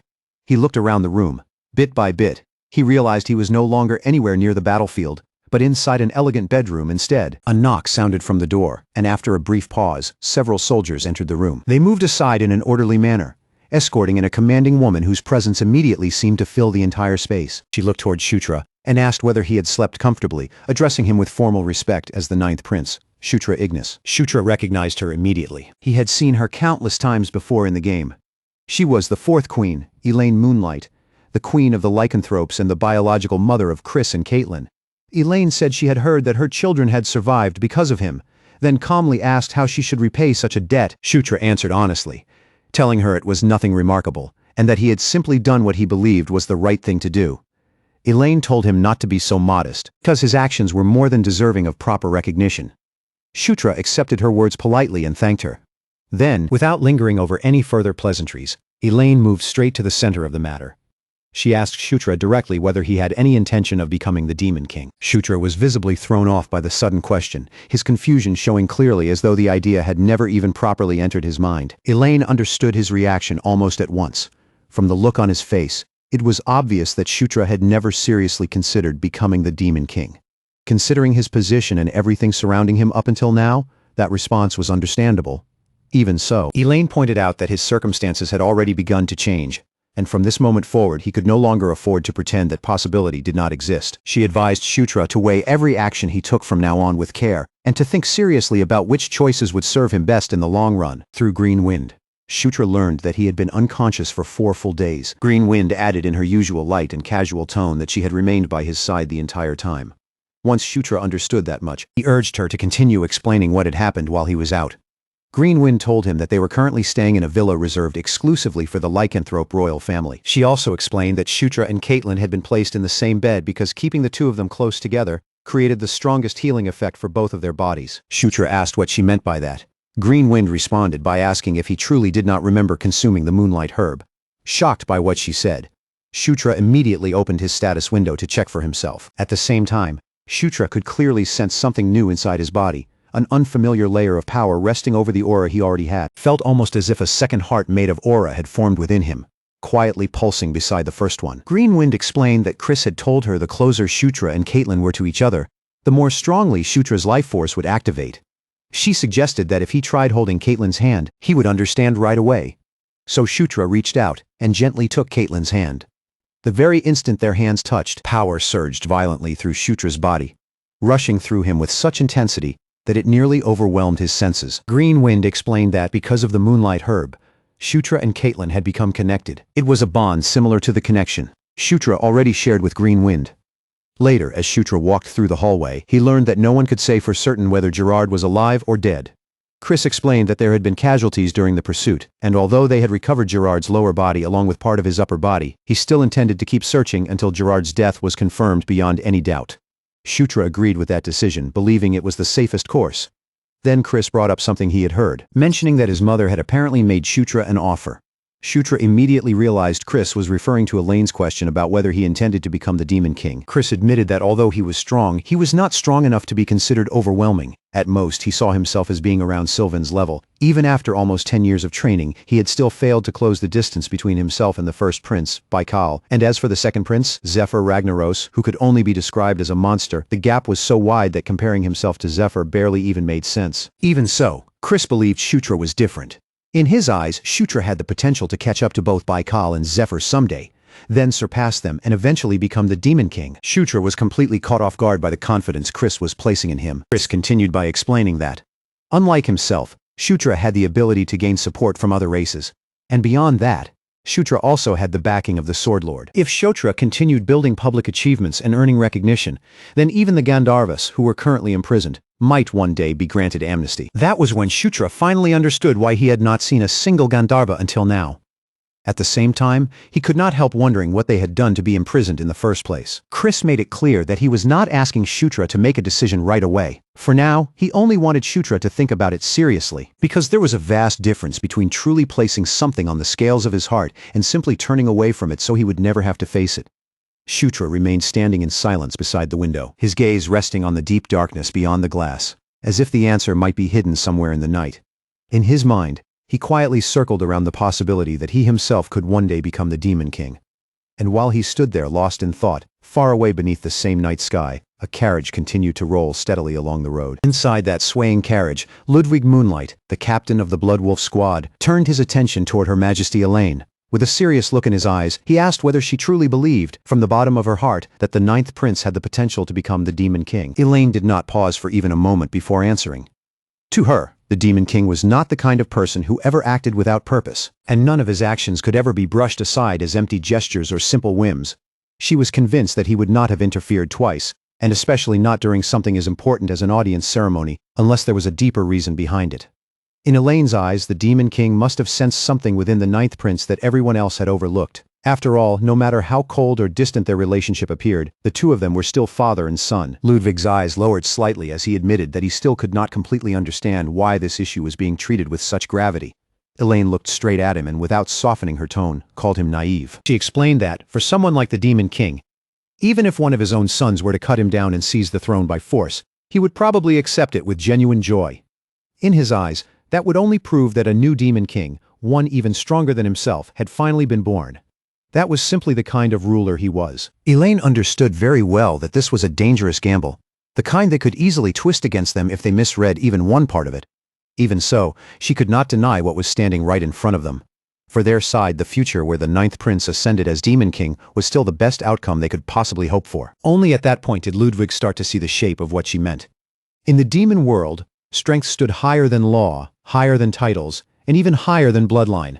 Everything ultimately bent in the direction chosen by the one who possessed the greatest power. Elaine quietly admitted that this merciless truth disturbed her more than she wanted to let on, and yet at the same time, there was something about the sheer certainty of that overwhelming strength that drew her gaze and held it there. That very same night, wolf soldiers continued searching the area, sweeping through the darkness as they hunted for Gerard.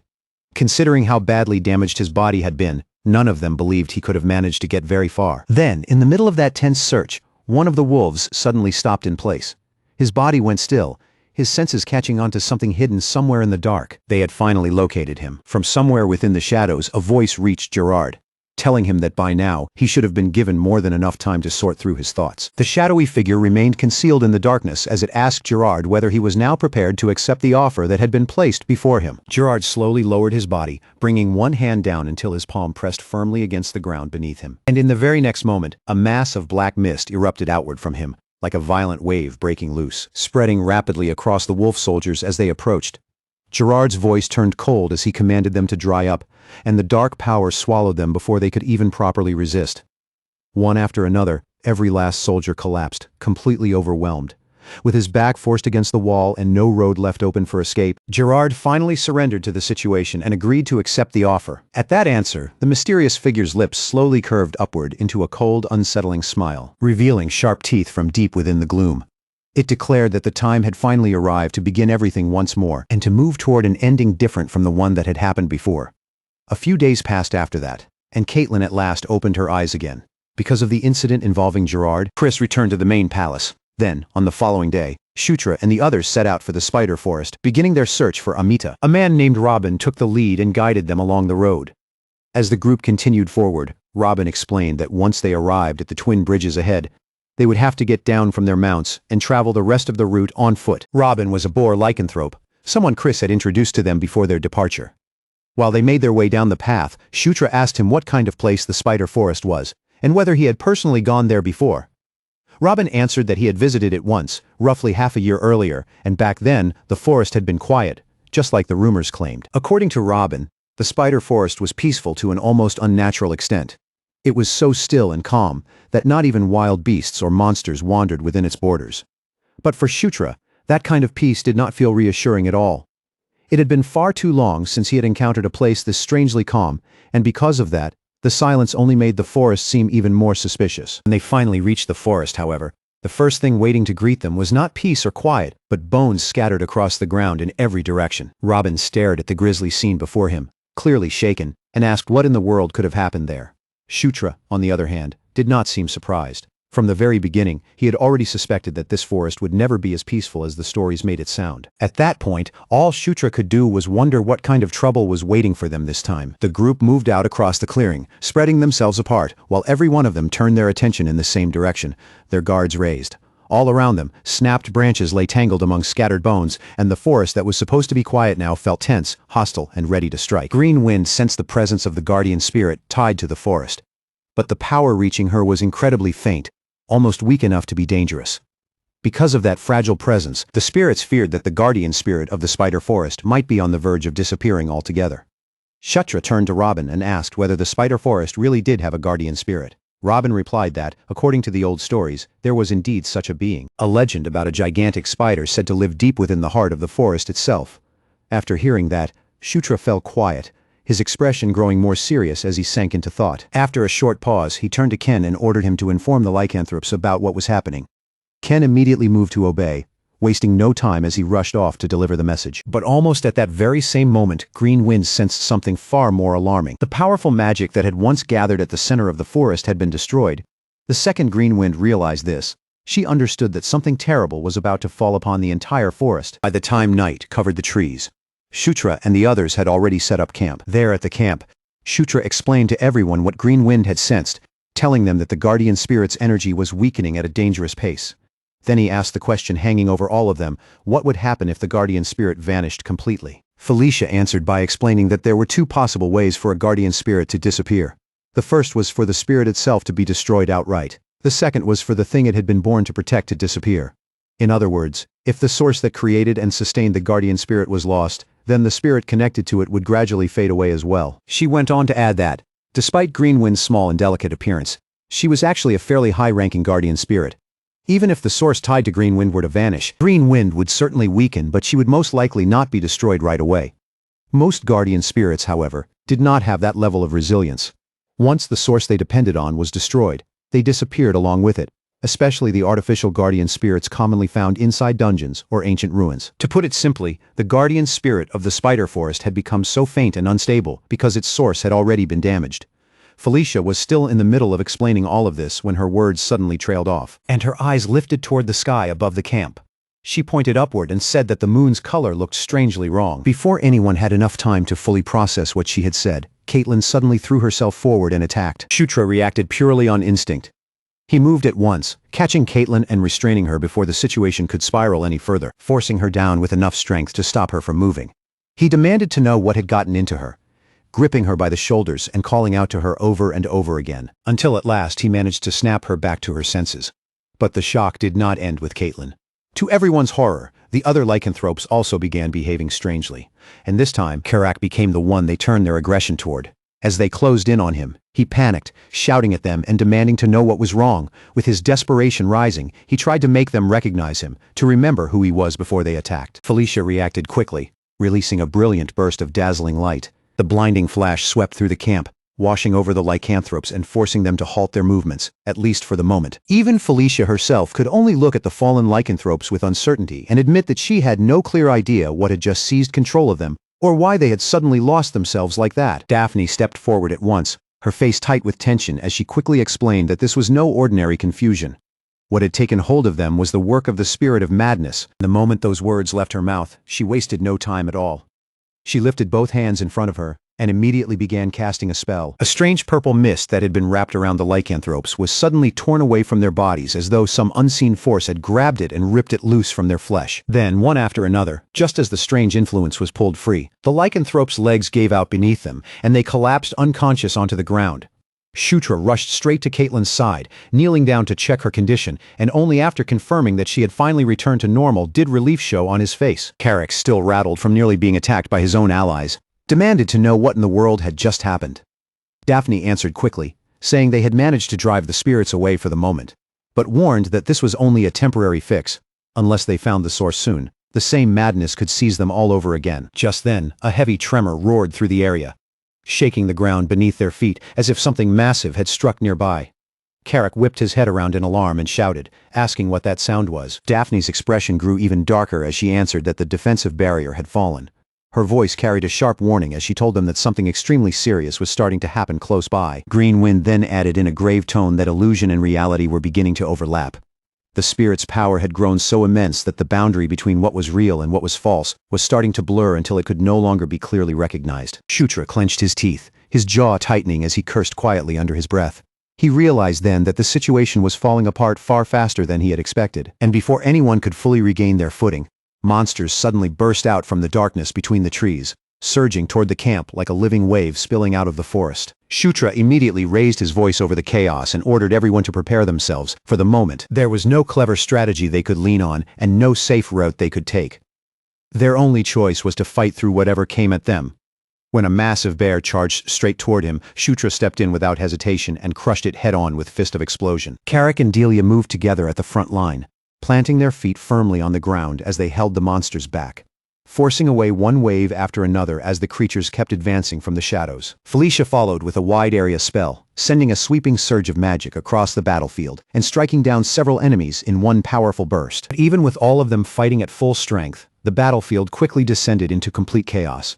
No matter how many monsters they knocked down or pushed back, there were simply too many pouring in from every direction. Shutra called out to Green Wind and ordered her to fly into the sky so she could report anything she spotted from above.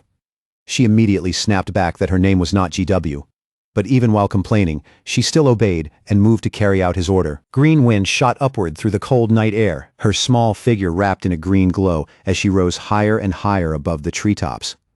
But at that exact moment, a blue beam suddenly erupted from the ground below, and when the two forces collided, the impact lit up the darkness overhead. Standing in front of that beam was a massive figure, and the sight of it made Green Wind freeze in midair. The enormous figure looked almost like a giant, towering over the forest, and every movement it made sent tremors rolling through the ground beneath them. Shutra stared toward the massive shape with a grim look on his face, wondering what kind of disaster had decided to show itself in front of them this time. Carrick suddenly shouted from nearby, warning that it looked like even more monsters were heading straight toward them. Then, without even the slightest warning, the monsters suddenly turned away from the camp and began retreating. For a brief moment, everyone stood there frozen, staring in confusion as the creatures pulled back and disappeared into the darkness. A short wave of relief passed through the group after that, but Shutra still did not lower his guard. His body remained tense, because he could clearly sense that something else was approaching them. His eyes narrowed sharply as he looked into the darkness and demanded to know who was there. Just then, something small came flying in out of nowhere, smacking Carrick directly on the head before dropping down and rolling across the ground in front of them. Shutra lowered his gaze toward the object on the ground, and the moment he saw what it was, he stared in complete disbelief. It was a raccoon. The little creature stood upright as though that were perfectly normal, then began speaking in a voice overflowing with offended pride. The raccoon demanded to know whether Shutra seriously failed to understand just how incredible he was. Daphne, Shutra, and Carrick all froze at the same time, their mouths hanging open with matching expressions of stunned confusion. Then the raccoon puffed out his chest as if presenting himself before an audience and loudly declared that his name was Amita. With great importance, he proclaimed himself the artisan who protected the last flame. Seeing a raccoon boldly introduce himself as Amita left Shutra visibly shaken, and that reaction only seemed to make the little craftsman even more irritated. Amita glared up at him and sharply asked whether Shutra had some kind of problem with him being a raccoon. Shutra quickly corrected his expression and forced himself to calm down. After all, in Night Saga, Amita's appearance had never been fixed in one form. Sometimes he appeared as a human, and at other times he showed up as an animal. The raccoon then lifted one small paw and pointed it straight at Shutra, demanding to know who exactly he and the others were supposed to be. Shutra answered first, giving a proper introduction as he stated both his name and his title as the 9th Prince. Then Felicia Doomblade, the 6th Princess, stepped forward as well and introduced herself with calm, graceful courtesy. With a gentle smile on her face, Felicia explained that they had come searching for him after receiving a recommendation from the Sword Lord, and she politely apologized for not recognizing him right away. Once the introductions were finished, Felicia carefully turned the conversation back to the crisis and asked whether Amita could explain what was happening inside the forest. The raccoon snorted in annoyance and folded his arms again, his furry cheeks flushing red as irritation showed clearly on his face. But considering the situation around them, Amita said he would explain. He revealed that a few months earlier he had started staying at the center of the spider forest because he needed to gather materials and do some work there. Originally, he had planned to remain in the forest for another half-year before moving on. That was when a group of people wrapped in dark purple energy invaded the spider forest. The moment Shutra heard that detail, his expression shifted, and he immediately pressed Amita for more information about that strange energy. Amita noticed Shutra's reaction and asked whether he had run into people like that before. Shutra answered that he had already fought them once while protecting the guardian spirit of the angel planes. After realizing that Amita had been staying inside the forest during all of this, Shutra asked whether he had also been protecting the guardian spirit there. Amita did not try to deny it. He admitted that he owed the guardian spirit of the spider forest a few favors. Then, glancing away as though the admission embarrassed him, he added that the lycanthropes regularly patrolled the area. Because of that, he had assumed that if he built a barrier and stayed put for a while, they would eventually handle the problem themselves.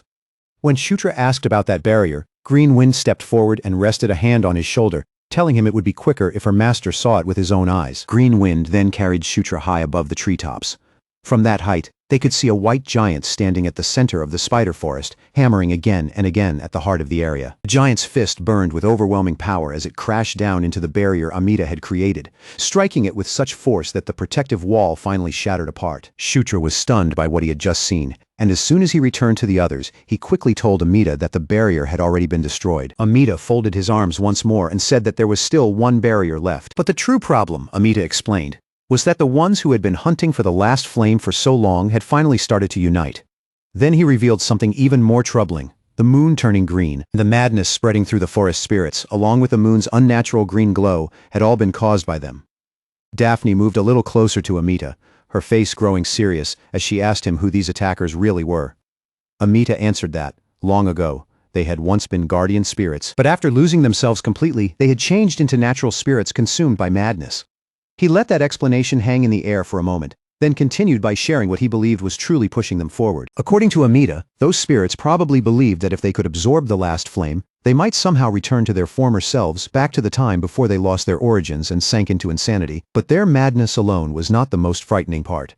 The truly dangerous thing was that these spirits had now joined forces with the men wrapped in dark energy, and that alliance made them far more threatening than before. Amita went on, explaining that the guardian spirit of the spider forest had even borrowed power from the ley lines in order to reinforce the barrier, but that decision had brought about a terrible consequence. The last flame had become fused together with the ley lines, leaving them trapped in a situation where simply running away was no longer an option. Felicia's expression stiffened as she asked what would happen if the last flame was taken from them.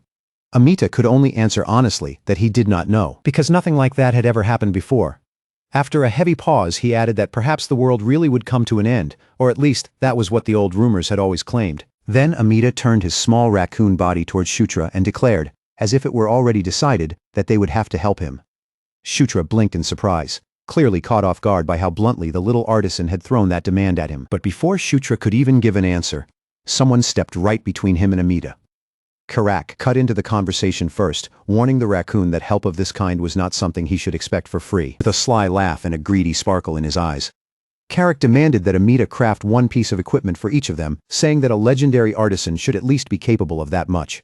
Amita bristled instantly, his fur seeming to puff up with outrage, as he shouted that Karak clearly had no understanding of the crisis they were standing in. Amita reminded him that this was an unprecedented disaster, one where the last flame itself might be extinguished. Karak, however, merely cleaned his ear in a casual, almost insulting way, acting as though the warning barely interested him. Then he remarked that maybe the flame would just go out and nothing especially terrible would happen. Karak even added that if they were going to risk their lives no matter what, giving up might actually be the wiser choice. At that point, Amita's anger finally boiled over. He clenched his teeth, his little body shaking with frustration, but in the end, Amita accepted the deal. He muttered that it was fine, and that once he had said something, he would keep his word. Then he told them to follow him. Karak looked perfectly pleased with himself, and even Greenwind joined in, asking if she could have a piece of equipment too. The next day, Shutra explained everything that had happened to the 3 lycanthropes in their group, since they had been unconscious during the worst part of the chaos. Caitlin and Sarah were left completely stunned, shaken by the realization that they had moved and acted under the influence of that madness, without even knowing it. And with the situation growing worse after Karma had already been sent away, Shutra decided that Robin should be sent back to the base as well.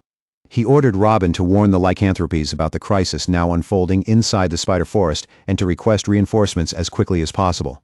Meanwhile, the rest of the group remained in the forest, gathering together so they could decide how to handle what was coming next. Amita was the first to open the strategy discussion. Judging from everything that had happened so far, he explained that the enemy's attack pattern could be divided into 2 major phases. In the first phase, monsters and beasts corrupted by the spirit of madness would fling themselves against the barrier. Amita made it clear that there was nothing clever or tactical about this part. It was simply raw violence, a mindless flood of bodies crashing into the barrier again and again to grind it down. He also added that, because lycanthropes naturally possessed a strong ferocity within them, they were especially vulnerable to the spirit of madness, and would need proper countermeasures. After hearing that warning, both Sarah and Daphne admitted that they could already feel that dangerous influence lingering in the air around them. Amita then shifted to the second phase of the attack. He explained that once the barrier had been weakened enough, the white giant would appear and deliver the final blow to destroy it. According to Amita, that giant had been created when the insane guardian spirits fused into one enormous being. Even on its own, it already possessed terrifying power. But the situation became even more dangerous once the men wrapped in purple death energy joined the assault. Amita said that he would deliberately open a hole in the barrier and funnel the first wave of enemies into one narrow point. When that happened, everyone would have to strike that concentrated group with everything they had. If they could destroy that weakened section of the enemy force before the barrier collapsed completely, the white giant would lose its opportunity to shatter it. Amita also explained that once morning came, as long as the barrier was still standing, the giant always withdrew. During the daytime, they would repair the damaged section of the barrier, then repeat the same process all over again. But before Amita could finish laying out the full plan, Caitlin suddenly reached out and pulled the raccoon Amita straight into her arms. With bright confidence in her voice, she declared that if they could simply hold out for 2 days, then victory would belong to them. Amita immediately lost all chance to keep speaking, as Caitlin hugged him tightly, squeezing him close and kneading his fluffy cheeks like he was an adorable pet instead of a master craftsman. Karak leaned in closer to Shutra and whispered that Amita did not exactly look like he was enjoying the way Caitlin was treating him. Shutra answered just as quietly, his tone carrying a hint of teasing, wondering whether Amita might have a weakness for beautiful women. Felicia, seated nearby as Caitlin continued holding Amita, looked toward the little craftsman and asked whether his plan to win within 2 days depended on the reinforcements arriving in time. Amita clarified that he considered the reinforcements helpful support, but not the real deciding factor. He crossed his small arms and forced a smile, even as Caitlin continued tugging at his cheeks. Then he revealed that, at the center of the last flame, a weapon he had crafted was currently charging. Once that weapon finished gathering power, they would be able to use it to defeat the white giant. That night, beneath the moon hanging high over the spider forest, the group moved toward an altar positioned in the middle of a ravine. Karak held a golden axe firmly in his hands, the weapon Amita had given him. The orc looked down at its shining blade with obvious excitement and admitted that he was eager to see just what kind of power it could show. Daphne then handed a tiara to both Sarah and Caitlin. She explained that as long as they wore those tiaras, the influence of the spirit of madness would be blocked from taking hold of them. After that, the group moved into position and blocked the bridge that connected the ravine to the forest. From deep within the trees ahead, sinister sounds began rising through the darkness. Heavy footsteps echoed through the night, growing louder and closer with every passing second, like the marching rhythm of a massive army approaching through the forest. Before long, an enormous horde of monsters burst out from between the trees, rushing straight toward them in a violent wave of claws, fangs, and twisted bodies. Shutra shouted for everyone to take their positions, making it clear that no matter what happened, they absolutely could not allow the enemy to pass through. He stepped firmly into his battle stance and called out that all they had to do was endure for 2 days and victory would be theirs. In front of them, the number of monsters was so overwhelming that it seemed to fill the entire horizon of the forest. The swarm surged toward the barricade set on the bridge. As the first wave closed in, one member of their side raised a magical staff and released a powerful spell. Felicia lifted the new weapon Amita had given her and called down a fierce storm of lightning, blasting the front lines of the charging monsters before they could break through. Her spell brought the first wave to a sudden stop, but the amount of energy it consumed was clearly intense, making Felicia let out a tired sigh as the light faded. In Felicia's mind, Amita's earlier advice echoed once again. He had told her that once she truly understood the power dwelling within all things, she should try using the staff he had lent her. If she did, she would be able to cast magic far beyond what she could wield at the moment. Trusting those words, Felicia tightened both hands around the staff crowned with a red crystal and slowly closed her eyes. When her incantation finally reached its end, Felicia called upon the flames and commanded them to burn. A blazing cannon of fire erupted from the tip of her staff, tearing forward with tremendous force, powerful enough to rip through even the blockade standing before her. The roaring inferno surged across the bridge and swallowed the monsters trying to force their way through, before detonating in a massive explosion that vaporized them completely. Shutra praised Felicia for the overwhelming power of her spell, then rushed out onto the battlefield with Caitlin close behind him, both of them ready to face the monsters that had survived beyond the area Felicia had destroyed. On Shutra's fist rested the dragon gauntlet, its surface pulsing as fierce energy gathered and condensed around his hand. Shutra charged straight into the enemy and declared that from this point onward, the rest of the battle was up to them. Then he unleashed Explosion Punch, and the very first monster struck by his fist was blown apart, completely. Right beside him, Caitlin moved in perfect rhythm and unleashed Beast God Fist, even with her fierce movements. However, the area around Caitlin remained dangerously exposed. Several giant insects swooped toward her, their fangs and claws ready to tear into her from the sides, but Caitlin was not fighting by herself. Using the tiara Daphne had given her, Sarah activated her lycanthropic transformation. As her body shifted into a beast-like form, Sarah tore apart the monsters that dared to approach her princess. At the same time, Karak also hurled himself into the middle of the fierce battle. The orc released a thunderous roar and swung his axe with brutal power. When he slammed the weapon into the ground, the impact unleashed a tremendous explosion that swallowed the monsters surrounding him. The axe in Carrick's hands glowed with energy, and even after that devastating strike, not a single scratch marked its blade. Carrick grinned with satisfaction and declared that the weapon the raccoon had lent them was definitely no joke. Battle kept tearing across the bridge without slowing down, as Shutra and the others held their ground at the very front, standing firm against the endless flood of monsters crashing toward them. During one brief opening, when they finally pulled back just enough to catch their breath, Shutra glanced over at Daphne beside him and commented that everyone was fighting far better than he had expected. Amita, watching from close by, overheard those words and silently recalled that the prince's name was Shutra, as his eyes moved over the young prince's worn-out, battered equipment. Amita quietly judged that Shutra's gear was in serious need of improvement. Still, as he watched the prince continue fighting without a single complaint, a small but honest respect began to rise in his heart. If they managed to survive this crisis safely, Amita admitted to himself that he would at least like to make Shutra one proper piece of equipment. By combining their strength, the group finally crushed the first wave of monsters, and for one short moment, the battlefield settled into an uneasy silence. As everyone began drawing back from the front line, Amita sharply warned them that the white giant was about to appear. Without giving them time to hesitate, he immediately ordered everyone to retreat inside the barrier before it was too late. The barrier reacted almost instantly, rising up around the group and spreading overhead in a bright arc until it formed a glowing dome of energy that covered them completely. And at that exact moment, the white giant began rising from the depths of the forest, while the moon above shifted into an ominous green. A brilliant light flared from the very center of the spider forest, and the white giant finally took full shape directly in front of the barrier, making its target painfully obvious to everyone watching. And now that the creature was standing before them in person, Shutra finally grasped just how massive it truly was. The white giant did not hesitate for even a heartbeat. It launched its first attack immediately, driving its elbow down into the barrier with brutal force. Carrick stared upward at the towering monster and admitted that it was unbelievably huge, large enough to crush a person beneath a single blow.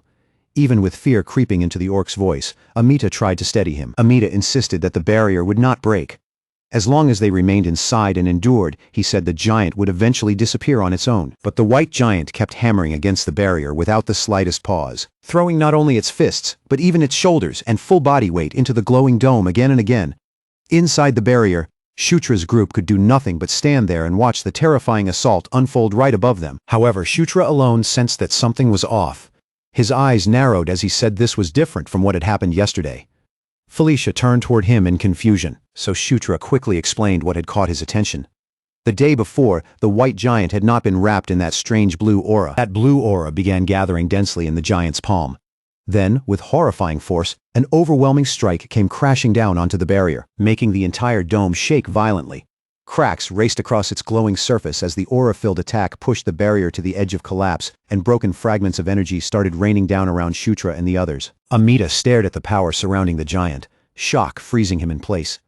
In disbelief, he wondered whether that force could actually be the power of death itself. While shards of the shattered barrier continued falling around the group like broken glass made of light, Shutra immediately called upon the White Shield Suri to protect them and shouted for everyone to take cover in whatever way they could. Because Shutra was standing at the very front, he instantly became the white giant's nearest target. The giant's punch came crashing straight toward him and struck him head-on. Even with the White Shield Suri guarding him, Shutra was still sent flying violently across the area, his body slamming hard into the stairs that led up to the altar.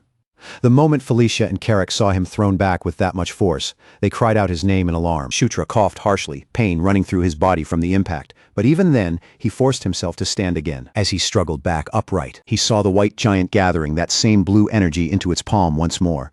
Just then, Carrick suddenly pointed toward the sky, saying that there was a ship floating above the white giant. When Shutra lifted his eyes and saw the vessel hovering in the air, one person immediately flashed through his mind. There was only one person he knew who would sail across the sky in such an over-the-top, dramatic way. It was the dark elf sword known for cleaving through the heavens. Felicia looked upward as well, and the instant she recognized the figure standing aboard the ship, her entire face lit up with overwhelming joy. There, standing with his arms crossed as he looked down at the giant from above, was Felicia's brother, the fifth prince, Sylvan Doomblade. The sky pirate fixed his red eyes on the white giant below and calmly ordered his crew to advance. The massive ship surged forward through the air, cutting straight toward the enemy before slamming into the white giant's back with tremendous force. The giant staggered from the impact, its enormous body shaken by the sudden collision from behind. Then, attack after attack rained down from the ship, unleashing a fierce aerial barrage from above. The great vessel struck once more, And this time, the white giant finally collapsed under the assault. Huge pieces of the giant's body broke apart and began tumbling down toward the ground. Felicia stared up with her mouth slightly open, completely awestruck by the sheer scale of destruction her brother had unleashed from the sky. Explosions thundered across the spider forest, throwing a thick curtain of white dust into the air until the entire area was swallowed in haze. Then the great ship descended through that drifting cloud and landed inside the protected zone where Shutra and the others stood. As Shutra looked across the fallen pieces of the white giant scattered all over the ground, something completely unexpected began happening. The solid fragments started melting down into slime, then slowly rose again, reshaping themselves into new spiritual beings. Daphne, carrying Amita in her arms, came closer to Shutra and explained that those beings were guardian spirits. She said they had fallen into madness and ruin, but there was no mistaking what they had originally been. Amita congratulated everyone, saying he believed this should have marked the end of the attack. At the same time, the green glow faded from the moon, and the illusion covering the forest disappeared. But as the moon returned to its normal color, the spirits fully materialized in front of them, startling everyone all over again. Still held in Daphne's arms, Amita shouted in confusion, demanding to know what those beings were, and insisting that the attack should have already been over. Shutra felt the energy pouring from each of the spirits. It was dark, purple, and deeply unsettling, and the aura radiating from them was powerful enough to leave him stunned. They seemed even stronger than before, almost as if they had been concealing their true strength all along and waiting for this exact moment to reveal it. The spirit at the very front threw its head back and released a savage roar, its warped body swelling with dark power as it prepared to launch itself into the next attack. Felicia reacted without delay. She turned sharply toward Daphne, her expression tense, and urged her to take Amita with her and hurry to the forest temple before the battle swallowed them all. Shutra's voice then rang out across the battlefield as he shouted for everyone to brace themselves and prepare for another round of fighting, declaring that the second round was about to begin. Felicia and Shutra threw themselves forward without a trace of hesitation, charging into the spirits together with Karak and Caitlin. But among all those enemies, one spirit clearly stood apart from the rest, watching the chaos with its arms crossed, as though it were calmly observing the entire battle from a place above the fighting. That unusual presence immediately pulled both Caitlin's and Shutra's attention toward it. Shutra warned the others to be careful, admitting that he did not know exactly what that spirit was, but it clearly looked like the leader. Caitlin shifted her feet and lowered her body, looking as if she intended to rush straight in and strike first. But Shutra quickly stopped her before she could charge. He told Caitlin that she did not need to take on that thing alone, then reached his hand out toward her, inviting her to finish it with him in one decisive attack. Caitlin smiled at his sudden boldness, her expression softening for a moment as she teased him by saying he had become surprisingly gallant. Then Caitlin placed her hand into his. The two of them stepped forward side by side. Power rose from both of their bodies, their auras blending together so naturally and smoothly that it felt as though they had fallen into perfect harmony. The leader of the spirits sensed the change at once, as the very air across the battlefield seemed to shift around Shutra and Caitlin. Shutra's eyes and Caitlin's eyes both flared with brilliant golden light, and in perfect unison they declared that it was time to end this. They released each other's hands and struck at the same instant. Both of their fists drove into the great spirit, sending violent ripples rolling through its liquid-like body. But they did not stop with that first blow. They continued pushing forward, chaining their attacks together, refusing to give the spirit even a single breath of time to recover. However, the other spirits nearby, their bodies wrapped in sinister purple energy, rushed in all at once to protect their leader. Caitlin signaled to Shutra and told him that she would handle the leader herself while he dealt with the spirits strengthened by that dark aura. Shutra hesitated for a moment, glancing toward her as he asked whether she could really manage it alone. Caitlin faced the leader with steady confidence, leaving no room for doubt. Trusting her decision, Shutra turned his attention away from her and focused on the spirit empowered by that shadowy force. At that moment, a new strength began surging within Shutra. After his aura had synchronized with Caitlin's, Caitlin had also gained access to the Divine Fist Azura.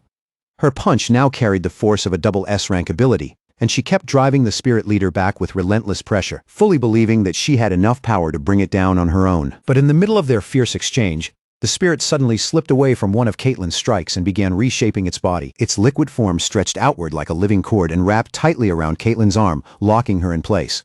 Then, using its remaining limb, the spirit launched a heavy counterattack, swallowing Caitlin in a burst of spiritual energy. The instant Shutra sensed the danger, he glanced back in alarm, but before he could move toward her, one of the other spirits lunged at him from the side, cutting off his path and blocking him from reaching Caitlin. Shutra immediately summoned the white shield Suri and used it to stop the incoming assault. Then he hurled the shield outward with force, shouting for the spirits to stop clinging to him and disappear. As Shutra cut down one spirit after another, he suddenly advanced to level 25. Golden light poured down over his body, and several new bonuses began manifesting all at once. The moment he reached level 25, Shutra unlocked hidden abilities. The first power he obtained was Final Special Movement Control, level 1. Along with that, he awakened Destructive Explosion for Enkidu's Earthquake. And finally, he gained complete mastery over the White Shield Suri of Ankle. While golden radiance wrapped around him and left him standing still for a brief instant, the surrounding spirits all rushed in and attacked together. With his gauntlet and shield now equipped, Shutra's gaze sharpened with fierce intensity. He stared down the incoming spirits and declared that they were already finished. The power of White Shield Suri activated, and a vast surge of green energy exploded outward from him. Absolute dominion spread across the battlefield, swallowing the entire area around Shutra in its overwhelming range. Even the spirit leader that was still locked in combat with Caitlyn was caught inside that enormous field. The immense domain engulfed every spiritual being trapped within its reach. And even Shutra himself was astonished by how overwhelming the ability felt. It was his first time using it, and yet somehow he instinctively understood what kind of power it was. The name alone told him everything he needed to know. The entire battlefield had become his territory. Shutra raised one hand and all the energy consuming the spirits began twisting together, gathering into a raging hurricane. The spirit leader had no path of escape and was left completely helpless within the violent storm. Shutra extended his hand toward the gathered spirits and declared that every last one of them would perish. The leader was slammed down into the ground as the full force of the tornado crashed onto it. Once Shutra believed the leader had finally been defeated, he allowed the attack to fade and disappear, then dropped heavily to his knees, completely drained. The sheer amount of aura he had consumed had left his entire body exhausted. But when Shutra lifted his head, he saw that the spirit leader was still standing. Its shattered body had already rebuilt itself. The creature released a low, threatening growl. Shutra clenched his teeth, stunned that the monster had survived even an attack of that scale. Then the spirit's arms split apart into countless sharp extensions, pouring down toward Shutra like a storm of blades. Shutra tried to move out of the way, but his exhausted body was far too drained to respond as quickly as he needed. But even when Shutra desperately tried to force himself to move, his body refused to obey even the smallest command, and in the very next heartbeat, a massive explosion tore across the battlefield, blasting the ground apart and sending broken debris flying outward, scattering violently through the tops of the trees. In the middle of the ruined battlefield, the spirit leader remained standing, silently watching the dust and destruction settle around it, as though the outcome of the fight had already been decided in its favor. For one terrifying second, it looked as if the young prince had been completely erased by that blast, but Shutra was still alive because Caitlyn had thrown herself directly into the attack for him, taking the full force head-on while somehow managing to stay standing. Caitlyn did not waste even a single breath. Still facing Shutra with unwavering eyes, she immediately reached one hand out toward him, making it clear that there was no room left for doubt. With urgency cutting through her voice, Caitlyn told Shutra to take her hand right away. Her tone was sharp and immediate, warning him that they no longer had even a moment to hesitate. For the smallest instant, Shutra could only stare at her, shaken by the raw determination in her eyes and the way she refused to step back no matter what stood in front of them. Then he finally moved, raising the hand covered by the gauntlet and gripping hers firmly. The moment their fingers locked together, the aura flowing from both of them erupted upward with terrifying force, rising into the air like an enormous pillar of energy. As Caitlyn's aura poured into Shutra and began merging with his own power, he felt the difference almost immediately, like something inside him had suddenly been reignited. The strength he had nearly used up started flowing back into him, filling his exhausted body again from the depths of his core. But the spirit leader was not about to stand by quietly and let the two of them recover without interference. With a savage movement, the spirit leader swung its sharpened arms down toward them. Its blade-like limbs crashed into the ground exactly where Shutra and Caitlyn had been standing only a split second earlier. But Shutra and Caitlyn reacted together, leaping backward in perfect sync and slipping away from the strike by the narrowest possible margin. Shutra's gaze hardened, his eyes burning with renewed intensity, because the aura now gathered inside him was finally enough to throw him back into the battle. The spirit came charging straight at him, closing the distance without hesitation, just as Shutra pulled his restored power together and drove it deep into the earthquake gauntlet. This time Shutra truly believed he could end the entire fight with a single decisive blow. The gauntlet answered his resolve, pulsing against his arm as a dark crimson glow spread through it, growing heavier and more intense with every passing second. Then, with all of that gathered force concentrated into one moment, Shutra unleashed the gauntlet's final special move. The destruction explosion struck the spirit leader head-on, and the instant it connected, the impact burst outward into a violent shockwave that swept across the whole battlefield. At the very center of the impact, raw destructive energy spread through the spirit's body in every direction, tearing into it wildly and without the slightest restraint. Jagged streaks of energy shot high into the sky, flashing above the battlefield like fierce crimson lightning splitting through the air. And in the next moment, that overwhelming wave of power swallowed the spirit leader completely, burying its entire body inside the blast. After pouring out such an enormous attack, Shutra staggered where he stood and drew in a harsh, uneven breath, his body nearly emptied by the massive amount of aura he had just burned away. At last, the spirit leader's body could no longer hold together. It broke apart completely, shattering into countless fragments that flew upward before fading into the air. Caitlin rushed over to Shutra's side, clearly shaken by what had just happened and deeply impressed by the technique he had managed to release. But the moment she reached him, the look on her face suddenly changed. She saw Shutra swaying unsteadily right in front of her, his balance already slipping away.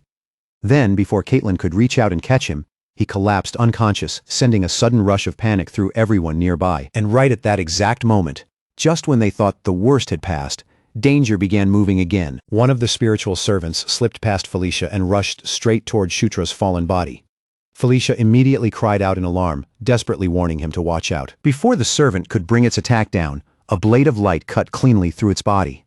In an instant, the spirit was destroyed by a sword strike that came crashing down from above. Felicia's eyes went wide as she lifted her gaze, and in that moment she realized exactly who had stepped in to save them at the very last second. Her brother raised his sword high, his presence filling the battlefield, and roared out an order to his crew, commanding them to wipe out every remaining enemy without leaving a single one behind. The moment his command rang out, the entire pirate crew sprang into action. Leaping down from the ship without even the slightest hesitation, they crashed straight into the remaining spirits, charging onto the battlefield as badly needed reinforcements. Much later, after the fighting had finally come to an end, Shutra slowly began drifting back into consciousness, with a small bit of drool still clinging to the corner of his mouth. Shutra pushed himself upright inside a wooden room and muttered that he had fainted again.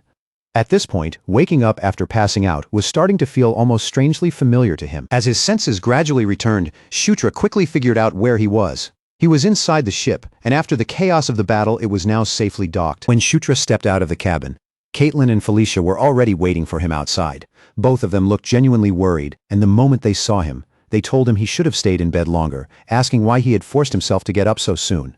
Shutra assured them that he was fine, then immediately shifted his concern toward Caitlin, asking how she was after fighting beside him. Caitlin answered calmly, telling him that she had not been injured. Just then, the captain of the crew approached them and announced that the 9th prince had finally awakened. Shutra turned his attention toward the pirate. Felicia had introduced as her twin brother, then stepped forward so he could greet him properly face to face. The white-haired pirate, wearing a black eye patch over one eye, stroked his chin with relaxed confidence and introduced himself with a proud smile. He declared himself to be the prince who sailed the skies, Sylvan Doomblade. Then Sylvan added with obvious pride that he was also the benefactor who had saved Shutra the night before. Hearing him openly call himself a benefactor, Shutra thanked him sincerely, though the confusion on his face was impossible to hide as he asked how Sylvan had managed to arrive there at all. Felicia explained that while passing through the lycanthrope village, she had contacted Sylvan. She had only intended to briefly explain what was going on, and she had never imagined he would actually come all the way there himself. Sylvan, however, dramatically brushed his hair back and declared that if his beloved little sister was in danger, there was no way he could simply stand by and do nothing. For a moment, Sylvan set aside his usual showy bravado and turned his attention fully to Shutra. He praised him directly, admitting that although he had heard plenty about Shutra before, he had never expected him to be this capable. Then, without holding anything back, he stated plainly that Shutra Ignis was strong. The sudden praise struck Shutra completely off guard, leaving him staring back at Sylvan with his mouth slightly open, clearly surprised by such a direct compliment. Sylvan continued speaking with total confidence, telling Shutra that he had every right to feel proud, because none other than Sylvan Doomblade himself had personally recognized his strength. Felicia immediately cut through her brother's grand declaration, pointing out that the Sword Lord had already acknowledged Shutra before he did. Sylvan froze on the spot, visibly stunned as he realized he had somehow fallen behind in that regard. For Shutra, this whole encounter made for a very strange and unexpected first impression. Sylvan was definitely unfamiliar, and his overwhelming personality was a lot to take in. But Shutra could still tell that he seemed like a good person. As that thought settled in, Daphne approached while carrying Amita in her arms. The raccoon folded his arms across his chest and said he was relieved that everyone had survived safely. Amita then thanked them for protecting both the last flame and the guardian spirit. After that, he reminded them that he had promised to craft equipment for each one of them. They thanked him in return, but Amita soon revealed that before he could do that, there was something else he needed to handle first. Shutra looked at him with surprise, Immediately sensing that this was not just some casual request, Amita did not bother giving any further explanation. Instead, he simply told Kshatriya to follow him, saying that the last flame wished to meet the ninth prince. A powerful blue flame burned within a great pyre, its light flickering with an intense, almost sacred glow that filled the space around it. When they arrived at the temple, the atmosphere around them felt much heavier than before, the silence deeper and more solemn with every step. Amita instructed everyone to stay focused and behave with proper respect from that moment on, explaining that the last flame was already watching them closely. The temple where the last flame rested was the very same place they had fought so desperately to protect during the battle the night before. Inside the temple, a massive tree rose up before them, its ancient presence filling the chamber with a quiet, solemn stillness that made the entire space feel sacred. Beside that enormous tree stood a woman clothed completely in white, her calm figure almost blending into the sacred stillness of the temple. With a soft, welcoming expression, she greeted them gently and introduced herself as Kaprang. Kaprang then revealed that she was the guardian spirit of the spider forest. Kshatriya could not hide the surprise on his face when he saw how young she appeared. But just then, Green Wind appeared beside him in the tiny glow of a firefly and explained that the girl standing there was not the guardian's true body, but only a terminal. After studying Kaprang's appearance more carefully, Green Wind quietly guessed that the original spider guardian must have been young as well. The enormous spider Kshatriya remembered from legend had already reached its end. That meant Kaprang had likely inherited the guardian's role after the former spirit died. Green Wind added that the reason she had not appeared during the battle the night before was probably because she was still too young and did not yet have the strength to fight. As Kshatriya thought about the guardian spirit who had fallen, a strange question suddenly crossed his mind, making him wonder if guardian spirits could even have children in the first place. Amita stepped toward Kaprang, and although his body was small, there was a serious weight in the way he moved. Then he announced that from this moment on, only he and the ninth prince would be permitted to go farther inside. Amita asked the others to remain where they were and wait behind. Kshatriya began following after him, but then he turned slightly and, in a playful tone, called for Little Wind to come along as well. Green Wind immediately bristled at the nickname and snapped back that his name was Green Wind. Kshatriya's reason was actually simple. He wanted Green Wind to have a chance to speak with Kaprang, because spirits meeting other spirits was not exactly something they got to witness every day. Once Green Wind understood what Kshatriya was really trying to arrange for him, the atmosphere around them softened just a little. Kaprang looked toward Green Wind with clear anticipation shining in her eyes. Green Wind seemed to consider it for a short moment, as if weighing the situation, before finally agreeing to remain behind and talk with her. Amita, who had already gone several steps ahead, glanced back and called out impatiently for Kshatriya to stop wasting time. Hearing that, Kshatriya quickly turned away and hurried after him. Together, they headed deeper into the temple, leaving the others behind as the air around them grew quieter with each step. As they continued forward, Amita climbed up and settled himself on Kshatriya's shoulder. From his perch on Kshatriya's shoulder, the raccoon guided him toward a heavy stone door, where an unfamiliar light was leaking out through the thin cracks.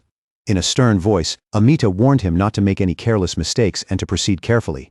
But Kshatriya only nodded casually, looking far less shaken than the warning seemed to demand. Kshatriya answered that he understood, then placed both hands firmly against the stone door. With a steady push, he forced it open, revealing a silent chamber waiting beyond the doorway. Inside the chamber, a blue flame burned quietly atop a great pyre, moving with a soft flicker that still carried a strange and powerful presence.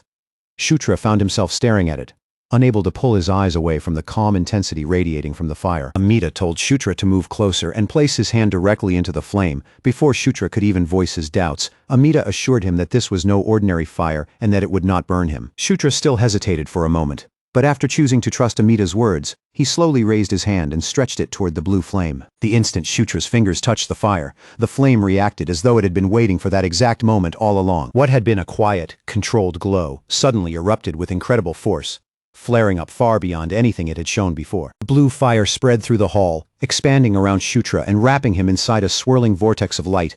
Kshatriya looked around in confusion as the flame spiraled around his body, trying to understand what was happening to him. Then, within the whirling blue blaze, the fire began to shift and gather together, slowly shaping itself into the figure of a woman right before his eyes. The woman formed from flame greeted Kshatriya with warmth in her voice, saying she was glad they had finally met. Then she reached one hand toward him and called him by a title he had never expected to hear, the Knight of Conquest. Kshatriya stared at her with his mouth slightly open, still struggling to process the impossible sight in front of him, and asked whether she truly was the last flame. The fire spirit rested a hand lightly against her chin and observed him with curious eyes. As she studied his face, she remarked that his gaze was clouded with confusion and disbelief. Then she asked him whether he truly had no idea what a Knight of Conquest was. Shotra answered honestly that he did not understand what she meant at all, and the fire spirits smiled, as if his ignorance had only made him more fascinating to her. All at once, small flames began appearing around Shutra, flickering into existence one after another. His body immediately tightened in response, instinctively bracing for danger. But the flames did not attack him. Instead, they twisted and reshaped themselves before his eyes, becoming a crown that symbolized conquest, a sword that represented war, a scythe that embodied death, and a bowl that stood for famine. The last flame explained that these were the Knights of the End, beings who desired the world's destruction and sought to bring about its final days. And yet, even as she said this, she told Shutra that she could clearly feel he was different. He was so different, in fact, that she could not understand why he had become the Knight of Conquest at all. She explained that the Knights of the Apocalypse were chosen because they already carried a desire for ruin inside them. They did not become knights first and then begin longing for destruction afterward. They were selected precisely because that craving had already existed in their hearts. Normally, she continued, those knights were deeply influenced by the four beings who chose them. Through their power and will, the knights would eventually fall under that influence, gradually moving toward the destruction of the world. The fire spirit gave a small shrug, then remarked that in Shutra's case, conquest did not seem to be trying to conquer him at all. If anything, from what she could see, it looked almost as though conquest itself had been conquered by Shutra instead. When Shutra heard those words, his thoughts naturally drifted to the mysterious woman who had appeared before him in his dreams. The last flame then looked at him and asked what Shutra intended to do, now that one of the knights was still pursuing the end of days. Her gaze stayed fixed on him as she asked what he truly wanted from this world. For the first time, Shutra stopped and faced that question head-on, taking it seriously instead of brushing it aside. He turned his thoughts inward and remembered his previous life. For just a brief moment, the idea of returning to his original world passed through his mind. But when he tried to picture what he would actually do if he went back there, his thoughts did not stay in that old world for long. Instead, Caitlin appeared in his mind, looking at him with sincere eyes as she asked him to remain by her side. Then Felicia came into his thoughts as well, her image following close behind Caitlin's. He remembered the warmth of Felicia embracing him and the way she had wished for his safety. Karak appeared in his mind too, the loyal warrior Shutra had come to genuinely respect. As those familiar faces passed through his thoughts one after another, Shutra's feelings began to settle into something clearer. A firm desire slowly took shape deep inside him. He wanted to stop the subjugation of the lycanthropes before it could unfold. He wanted to prevent the day of slaughter that was supposed to come. In his thoughts, Caitlin appeared again, holding his hand as though guiding him toward all the people in this world who had become precious to him. He wanted to change the future where all of them were destined to be wiped out by Zephyr Ragnaros. And so, when Shutra finally answered the last flame, his words were simple and honest. He wanted to protect everyone. The last flame seemed pleased by the answer he gave.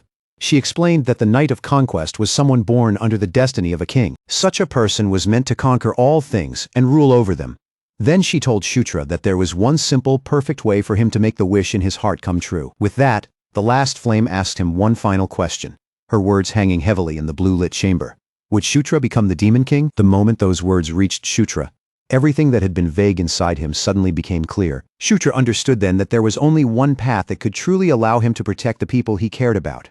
He would have to change the ending of the game itself and rise all the way to the throne. In that instant, with his resolve finally settled, Shutra made his choice. He declared that he would become king, and the moment that answer left his mouth, a faint smile slowly spread across the fire spirit's lips. Flames began rising all around Shutra, drifting upward in gentle curls before closing in around him.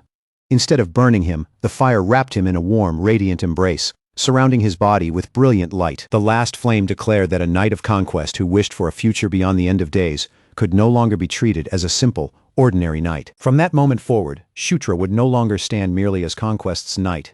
He would become something higher than that, the king of conquest. She stepped closer to him, and the sudden movement caught Shutra completely off guard.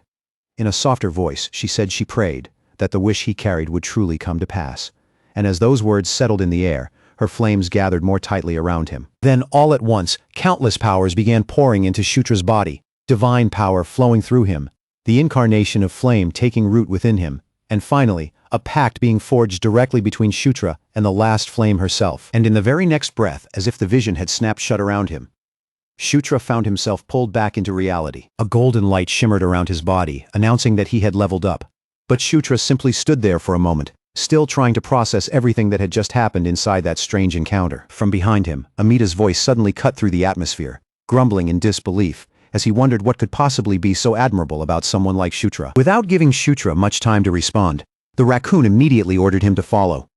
Amita explained that the last flame had personally instructed him to prepare a complete set of equipment for Shutra. Deep within the spider forest, away from the temple and hidden among the trees, they arrived at a secret orchard filled with rare fruits. There, Amita sat perched on top of a wooden table, casually biting into an apple while complaining about how terribly short they were on materials.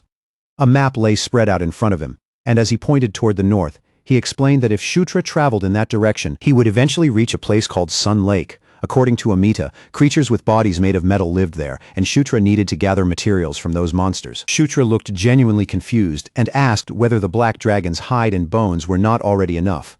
Amita, visibly irritated, almost struck him with a stick and snapped that those were only ingredients.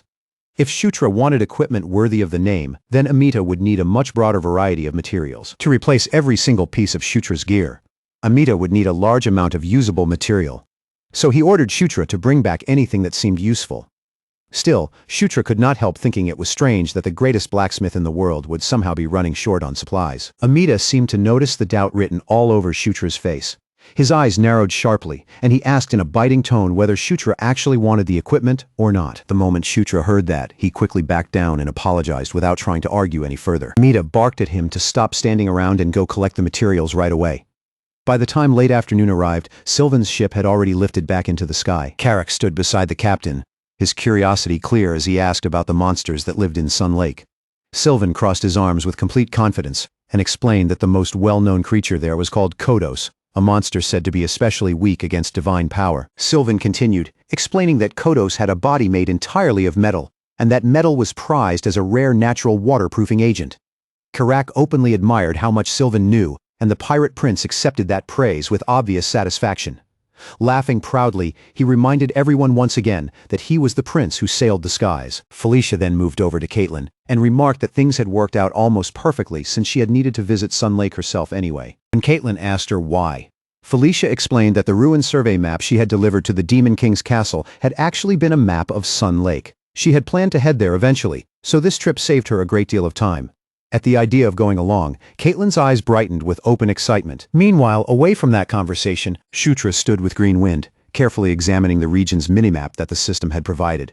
He still had plenty of stat points left waiting to be assigned, but instead of spending them carelessly, he chose to balance his attributes for now and leave the rest unused until later. He also recalled that once he had reached level 25, the King's Knight ability had undergone an evolution. When Shutra checked the details more closely, he saw that he could now accept up to 3 knights. The summoning function had improved as well, allowing him to summon 1 knight every 3 days, and the thought of gaining another member quietly pleased him. If things could go exactly the way he wanted, Shutra hoped to choose either Caitlin or Felicia. Still, he understood that making either of them his knight would probably not be an easy thing to accomplish. Then without warning, Green Wind drifted closer to him and began sniffing around his body. She said there was a different scent coming from Shutra now, and he looked back at her in confusion. Shutra asked what she meant by that. Green Wind explained that the smell was not like Kaprang's, then crossing her arms with clear irritation. She asked whether it was the scent of the last flame. Shutra shivered slightly at how accurately she had guessed it. Green Wind declared that having a master who carried the smell of another spirit was absolutely disgusting. She drew in an enormous breath, puffing herself up as if preparing for something serious, and then blew it straight into Shutra's face like a sudden gust of wind, clearly trying to blast away every last trace of the lingering scent. The burst of wind sent Shutra's hair flying wildly in every direction. Carrick stared at the strange scene and asked what had just happened, while Shutra awkwardly tried to brush it off and fix his completely ruined hair. Just then, Sylvan's voice rang out, as he announced that they were almost at their destination. Ahead of the flying ship, beneath the warm light of the setting sun, a vast lake surrounded by mountains slowly came into view. Sylvan studied the surface of the water with a sharp gaze, and almost immediately, he sensed that something about the scene was wrong. Then, without the slightest warning, a massive lake monster launched itself into an attack against the ship, even though the vessel was flying dozens of meters above the water. When the sea serpent failed to reach them, it roared furiously from below, its enormous body thrashing across the lake's surface. Sylvan stared down at the creature in complete shock. Clearly unable to believe what he was seeing, he questioned why a monster that normally belonged in the ocean had appeared in a lake like this. Then, snapping back into action, he warned the crew that they could not remain in place and needed to move away immediately. But before Sylvan could actually give the order to retreat, someone stopped him from going any further. When Sylvan turned around, he saw Shutra fastening the spiral spear securely over his arm. Shutra's eyes were calm and steady, carrying a quiet confidence that did not waver. Shutra declared that there was no need for them to run away, because he would handle the sea serpent himself, Caitlin felt worry surge through her as she watched Shutra step forward. But then he placed his hand on her shoulder and activated the aura they shared. The moment that connection flowed between them, her racing heart began to steady. Shutra climbed up onto the ship's hull and assured everyone that he would return in an instant.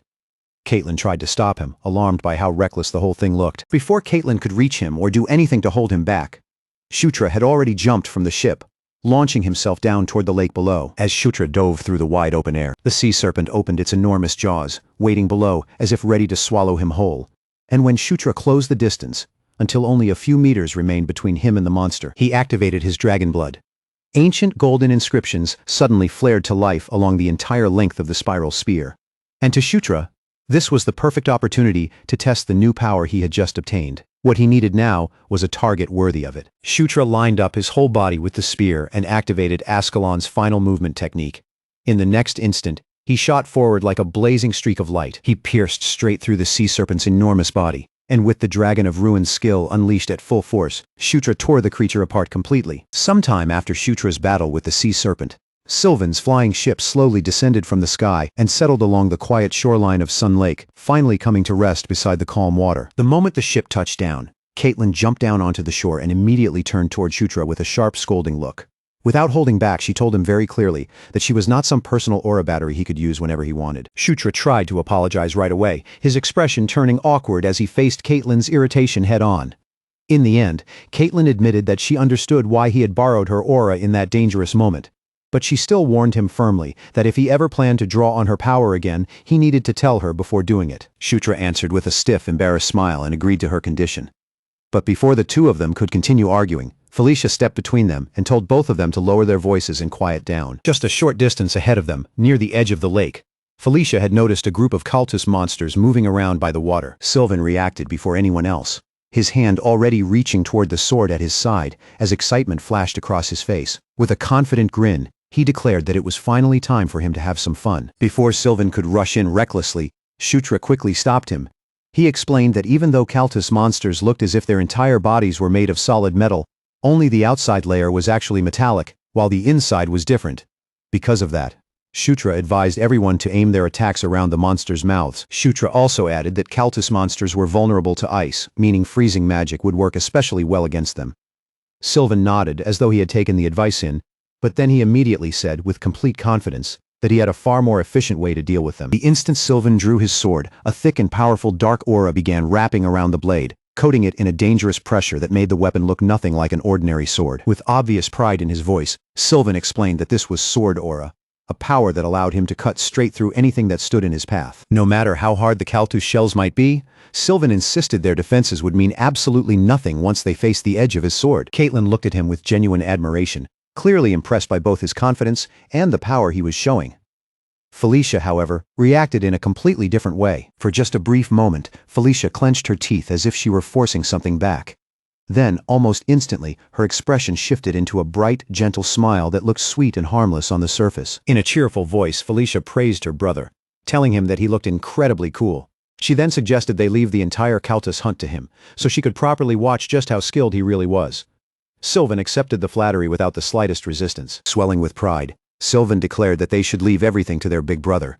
Then, without stopping to think any further, he leapt forward toward the cultist monsters. He shouted that he would defeat every last one of them by himself.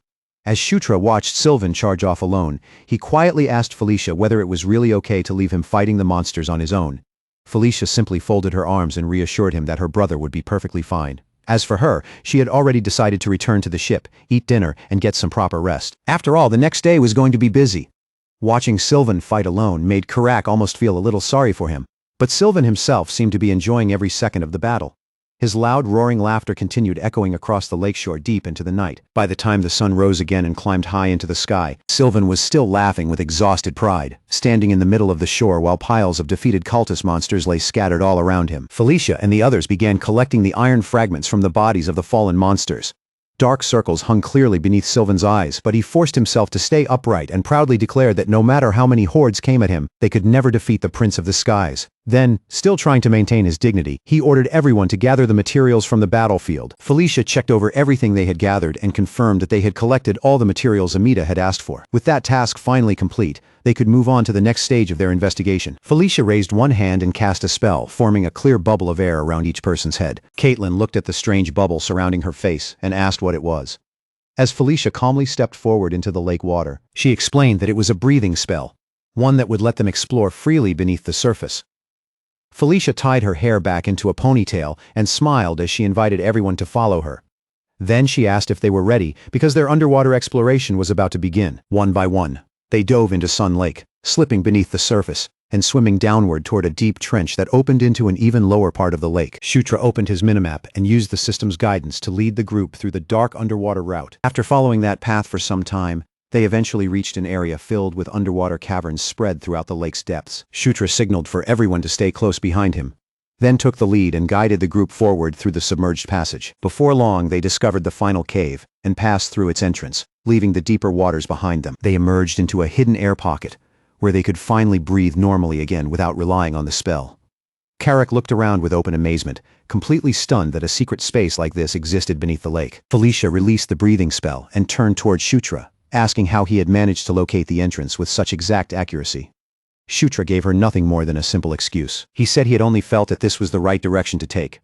Sylvan, full of eagerness, immediately tried to take command and asked Felicia for the coordinates, but since Shutra had already shown that he was reliable as their guide, Felicia insisted that Shutra should remain at the front and told Sylvan to guard the rear instead. Sylvan looked completely stunned, unable to believe his own sister was telling him to stay behind. Felicia laughed lightly and softened the order with praise, telling him that because he was the strongest, he had the very important responsibility of protecting everyone from the rear. Sylvan accepted the compliment without even a hint of suspicion and proudly moved to the back of the group, declaring that he would take full responsibility for everyone's safety. Felicia ignored his dramatic response and stepped forward beside Shutra at the front. The cave stretched on for a long distance. As they walked through the ancient passage, Shutra noticed scattered swords and old skeletons lying across the ground. He remarked that the place felt even older and more abandoned than Thunderdome Fortress, which had already been deserted for centuries. Felicia agreed with his impression. Felicia estimated that this lair had probably been inactive for at least 1,000 years. Above them, Green Wind fluttered lightly through the stale, silent air. Then Green Wind suddenly noticed something unusual and quickly called for her master's attention.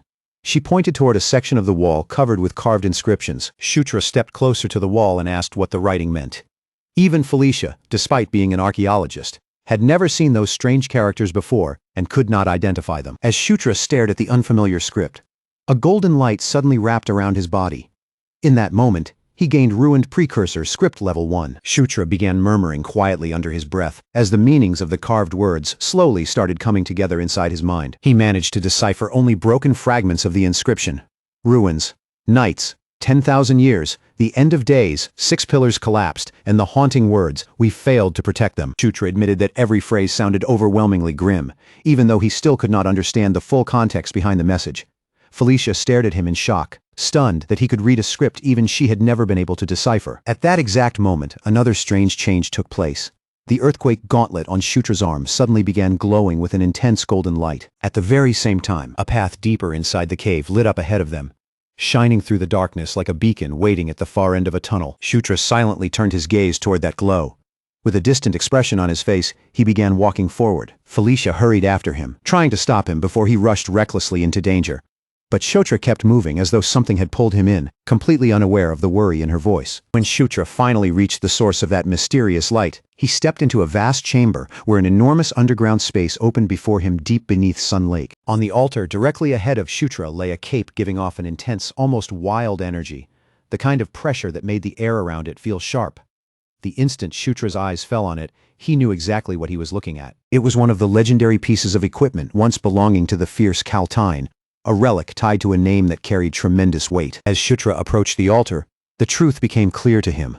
This secret chamber hidden deep beneath Sun Lake had been the place where that relic had remained sealed away all this time. He fixed his gaze on the blue, flame-like form resting upon the pedestal, watching as its strange presence flickered quietly while releasing a powerful aura. Shutra understood that this was the equipment of the fierce Kaltine.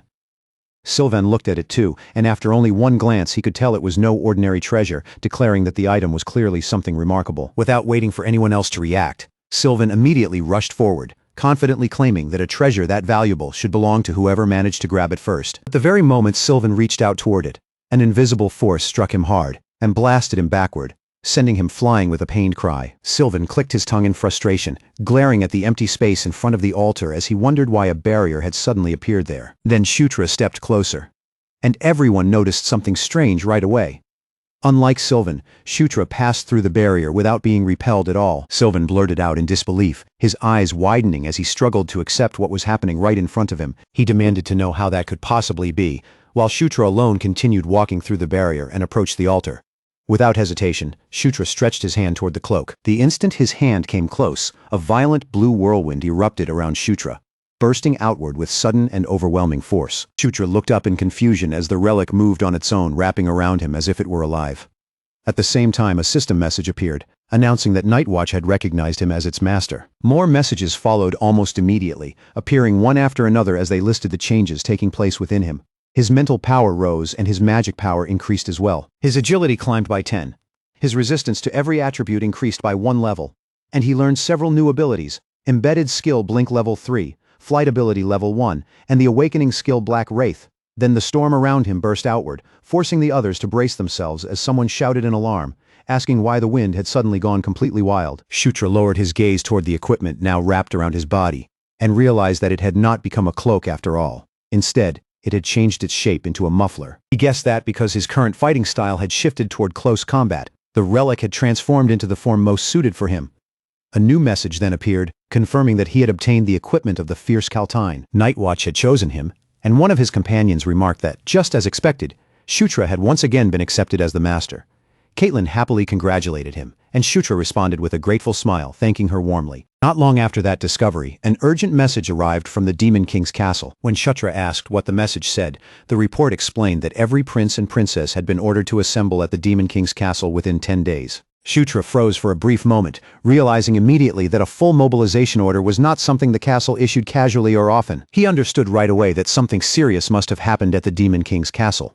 Something important enough to summon them all. At dawn the following morning, the group made their way back to the Spider Forest Temple. The moment they arrived, Amita glared at them with clear irritation, complaining about how noisy they were so early in the morning and grumbling that if they were going to visit him, they could have at least waited until later. They apologized and explained that they needed to return to the Demon King's castle urgently, so they had no choice but to trouble him right away. Amita snapped back at once, demanding to know what was supposed to happen to the equipment he had been planning to make for them if they were already leaving. Carrick then shamelessly asked whether Amita happened to offer delivery service.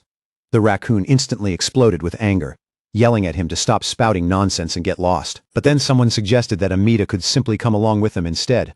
Amita stared blankly for a moment, so shocked by the idea that he could not even respond at first. Carrick pointed out that Amita had said he needed to protect the last flame anyway, and there was surely no safer place than the Demon King's castle. Another voice added that instead of hiding somewhere uselessly, everything would be solved if Amita just traveled with them. Off to the side, Sylvan muttered in amazement that Carrick was only an orc.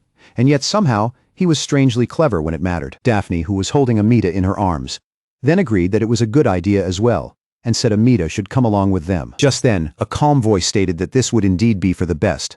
The moment Amita heard it, his small body suddenly jerked in surprise. The others turned around in confusion, asking what had just happened. Amita blurted out that the last flame had suddenly spoken directly to him. Amita shouted in disbelief, demanding to know if he was seriously being told to follow Shutra and the others. Shutra grinned at his reaction and remarked that it looked like Amita might have changed his mind after all. That only made Amita flare up even more.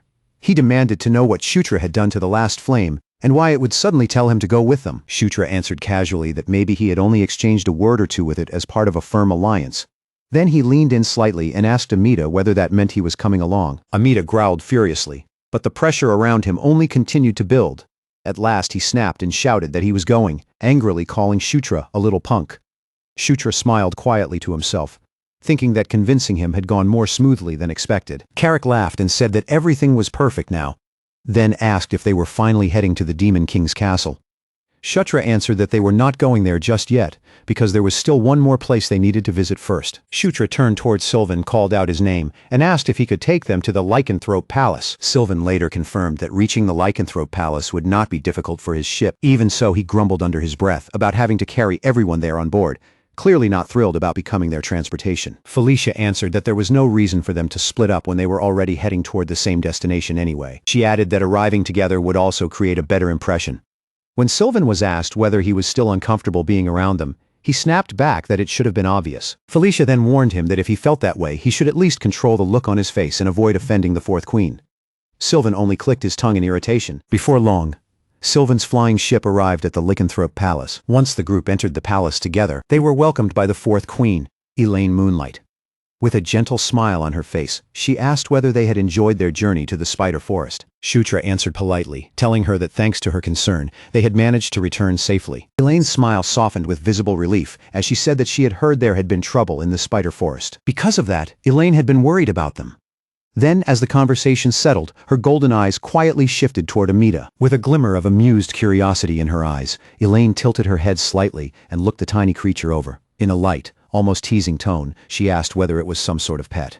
Then, smiling a little more, she added that it was actually quite cute, especially with that little bag strapped to its body, almost as if it were carrying snacks around. The instant those words reached him, Amita froze stiff, his whole body bristling with wounded pride and pure outrage. Before Amita's anger could fully burst out, Shutra rushed in to smooth things over. He quickly corrected Elaine, making it very clear that the contents of that bag were absolutely not snacks. What Amita was carrying was something far more important, the last flame. Then, shifting into a more respectful tone, Shutra properly introduced Amita as an actual member of their group, not some cute little mascot tagging along for decoration. Elaine realized her mistake immediately. With calm, elegant composure, she lowered herself into a graceful apology and admitted that what she had said was rude. Amita, however, still looked deeply offended, puffing himself up with all the dignity he could gather as he huffed that he would forgive her this once, and only this once. Elaine accepted his forgiveness with a sweet, polished smile, gently smoothing over the awkward atmosphere as though the little misunderstanding had already passed. After that, her gaze drifted calmly across the entire group. Seeing their exhausted faces and sensing the weight of the long journey behind them, she told them they had all worked very hard to make it this far, and that for today, they should put their worries aside and rest properly. Relieved by her kindness, the group accepted her offer and thanked her. But just as everyone began turning away, the dismissal lasted only for a brief moment. Before they could fully leave, Elaine's voice sounded from behind them again, gentle but clear enough to stop the whole group in their tracks. In her soft and composed voice, Elaine called out specifically to the ninth prince.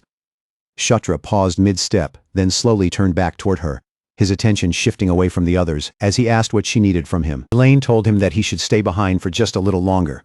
As she spoke, she leaned in slightly beside him, wearing a knowing smile that made it obvious this was not some casual afterthought or simple farewell. Then, lowering her voice so only Shutra could hear, Elaine told him that the two of them had something important to talk about in private, somewhere away from everyone else's ears and wandering attention. Instead of going directly toward the Demon King's castle, Shutra ended up walking beside Elaine through the palace grounds. Their footsteps carried them away from the rest of the group, moving along a quieter path where the noise behind them gradually faded. As they walked, Elaine glanced over at him and said that the very fact he had chosen to come here first already told her something important. To her, it meant he had finally found an answer to the question she had once asked him. With calm expectation in her voice, she urged him not to leave it vague and asked him to state clearly what answer he had reached. Once they were alone, with no one nearby to interrupt or overhear them, Elaine turned fully towards Shutra and faced him directly. The softness in her expression faded into something far more serious as she asked whether he truly intended to become the Demon King. Shutra did not hesitate for even a single heartbeat. He looked straight back into Elaine's eyes and answered with firm certainty that yes, he did. Then Shutra made his resolve even clearer, saying outright that he would become the Demon King. When Elaine asked why he had decided to walk that path, he answered in a steady voice without wavering, that there was something he wanted to protect. Elaine quietly took in his answer. For a brief moment, silence settled between them, and then a faint smile slowly touched her lips. She said his answer was interesting, as though those few words had revealed something deeper about Shutra than he himself might have realized. Then, without raising her voice or adding any unnecessary drama, Elaine calmly told him that if this was truly his answer, then, from this point forward, the lycanthropes would support him. For a moment, Shutra was visibly taken by surprise. The offer had come so suddenly and so directly that even he could not completely hide the shock crossing his face. Elaine explained with unwavering calm that she too had something she needed to protect, just as Shutra did. Her decision had not come from a passing impulse or simple curiosity, but from the same kind of resolve that he had just shown her. She spoke honestly and without hesitation, saying that if the next Demon King were to come from the first prince's side, or from the second prince, or even from the fourth princess, then there was a strong chance the lycanthropes would lose the position and influence they currently possessed. Elaine added that the current Demon King's side, along with those princes, were all burning fiercely with ambition. Then she pointed out that the Dark Elves were likely troubled by a similar concern. so Shutra should make an effort to bring them over as well. If he succeeded in gaining their support, they would become a powerful force at his side. Shutra listened carefully and took her advice seriously, telling her that he would remember what she had said. Elaine then shifted the conversation slightly, her tone turning practical as she asked how he planned to return to the Demon King's castle. Shutra answered that he intended for everyone to travel together aboard Sylvan's airship. At that, Elaine's eyes widened just a little in surprise, and she repeated the word airship as though she were carefully weighing what that choice would mean. Shutra explained that no matter what he did now, he was already standing right in the middle of the spotlight, so since events had already reached this point, he might as well shake everything up properly and make the impact impossible to ignore. Later that night, after Shutra had made that bold decision, Elaine stood under the moonlight, gazing out into the quiet night as she remarked that the entire situation still felt strange, no matter how many times she thought it through. Ludwig, standing nearby, wondered aloud why the ninth prince would choose to return by airship when using a teleportation circle would have been much faster.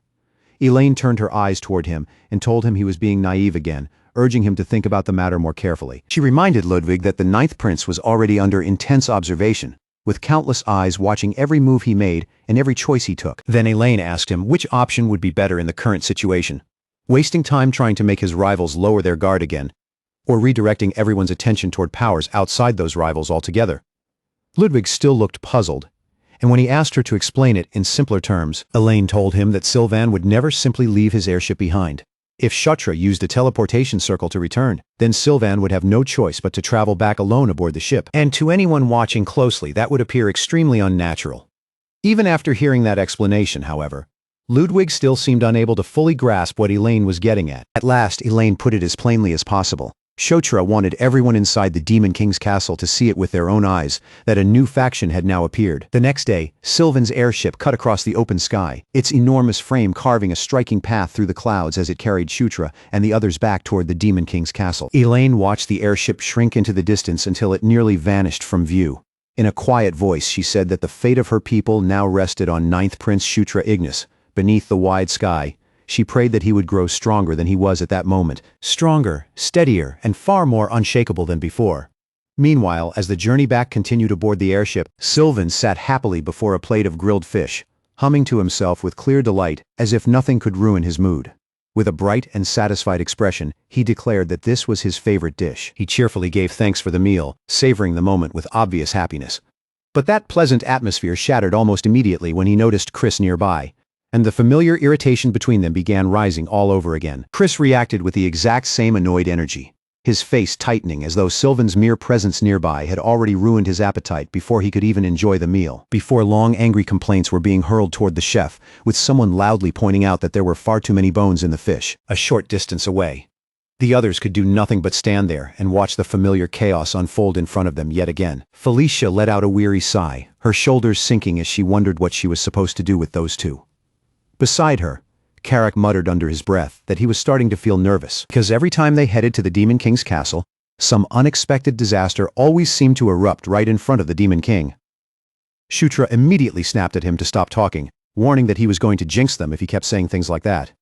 Carrick shot back that Shutra was talking as if he himself was not already a walking jinx, and asked why he was acting so bothered about it now. Shutra argued back, insisting that maybe nothing would happen this time, and if that really ended up being the case, then what would Carrick have to say for himself? Carrick answered that if nothing happened, then that would be good in its own way. Then, sounding a little awkward, he added that he was only saying all of this because he was worried about Shutra, so Shutra should not misunderstand his intentions. Shutra stared at him for a moment, then said Carrick really knew how to talk, before wondering aloud whether Carrick was truly an orc.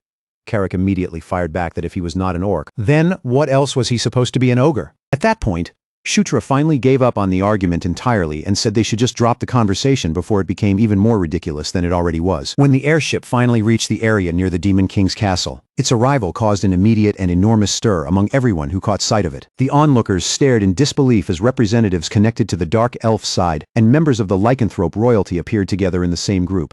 Murmurs spread rapidly through the crowd as people questioned how such an alliance could have formed at all. But what shocked them even more was seeing the Ninth Prince standing at the very center of that group, clearly positioned as the one leading them. Among the crowd watching the scene unfold, Lady Chandra narrowed her eyes sharply and called out for Kadyrov. Kadyrov responded to her call at once, stepping into attention and waiting silently for her command. Lady Chandra instructed him to report to Anastasia immediately.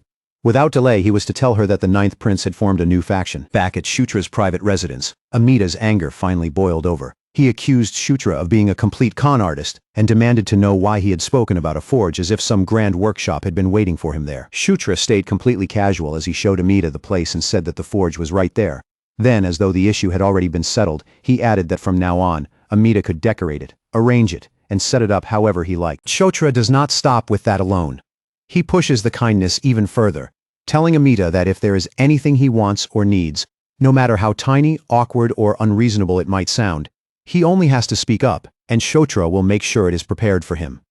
Hearing that overly generous promise, Amita cannot feel relieved at all. Instead, his chest grows heavier bit by bit, and a chilling thought settles in the back of his mind, that at this rate, he may truly never be allowed to leave this place again. A little later, Shutra suddenly recalls what happened back at the Demon King's castle, when Amita had desperately tried to pretend he was just an ordinary raccoon. The moment that topic comes up, Amita's body stiffens and he quickly defends himself, insisting that he only did it because he wanted to avoid pointless trouble and keep himself from being dragged into anything annoying or troublesome. Amita then narrows his eyes with suspicion, asking why Shutra would suddenly bring up something like that out of nowhere. But Shutra's face brightens as though he has just discovered the perfect idea, and he cheerfully says that it fits Amita incredibly well. Before Amita can even understand what he means, Shutra reaches forward and fastens a collar around his neck. Amita freezes on the spot, completely lost for a second, before his confusion turns into anger, and he snaps, demanding to know what Shutra thinks he is doing. With absolutely no shame on his face, Shutra grins and explains that every pet living inside the Demon King's castle is required to wear a collar. For a brief moment, Amita can only stare at him in stunned silence, as if his mind refuses to accept what he has just heard. Then Shutra adds, far too casually, that Amita should keep it on at all times, so he never forgets what his position is supposed to be. That last comment finally pushes Amita past his limit. His anger bursts out all at once, and he yells at Shutra to stop fooling around, shouting at him furiously, and calling him a little brat without holding anything back. 2 days quietly pass after that, and at last, the long-awaited summons is officially carried out. Once again, the princes and princesses are gathered inside the Demon King's castle, standing beneath the suffocating weight of the royal hall's grand atmosphere. A voice rings out, calling for every heir to enter, and an attendant formally announces that the audience ceremony will now begin as the royal children step forward and assemble before the throne. Among the figures standing in that imposing hall is the 8th princess, Caitlin Moonlight. Standing near her are the 7th prince, Chris Moonlight, the 6th princess, Felicia Doomblade, the 5th prince, Sylvan Doomblade, the 4th princess, Anastasia Nicrian, and the 3rd prince, Victor Nicrian, each one carrying the unmistakable presence of their own bloodline, power, and faction. Also gathered there are the 1st prince, Baikal Ragnaros, the 2nd prince, Zephyr Ragnaros, and finally, the 9th prince, Shutra Ignis, who stands among his powerful siblings in the heart of the Demon King's hall. And high above all of them, seated upon the throne, the Demon King gazes down at his gathered children and remarks that it has been quite some time since they were all brought together in one place like this. His voice rolls through the hall with calm authority as he acknowledges that each of them has traveled a long distance in order to stand before him. Shutra keeps his face composed, doing his best not to let even a hint of unease show through, but deep inside, he has no choice but to admit that even after everything he has experienced, the Demon King's castle still makes him uncomfortable. Karek's words echo in his memory far too clearly, that every time they come to this place, something either explodes or goes horribly wrong. The thought only makes Shutra more irritated, and he silently curses Karek for always saying unnecessary things that somehow stick in his head and make him even more nervous. Before the Demon King proceeds to the true matter they have all been summoned for, he announces that there is someone he wishes to introduce first. A moment later, the quiet hall is filled with the sound of approaching footsteps, and every gaze turns toward the entrance as a new presence steps inside. A figure wrapped in a cloak enters the hall. The instant Sylvan lays eyes on him, his expression changes completely, and his eyes widen in disbelief as he blurts out that the man before them is none other than the Sword Lord. The others stare at the cloaked figure in confusion, their faces tightening with silent questions as they wonder why someone as significant as the Sword Lord has suddenly appeared in this place. Without paying much attention to the startled reactions spreading through the hall, the Sword Lord walks directly toward Shutra. Stopping before him, he speaks as if they are already familiar, saying that nearly a month has passed since they last met. Then right there in front of every prince and princess, he asks whether Prince Shutra Ignis has been doing well during that time. For that single instant, it feels as though the entire royal hall freezes in place. Shutra answers stiffly that he has been well, but inside his thoughts are already racing. He cannot understand why this old man would choose to greet him so openly in front of all the other princes and princesses, almost as if he is intentionally trying to cause a scene. Sylvan is left staring in complete astonishment. The Sword Lord had greeted Shotra before anyone else, and Sylvan understands immediately that this is not some small or casual gesture. Zephyr, who has been watching the exchange in silence, thinks that the rumors about Shutra forming his own faction were already surprising enough on their own. If Shutra has somehow managed to draw the Sword Lord to his side as well, then this situation is no longer just a strange rumor. It has become something far more serious. Grand General Gilarhead finally breaks through the tense silence, directing a question toward the Sword Lord as he asks whether the ninth prince has been taken in as his student. The Sword Lord responds in a calm, even tone, his expression barely changing at all. He explains that the ninth prince does not use a sword, so rather than taking him as a formal student, he merely taught him a few techniques. Supreme General Richard is not willing to let the matter end with that vague answer. His voice grows sharper as he presses the Sword Lord further, asking whether, if Shutra had been someone who used a sword, the Sword Lord would have accepted him as a proper student. For the first time, the Sword Lord appears just slightly taken aback, admitting that this is not a question he expected to be asked. Someone immediately urges him to answer properly, and the already strained atmosphere in the hall tightens even further. But before that exchange can continue any longer, the Demon King cuts through the rising commotion with a firm command for silence. Once the hall quiets down again, he calls out Isabella's name. Isabella answers without delay, saying that they will begin. She raises her staff, and a large magical sphere takes shape in the air, while glowing panels spread across the hall and hover where everyone present can clearly see them. She begins by explaining the events that have unfolded over the past 2 months. During that period, 5 frontier regions have been attacked by enemies wrapped in purple death energy. Even more seriously, 3 of those 5 regions have already been turned into desert or left as devastated wasteland. Isabella then states that the first location to be struck was the Angel Plains. She reminds everyone that the 6th princess and the 9th prince were the ones who stopped that first attack. Then she continues, explaining that the most recent incident occurred in the Spider Forest, near Lycanthrope territory. That location too was defended by the same 2, this time with support from the 5th prince and the 8th princess. Isabella emphasizes that the Spider Forest attack is especially unusual, because it was not merely some distant frontier region. It was a location situated within the demon realm's own interior. Hearing that point, Shutra's expression tightens slightly as he realizes that the Death Knight has been moving behind the scenes far more actively than he had imagined. As Shutra silently studies the pattern behind these attacks, a certain possibility begins to form in his mind. The targeted locations may all have one important thing in common, and he wonders whether the enemy's true goal is to kill the guardian spirits connected to those places. While that thought takes shape, Isabella continues, saying that after gathering the information and comparing every incident, she has concluded that a clearly hostile faction has emerged, and that they can no longer afford to simply overlook its movements. In order to crush this enemy, a mobilization order has now been issued. The glowing panels shift, revealing the regions where the next attacks are expected, and Isabella explains that the princes and princesses will be assigned to defend those areas, prevent any future attacks, and assist with the search for the enemy's main stronghold. Since Shotra and Felicia were the ones who discovered the pattern and had already stopped the enemy twice before, Isabella announces that the right to choose first will be granted to the 9th prince and the 6th princess. Turning her attention toward Shutra, she tells him to examine the map closely before making his decision. She explains that the map displays the traits of each region along with the commanders who have already been assigned there, and then asks whether there is any particular region he wants to take. Shutra studies the information floating before him and thinks that, under normal circumstances, the safest choice would be a place protected by strong natural defenses. Then his gaze catches on a certain detail. General Vandal has been dispatched to a region known for being especially harsh and brutal. The instant Shutra notices that, he realizes this is a perfect opportunity. If he handles the situation properly, this could become his chance to draw Vandal under his command.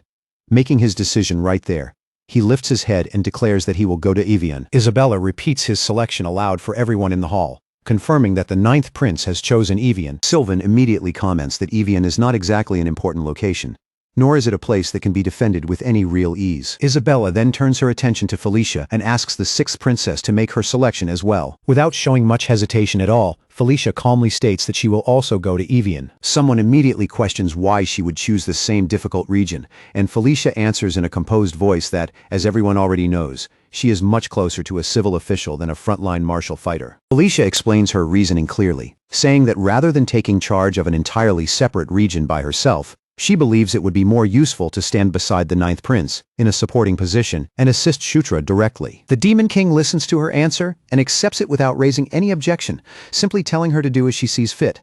Isabella then gives a formal nod of acknowledgement and announces to everyone in the hall that the sixth princess has also selected Evian as her assigned destination. With both Shutra and Felicia having made their choices, Isabella proceeds to the next step and declares that the remaining regions will be assigned based on the public merit each royal heir has accumulated. After the tense audience ceremony finally draws to a close, a carriage rolls along a quiet forest road, moving beneath the deep crimson light of the evening sky. The moment the audience ended and every prince and princess had finished selecting their assigned region, Shutra released a long, drained breath, feeling as if the heavy pressure inside that royal hall had squeezed every last bit of strength out of him. Afterward, the rest of the assignments were settled in order, one official decision after another. Sylvan Doomblade was assigned to Horn, a region positioned close to Evian, while Chris Moonlight was sent to Kultu as his own destination. Caitlin Moonlight also chose Evian, saying she wanted to accompany Shutra. She argued firmly that, as a warrior, she would be better suited to supporting both him and Felicia, especially since Felicia's strengths leaned much more towards scholarship than direct frontline combat. Her explanation was accepted without much pushback, and in the end, the party assigned to Evian became Shutra, Felicia Doomblade, and Caitlin Moonlight. Even after everything had been decided, however, Shutra could not stop thinking about one particular moment. When he declared that he would go to Evian, Zephyr Ragnaros had reacted with a sharp, unmistakable killing intent, strong enough for Shutra to sense it right away. That chilling reaction made Shutra suspect that Zephyr might be aiming for the same thing, General Vandal himself. And if that suspicion turned out to be true, then Shutra understood he had no time to waste. He would have to move before Zephyr did. When Shutra returned to his residence, he went to see how Amita's work was progressing. The instant Amita noticed him approaching, he became defensive at once and snapped, asking if Shutra had come to pressure him again. Shutra hurriedly waved off the accusation and said he had only come because he was curious. Amita grumbled that Shutra should stop saying useless things, then abruptly demanded that he hand over Earthquaker and White Suri. Since they were already in the middle of working on equipment, Amita said he might as well tune those weapons too. He explained that if he recalibrated them properly, Earthquaker and White Suri would become much easier for Shutra to handle in actual battle. The moment Shutra heard that, his expression lit up, and he quickly asked if Amita truly meant it. Amita snapped back. That of course he meant it, then impatiently told Shutra to hurry up and bring the weapons over before he changed his mind. Shutra agreed immediately and rushed off without wasting another second. Not long after that, Flora came searching for him and informed him that she had been looking for the ninth prince. When Shutra asked what was going on, Flora explained that a letter had arrived from the first prince. Shutra's eyes widened slightly at the news, and he immediately understood that the sender had to be Baikal Ragnaros. Later, at Chris Moonlight's estate, the letter's contents were shared with the rest of the group. In it, Baikal had suggested that all the royal siblings gather together for a shared tea party. Caitlin repeated the words, tea party, with surprise in her voice, while Felicia calmly remarked that it was most likely Baikal's way of encouraging harmony among the royal siblings, since that kind of camaraderie was exactly what he valued. Caitlin, however, looked genuinely pleased by the idea, and cheerfully asked whether everyone was planning to attend. Felicia replied that there was no real reason for them to refuse. Chris then added that, in the past, he probably would have skipped an event like this without a second thought, but now that he was no longer acting entirely on his own, he would go along with whatever decision the group made. Caitlin then turned her bright, expectant gaze toward Shutra and asked what he planned to do. Shutra paused for a moment, unsure how he should answer, but before he could properly gather his thoughts, Caitlin clasped her hands together and earnestly asked him to come with them. Caitlin's smile shone so brightly in front of him that Shutra felt as though he had been hit directly by a blinding ray of light. Unable to turn her down, Shutra awkwardly agreed to attend the tea party. Someone praised him for making the right choice, while Shutra quietly thought to himself that this gathering was definitely going to wear him out. Caitlin, now clearly in a wonderful mood, happily reminded everyone that the tea party would take place in 2 days, and that they all absolutely had to come. Later on, Shutra made his way to the Grand Library, hoping to find information connected to the Death Knight. However, because his current public merit was still too low, he was only permitted to search through the shallow, surface-level section of the library. As Shutra flipped through one book after another, his frustration slowly grew heavier. He began to feel that unless he earned permission to enter the deeper levels, he would never uncover anything truly useful. It made no sense to him that there was so little information about the exact subject he needed most. Even so, a few scattered fragments remained stuck in his mind. He thought about the Death Knight's reason for killing guardian spirits, the being named Einkel who had been destroyed 1,000 years ago, the fierce mixture of love and hatred that death and famine had shown toward conquest, and even the fallen precursor race. Each clue seemed disconnected when viewed on its own, but Shutra was certain they were all tied together by one hidden thread. The real problem was that he still could not figure out what that connection was. Just as he let out a sigh filled with frustration, Felicia appeared nearby. Shutra lifted his gaze from the books and asked why she had come to the library. Felicia told him that the Grand Library was actually her favorite place in the Demon King's castle. She added that she had something she wanted to investigate as well, so the timing was convenient. Then, without bothering to ease into the topic, she asked whether he had chosen Evian because of General Vandal. Shutra answered that since he had already met Vandal before, he thought working in that region might feel a little more comfortable. Felicia considered his words for a moment, then said that the idea was not bad at all. She added that it could also become a good opportunity for Shutra to strengthen his relationship with the general.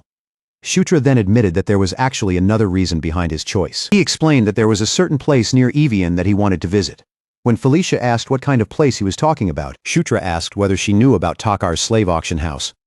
Felicia went silent in stunned disbelief, and Shutra continued by explaining that Takar was known as the entertainment city of the demon realm, a place so famous for indulgence and pleasure that it was practically the demon realm's own pleasure district. Then he revealed that one of the subordinates he had valued most in Night Saga was there, Nyatra, a succubus escort knight. Inwardly, Shutra thought that he had to secure her before Zephyr Ragnaros had the chance to act first. Just in case something unexpected happened, Shutra was treating the matter seriously. But Felicia only stared at him for a moment, before giving him a cold look and saying that he really was a man after all. Shutra stared back at her in confusion, unable to understand what she was implying, and Felicia bluntly said that it sounded like there was something in that place he wanted to buy. Shutra immediately protested, insisting that she had completely misunderstood his intentions. Felicia's expression turned even colder as she said with clear disappointment that she was let down by him. Shutra kept trying to explain that it was not what she thought at all.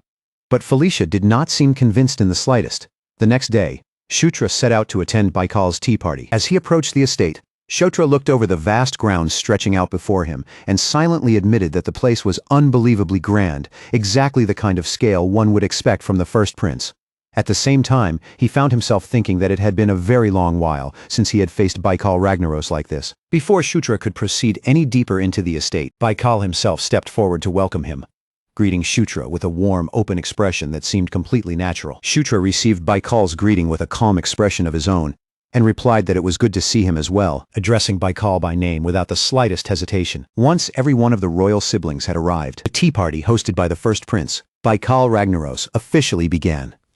Tea was poured into cups with practiced elegance, and plates of food were served one after another in a polished, orderly flow. The entire gathering unfolded beneath pleasant smiles, careful conversation, and perfectly controlled manners, with even the smallest movement carrying the heavy weight of royal etiquette. As Shutra quietly observed the scene playing out in front of him, he remembered all too well that in Night Saga, tea parties were never just peaceful little meals where people casually sat around drinking tea. In that world, a tea party was never limited to pleasant greetings and harmless conversation over warm cups. It was a stage where nobles quietly strengthened their relationships, exchanged information beneath polite smiles, searched for capable people, pulled useful talent into their circles, protected their public standing, and even guided the opinions of others through careful, almost invisible maneuvering. In the hands of someone skilled, a simple tea party could become a weapon with countless uses. Naturally, most of the conversation at the gathering began to center around the most influential figures present: Baikal Ragnaros, Anastasia Nikrian, Felicia Doomblade, and Caitlin Moonlight. At the same time, from the opposite side of the table, Victor continued glaring at Shutra with a sharp, hostile stare, almost as if he were waiting for Shutra to give him even the tiniest excuse to start a fight. Feeling that irritating gaze land on him again and again, Shutra could only think that Victor was exactly the sort of person who made every situation far more exhausting than it needed to be. While Shutra quietly watched the mood around the table and read the subtle tension between everyone present, one thought rose back into his mind. The Demon King had never intended for his children to truly hurt one another. Of course, competition between the royal heirs was something everyone expected. There was meant to be rivalry between them, along with caution, restraint, and careful distance as they measured one another as siblings and political opponents. But it was not supposed to become a hidden struggle where they seriously aimed for each other's lives. Zephyr Ragnaros, however, had already broken that fragile balance completely. Shutra could still remember the horrifying future that waited ahead, if nothing changed. The future where the Demon King's children failed to unite, fell apart one by one, and were eventually slaughtered by Zephyr's own hand. Nearby, Baikal's expression tightened into a troubled grimace, and he quietly muttered in frustration, as though he could not understand how things had ended up in such a state. Sometime after that, Carrick called Shutra over with obvious excitement, practically glowing with pride as he showed off the newly completed shield and asked whether it suited him. Amita gave the shield a quick look and remarked that its appearance was a bit rough and brutish, though he still admitted that a design like that probably meant it had been built solidly. Seeing it for himself, Shutra grew curious and asked if he could try holding it too. The moment Shutra took the shield into his own hands, he could feel its solid weight and steady balance immediately.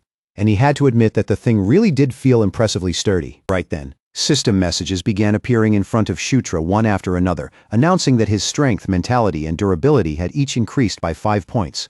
Before he could fully process that, another notice followed, telling him that he had acquired an equipment embedded skill. The name of the skill was Combine. Shutra stared at the message in surprise and quietly repeated the word to himself, while Amita casually commented that Shutra had caught on. Amita then explained that he had added extra components to the shield, building in a special gimmick that allowed it to connect directly with armor. After that, Amita turned his attention to Carrick and instructed him to raise the shield properly and say the word cultus. Carrick looked slightly embarrassed by the command, but he still lifted the shield as told and repeated the word out loud. The instant Carrick spoke, the shield erupted with brilliant light. Hidden mechanisms sprang out from inside it, unfolding in rapid succession as parts extended and began assembling across Carrick's body. Even Carrick himself panicked for a moment as the armor formed around him before he could properly react. But when the transformation finally finished, the completed result was so striking and impressive that everyone could only stare in stunned silence. Shutra looked over Carrick's finished armored form from top to bottom, and all he could do was murmur that it was incredible. Carrick shouted in excitement that it was amazing, while Amita explained with visible pride that the shield could now reflect magic, and that its physical defensive power had also been strengthened tremendously. With an upgrade like that, Carrick would be able to move through actual battles far more safely than before, and handling dangerous situations would become much easier for him. After seeing how impressive Carrick's equipment had become, Shutra started to feel a little nervous about his own gear and carefully asked Amita what had happened with it. Amita told him there was no need to worry because Shutra's equipment had already been completed as well. As soon as Shutra heard that, his face brightened with clear anticipation. Amita then revealed the finished white suri. And at a glance, it was obvious that this was no longer the same weapon Shutra remembered using before. Its entire form had changed into something sharper, darker, and far more refined, with a green glow wrapping around the design and making the weapon feel as though it had been completely reborn. The next day, before their own faction's tea party began, Felicia told Shutra that he would be the central figure of the gathering. She explained that the purpose of this event was to introduce people properly and confirm in front of everyone gathered there exactly who now stood on their side. Because of that, Shutra had to make it unmistakably clear that he was the head of their faction. Shutra listened to her explanation with a serious expression and answered that he understood. The gathering that followed ended up serving its purpose perfectly. Throughout the event, Shutra personally spoke with the people who had gathered beneath their banner. He formed individual connections with them one by one, making sure that his presence was firmly etched into the minds of those who had originally followed Felicia and Chris. The party continued for a little over 2 hours, but by the time it finally came to an end, Shutra felt that they had achieved everything they had needed from it. And then, at last, the day of departure arrived. Before they set out, Sylvan Doomblade swung the sword Amita had crafted for him, loudly declaring that it was the finest blade he had ever seen.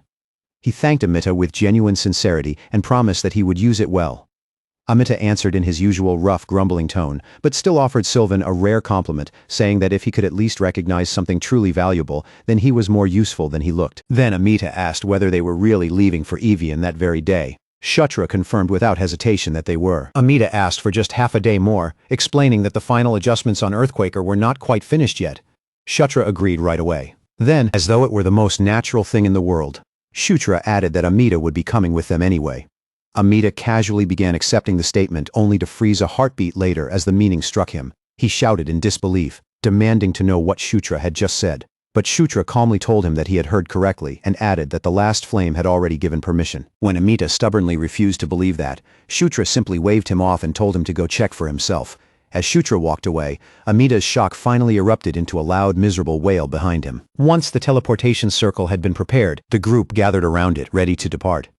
Chris Moonlight looked towards Shutra and told him to take good care of both Felicia and Caitlin. Behind Chris, Sylvan stood there holding up a ridiculous sign that boldly proclaimed his love for Felicia, somehow turning the farewell into an even stranger scene. Shutra answered with confidence, telling them that they could trust him. But Amita, still being dragged along with the departing group, screamed that the last flame would never do something like this to him, insisting that something had to be terribly wrong. Then the teleportation circle finally began to activate. As light gathered beneath their feet, Shutra gave a faint smile and thought to himself that it had been quite a while since he had traveled by teleportation circle.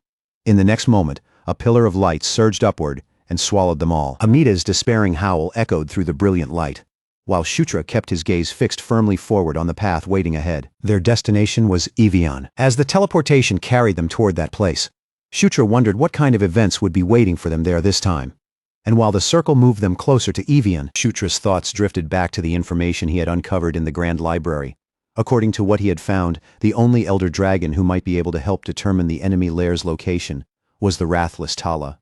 Even though his access to the library had been limited, Shutra did not think the visit had been entirely wasted. He had managed to discover a few books connected to the Elder Dragons, and through them he learned that their disappearance had begun roughly 1,000 years earlier. The only exception was one guardian whose main domain was the human world, a being that had appeared there several times throughout that 1,000-year period. The other Elder Dragons, however, had completely vanished from that era onward. Shutra naturally connected that timing to Einkel's death and the destruction of Kalteen's dungeon. That connection made him wonder whether some enormous battle had taken place in the distant past. A battle so massive and dangerous that it involved the 4 horsemen of the apocalypse, and yet somehow it had never been recorded in history. It might have been connected to the beings who selected the horsemen in the first place, and perhaps even to the Elder Dragons themselves. And right as Shutra continued following that thread of speculation deeper, another possibility struck him all at once, sharp enough to pull his thoughts in a completely new direction. He suddenly remembered Locke, the other protagonist of Night Saga, the hero who came from the human world, crushed the demon army that had invaded his homeland, crossed into the demon world afterward, and eventually defeated the Demon King himself. With that memory resurfacing, a new question rose in Shutra's mind. When, exactly, had Locke first pulled out the Holy Sword? But before Shutra could dig any further into that question, the teleportation circle violently threw him out, and he crashed onto the ground with a painful groan escaping his mouth. Carrick shouted at him right away, telling him not to just sit there in a daze and to get ready for battle immediately. Still dizzy from the rough landing, Shutra lifted his head in confusion and asked what Carrick was talking about. Carrick roared back that they had dropped straight into the middle of an enemy ambush. The teleportation platform had already been completely surrounded, and attackers were charging at them from every direction at once. Felicia Doomblade was the first to react, stepping forward without a single moment of hesitation. With a sharp command cutting through the chaos, Felicia released a roaring blast of wind that ripped across the platform, crashing into the attackers and sending many of them flying backward. But even after that powerful strike cleared space around them, more enemies kept pouring in, refusing to slow down. Green Wind, the green-haired spirit beside Shutra, warned him that there were simply too many enemies for them to handle casually. Shutra clenched his teeth and glared across the battlefield, demanding to know what was happening. From the other side of the battlefield, the enemy commander screamed at his troops, ordering them not to give Shutra's group even a single second to breathe and to keep the pressure on without stopping. The moment Shutra heard that rough, vicious voice, something stirred in the back of his memory. He muttered that he had definitely seen that man somewhere before. And then the name finally returned to him. The commander leading this ambush was Mad Dog Jix. In that instant, Shutra understood that the person hiding behind this attack had finally started to make a move. A grim smile slowly pulled at the edge of his mouth. He said it was about time that bastard finally acted. Then, without wasting another second, Shutra ordered Green Wind to sweep away the small fry first. Green Wind immediately answered that she understood. At the same time, Shutra decided this was the perfect chance to test the equipment Amida had modified for him. He raised the newly prepared shield and called out for White Suri. In response, the weapon shot forward like a flash of green light. It split apart in midair and began moving like a living construct obeying his command, smashing through the attackers and cutting down the front ranks in an instant before they could properly react. One of the nearby onlookers could not hold back a gasp of amazement at the sudden display of power. Amida, however, simply puffed himself up with pride and boasted that a gimmick like this was nothing difficult for someone of his ability. He explained that he had named the pair White Suri and Black Suri, then smugly asked whether they were not absolutely incredible. Green Wind happily added that, with 2 of them now available, she could protect her master twice as well as before. Shutra admitted that the upgrade was impressive, but he still asked if she could really control both at the same time. Green Wind replied with complete confidence, declaring that she could do it and promising to prove it right there on the battlefield. Jix, furious that the battle had turned against him so quickly, bellowed that these little punks were dead and charged forward personally. He swore that he would kill Shutra with his own hands. Shutra braced himself as he watched Jix rush straight toward him, then calmly said that killing him would not be that easy. White Suri and Black Suri immediately moved in together, trying to intercept Jix before he could reach Shutra. But Jix tore straight through their pattern, with brutal speed and overwhelming force. He snarled that a cheap little trick like that would never be enough to stop him. Then Jix invoked the Draconian Dragon fighting arts and lunged directly at Shutra. His entire body erupted with explosive momentum, moving so fast that Shutra could not fully dodge in time. Jix's strike landed with crushing force, and the impact sent Shutra flying across the battlefield. Green Wind cried out for her lord in alarm, while Jix laughed darkly and declared that his attack had landed perfectly. But as the dust from the impact slowly began to clear, Shutra pushed himself back up with a grin on his face and calmly thanked Jix. Seeing that reaction, Jix could only stare at him in confusion. Then Shutra released a surge of green energy around his body and said that thanks to Jix, he had learned something useful. At that exact moment, a message appeared before him, announcing that he had acquired dragon fighting arts. Jix was visibly shaken, and he demanded to know how the hell Shutra could possibly know dragon fighting arts. Shutra's smile only grew wider as he stepped forward, looking completely unbothered by Jix's disbelief. Then, in an almost casual tone, Shutra asked whether Jix had anything else he could teach him. Jix froze as he looked into Shutra's eyes, and in that instant, he realized there was something deeply abnormal about them.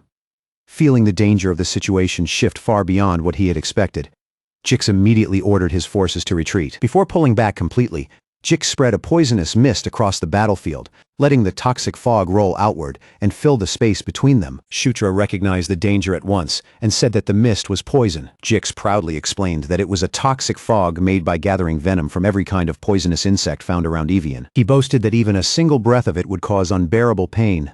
But the moment Shutra inhaled that poisonous air, a message appeared in front of him, announcing that immunity to 100 poisons had activated.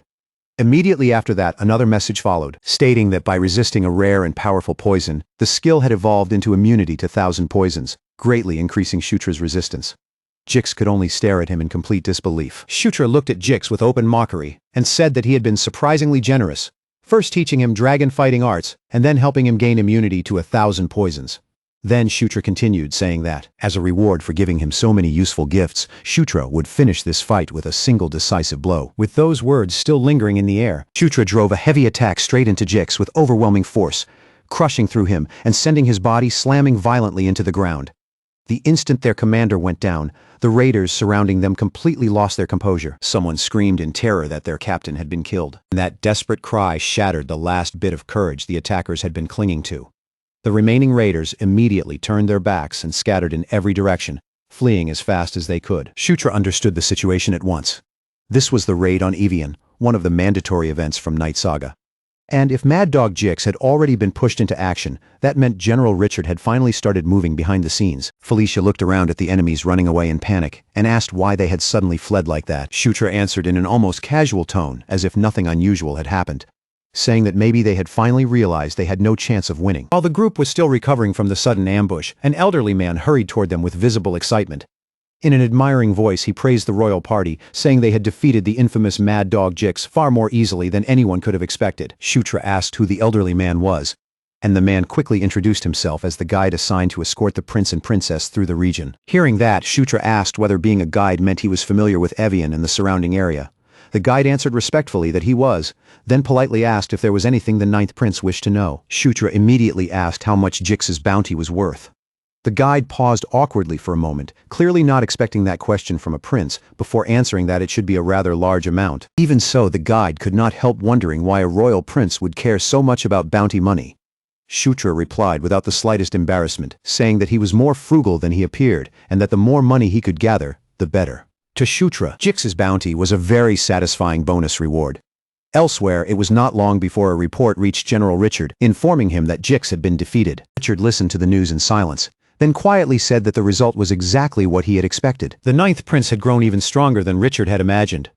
One of Richard's subordinates then asked whether he had known from the very beginning that Jix would end up being taken down. Richard replied that both the sixth princess and the eighth princess were standing beside Shutra, so if he had truly intended to eliminate them, he would have sent someone far stronger than Jix. After saying that, Richard ordered his men to prepare for their return to the northern front the next day.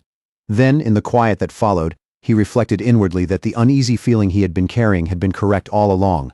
Silently, he wondered just how powerful the ninth prince had really become. From the perspective of the Demon King's castle, Evian was an aggravating region, but it was also a place they could not afford to lose. It sat on the far eastern edge of the demon world as a border territory, and beyond that border lived barbarian tribes who had chosen to stay outside the castle's rule.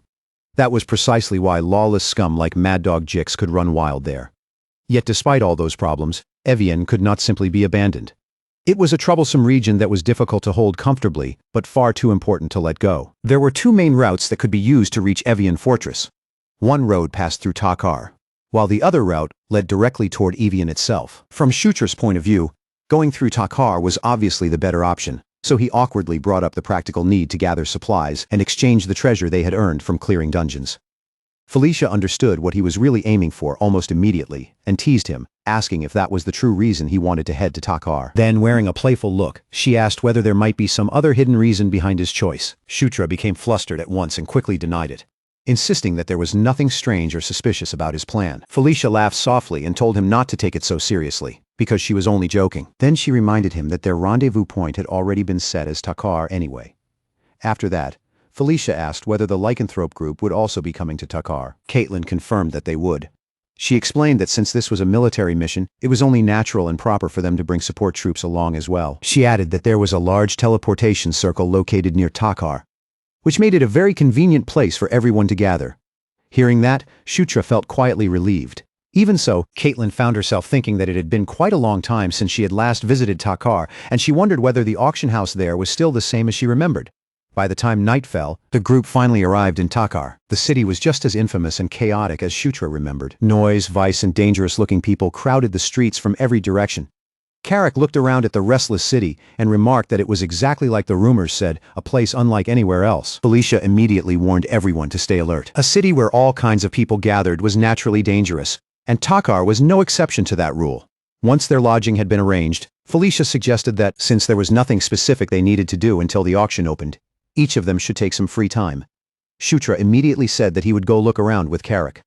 Felicia smiled at him and told him to go ahead and enjoy himself. Shutra eagerly grabbed Carrick and headed straight out into the city without wasting a moment. Watching him leave with such energy, Felicia remarked that he seemed unusually excited. After Shutra had gone, Caitlin asked what exactly he had said he came to Takar to do. Felicia answered lightly that who could really say for sure. Maybe Shutra had truly come all this way because of women. Caitlin froze where she stood, completely caught off guard, and quietly repeated the word women. Her voice carried clear disbelief, as though she could not quite accept what Felicia had just said. Under the moonlit streets of Takar's slave market, Shutra and Carrick finished yet another search that led nowhere.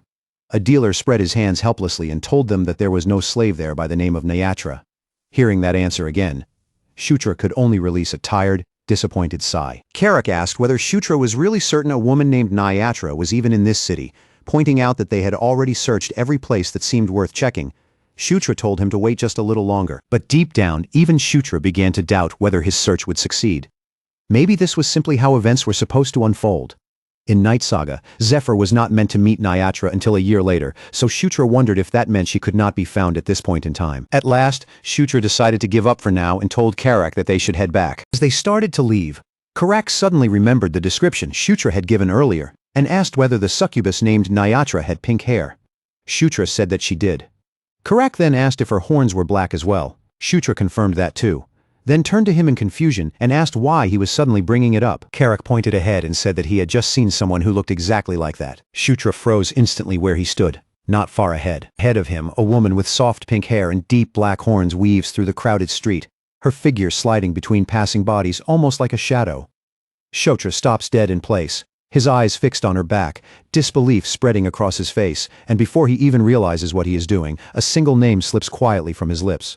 Nayatra. The instant that name leaves his mouth, Shutra seems to jolt awake from his own shock.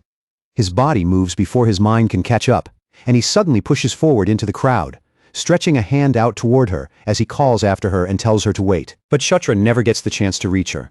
Before he can close the gap between them, before his fingers can even come close to brushing her shoulder, the woman slips away in a flash, disappearing down the street with a speed that feels almost unnatural. Shutra's eyes sharpen, and without hesitating, he breaks into a run, chasing after the path where Nayatra's figure had vanished. He turns hard into the alley she escaped through, his footsteps ringing against the tight stone walls as he rushes inside. But the moment Shutra enters, the alley is empty. He whips his head left, then right, completely lost, unable to make sense of it, because he is absolutely certain she came this way only seconds ago. Refusing to waste even a breath, Shutra immediately calls out to Green Wind and orders her to track down the woman they just saw. Green Wind hesitates for a moment, clearly confused by the sudden urgency in his voice and unable to understand why he looks so shaken. She still nods and promises that she will find the woman somehow. Yet no matter how hard they search, the trail simply vanishes, as if it had been sliced cleanly away. Shutra clenches his jaw, frustration building in his chest, and can only wonder where Nayatra could have disappeared to. That is when Carrick speaks up, adding that something about the whole situation feels strange. He explains that the slave trader told him the woman they saw was not actually there as merchandise waiting to be sold, but had come to that place in order to purchase slaves herself. Shutra slowly turns toward Karak, stunned into silence, the words striking him harder than he expected, because that possibility had never once entered his mind. Only then does the truth finally begin to settle over him. In this point of time, Nyatra was not a slave at all. Meanwhile, from somewhere far above them, Nyatra silently watches the group from a high vantage point.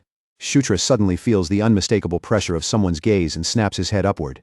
But when his eyes sweep across the rooftops, there is no one there. Beneath the pale moonlight, Shutra's thoughts drift back to the future he once knew, and the more he thinks about it, the more tangled everything becomes.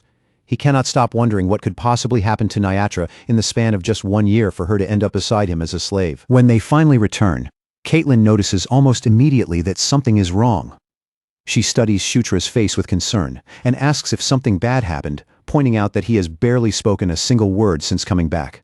Karak, as casual as ever, simply answers that this is just how things turned out. Caitlin's expression gentles as she looks back at Shutra, her voice softening when she asks if he is feeling tired. She tells him they can always put off the visit to the auction house until another day, but Shutra refuses right away, without even taking time to think it over. He explains that they have no way of knowing when they might be able to return here again, so if they still have the chance, they should go now. Caitlin warns him not to push himself too hard, and reminds him that if things become difficult, they can simply turn back early. But just as the group is about to leave, Amita stops Shutra and tells him to take a proper look at the work he has just completed. With a satisfied look, Amita presents the newly adjusted equipment, explaining that the tuning is finally finished. From now on, he says, it should be much easier and far more convenient for Shutra to use. Shutra's tense expression loosens slightly, and he smiles in relief as he thanks him. From above, Felicia calls down to everyone, telling them to stop standing around, hurry up, and get moving already. Carrick immediately answers her in a loud voice, saying they are heading out right now. By the time they reach the auction house, the place is already overflowing with people. The entire hall hums with crowded noise, excited whispers, and the heavy anticipation of everyone waiting for the event to begin. Caitlin arrives wearing a dress Shutra has never seen on her before, and Carrick wastes no time commenting on it. Caitlin smiles brightly and says she could never wear something like this in the past because of Chris, then asks if it looks good on her. Carrick mutters in response that the 7th prince seems far more conservative than he had first imagined. Caitlin gives a small scoff and says Chris is not exactly conservative, just an older brother whose way of thinking is basically that of an old man. But while the two of them talk, Shutra barely hears a word of their conversation. While the others continue chatting around him, Shutra remains trapped inside the same problem, turning it over again and again in his mind. He knows he needs to find Nyatra before they leave Takar, but the future he remembers has already been changed so drastically that he no longer has the slightest idea where to start looking. Felicia suddenly leans in closer, startling him out of his thoughts as she asks what he is thinking about so seriously. Shutra quickly shakes it off and insists that it is nothing, trying to make it sound unimportant. Felicia narrows her eyes, clearly not convinced, and tells him the answer is written all over his face. Then her gaze drops to his clothes and she tells him to come closer, pointing out that his tie is crooked. Shutra awkwardly agrees and shifts toward her, unsure of what to say or how to react. But before either of them can continue the conversation, the auctioneer steps out in front of the assembled crowd and calls for silence. He asks whether everyone can hear him clearly, then thanks all the guests for waiting so patiently. With the smooth, practiced tone of someone used to controlling a room, he announces that the auction will now begin. He declares that today's lots are exactly what everyone has been waiting for. And at that very moment, Shutra sees her again. His eyes widen in an instant as he realizes the woman appearing before him is none other than Nyatra. The shock strikes him so hard that he suddenly tells Felicia he needs to use the bathroom for a moment. Felicia immediately objects, reminding him that the auction has only just started, but Shutra is already moving before she can stop him. As he hurries through the hall, his thoughts spiral out of control, and the same question keeps pounding through his mind. Why is Nyatra here? He wonders if she has come to take part in the auction somehow, or whether something much worse is beginning to unfold right in front of him. Then, through the shifting bodies of the crowd, Shutra spots the figure of a rough, dangerous-looking man standing nearby. The instant Shutra recognizes him, his whole body locks in place. A surge of shock runs through him, as he silently demands to know what the hell that man is doing here in Takar. And in the very next moment, a violent explosion tears through the hall, rattling the entire auction house and hurling the crowd into pure terror. Someone shouts in confusion, demanding to know where the blast came from, while screams erupt from every side and people scatter desperately in all directions. Shutra grits his teeth, anger flashing across his face as he thinks that whoever launched this attack must be completely insane. In the middle of the chaos, panicked voices cry out for help. The auctioneer tries desperately to bring the situation under control, pleading with everyone to stay where they are and saying he will assess what is happening first. But before the auctioneer can even take a proper step, the burly attacker bursts in like a charging beast, slamming straight into him and driving him down with overwhelming force. With fury blazing in his eyes, the man accuses them of daring to put their hands on his group's merchandise. Then, in a low voice heavy with threat, he declares that, from that moment on, his people will be taking control of the entire place. The announcement hits the hall like another blast, and the room instantly collapses into complete chaos. Guests scream and rush in every direction as armed men flood into the hall, blocking the exits and dragging people down without a trace of mercy. One woman shrieks for someone to help her as a brute charges straight toward her. Before the attacker can reach her, Shutra moves in without hesitation and takes him down. In the heart of the panic, Shutra fixes his gaze on the leader and finally realizes exactly who the man is. That man is Paratus, the younger brother of the barbarian king Karatus. Shutra cannot hide his shock, unable to understand why someone like Paratus would appear here, in a place like this. Elsewhere inside the hall, Karak, Felicia, and Caitlin are still trying to process how everything could have fallen apart so suddenly. Karak blurts out that the whole situation went completely insane in the blink of an eye. Felicia quickly scans the area and realizes Shutra is no longer anywhere near them. Her expression tightens as it sinks in that he has disappeared at the worst possible moment. She clicks her tongue in irritation and mutters that, of course, he had to vanish right then, at the exact worst time of all. Even as another raider tears through the terrified crowd and sends people scattering in panic, Felicia keeps her expression sharp and controlled without taking her eyes off the danger in front of her. She tells Karak that he will have to find Shutra on his own. At the same time, a deep purple light begins to gather in Felicia's palm, curling around her fingers like twisting smoke. As her magic swells, she declares that for now, she will be the one holding the auction hall together, while the main hall falls even deeper into chaos, with screams echoing, footsteps pounding, and sudden violence breaking out everywhere. Paratus slips away from the center of the commotion and moves into a much quieter corridor, far removed from the worst of the panic. There, he stops in front of a glass display case, and inside that case, a radiant relic gleams beneath the lights, shining as though it had been waiting for him to find it all along. Paratus's mouth curls into a pleased smile, and he quietly says that he has finally found what he came for. The treasure resting before his eyes is none other than the golden helmet of the Heavenly Dragon King. But just before Paratus can stretch out his hand and take it for himself, a voice suddenly comes from behind him, making him stop in place. Paratus slowly turns his head and finds a masked succubus with pink hair standing in the corridor behind him. Her gaze is locked firmly on him from across the distance, calm but impossible to ignore. His eyes narrow with suspicion, and in a harsh voice, he demands to know exactly who she is. But in the very next moment, the succubus moves first. She snatches up several artifacts in a flash and dashes away before Paratus can properly react. Paratus snarls after her, his voice filled with anger, as he warns that if she thinks she is going to escape, she had better throw down everything she just stole first. The girl races through the corridors like a streak of white and pink, moving so quickly that her figure almost blurs past the damaged displays around her. She springs over scattered rubble and slips through tight gaps with nimble precision, while Paratus comes crashing after her with the raw force of a charging beast. When Paratus reaches out to grab her, she twists her body away from his hand and keeps fleeing down the corridor.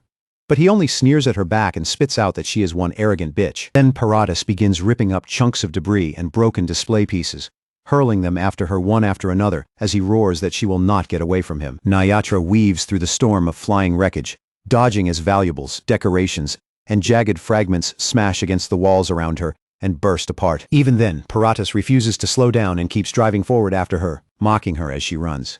He calls her a slippery loach, his heavy steps closing the gap, little by little with every second. Then, in one sudden instant, everything shifts. Just as Paratus is about to catch up to her and bring the chase to an end, another figure cuts straight between them and meets the incoming attack, head on. Shutra glances back over his shoulder at the masked succubus, his voice low as he says they have finally met again. Nayatra. The moment she hears that name, Nayatra freezes in utter shock, while Paratus jerks back as well and angrily demands to know who Shutra is. Shutra does not waste even a breath answering him. Instead, he lifts White Suri, and the shield surges forward with a sharp burst of power. The green weapon breaks apart into multiple floating fragments, each piece spinning through the air as they circle Paratus like living blades. Paratus jerks back in surprise as the pieces begin to whirl around him, closing in around his body and cutting through the air from every direction. His face twists with fury as he snarls and strains against the trap, trying to force his way out. Without taking his attention fully away from Paratus, Shutra turns just enough to look toward Nayatra and asks if she is all right. Nayatra stares back at him in complete bewilderment, then demands to know who he is and how he knows her name. Shutra tells her that any explanation will have to come later, because first they need to deal with the musclehead standing right in front of them. Then, without hesitation, he summons the king's knights. A brilliant green light suddenly bursts through the corridor, and Carrick appears in the middle of that glow, looking completely disoriented as he tries to understand where he is and what is happening. Shutra immediately cuts through his confusion and tells him there is no time to explain. He orders Carrick to take Nyatra and get out of that place right away. Carrick quickly asks what Shutra intends to do, and Shutra answers with steady calm that he still has unfinished business here. For a short moment, Carrick looks closely at Shutra's face, then accepts the order without pushing back. He hoists Nyatra over his shoulder and says he will go on ahead, telling Shutra to catch up once everything here is finished. Nyatra struggles fiercely and screams at Carrick to put her down, but the orc keeps moving without slowing his pace. Shutra watches the two of them leave, and a small wave of relief passes through him as he thinks that, at the very least, Nyatra has finally been moved out of immediate danger. Only after confirming that does Shutra shift his gaze back toward the relic case. His eyes narrow the instant he recognizes the object inside, the golden helmet of the Heavenly Dragon King. At that exact moment, Paratus smashes his way free from White Suri's restraint and rushes straight toward him. Shutra only barely manages to bring White Suri up in time to block. The impact explodes through the corridor with crushing force, sending Shutra flying backward, and the entire room trembles as dust, shattered glass, and broken debris burst outward around them. Through the thick cloud of destruction, Paratus glares at him and accuses him of making a mockery of him. As dark power spreads across Paratus's body and his muscles swell with unnatural strength, Shutra recognizes the technique immediately. It is a body-strengthening art, a barbarian martial technique that enhances the flesh itself. And in that moment, Shutra is reminded all over again of exactly what kind of opponent stands before him. Paratus is not just some random thug, he is the younger brother of the barbarian king and one of the strongest warriors among the barbarians. His power is enough to rank him among the upper levels of intermediate-class generals. Paratus bares his teeth at Shutra and tells him to try anything he wants, because he intends to rip Shutra's body apart. At the same time, Carrick barrels through another part of the auction house with Nyatra still slung over his shoulder. Between heavy breaths, he apologizes to her and says he has no choice, because he already gave his word to the prince. But before Carrick can get much farther, more raiders begin pouring into the corridor ahead of him, spreading out across the passage and completely blocking his way forward. Carrick curses under his breath, lowers his stance, and charges straight at them anyway, crashing head-on into the first line of enemies. But even as he forces his way through, more attackers rush in from both sides. Carrick growls in disbelief as he sees just how many of them are swarming into the corridor. In the middle of all that confusion, Nyatra suddenly twists her body and slips free from Carrick's grip. Before he can tighten his hold or react properly, she breaks away from his shoulder and bolts into the chaos. Carrick realizes what just happened a heartbeat too late, and a startled cry bursts out of him as he shouts for Nyatra to stop. But the raiders keep flooding in from every direction, forcing him to dig his feet into the floor and fight them off instead of chasing after her. Meanwhile, back inside the wrecked corridor, Shutra and Paratus slam into each other again and again with terrifying power, their blows crashing together so violently that the broken floor beneath them begins to split apart. With every impact, chunks of rubble break loose from above and rain down around them. Every exchange carries lethal pressure, the kind where one tiny mistake could decide the entire fight instantly. Shutra understands very quickly that against someone like Paratus, even a single wrong move would be enough to get him killed. A savage strike crashes into him and sends him skidding backward across the ruined floor. Shutra braces himself behind White Suri, sparks and fragments scraping past him as he struggles to stop his momentum. Breathing hard, he admits inwardly that Paratus' raw physical strength is completely ridiculous. But even after feeling that power directly, Shutra refuses to retreat, and instead drives himself forward into a counterattack. White Suri flares with green light and shoots straight toward Paratus. But the barbarian charges through the attack with sheer brute force alone. He mocks Shutra without hesitation, sneering that a strike that weak is nothing but pathetic, and insults him for daring to oppose him with such poor ability. Shutra narrows his eyes, steadies his breathing, and calmly accepts that Paratus is right about one thing. Then a message appears as Nightwatch uses Blink for the first time. In the next instant, Shutra vanishes from directly in front of Paratus' attack and reappears in another position, blue light streaking through the air where he moves. He slips cleanly around the barbarian's assault and strikes from the side instead, landing a sharp, precise blow from an angle Paratus failed to cover. Even while admitting that Paratus' strength is monstrous, Shutra points out that raw power does not mean much if he can keep avoiding every attack thrown at him. He adds that no matter how strong an enemy might be, if they cannot catch him, then they have no way to hurt him at all. Shutra keeps moving around Paratus' massive frame, weaving in and out of reach while striking whenever the smallest opening appears. Each time Paratus turns his body toward him, Shutra is already gone from that spot. And every time Paratus swings, Shutra has already shifted somewhere else.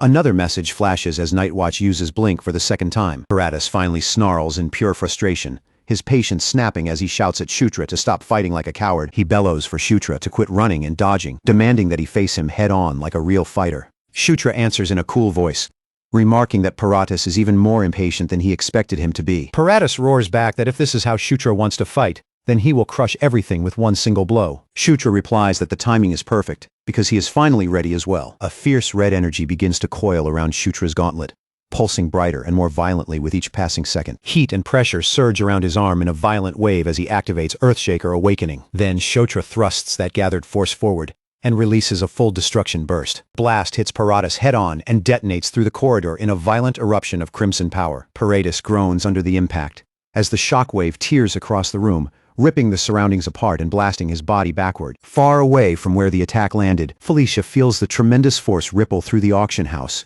And without thinking, she instinctively calls out Shutra's name. When the dust and smoke finally begin to thin, Shutra checks the result of his attack. Since his experience does not rise, he immediately understands that Paratus is still alive. Shutra releases a slow breath and tells himself that this outcome is fine, because killing Paratus was never his true objective to begin with. He decides the rest can be handled another time, then turns away at once to leave. As Shutra makes his way through the shattered remains of the auction house, he hopes that Carrick managed to escape safely with Nyatra.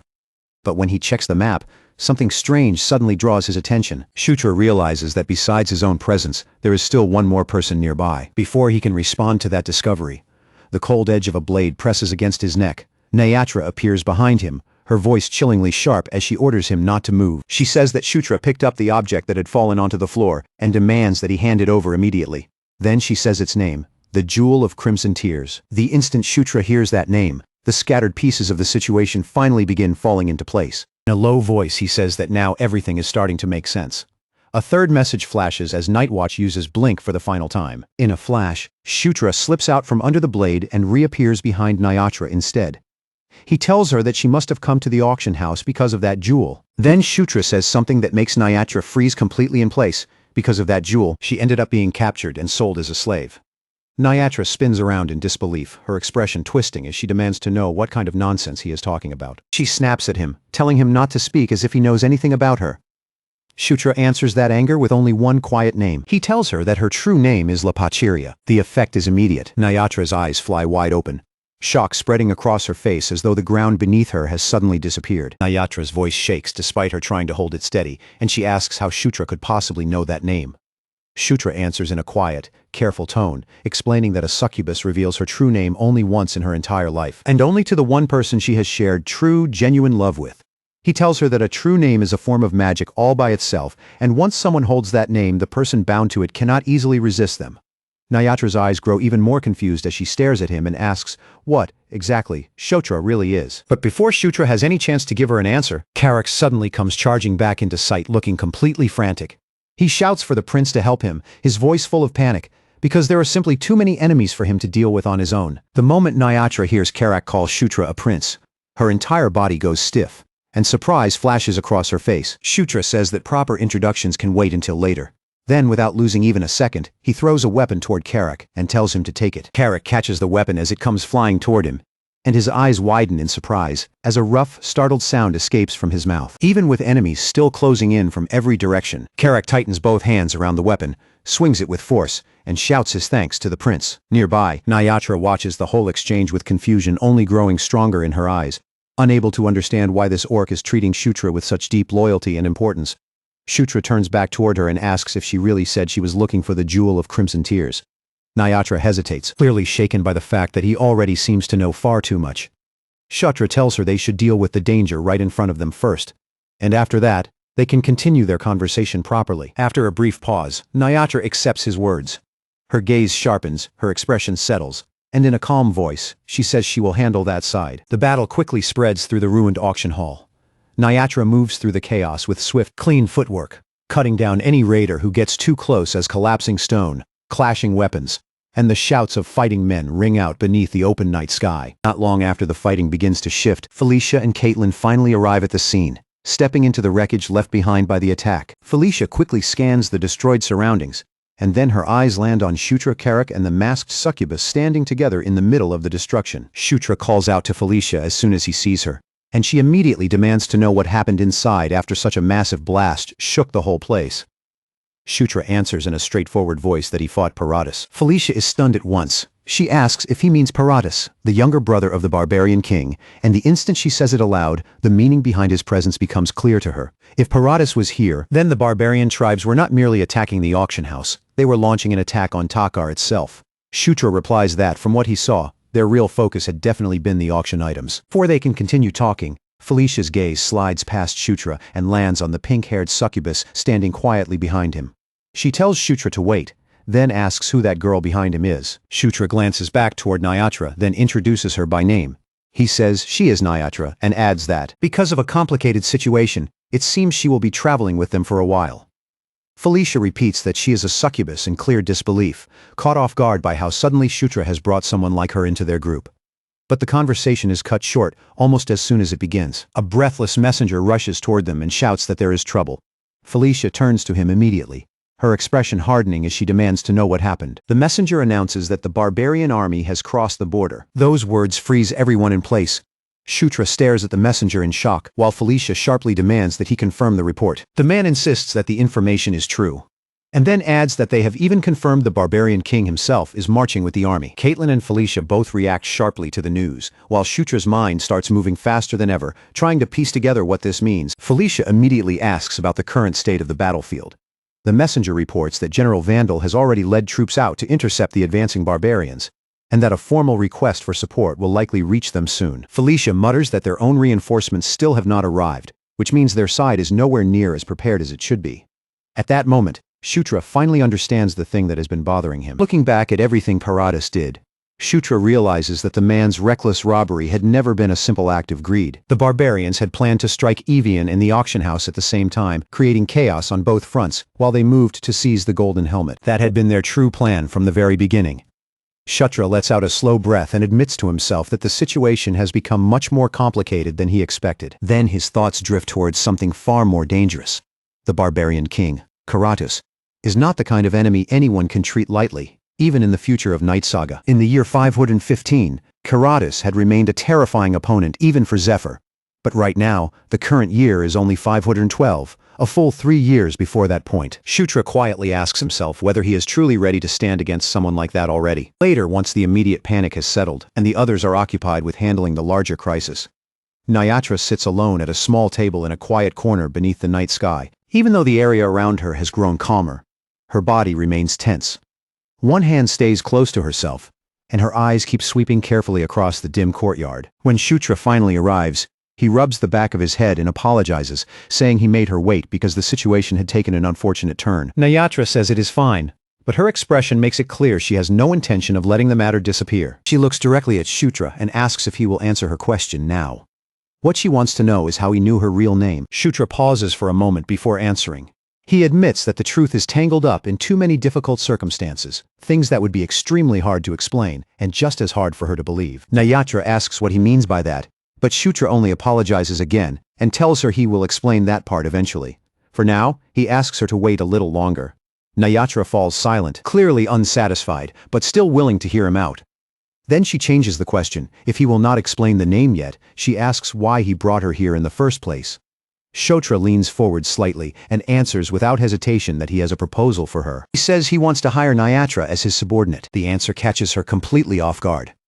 Nyatra blinks, repeats the idea in disbelief, and struggles to process what he has just said. Shutra, however, stays perfectly calm, and with an easy expression, he assures her that payment will not be a problem. Shutra explains in a steady voice that since he intends to hire Nyatra as a local escort knight, he will compensate her properly for the work. Nyatra refuses him immediately. She rises from her seat, apologizes, and says she has no choice but to decline. She explains that her younger sibling is waiting for her back home, so unfortunately, she cannot accept his offer. For a brief moment, Shutra simply stares at her in silence. Then, with a certainty cold enough to cut through the air, he tells her that she is talking nonsense. He says plainly that Nyatra does not have a sibling. The color drains from Nyatra's face. Shutra continues speaking without the slightest hesitation. Shutra tells her that her parents passed away when she was still very young, and that she was raised as an only child, without any brothers or sisters beside her. Then he looks directly at her, steady and unmoving, and asks if that is not the truth. Nyatra trembles where she stands, pulling her arms tightly around herself, as if trying to hold her shaken body together. Her voice quivers as she asks how Shutra could possibly know so much about her life. She admits honestly, and without hiding it, that he is beginning to scare her. Shutra's expression softens just a little, and he quietly tells Nyatra to stay by his side. He says that, one day, he will explain everything to her properly. Nyatra closes her eyes for a long moment, trying to contain the confusion and fear swirling inside her, then slowly releases a small breath. And at last, she says she understands. She tells Shutra that she will give it a try, and with that answer, Nyatra agrees to become his royal escort knight. Shutra's face immediately brightens at her answer, and he asks if she truly means what she just said. Nyatra says that if she refuses him now, she would not be able to walk away with a calm mind anyway. After all, Shutra appears to know everything about her, from the place where she lives to the life she has been leading until now. Then she asks whether he can really hire her as a guard when he does not even know where she came from.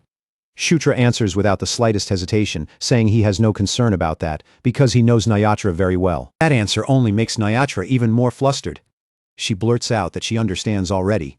So he needs to stop saying such unsettling things so casually, as if they are nothing at all. Satisfied now that she has accepted, Shutra says that this is good.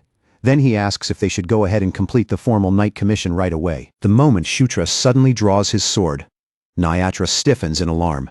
She quickly asks why he would pull out a weapon at a time like this, wondering out loud if this is some kind of magical binding contract. Shutra calmly tells her not to worry. He explains that it is only a necessary procedure, nothing more than that, and adds that Karak went through the exact same process before her. Hearing that, Nyatra slowly lowers herself to one knee in front of him. Shutra calls her by name and formally declares that he appoints Nyatra as his knight. The instant those words leave Shutra's mouth, a pale blue radiance suddenly blooms around them. The light curls around Nyatra's body like flowing mist, wrapping her in a soft but powerful glow, then climbs higher and higher into the night sky, before bursting upward like a brilliant pillar of light. Startled by the sudden radiance surrounding her, Nyatra looks around in confusion and asks what that strange light is. Far away from that place, beneath the very same moonlit sky, Zephyr suddenly stops where he is and turns his gaze toward the distant beam rising into the night. In silence, Zephyr realizes that fate itself has been altered. He wonders what kind of result this change will eventually bring and just how far the path of fate can truly be bent away from its original course. Elsewhere, the Demon King raises a glass filled with red wine and asks Samita if she can see it as well. In a quiet, thoughtful voice, he wonders how much their child will end up changing the world. At that very same moment, messages begin appearing one after another in front of Shutra's eyes. King's Knights has increased in level, and the maximum number of members has risen from 3 to 5. King's Knights has also obtained the Crest of Conquest at level 1, and even Conquest itself has climbed to a higher level. Shutra smiles as he reads through each notice, satisfaction settling across his face, and says that it is done. As he looks at the newly transformed Nyatra standing before him, Shutra feels completely certain that from this moment forward, Nyatra now belongs on his side. Not long after that, Green Wind flutters up to him with obvious excitement and suddenly declares that she wants to become his knight too. Shutra stares at her, confused by the sudden request, and asks what she is even talking about. Green Wind hurriedly explains that even though she already belongs to him, her situation is different from Karak's and different from that succubus's as well.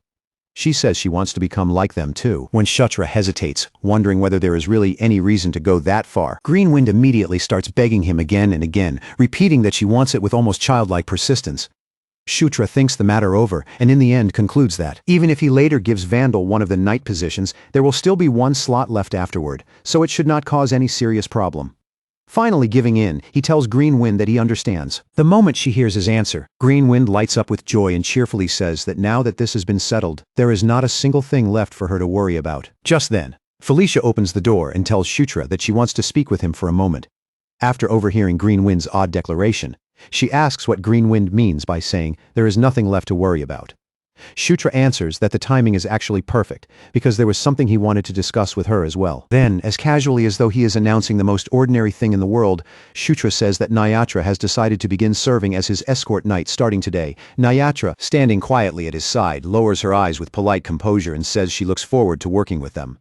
Felicia is clearly taken aback by the announcement. She asks what brought on such a sudden change and admits that, to be honest, the whole situation has surprised her quite a bit. Even so, after taking a moment to think, Felicia tells Shutra that this is his decision, and since he chose it himself, she trusts him to handle it properly. Shutra thanks her sincerely. Then Felicia suddenly seems to remember something else. She says she heard the auction items disappeared during the chaos. then looks straight at Shutra and asks whether he happened to take them. Shutra awkwardly admits that he did, but asks why that matters. Felicia says her suspicions were right after all, then tells him to show her the items. When Shutra reveals everything he collected, even Felicia falls silent for a moment, shocked by the sheer amount. Treasure chests, ornaments, relics, weapons, and all kinds of valuables are piled up in front of them, glittering together in one overwhelming heap. Felicia stares at the collection and asks what in the world all of this is supposed to be. Then, sounding half amazed and half exasperated, she says Shutra really has some nerve to steal that many things. Shutra immediately defends himself, saying it was still better than letting Paradas steal them instead. That is when Felicia's eyes stop on one specific item among the pile. The moment she sees it, she realizes this must have been the very thing Paradas had been after from the beginning. Shutra confirms her guess and says the artifact is the golden helmet of the Heavenly Dragon King. Felicia carefully lifts it up and studies it under the light, explaining that it is a sacred artifact symbolizing royal authority. According to legend, it was once worn by the ancient barbarian king himself. In other words, she says, this helmet is basically a crown. Felicia says that if that is the case, then it should prove useful in one way or another. Shutra looks at her with confusion, but Felicia immediately warns him to be extremely careful. She tells him that he must never let anyone discover that he secretly took it. If Vulcanus, the manager of the auction hall, finds out the truth, things will become incredibly troublesome. Shutra nods and says he will remember that. By the next day, the sky has brightened once again, but the unease from the previous night still hangs heavily over the city. Shutra gathers the group together, and Felicia tells them that by now they have all heard the news about the barbarian king's attack. She explains that for the time being, before they continue on to Evian, they are supposed to meet the reinforcements first at the rally point. According to Felicia, the Dark Elves are probably already waiting there, and the lycanthropes should arrive sometime around noon. She explains that they will move together with the supplies they purchased the day before, leave the rally point in the afternoon, and return to Evian no matter what happens. After laying out the plan clearly, Felicia tells everyone to prepare accordingly. The others answer right away. Karak says he understands, while another voice tells her not to worry. Following Felicia's instructions, the group finishes making their preparations in Takar, and then sets out from the city. Before much more time had passed, Shutra and the others finally reached the designated rally point, the place where the scattered support troops were supposed to regroup and form a proper reinforcement force. Standing there to receive them was a woman who stepped forward with flawless, disciplined formality. She lowered her head in a respectful greeting toward Felicia Doomblade, properly welcoming the sixth princess's arrival. That woman was none other than Alita Doomblade. The instant Felicia recognized her, the tension in her face eased. Her expression turned warm, and with a familiar smile in her voice, she said how wonderful it was to see her again, calling her Aunt Alita before gently asking how she had been all this time. Shutra remained close by, quietly watching the reunion unfold without interrupting. But the name alone was enough to pull something from his memory. He knew exactly who Alita Doomblade was, because in Night Saga, she had been the final escort knight who stayed beside Felicia and protected her right up until the very end. In Shutra's memories, Alita had always been someone with a severe, immovable expression, the kind of face that looked ready for battle at any moment and never fully lowered its guard. So, seeing her smile so naturally in front of Felicia now made him feel that this softer, gentler look suited her much better. Time kept moving, and by the time noon had already passed, the lycanthrope forces finally arrived at the rally point as well, joining the others after their own march. Now that both groups had successfully gathered in one place, the reinforcement force came to roughly 400 soldiers in total. Shutra silently measured their strength in his head, and by normal military standards, he understood that this was not an especially large army. Even so, the situation was already too urgent for them to sit around and wait for more troops to gather.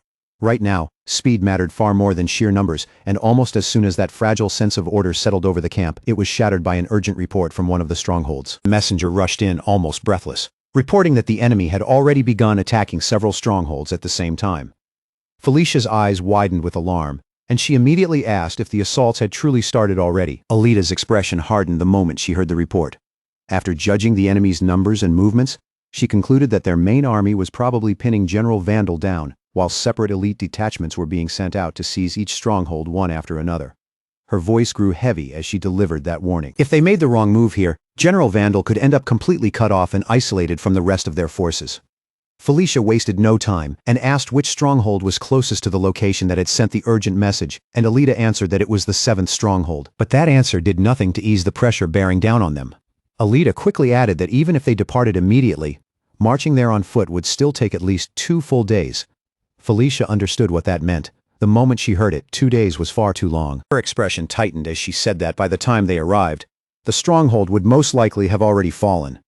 That was when Shutra stepped forward and calmly cut in, saying that they needed to depart as quickly as possible. Felicia turned toward him at once, clearly caught by his sudden certainty. Before Felicia could ask what he was thinking, Shutra told her that they should deal with the supplies first. Then, without giving anyone even a moment to question him, he activated his inventory. In the next instant, the air in front of them seemed to flash. One crate vanished, then another, and then another after that, disappearing in rapid succession right before everyone's eyes. In only moments, all 999 boxes had been swallowed into his storage, leaving the officers gathered around them staring in stunned silence. Lita looked genuinely shaken by what she had just witnessed. She admitted that she had never seen anyone store such an enormous quantity of supplies all at once, and she could not help wondering just how powerful that magic tool had to be if it could contain so much without showing the slightest strain. Shutra did not give their surprise any time to settle. Instead, he turned directly toward Felicia and asked if she could gather all the troops together for him. Felicia echoed his request back in surprise, as though she needed to confirm that she had actually heard him correctly. Shutra nodded and told her that was exactly what he meant.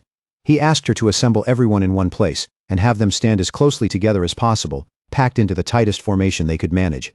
Felicia still looked confused, but even so she followed his instructions. Once the soldiers had been gathered into a dense formation, standing shoulder to shoulder, Shutra gave a short word of approval.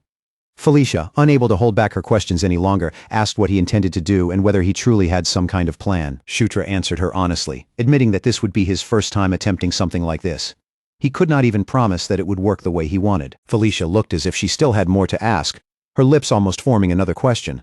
But before she could say anything else, the air around Shutra began to shift. A stream of wind started curling around Shutra's body, first faint and gentle, then faster and stronger with every passing second as it gathered around him. Then, at his side, Green Wind appeared. Her small figure was wrapped in bright, flowing currents of light, each stream circling her like living ribbons made of wind itself. Shutra told Green Wind that they would have to try it, even if this was uncertain. She answered him without the slightest hesitation, her voice carrying complete trust as she told him he could count on her. The green radiance around them grew thicker and brighter, spiraling into a vivid emerald swirl. Green Wind smiled softly, looking almost as if she had been waiting for this very moment from the beginning. Beneath the twisting glow of that emerald wind, Green Wind lowered her gaze, concentrating on the power gathering and flowing around her. Then she raised her eyes again, a quiet and confident smile on her face as energy gathered in her hands. Once more, she assured Shutra that he could rely on her completely. Shutra lifted one arm high toward the sky, and the green current immediately surged upward in response. The wind spread out above them before sweeping down and wrapping around the troops gathered tightly below. High overhead, a brilliant white banner appeared in the air, fluttering boldly within the roaring storm of wind as if it had been raised over a battlefield. Shutra looked up at that banner, light glowing in his eyes, and declared that they would advance beneath the king's banner. Before the soldiers below could fully understand what was happening around them, the wind rushed over their bodies and began lifting them off the ground. The Dark Elves were the first to rise into the air. Then the lycanthropes and the allied warriors rose along with them, their bodies carried by Green Wind's power, as if the empty air itself had turned into a road beneath their feet. Some of them gasped out loud in disbelief. Others instinctively braced themselves, their bodies stiffening even as they floated upward. Even veteran fighters who had seen countless battles could only stare wide-eyed while the green vortex closed around the entire force. Watching the spell take hold exactly as intended, Shutra saw that it had succeeded and remarked that it had worked well. With a faint smile, Shutra told Green Wind that they should cross the entire distance in one powerful stroke. The wind obeyed his command at once, accelerating faster than even a fierce gale, and the whole unit shot across the land together in one massive surge. At that exact same time, far away from the place where Shutra's forces had just taken flight. At the third stronghold, General Vandal was down on one knee in the snow, surrounded by fallen bodies and the brutal remains of a battlefield that had already been soaked in violence. His breathing came in rough, ragged bursts as he clenched his weapon tightly in his hand, forcing his battered body to remain upright, even though he was clearly nearing his limit. A strained groan slipped from him, followed by a low curse forced out through his clenched teeth. Ahead of him, a massive shadow shifted through the storm, taking slow steps closer with a presence so heavy that it seemed to press down over the entire battlefield. The figure looked down at Vandal with cold, merciless eyes, and then gave a short, simple order. Kill him. Meanwhile, on another part of the battlefield, the situation was becoming every bit as desperate. At the 7th stronghold, the defensive line was starting to collapse under the pressure of the barbarian assault. Warriors clashed violently in the snow, while monsters and beastmen surged across the battlefield in overwhelming numbers. Standing at the center of that desperate defense was Caligula. The lizardman commander fought fiercely alongside his soldiers, throwing himself into the chaos and doing everything in his power to keep the line from breaking. But the enemy just kept pressing in from every side, their numbers crowding closer and closer. Caligula cursed under his breath, and with desperation rising in him, he wondered when the reinforcements were finally going to arrive. At that very instant, just as despair was tightening around the seventh stronghold, a brilliant streak of green light ripped across the sky above the battlefield. The defenders suddenly froze where they stood, their heads snapping upward in disbelief. From above them, a massive emerald vortex came crashing down onto the battlefield, devouring the air around its point of impact, and blasting nearby barbarians off their feet, sending them flying helplessly into the sky. Snow erupted outward. Broken stones scattered like shrapnel, and the debris of the battlefield burst in every direction under the force of that landing. Caligula stood frozen before the sight, unable to look away. His eyes stretched wide in pure shock. For a brief moment, Caligula could not even understand what had just fallen from the heavens in front of him. And beside the newly arrived forces, Felicia released a long breath of relief, saying that it looked like they had managed to reach the battlefield at exactly the right moment. All around Felicia, the dark elves and lycanthropes touched down one after another, landing across the snow and spreading into position with the sharp precision of soldiers already trained for battle. Their weapons were already drawn, their bodies angled forward, and ready to strike, while the last traces of Greenwind's magic still howled around them like a living storm. Shutra stepped out in front, his golden gauntlet shining with a brilliant glare, and ordered every unit to prepare for battle. His voice slicing clearly through the chaos, he commanded them to cast aside every last trace of hesitation and cut down the enemies standing before them. The moment his order rang out, the allied forces surged forward, and the dark elves were the first to race ahead, their blades and spears flashing through the snowy air. They struck with clean, disciplined precision, moving through gaps in the enemy line and carving into the barbarians before they could recover. Right alongside them, the lycanthropes charged with wild speed, their advance filled with raw and brutal ferocity. Using claws, weapons, and sheer overwhelming momentum, they tore into the barbarian formation and ripped the enemy ranks apart, scattering them across the battlefield. At the center of that charge, Shutra drove forward, his golden gauntlet blazing with such fierce light that it looked like a small sun had appeared in the middle of the snow-covered battlefield. With a powerful shout, he unleashed gigantic piston, and the force of the attack burst outward in a devastating shockwave that shook the battlefield around him. The impact slammed straight through the barbarian line, smashing their formation apart in one violent burst. From that moment forward, there was no chance the battle would drag on for long. Once the elite dark elves and lycanthropes fully joined the assault, the fighting spirit of the barbarian tribes crumbled almost immediately. With their commander gone, the barbarians had nothing left to hold them together except fear and confusion, and they scattered in every direction. In the end, the seventh stronghold was secured through a complete victory for the demon tribes. Even after winning, they were given no time to catch their breath. Other strongholds were still under attack, so Shutra and his group immediately moved out again, rushing from one battlefield to the next without allowing their momentum to slow. They hit the barbarian forces before the enemy could regain their balance, cutting through each group while confusion still gripped their ranks. And after another stretch of fierce, brutal fighting, they finally drove the barbarians away from both the sixth and fifth strongholds. But by the time the fifth stronghold was secured, exhaustion had settled over everyone, like a heavy weight pressing down on their shoulders. Caitlin said that reclaiming 3 strongholds in only 3 days was incredible, openly praising Shutra for what they had managed to pull off. Felicia admitted that Caitlin was right, but even as she agreed, she could not help complaining that the pace had been far too harsh, especially since she had gone 3 entire days without sleep. Shutra half-jokingly said that maybe they should simply leave the remaining strongholds alone before they fell, which made Felicia immediately insist that was not what she had meant at all. Meanwhile, as soldiers from each rescued stronghold continued joining their ranks, their force grew larger and larger, and after 3 straight victories, the whole army was blazing with fierce morale.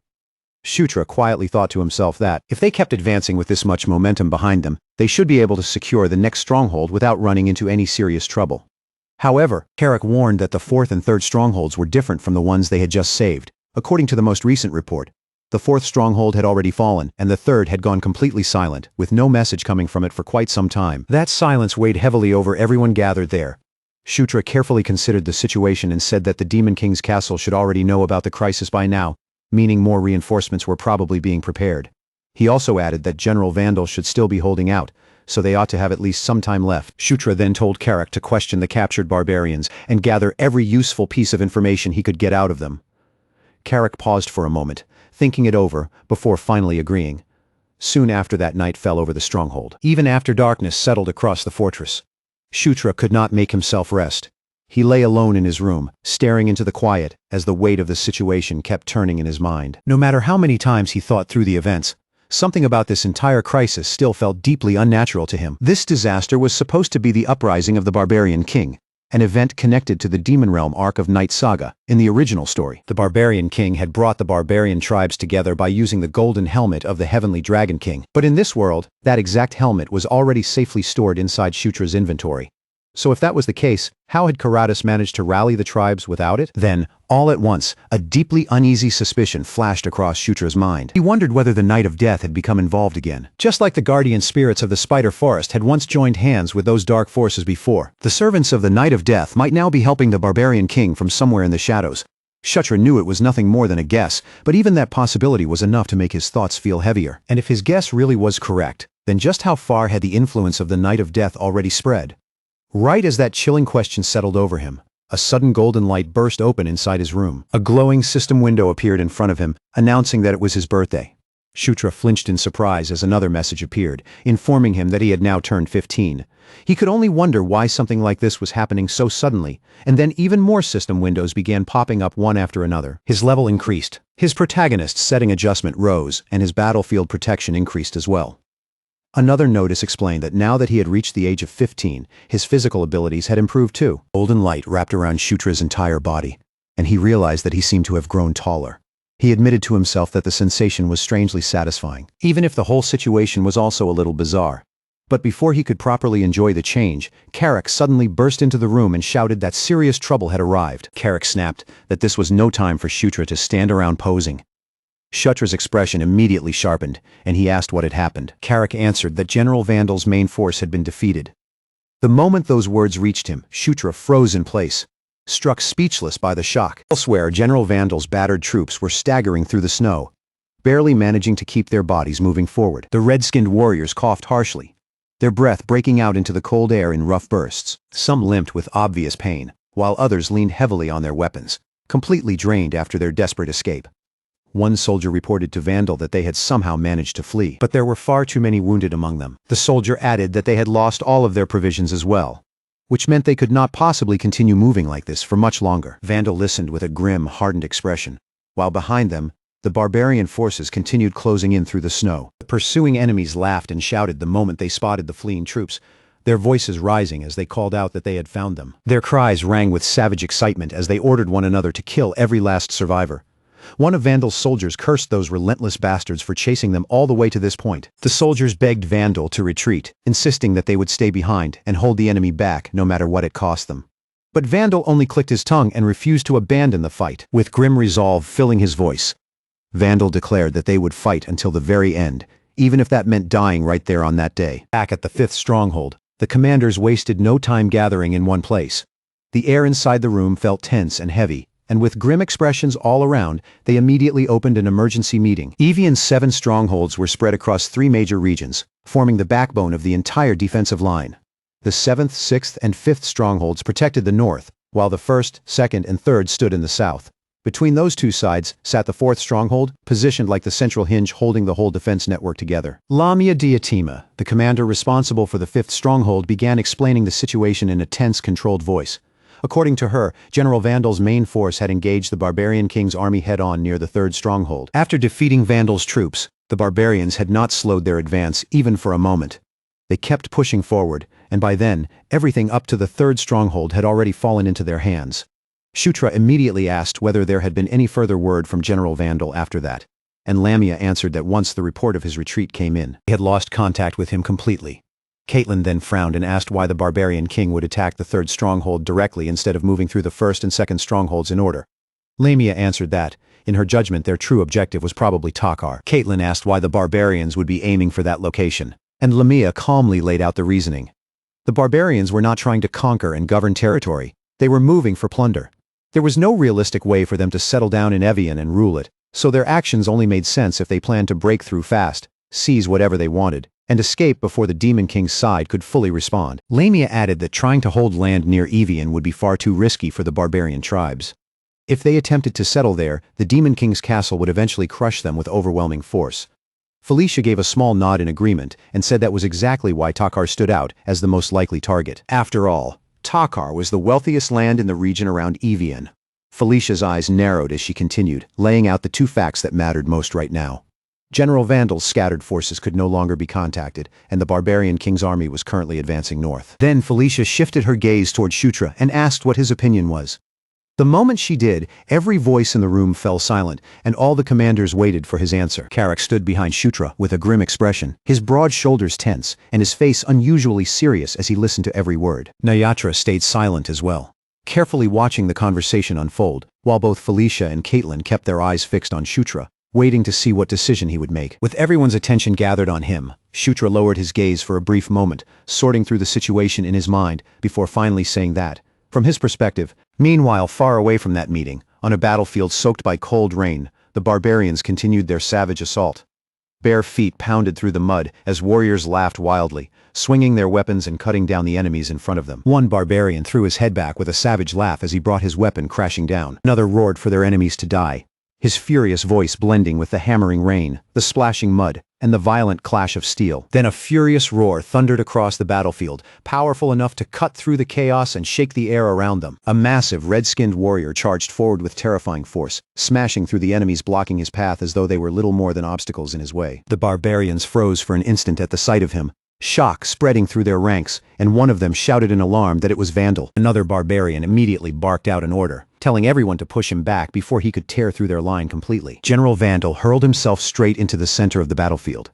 He swung his weapon with brutal power, cutting down the barbarians in front of him, while raising his shield again and again to block the attacks crashing in from every side. Even surrounded, wounded, and clearly worn down to the edge of exhaustion, Vandal refused to let his body give out or collapse to the ground. A bitter laugh slipped from his mouth as he said that he had truly believed they would be able to climb higher than this, but now as he looked at the battlefield spreading around him, he supposed this was as far as they were going to get. Even so, Vandal warned the barbarians not to celebrate too early, because he had no intention of dying quietly, and he certainly had no intention of dying alone. With his weapon still clenched tightly in his hand, he declared that he would drag down as many enemies as he possibly could before the end came. And at that very moment, a streak of green light cut sharply through the storm.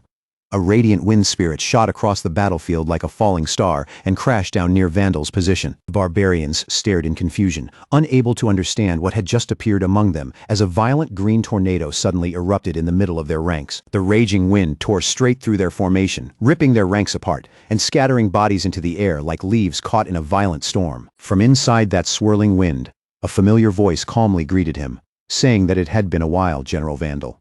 The instant Vandal heard that voice, his eyes widened in shock. He recognized the figure standing within the storm and muttered in disbelief that it was the Ninth Prince. Shutra appeared with blue light crackling around his body and calmly asked whether he had arrived too late, while the barbarians around them snarled in fury. They demanded to know who that brat was, and their leader immediately shouted an order for everyone to kill them all. Shutra's eyes sharpened in response as blue energy began coiling tightly around his body. Then dark smoke began spreading across the battlefield. The barbarians started to panic as the black mist grew thicker around them, swallowing the space ahead and blocking their vision. One of them shouted in confusion, demanding to know what that black smoke was. Another screamed that he could not see anything in front of him, his voice shaking as the darkness closed in from every direction. Hidden inside that black haze, Shutra activated Nightwatch's special ultimate move, Black Wraith. Shadowy figures burst through the smoke like ghosts unleashed onto the battlefield, slipping through the darkness with terrifying speed. The barbarians staggered helplessly, unable to tell where the attacks were coming from or what was striking them. Cries of pain and confusion erupted throughout their ranks as the unseen force attacked from within the darkness. They screamed in terror, asking what those things were as the wraiths tore through their formation. One barbarian begged for help, while another cried out in panic, unable to understand what was happening as the battlefield collapsed into pure chaos. Vandal and the soldiers who had survived with him could only stare in shock as the invisible attackers shredded the barbarian line right before their eyes. And there, standing firmly at the center of that storm of black smoke and blue light, was Shutra, who had reached the battlefield at exactly the perfect moment. Alita raised her weapon high into the air and gave the order for all allied forces to charge. At her command, the soldiers surged forward through the snow and smoke without hesitation. They crashed into the disoriented barbarians with fierce momentum.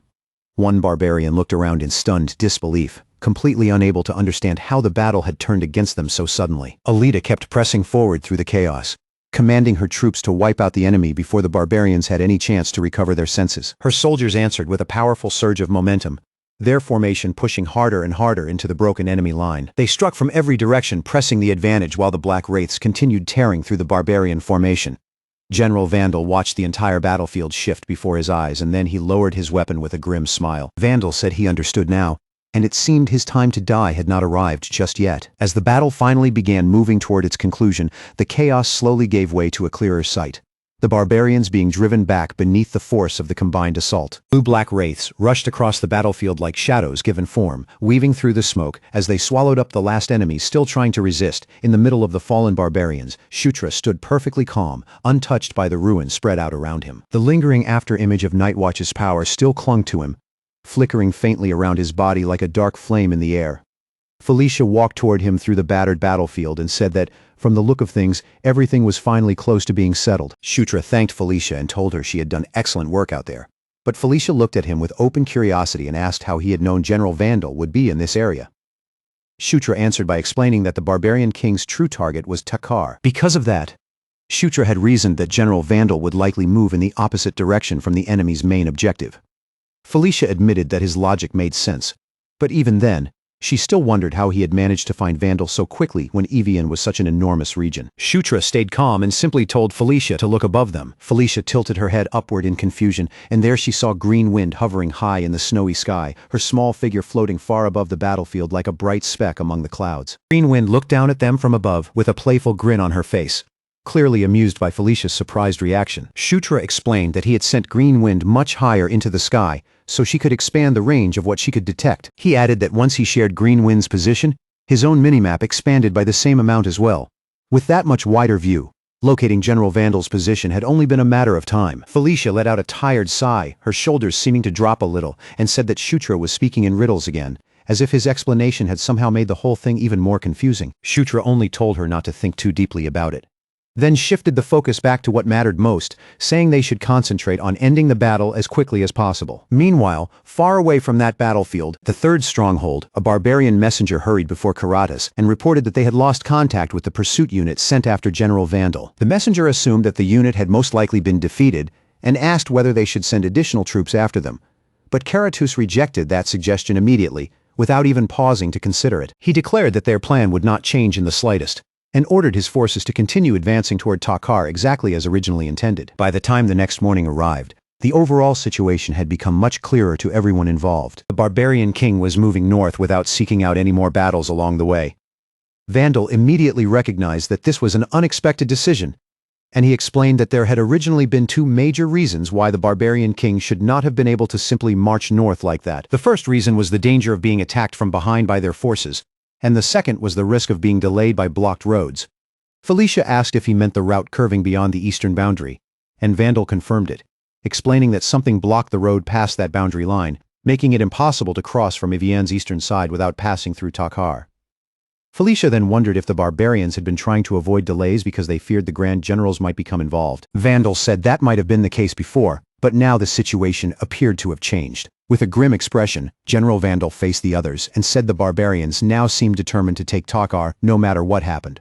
Shutra said nothing, but he fully understood just how dangerous that choice was. Shutra explained that instead of worrying about what consequences might come afterward, the barbarians were now putting all their focus on the immediate situation directly in front of them.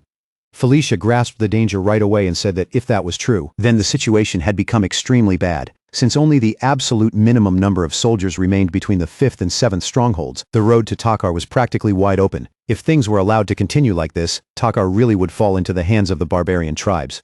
Vandal added that even if they chased after the barbarians, the enemy would simply turn their forces around and drag them into a large-scale battle, forcing them to fight out on the plains. And the plains were exactly the kind of battlefield where the barbarians had the most confidence. Shutra admitted that this placed them in a true dilemma, and Caitlin agreed that the problem was every bit as difficult as it sounded. If Takar fell, then their mission to defend Evian would end in failure. But if they pursued the enemy recklessly, they would be pulled into an unfavorable battle on open ground where the barbarians were strongest. After carefully thinking through every part of the situation, Shutra concluded that the most important factor was who controlled the initiative on any battlefield. The side that seized the flow of battle first would be the one standing closest to victory. The barbarian king's forces numbered 13,000 soldiers, while the demon king's army had only 8,000, and once the soldiers assigned to defense were excluded, those 8,000 were essentially the full military strength Evian could actually put into the field. From the very beginning, there had been a clear and considerable gap between the barbarian king's main army and the demon king's forces. Because of that, Shutra's side pushed their marching speed as high as they could, trying to shrink that distance little by little. By the time the barbarian king's army reached the area near the 5th stronghold, they had managed to reduce the gap to around half a day's march. But that was as close as they could get.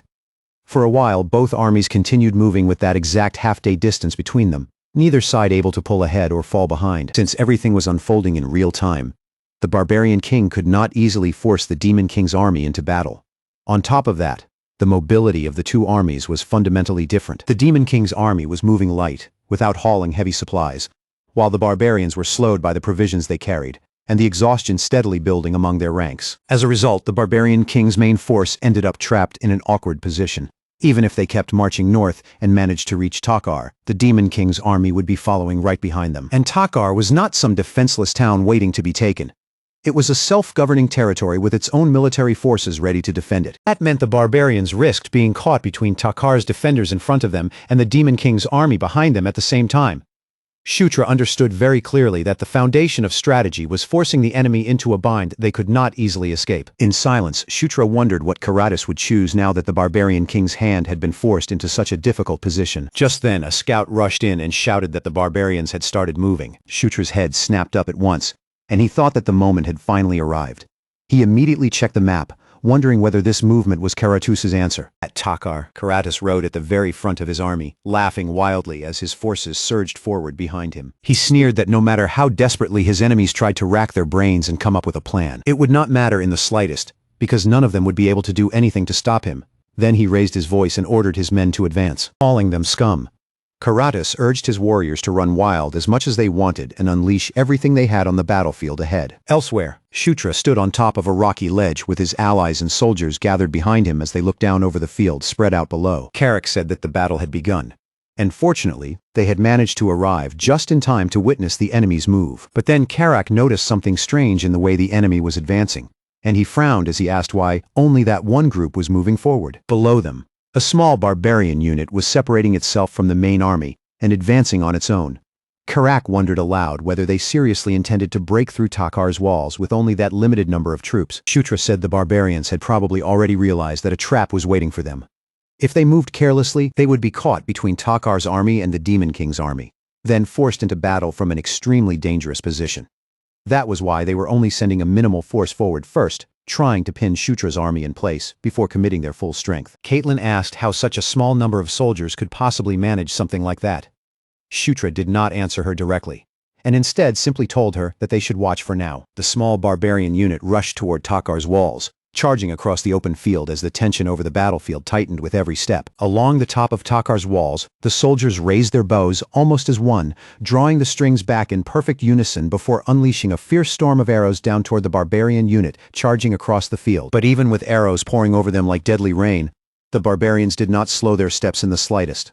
They forced their way straight through the barrage, roaring like wild beasts as the projectiles cut through the air around them. Weapons lifted high above their heads, they surged forward with savage momentum, pushing across the battlefield as if pain, fear, and death itself meant absolutely nothing to them. The small barbarian force rushed toward Takar's wall, while rough, savage laughter rang through the air. And at the very center of that charge, the barbarian king grinned broadly, as though the arrows raining down, and the defenders waiting ahead were nothing more than a mild annoyance. He raised his strange red polearm high over his head, and in the next moment, crimson power began to coil around the weapon, spiraling like blood-colored lightning gathering before a strike. With a wild roar, the barbarian king swung the weapon down. The blow slammed into Takar's wall with horrifying force, blasting stone, dust, and even soldiers up into the air as the structure exploded from the impact. From the ridge above, Shutra, Caitlin, and Felicia could only stare in stunned silence as the wall burst apart before their eyes, destroyed by a single devastating attack. The archers standing on Takar's wall froze where they were, their bows still in hand, unable to accept what had just happened. One of them shakily asked what kind of attack that had been. The barbarian warrior raised his weapon once more and shouted for his men to kill everyone inside. His troops answered with savage cries, then poured through the shattered opening in the wall like a flood. From their position on the ridge, Shutra's group watched the destruction unfold below them. Caitlin muttered in disbelief, asking if that man had truly smashed through a castle wall with only a single blow. Shutra's expression only grew darker. Instead of being simply shocked, he said something about this felt wrong, because every barbarian down there seemed far stronger than they should have been. Their movements, their raw physical strength, and even the pressure radiating from their bodies all felt unnatural. As Shutra continued checking the battlefield through his map, he wondered what in the world the barbarians had done to themselves. And then all of a sudden, something appeared clearly on the map. At the center of the barbarian camp, surrounded by tightly packed enemy units, there was a large abnormal presence. Shutra narrowed his eyes, realizing that something unusual was hidden deep inside their formation. Far in the distance, planted right in the middle of the barbarian army, a red flag stood upright, glowing with an ominous and unsettling light. Crimson energy flowed outward from that flag, spreading through the surrounding warriors and sinking into their bodies like some kind of dark blessing. Shutra stared at it and wondered what that red flag could possibly be. As its aura reached the barbarians, their eyes began to glow and their bodies swelled with violent power. One warrior threw his head back and laughed wildly, intoxicated by the strength flooding through him. Shutra clenched his teeth as the truth became impossible to ignore. That flag was strengthening the barbarians, turning them into something far more dangerous than ordinary warriors. At that moment, Carrick called out urgently, warning that the enemy's main force had begun to move. The barbarian army advanced toward Takar like a massive wave rolling across the battlefield. Seeing that huge force start to move, Shutra cursed under his breath. Then he immediately raised his voice and ordered every unit to prepare for battle. He declared that no matter what, they could not allow the barbarians to cross into Takar. With that command, Shutra ordered all forces to charge. Carrick answered with a roar and rushed forward at the head of the allied troops. Carrick swung his weapon with furious power as the Demon King's army crashed into the barbarian front line. Soldiers, lycanthropes, and dark elves all threw themselves into the fight, meeting the enemy head-on in the center of the field. The ground trembled beneath the violent collision of the two armies, shaking under the weight of steel, claws, charging bodies, and the sheer force of the impact. Shutra darted through the chaos, cutting down enemies while still reading the flow of the battlefield. Watching the barbarians' power up close, he thought it was no wonder General Vandal's main force had been defeated so easily. If the barbarians had been enhanced by that crimson aura from the beginning, then their earlier victory suddenly made perfect sense. His gaze shifted once again toward the glowing red flag in the enemy camp. Shutra decided that he needed to end this quickly, and the first thing he had to do was destroy that flag.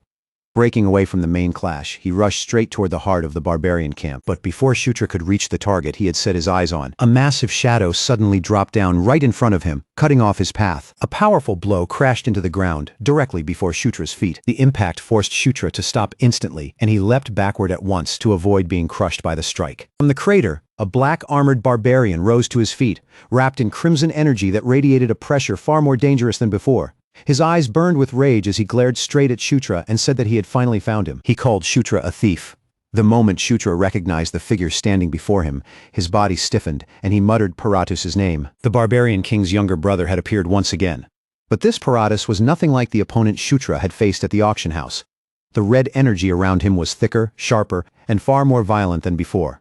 Shutra realized that the effect of the crimson aura was even stronger than he had expected, and Paratus felt like an entirely different enemy compared to their last battle. Baring his teeth, Paratus demanded to know where the golden helmet was. His crimson aura surged violently around him as he raised his weapon, ordering Shutra to hand it over before he tore him apart. Rocks and dust burst into the air as Paratus came crashing down, crimson power wrapped around his entire body like a raging storm. He charged straight at Shutra and drove his fist into the ground with enough force to rip the battlefield open. The shockwave hurled Shutra backward, but Shutra twisted his body in midair and managed to avoid taking the direct hit. Paratus kept rushing forward without slowing down, his red aura boiling around him like flames that refused to die out. Shutra slipped past the attack and struck back in the same smooth motion, landing a sharp blow directly against Paratus's body. The hit connected cleanly, but Paratus barely reacted at all. Shutra's eyes widened as he wondered how Paratus had become so unbelievably tough. Paratus only grinned at him and shouted that the attack had done nothing more than tickle. Then he swung again, this time with even more brutal force. Counterattack sent Shutra flying through the air. Even so, Shutra flipped his body in mid-flight and steadied himself by using Green Wind's power. A floating green shield formed beneath Shutra's feet, solid enough to serve as a platform in the air. He landed on it with his balance restored, his expression tightening as he admitted that this was seriously annoying. Below him, Paratus roared upward in pure fury. He called Shutra a filthy rat and accused him of running away again. But in the next instant, Shutra suddenly vanished from Paratus's sight, leaving Paratus looking around in confusion as he muttered that Shutra was gone. A flash of blue light appeared behind Paratus. Shutra reappeared there with cold eyes and asked who had said anything about running. He added that Paratus seemed to have forgotten just how badly he had been beaten before. Shutra attacked again, forcing Paratus to twist away from the incoming blow. Their bodies crossed in a blur, blue energy and crimson aura cutting past each other in the middle of the battlefield. Every clash between them shook the ground beneath their feet, sending shockwaves across the battlefield as their battle grew even more intense. Shutra turned Greenwind's shield into a stepping stone right in the middle of the air. His foot slammed against the emerald barrier, and with that single kick, he pushed himself forward, gliding through the open space, landing lightly, then springing off again before Paratus could properly close the gap. For one short moment, Paratus's entire body disappeared inside the green current twisting around him. But he did not panic, and he did not try to tear himself free in desperation. Instead, the corners of his mouth slowly curled upward, and from deep in his chest, a heavy, rumbling laugh began to spill out. Shutra noticed that reaction instantly. His gaze sharpened, his eyes narrowing as he watched Paratus through the storm of power.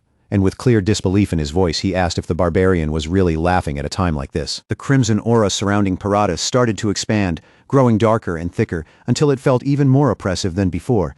Still wearing that savage grin, Paratus answered that whatever had happened back then was already buried in the past, while the fight standing in front of them right now was the only present that mattered. Paratus declared that the version of himself standing there now could not be wounded by such weak attacks. Not even slightly. Then, like a beast driven mad by battle, he charged straight in again, smashing head-on into the green shield Shutra had raised in defense. The force of the collision tore cracks through the ground beneath their feet, and Paratus snarled at him to quit wasting time and hand over the golden helmet already. Shutra released a long, slow breath, the sound almost carrying the exhaustion of someone dealing with an endlessly stubborn opponent. He muttered that Paratus was unbelievably persistent, but the annoyance on his face did not last. In the next moment, his expression settled into something calm, controlled, and steady. Then Shutra told him that if Paratus wanted the helmet so badly, he was welcome to take it, provided he actually had the ability to do so, and the instant those words left his mouth, Shutra flicked the golden helmet upward, sending it spinning high into the air. Paratus stopped moving for a split second, as if the sight had frozen him in place. His eyes shot upward and locked onto the radiant helmet, turning above them, and he shouted in excitement and disbelief that it truly was the golden helmet. Greed and anger twisted Paratus's face together into a ferocious expression. He glared at Shutra like he was staring at a lunatic, yelling that Shutra had completely lost his mind and did not understand what kind of dangerous object he was treating so casually. But Shutra had already begun moving. Blue energy erupted around him in a violent burst as he shot toward Paratus, telling him to try taking it if he really possessed that kind of strength. His aura surged wildly, and in that instant, Shutra released the ultimate technique of Asura Divine Fist Strike. Paratus's eyes flew wide open in shock. The blow landed with crushing force, unleashing a brutal shockwave that ripped across the battlefield and sent Paratus flying backward. At the very same time, Shutra's body seemed to blur and fade, as though he had slipped beyond ordinary sight for a moment. Night Watch activated Blink, consuming the first of its 3 available movements in a single sharp flash of motion. In the blink of an eye, Shutra vanished completely from Paratus's field of vision and reappeared from a stronger angle, already in position to keep the assault going without giving him room to recover. Paratus coughed violently from the sudden impact and staggered back. His footing shattered, and his guard left wide open for the next strike. Golden energy began to gather around Shutra's fist, coiling tightly over his knuckles as the glow grew denser, brighter, and more intense with every passing second. Without showing even the slightest hesitation, Shutra drove that glowing fist downward, pouring terrifying explosive force into the motion. At that exact moment, he activated Gigantic Piston. The strike came crashing down over the battlefield, like an enormous pillar dropping straight from the heavens. The impact hammered Paratus deep into the earth, blowing chunks of broken ground and debris outward in every direction. The barbarians nearby could do nothing but stare in horror as the entire battlefield shook, and several of them cried out Paratus's name in panic. Little by little, the thick cloud of dust hanging over the crater began to thin and drift away. When the scene finally became visible again, Shutra stood there calmly, completely unshaken, while the golden helmet still floated untouched above him.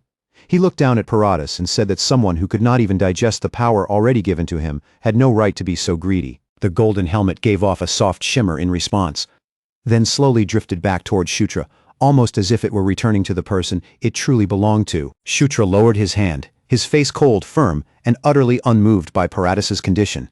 He told Paratus to stop causing a scene and stay down, then stated plainly that Paratus was no longer an opponent capable of standing on equal ground with him. Paratus had been blasted back by Shutra's attack, crashing through the dust and broken ground, as the surrounding barbarians watched in stunned disbelief. One of them screamed Paratus's name, while dirt, smoke, and shattered fragments spread across the battlefield around them. In front of the crater, Shutra remained standing in silence, steady and untouched, while the golden helmet hovered at his side with a gentle golden light. There was not even the faintest sign of fear in Shutra's stance. His eyes, or the calm expression on his face, he told Paratus that he was far too greedy for someone who could not even handle the power he had already received. Then Shutra lowered his hand, and in a cold voice told him to stop acting up. He ordered Paratus to stay down and accept the truth, that he was no longer any match for him. Those words landed like a direct insult against Paratus's followers, and several furious barbarians immediately charged toward Shutra in rage. They shouted in outrage that he dared to insult Lord Paratus, lifting their weapons as they rushed in from behind, ready to strike him down. But at first, Shutra did not even bother turning around to face them.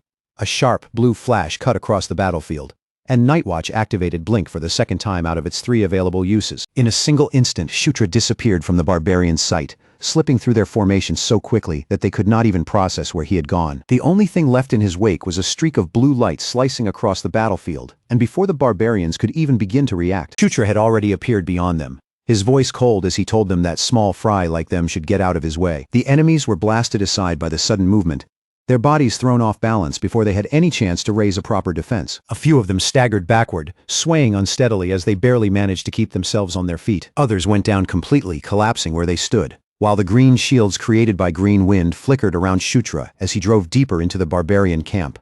More barbarians tried to block his path, but their attacks were scattered by the emerald current, and at last, Shutra reached the red flag planted in the center of the enemy formation. Crimson power was still pouring out of the flag, spreading through the barbarian army like a curse that strengthened their bodies and twisted their presence.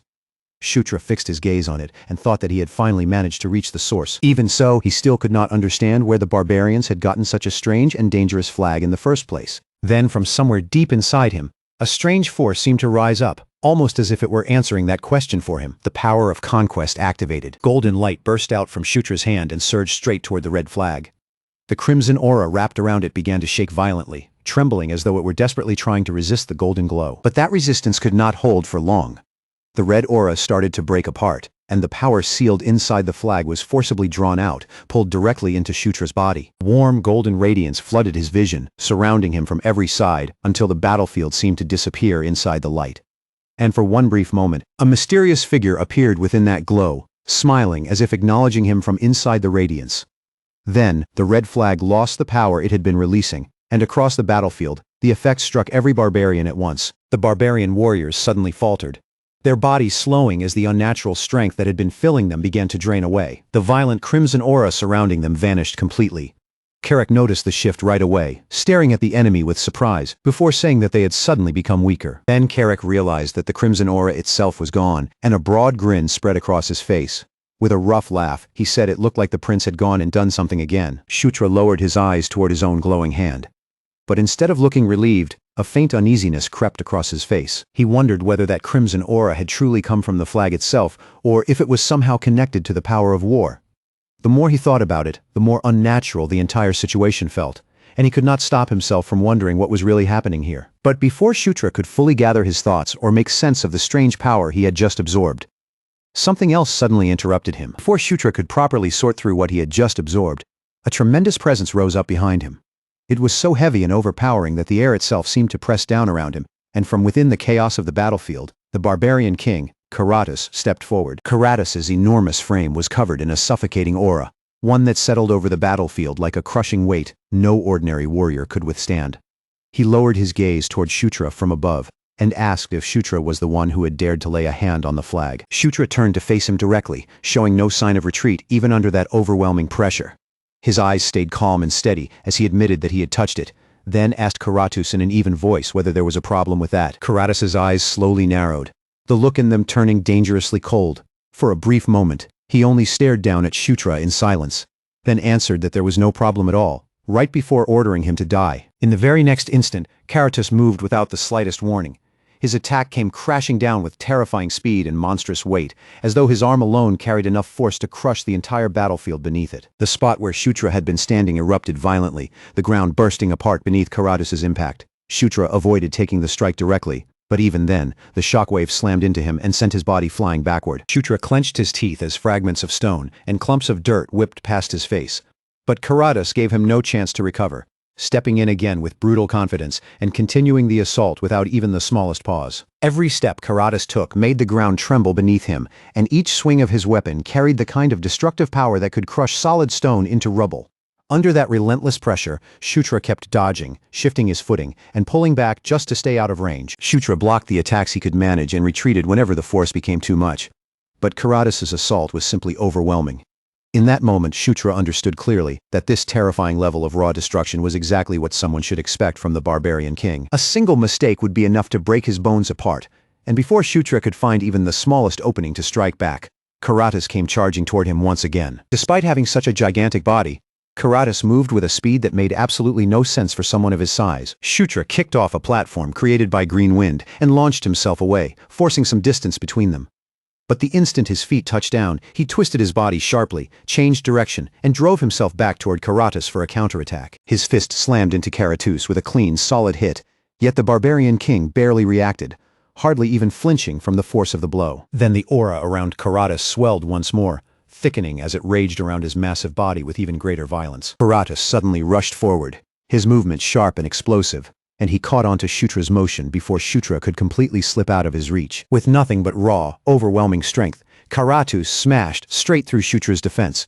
Shutra's body was hurled backward like a broken doll, crashing harshly across the ground. Pain tore through Shutra from head to toe, but he still forced himself back up, one knee digging into the dirt as he struggled to regain his balance. His breathing turned rough, and sweat ran down his face as he stared at the barbarian king with disbelief in his eyes. The red flag should have already lost its power, so Shutra could not understand why the battle still felt this difficult. He tightened his fist, trying to figure out what was happening, because even without the crimson flag, Karatas was still standing there with that oppressive red aura wrapped around him. Shutra watched him closely, searching for the reason the power of war was still radiating from Karatas' body. But Karatas had no intention of giving him time to think, and the barbarian king moved first. A violent shockwave tore through the ground as Karatas' attack slammed down, and sharp spikes of stone burst upward from the battlefield like jagged teeth. Shutra narrowly avoided the rising stone, but before he could settle his footing, Karatas was already charging in like a wild beast, closing the distance between them at impossible speed. Karatas mocked Shutra as pathetic while lifting his fist again, the crimson aura around his enormous body flaring brighter and more violently than before. Shutra landed with his teeth clenched. Now fully aware that this fight was far from over, he told himself that he had to end it right there and braced himself for the next strike. Karatas brought his attack down with overwhelming force, and red energy exploded from the impact, ripping through the battlefield. Shutra was blasted backward through smoke dust and flying debris, but he twisted his body in midair and scraped 1 foot hard against the ground, dragging himself to a stop. A strained groan escaped him as frustration tightened across his face. Even after everything that had happened, Karatas was still capable of unleashing that much destructive power. Karatas stood in the middle of the raging dust with his mace gripped in his hand and said that Shutra had managed to dodge it. A savage grin spread across his face as he admitted that Shutra was fairly quick. At the same time, Shutra realized that the weapon in Karatas' hand was the skull-crusher mace. Shutra remained silent, his eyes fixed carefully on every movement the barbarian king made. Karatas' grin widened and he told Shutra that he wanted to see just how long he could keep running away. Then Karatas launched himself forward again, his red aura carving through the air around him like a trail of blood-colored flame. The next strike came down with the weight of a massive boulder dropping from the sky. At that critical moment, Shutra activated Nightwatch's blink for the third and final time. A blue arc flashed sharply across the battlefield, and Shutra vanished just before Karatas' crushing power could land on him. Karatas' mace smashed into nothing but empty ground, carving a fresh crater into the battlefield with the force of the impact. He lifted his head with a low growl, both surprised and irritated that Shutra had managed to escape him again. Shutra reappeared some distance away, faint blue light still flickering around his body from the sudden movement. He clicked his tongue in annoyance, realizing that Karatas was not planning to give him even one moment to catch his breath. Karatas noticed the trick behind Shutra's movement and spat out that it was filthy. But even with that huge, heavy frame of his, Karatas rushed forward yet again with frightening speed. Shutra watched him close the distance and felt the tension rise, realizing that even a body that massive could still move this fast. The barbarian king's attack slammed down, and Shutra crossed both arms in front of himself, taking the blow head-on in a desperate block. Even though he managed to guard against it, the sheer force still drove Shutra backward, his feet scraping across the ground. Karatas kept pushing forward without easing up for even a second, his momentum fierce and completely relentless. He gave Shutra no space to recover, no gap to breathe, and no time at all to reset his stance. Karatas broke through Shutra's defenses again and sent him flying, his body slamming hard into a wall from the force of the impact. Just then, the barbarian king sensed movement coming from behind him. Caitlin suddenly appeared, diving straight in with her fist pulled back, and her entire body aimed directly at Karatas. She struck Karatas from the side, cutting into his assault, while her beast god fist art surged around her fist with sharp blue energy. The attack landed with a heavy, solid impact. And for the first time in that exchange, Karatas' rhythm was thrown off, even if only for a brief moment. The force of Caitlin's strike made Karatus stagger back, while Shutra dropped down onto one knee, his body still shaking from all the punishment he had taken. Shutra breathed heavily as he tried to steady himself. Green Wind appeared beside him, looking him over with concern as she asked whether he was all right. Shutra answered that he was fine for now, and that this was exactly why he had prepared plenty of potions before coming here. But he also admitted that the real problem was Karatas, because the barbarian king was far stronger than he had expected. Green Wind agreed with him, her expression turning serious as she looked toward the enemy. Then she suggested that Shutra try using that technique. Shutra looked at her in confusion, not immediately understanding which technique she meant. Green Wind then explained that she was talking about White Suri's ultimate move. Karatas released a furious roar that thundered across the entire battlefield, shaking the air around him. Then he swung his weapon once again, the force behind it so violent that it seemed to rip straight through the dust-filled wind. In Shutra's hands, Green Wind's shield flared to life with a dazzling emerald glow. The surface of the barrier trembled under the pressure, but Shutra held it firmly in place, bracing his body for the devastating blow coming toward him. Through the swirling dust and clashing waves of power, Karatas glared straight at him. His eyes were filled with irritation and disbelief as he demanded to know what exactly Shutra thought he was trying to pull. Shutra did not waste his breath, answering him out loud. Instead, he tightened his grip on the shield, focused his mind, and silently told himself that this moment was his one and only chance. If he wanted the technique to succeed, then he could not dodge or retreat. He had to meet Karatas' attack head-on and release his power at the one perfect instant when the impact arrived. Karatas charged directly at him, his enormous body surging forward with unstoppable momentum, like a living avalanche crashing down the battlefield. He mocked Shutra for thinking that such a shield could ever stop his attack. But Shutra planted both feet behind the glowing green barrier, the wind coiling tightly around him as his eyes sharpened with absolute focus. At that moment, Shutra remembered the warning he had been given about White Suri's ultimate move. It was not a technique that could be thrown out carelessly whenever he wanted. If he used it poorly, the danger would turn back on him instead. But if the timing and method were perfect, then no technique could surpass its power. Karatas' mace came down from above, dragging a crushing wave of force with it, as though the sky itself were collapsing. At the very last possible second, Shutra unleashed the power he had been holding back.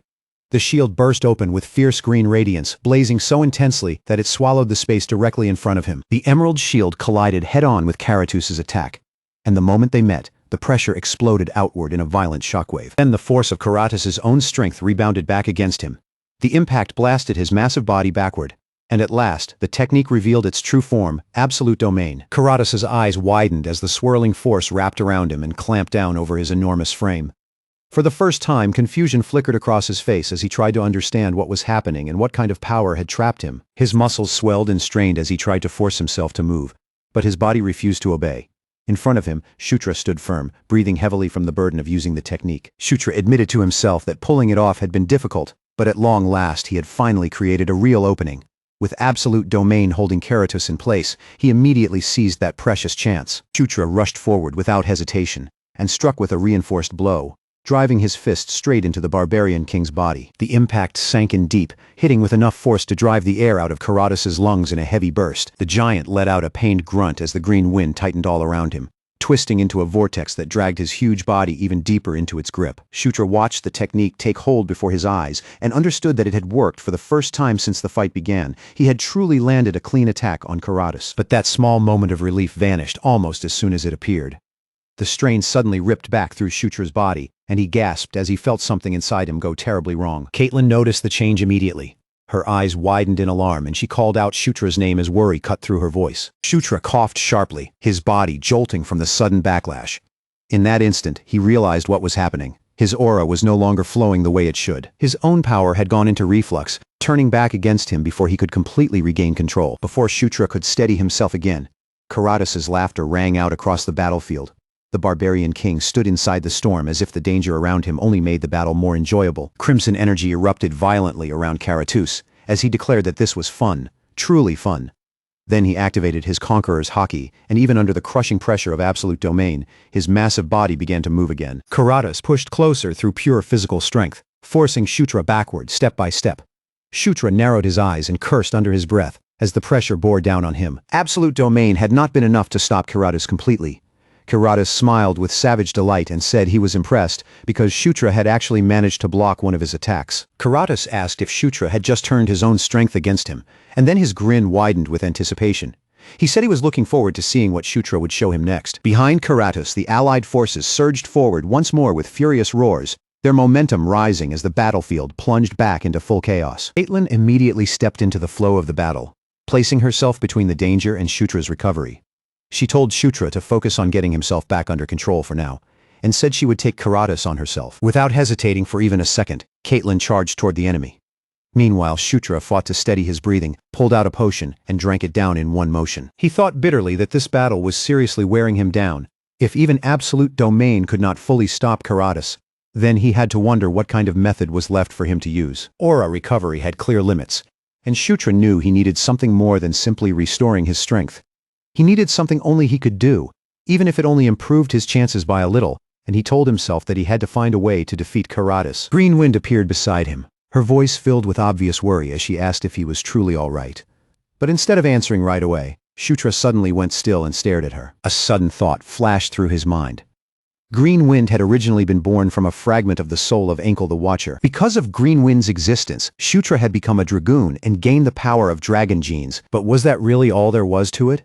As Shutra kept staring in silence, Green Wind grew confused and asked why he was looking at her like that without saying anything. Shutra thought that even if Green Wind was only a fragment, there was no way her power could end with what he had already seen. After all, the dragon heart was the very essence of an elder dragon, a being said to possess power close to that of a god. There was no reason a power like that should be limited to what he had used so far. The answer rose clearly in Shutra's mind. Dragon blood. Purple energy began to coil around his body as the dragon genes awakened. Deep inside himself, Shutra sensed a hidden power buried far below the surface.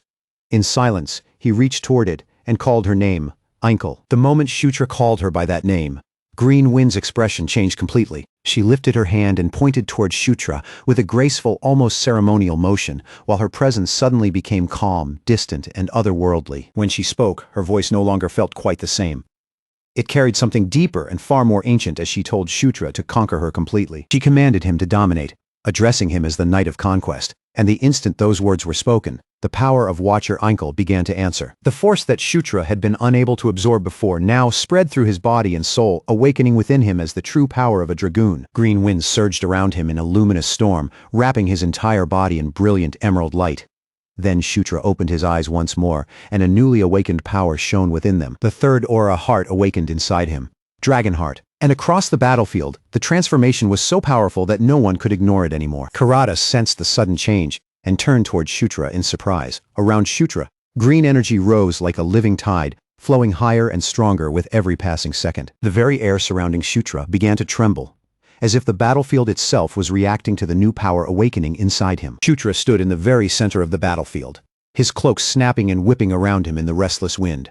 From deep inside his body, the newly awakened power continued to surge upward, filling the air around him with a pressure that everyone nearby could feel. One message after another flashed through Shutra's mind in rapid succession, announcing that he had conquered the power of Watcher Enkel. A dragon heart had formed within his body, his dragoon level had increased, and even his mana control had risen. Then, before he could fully take in those changes, another notice appeared immediately after it, declaring that Shutra's overall level had gone up as well. Golden light wrapped itself around Shutra as he stepped forward, his presence now visibly different from before. Caitlin stood close beside him, carefully watching his condition after that sudden transformation, and Shutra glanced toward her long enough to thank her for stepping in to help him. Ahead of them, Karatas stared at him with a startled expression, clearly sensing that something had changed. Shutra quickly reviewed the structure of his own power in his mind. For a while now, the aura heart inside him had existed as something separate from his original core, and the moonlight core that was created after he absorbed the moonlight heart had also remained as its own independent source of strength. Caitlin was similar in that regard, since she carried two cores within her body, her original core and the starlight core.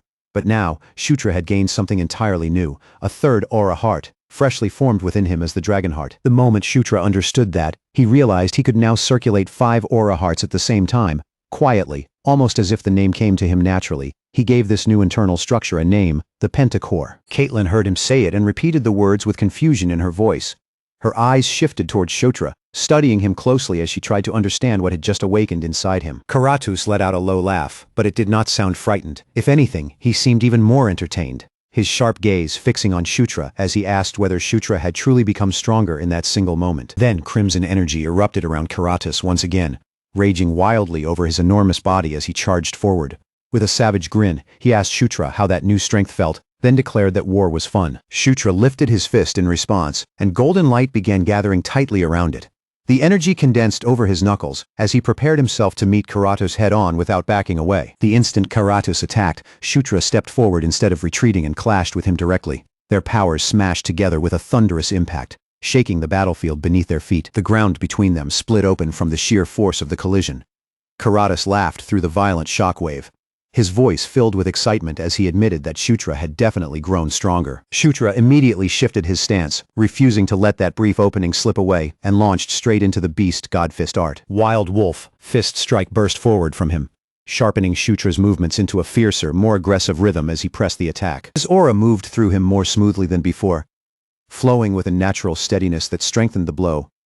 The force of the attack drove Karatus backward across the battlefield, forcing the barbarian king to brace his enormous body against the pressure. But Shutra reached out his hand and felt the flow of power finally settling properly inside him.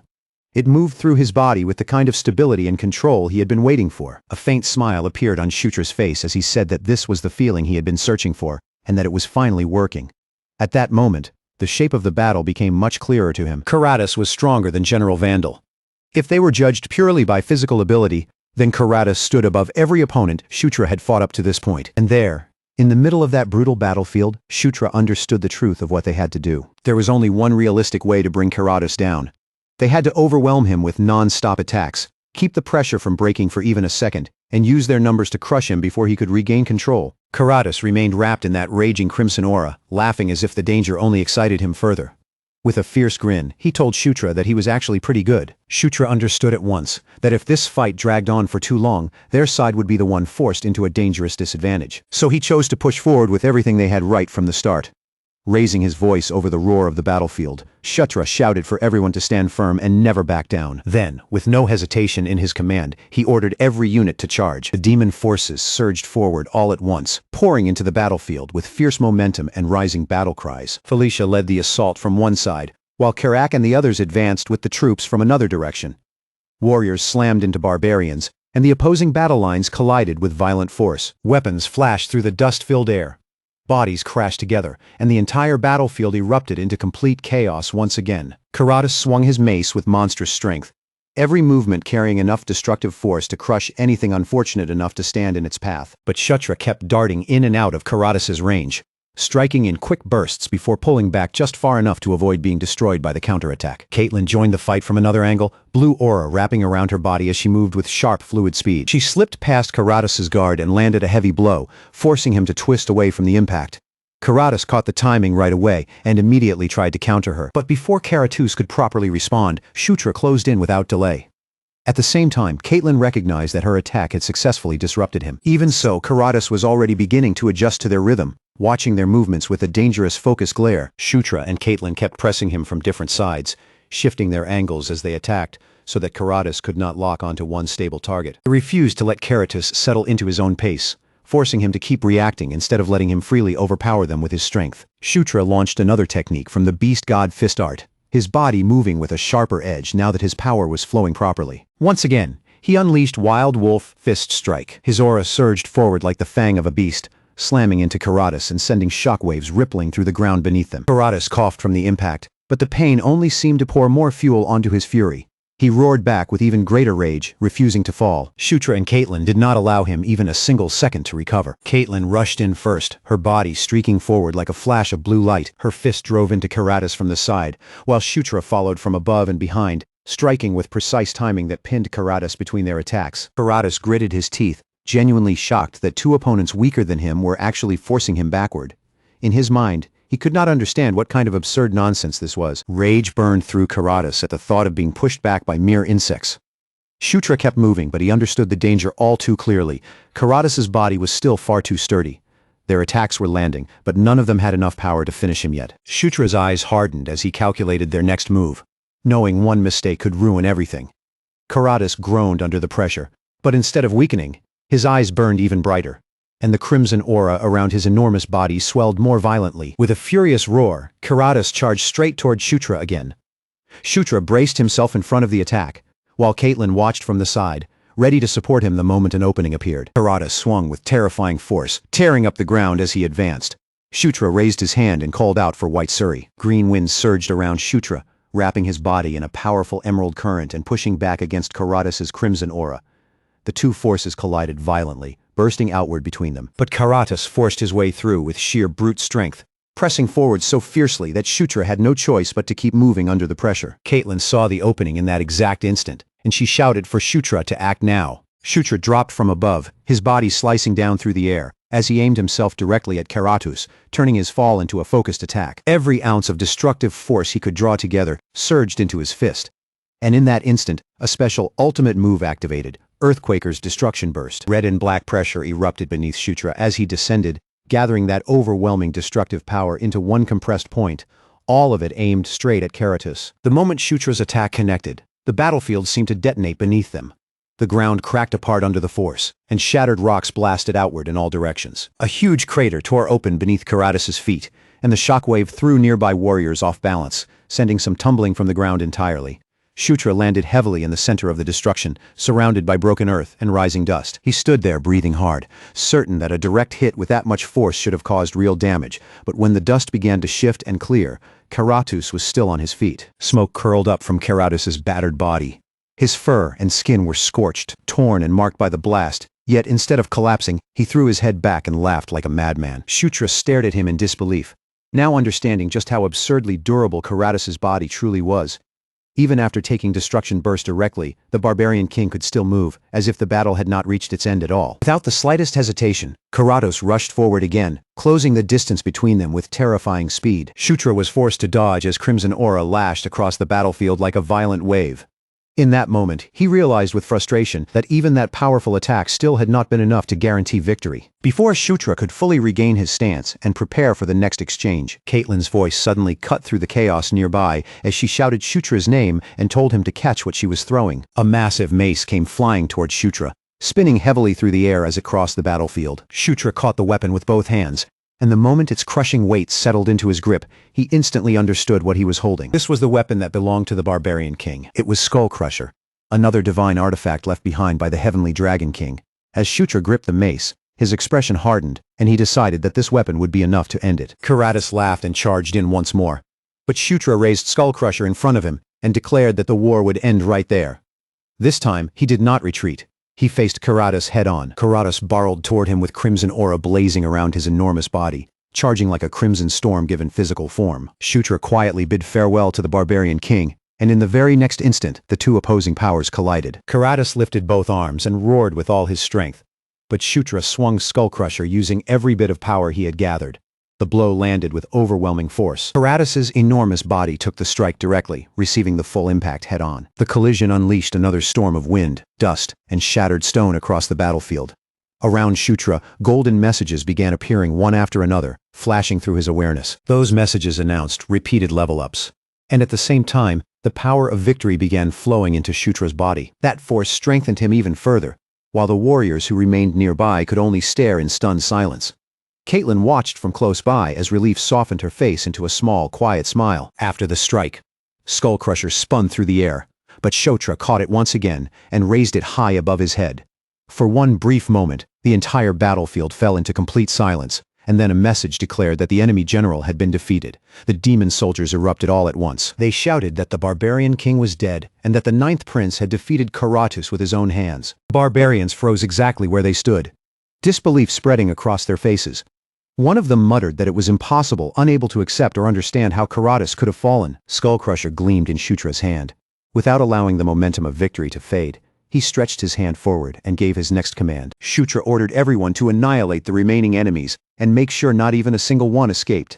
At his command, the demon forces surged forward while the barbarians fell into panic as the tide of battle turned completely against them. Some of the barbarians screamed as they tried to retreat, but the demon troops closed in from every direction, cutting off every path of escape. Dust clouds rose across the battlefield. Weapons flashed through the chaos, and the shattered remains of the barbarian army collapsed beneath the sudden assault. And at last, the battle against the barbarian king ended with Shutra's victory. News of that victory was immediately sent back to the Demon King's castle. Soon afterward, that same news spread across the demon realm once again. Some people received the result with joy and celebration. Others, however, felt a deep uneasiness, and several powerful figures remained seated in silence, disturbed by how quickly Shutra's name was rising throughout the realm. Some watched the news with dark, jealous expressions as Shutra's achievements continued stacking higher and higher. Yet far away from the Demon King's castle, in a place ordinary messages could never possibly reach, someone still sensed Shutra's victory. Beneath the night sky stood the Death Knight, wrapped in a cold blue aura, the being who had desired the end of the world for 1,000 long years. He slowly raised his head, as if responding to something only he could hear. The blue flames surrounding him stirred faintly as he began listening to the voice of death, and that evening, on the very day Karatas was defeated, the camp of the Demon King's army overflowed with celebration. Soldiers laughed loudly around the fires, their voices carrying into the night. They lifted their mugs, shared drinks with one another, and enjoyed a rare peaceful moment after surviving such a brutal battle. The atmosphere was warm, loosened by relief, and filled with the joy of victory. Different demon tribes gathered and drank together around the campfires, their earlier tension fading beneath exhaustion, shared survival, and the triumph they had earned. Near the camp, Shutra told everyone that they had worked hard all this time. Standing together with Felicia, Caitlin, and the others, he added that their mission had somehow managed to end well too. Someone told the prince that he had worked hard as well. Caitlin, her eyes shining with admiration, said that no matter how many times she thought about it, Shutra really was amazing. To her, defeating the barbarian king was an incredible achievement. Shutra scratched his head awkwardly and said it was nothing special. He reminded them that it was not as though he had fought and won that battle all by himself. He added that if everyone had not helped him, he definitely would not have been able to win. Felicia smiled at him with a teasing look in her eyes and asked if that was really the case. Then Felicia stepped a little closer and held out a soft pillow towards Shutra. She told him to try sleeping on it that night, explaining that even using it for just one day should be enough to help him recover. Shutra accepted the pillow with a puzzled expression, then looked down at it in his hands and asked if this was not the Lucid Dream Pillow. Lucid Dream Pillow was a magical item that allowed its owner to dream about whatever they wanted. It could only be used once every 3 days, and it had a total limit of 10 uses. Shutra held the pillow with a suddenly brightened expression, while Felicia smiled and said she knew he would understand exactly what kind of pillow it was. Shutra immediately replied that, of course, there was no way Shutra would overlook something that valuable. Felicia noticed it right away, watching his reaction with a gentle but curious look in her eyes, and after a moment, she asked if he had already decided what kind of dream he wanted to experience. For a short while, Shutra did not answer at all. He simply froze where he was, his body going still as though Felicia's question had struck him from an angle he had never expected. Only at that moment did he realize the truth. He had not actually chosen anything yet. If he really sat down and thought it through, there were definitely plenty of comfortable, pleasant dreams he could imagine wanting to see. But the instant that idea crossed his mind, something in his expression began to shift. The softness faded, his eyes sharpened with purpose, and the answer became obvious to him. What Shutra needed right now was not a peaceful dream to comfort him, but a chance to stand before the barbarian king again. He wanted to cross blades with Karatus one more time, to face that overwhelming opponent again with everything he had riding on the battle. After all, fighting the barbarian king would be the ideal kind of training. A dream battle intense enough to push his body, senses, and instincts right up against their limits. Shutra raised his head, ready to announce that he had finally chosen his dream. But before he could even finish, Karak suddenly jolted in alarm and rushed to stop him. Karak hurriedly warned him not to dream about him, insisting that something like that would feel way too strange. The second those words came out, both Felicia and Shutra snapped back at him in total confusion, their voices rising at the same time. They demanded to know what kind of ridiculous nonsense he was suddenly talking about. And just as that awkward moment filled the room, a voice from outside asked if it would be all right to come in for a moment. Caitlin immediately turned her head, surprised, as she recognized the voice as General Vandal's. Vandal stepped into the camp soon after, his massive red body still carrying the raw, heavy presence of the battlefield. It was almost as if the heat, pressure, and lingering tension of combat had followed him straight through the entrance. He said there was something he needed to tell the Ninth Prince. Everyone welcomed him inside, but one of them could not hide their concern and asked whether his body was truly all right after the wounds he had suffered. Vandal answered with a calm, steady voice, saying that for someone like him, an injury of that level would be completely gone after one proper night of sleep.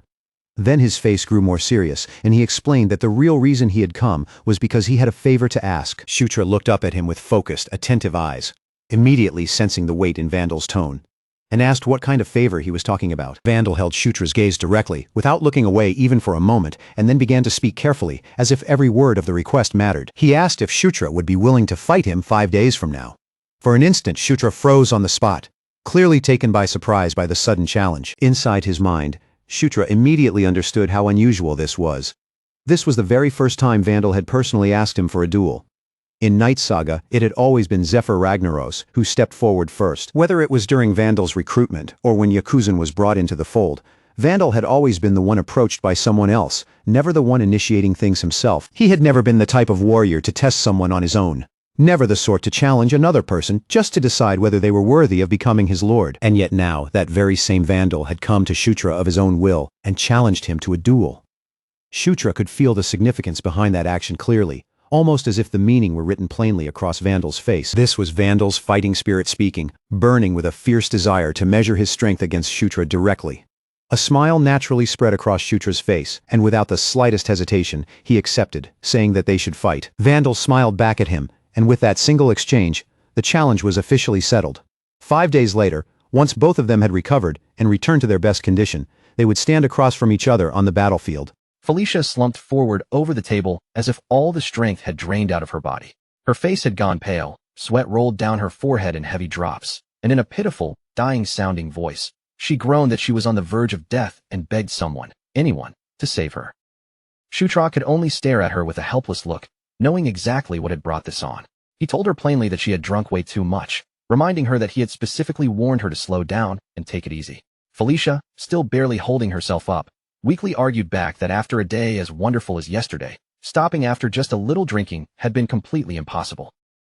With a tired sigh, Shutra shifted his attention away from Felicia's misery and asked about the situation at hand. Felicia forced herself to focus, looking over the maps spread across the table, and explained that for now, about 1/3 of the barbarians had pulled back and retreated. As the discussion continued, Felicia pointed out that no one could predict when the next attack might come crashing down on them. Because of that, she said it would be wiser to reclaim the occupied strongholds first and wipe out any barbarians still hiding in those areas. Karak responded at once, firmly agreeing that this approach would definitely be the better choice. Caitlin then turned her gaze toward Shutra, her eyes filled with clear curiosity. She asked him how his aura had suddenly grown so powerful, as if it had changed overnight. Shutra paused for a moment, caught off guard by the question, then admitted that explaining it properly would be a little complicated. After listening to everything Shutra told them, Felicia stared at him with wide eyes, unable to hide her disbelief. She asked him if it was really true, if a dragon heart had actually formed inside his body. Shutra calmly confirmed that it had happened exactly as he said. Felicia let out a laugh, finally understanding why his power had risen so dramatically, and said that if that was the case, everything made sense. Caitlin looked at him with open admiration and praised him for being amazing, while Karak, even more excited, declared that Shutra was truly incredible. Karak's imagination immediately ran wild. He wondered aloud whether Shutra might eventually turn into a dragon himself, picturing the prince covered from head to toe in hard scales like some legendary beast. Felicia shut that idea down immediately, making it clear that it was not how a dragon heart worked. She explained that rather than physically becoming a dragon, it was closer to gaining access to a dragon's authority itself. In simple terms, Shutra would now be able to use powers that belonged uniquely to dragons. The moment Caitlin and Karak heard that, both of them became visibly excited. They leaned into the idea at once, asking whether that meant Shutra could unleash dragon breath and shoot flames straight from his mouth. Shutra blinked at them in confusion, completely thrown off, and asked what in the world they were talking about. Felicia snapped at them without hesitation, clearly annoyed that they had jumped straight to the most ridiculous possibility. She told them they were completely focusing on the wrong thing. Felicia clarified that she was talking about the extraordinary magic that only dragons were able to possess. Then she added something even more important. Shutra might now have the potential to use the mysterious power known as dragon tongue magic. Shutra's expression changed the moment he heard those words. He remembered hearing about dragon tongue magic back when he had played Night Saga. It was a strange and almost unreal power, one where words themselves carried authority, turning spoken language into magic the instant it was uttered. Only dragons were capable of using that kind of magic. But unfortunately, too much time had passed, and the details connected to it were buried deep under layers of half-forgotten memories. Shutra knew he had once read about the related locations in a strategy guide, but no matter how hard he searched his mind, the answer refused to come back. For now, all he could do was wait until that memory surfaced again. The next day, the Demon King's army began moving south once more, resuming its advance with steady momentum. One after another, Stronghold 7, Stronghold 6, and then Stronghold 5 were taken back under their control. After each position was secured, the army launched a wide-scale search through the surrounding areas. Their goal was simple: track down and eliminate any barbarians who might still be lurking nearby and hiding. Meanwhile, Shutra used the lucid dream pillow again. The moment it activated, a system notification appeared in front of him, telling him that a dream had been interrupted during the setup phase. It then asked whether he wanted to load that unfinished dream. Shutra did not hesitate for even a second and immediately selected yes. In response, a pale blue-white glow spread out around him, wrapping the space in light as the dream world slowly began to form. Before long, the figure of the barbarian king, Karadas, was recreated in front of him, standing there just as vividly as if the past battle had returned to life. As Shutra faced that familiar enemy once again, he could not help but think about how absurdly powerful the lucid dream pillow really was. Depending on how someone chose to use it, this artifact came dangerously close to being all-powerful, at least within the boundaries of the dream. By returning to past battles again and again, Shutra could study every movement, every technique, and every mistake in far greater detail. It would let him deepen his understanding of the skills he had already learned and discover entirely new ways to apply them. A satisfied smile slowly spread across Shutra's face as the thought settled in. With this tool in his hands, he would be able to keep pushing himself forward and continue growing even stronger in the future. Just then, a soft green light began gathering nearby. From within that emerald glow, green wind materialized inside the dream, her presence forming gently as the light shimmered around her. She looked at the dream world around them and remarked that the lucid dream pillow was truly a fascinating artifact. Shutra was startled by her sudden appearance, but he recognized her immediately. The name that came to his mind was Ankle. Ankle explained that she was not exactly the original Ankle herself. She was only a fragment made from thoughts and memories preserved within the dragon heart. Strictly speaking, she said, Green Wind was closer to Ankle the Watcher than to the true Ankle who had once existed. She went on to explain that the lucid dream pillow was the reason this conversation could even happen at all. However, even inside this dream, she warned him that there were still limits to what could be done. At most, she could help him uncover knowledge that was already somewhere inside his own mind. Shutra repeated the point back quietly, confirming that it had to be knowledge he already possessed. Then Shutra asked whether she could tell him who had killed her. His voice carried a serious edge as he explained that he wanted to know whether the culprit was connected to conquest, war, famine, or death. Ankle closed her eyes for a brief moment, as if searching for an answer she could give. But when she spoke again, she said there was nothing she was able to reveal. She added that Shutra already seemed to have formed his own suspicions. Hearing that, Shutra quietly came to the conclusion that his guess had been right after all. Just as expected, that answer was still beyond his reach. So instead of pressing further, Shutra changed the subject and asked whether she could at least tell him where to find the place connected to Dragon Tongue magic. Ankle answered in a calm voice, telling him that he already knew the location. The memory had simply been buried beneath countless other experiences and forgotten details inside his mind. She told him that if he truly needed that memory, she could help pull it back up to the surface. Then, with a steady look, she asked whether he wanted her assistance. The moment Shutra heard that, his eyes lit up with excitement. Without wasting even a heartbeat, he eagerly said yes and asked her to help him remember. In that instant, a golden light flashed within his eye. Deep inside his mind, the forgotten memory began to stir, slowly rising up from the darkness where it had been buried. Shutra suddenly jolted awake on his bed, clutching the lucid dream pillow tightly in his hands as lost memories came rushing back all at once. His eyes widened with realization. He finally remembered. The location connected to Dragon Tongue magic had returned to him. But before Shutra could properly sort through his thoughts, Karak suddenly burst into the room. He asked why the prince still had not come outside, and Shutra, startled by the sudden entrance, immediately called out his name. Still looking confused from waking up so abruptly, Shutra asked Karak what he was doing there so early in the morning. Karak stared back at him and questioned whether Shutra had completely forgotten what day it was. Karak then reminded him that today was the day of the duel he had agreed to 5 days earlier. On top of that, General Bandal was already outside, waiting for him. For anyone who wanted to claim the throne of the Demon King, there were 3 things that could never be ignored. The first was merit. Merit points formed the foundation of everything. The more merit someone had, the greater the support they could receive from the Demon King's castle, and that support directly translated into authority and influence across the realm. The second requirement was strength. Among all of the Demon King's children, only the strongest had any real chance of becoming ruler. Without overwhelming personal power to back up their claim, ascending to the throne was simply impossible. The third requirement was connections. A claimant needed alliances with influential figures, including grand generals and powerful outside forces, so that others would hesitate before trying to challenge their right to rule. In other words, becoming the Demon King required more than ambition alone. One needed fame, achievements, martial strength, and loyal supporters both within the castle and beyond its walls. For Shutra, General Bandao was someone who touched all three of those requirements at once, making him an incredibly important figure. If Shutra could win Bandao over to his side, it would become a massive step forward on his path toward the throne. At the training grounds, soldiers had already gathered in a wide circle, surrounding the open space as they waited to watch the long-anticipated duel unfold. Standing there, Bandao quietly reflected to himself that he must truly be haunted by a ghost. During the battle against the barbarians, Bandao had already prepared himself for death. In that moment, he had accepted the end of his life without regret, fully believing that his time had come. But just when all hope seemed to vanish, Shutra had appeared right in front of him at the final possible instant. That moment was still burned clearly into his mind. Shutra had stepped out through the green wind and, as if arriving from nowhere, asked whether he had made it in time. As that memory rose up again, Bandal's hand slowly tightened, his fingers curling into a firm, trembling fist. Deep down, Bandal knew better than anyone that he had never been good at putting gratitude into words. So instead of trying to say it aloud, he had chosen another way, to repay that debt with his strength, his loyalty, and everything he could offer. Shutra had understood the resolve behind that choice, and rather than holding him back, he accepted it fully, urging Bandal to fight with everything he had and leave nothing restrained. Then, at last, the duel began. Bandal launched himself forward like a beast released from its cage, and Shutra stepped in without hesitation, meeting that terrifying charge head-on.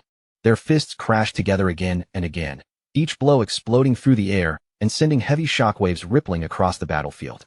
At first glance, the people watching thought the fight looked almost perfectly even. Some murmured that the two of them were going blow for blow, but others quickly shook their heads, noticing that with every exchange, Shutra was slowly but surely driving Bandal back. And as the fierce exchange dragged on, Shutra felt confidence rising inside him with every movement he made. All those endless training sessions he had repeated inside the lucid dream pillow had not been meaningless after all. He could feel the difference in his body now. His techniques landed sharper, his steps flowed more cleanly, and his overall strength had clearly climbed far beyond what it had been before. Even so, Bandal refused to slow down and charged at him once again, throwing himself back into the fight with the same fierce determination. This time, Shutra gathered a brilliant golden energy around his fist, the light wrapping tightly over his knuckles as he decided that this would be the strike to finish the match. Then he drove forward and unleashed the most powerful blow he could produce. But in that final split second, Bandal twisted his body to the side, slipping away by the narrowest margin and barely escaping the attack. Shutra's eyes flew open in disbelief. For a moment, he could not even process the fact that Bandal had actually managed to dodge that strike. And before Shutra could pull himself out of that shock, Bandal's fist came crashing straight into him. The force of the hit blasted Shutra off his feet, sending his body flying backward through the air. Sometime later, Shutra sat on his bed with a gloomy, lifeless look on his face, as if the entire world had turned gray around him. Karak did not hold back at all, scolding him with brutal honesty and saying that out of every place he could have been hit, Shutra had somehow taken the punch directly in the eye. Then he leaned in and asked whether Shutra could even see properly anymore.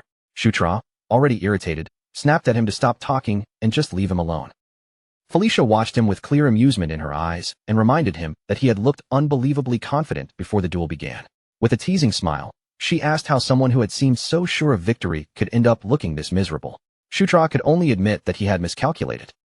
While repeating his training over and over inside the lucid dream pillow, Shutra had become convinced that the biggest thing he lacked was simple raw power.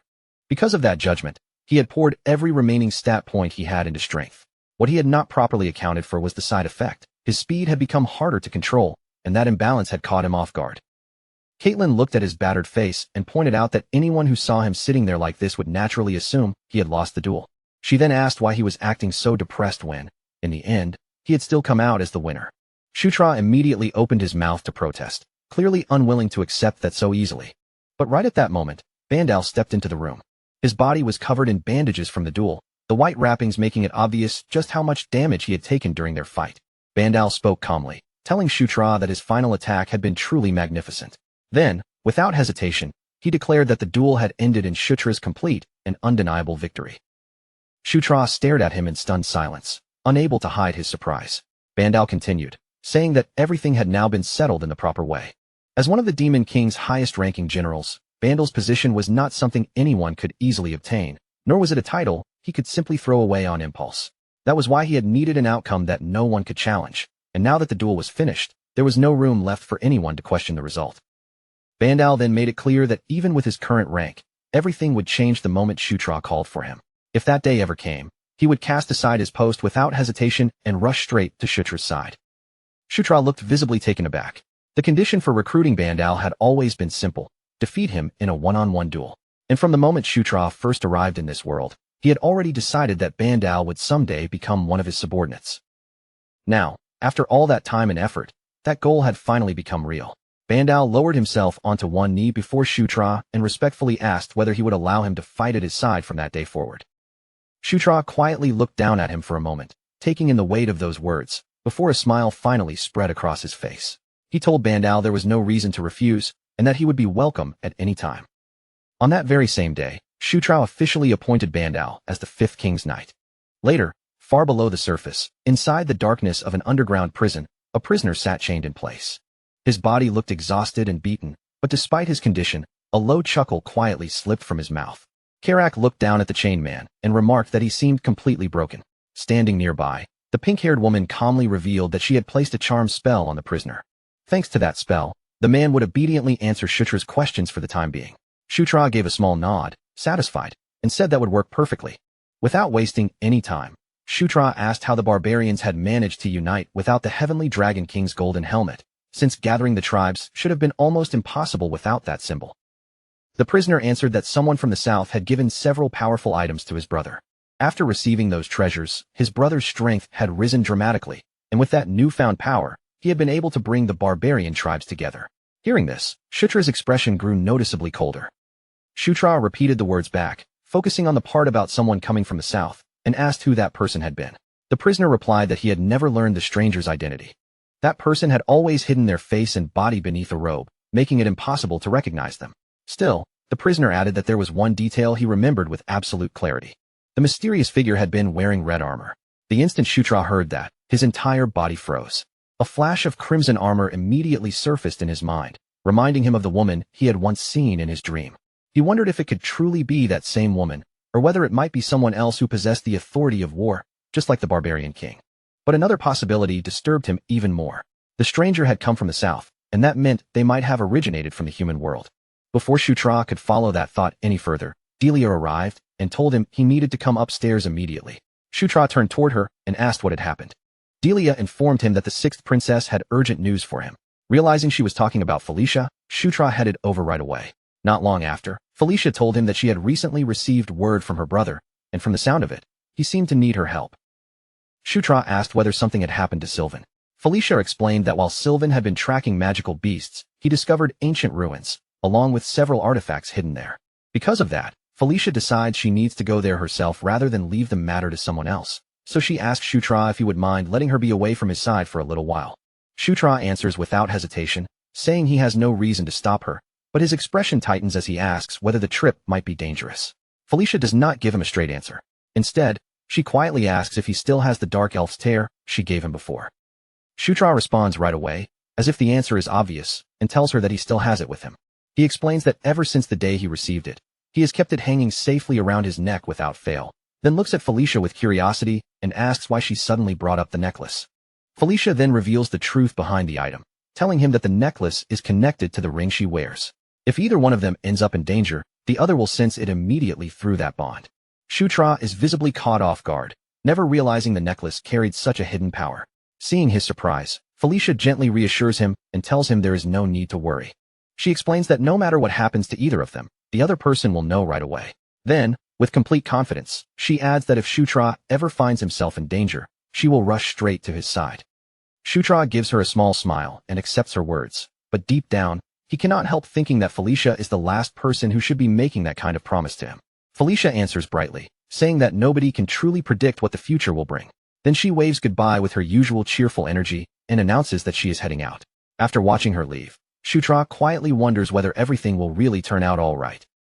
Karak immediately points out that Shutra is practically inviting bad luck by saying something so ominous at a moment like this. Shutra snaps back at Karak and tells him to shut his mouth, and just like that, Felicia finally departs from Evian.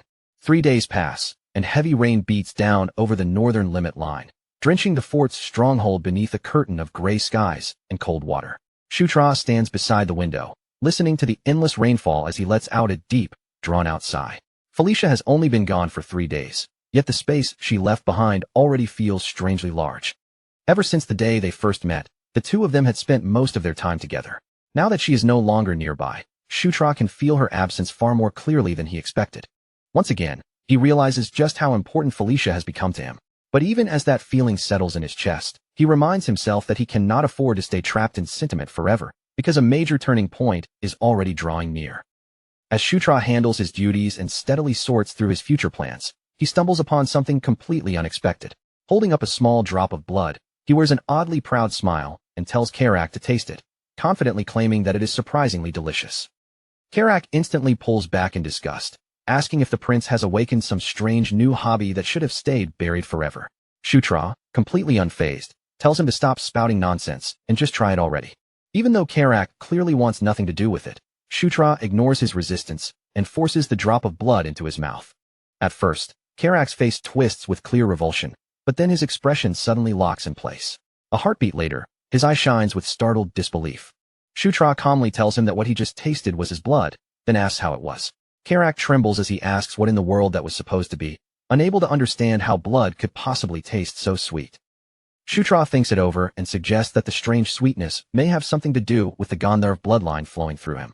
Gandharvs are said to be a race with such beautiful fragrances that legends even claim they can live on scent alone. Shutra also suspects that after obtaining the dragon heart and strengthening his mana, that natural racial trait may have become even stronger. Karak then asks if every Gandharv is like this, still looking shaken by the taste lingering in his mouth. Shutra says he cannot be sure unless he meets more Gandharvs and confirms it for himself. As the thought settles in, he decides that learning more about the Gandharv race might be worth pursuing someday. Time keeps moving forward. As Shutra looks out across the snow-covered land beyond the stronghold, he reflects that the current year is already nearing its end. There is only 1 month left before the demon world reaches the year 513, the very year when Night Saga is officially supposed to begin. That realization immediately brings another important fact back to the front of Shutra's mind. Only about 1 year remains before Locke, the future hero, finally makes his appearance. Far away in the south, within the kingdom of Karamis, Felicia moves through a thick forest with several attendants accompanying her. Then, without the slightest warning, Sylvan bursts out from between the trees with wildly exaggerated excitement. He loudly celebrates the arrival of his beloved sister, spreading his arms wide as he welcomes her with far too much enthusiasm. Felicia reacts immediately and knocks him away without missing a beat. Sylvan lets out a cry as he rolls across the ground, while another man nearby hurriedly calls out to Lord Sylvan in alarm. Felicia remains perfectly calm as she tells her foolish brother that, just once, he should try appearing like a normal person. Ignoring Sylvan's complaints completely, Felicia turns her attention to the real reason she came and asks what they discovered, ordering Sapphira to explain everything clearly. Sapphira reports that several days earlier, while they were tracking magical beasts through the area, they stumbled upon ancient ruins hidden deep within the forest. However, she adds that the entrance is not ordinary at all, because it is releasing an unusually powerful concentration of mana. Sapphira continues by explaining that the symbols carved near the entrance look remarkably similar to the writing found in the fierce Kaltine ruins. The instant Felicia hears that, she understands exactly why they called her here. Sylvan nervously adds that he really did not summon her all this way as some kind of joke after all. Sapphira agrees with that judgment, and Felicia quickly decides there is no reason to waste any more time standing around. She says it will be much faster to see the ruins with her own eyes than to keep listening to long explanations.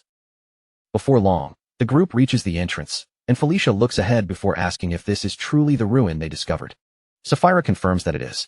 In front of them, a deep circular shaft drops straight down into the earth, while waves of purple mana rise from within and drift into the air.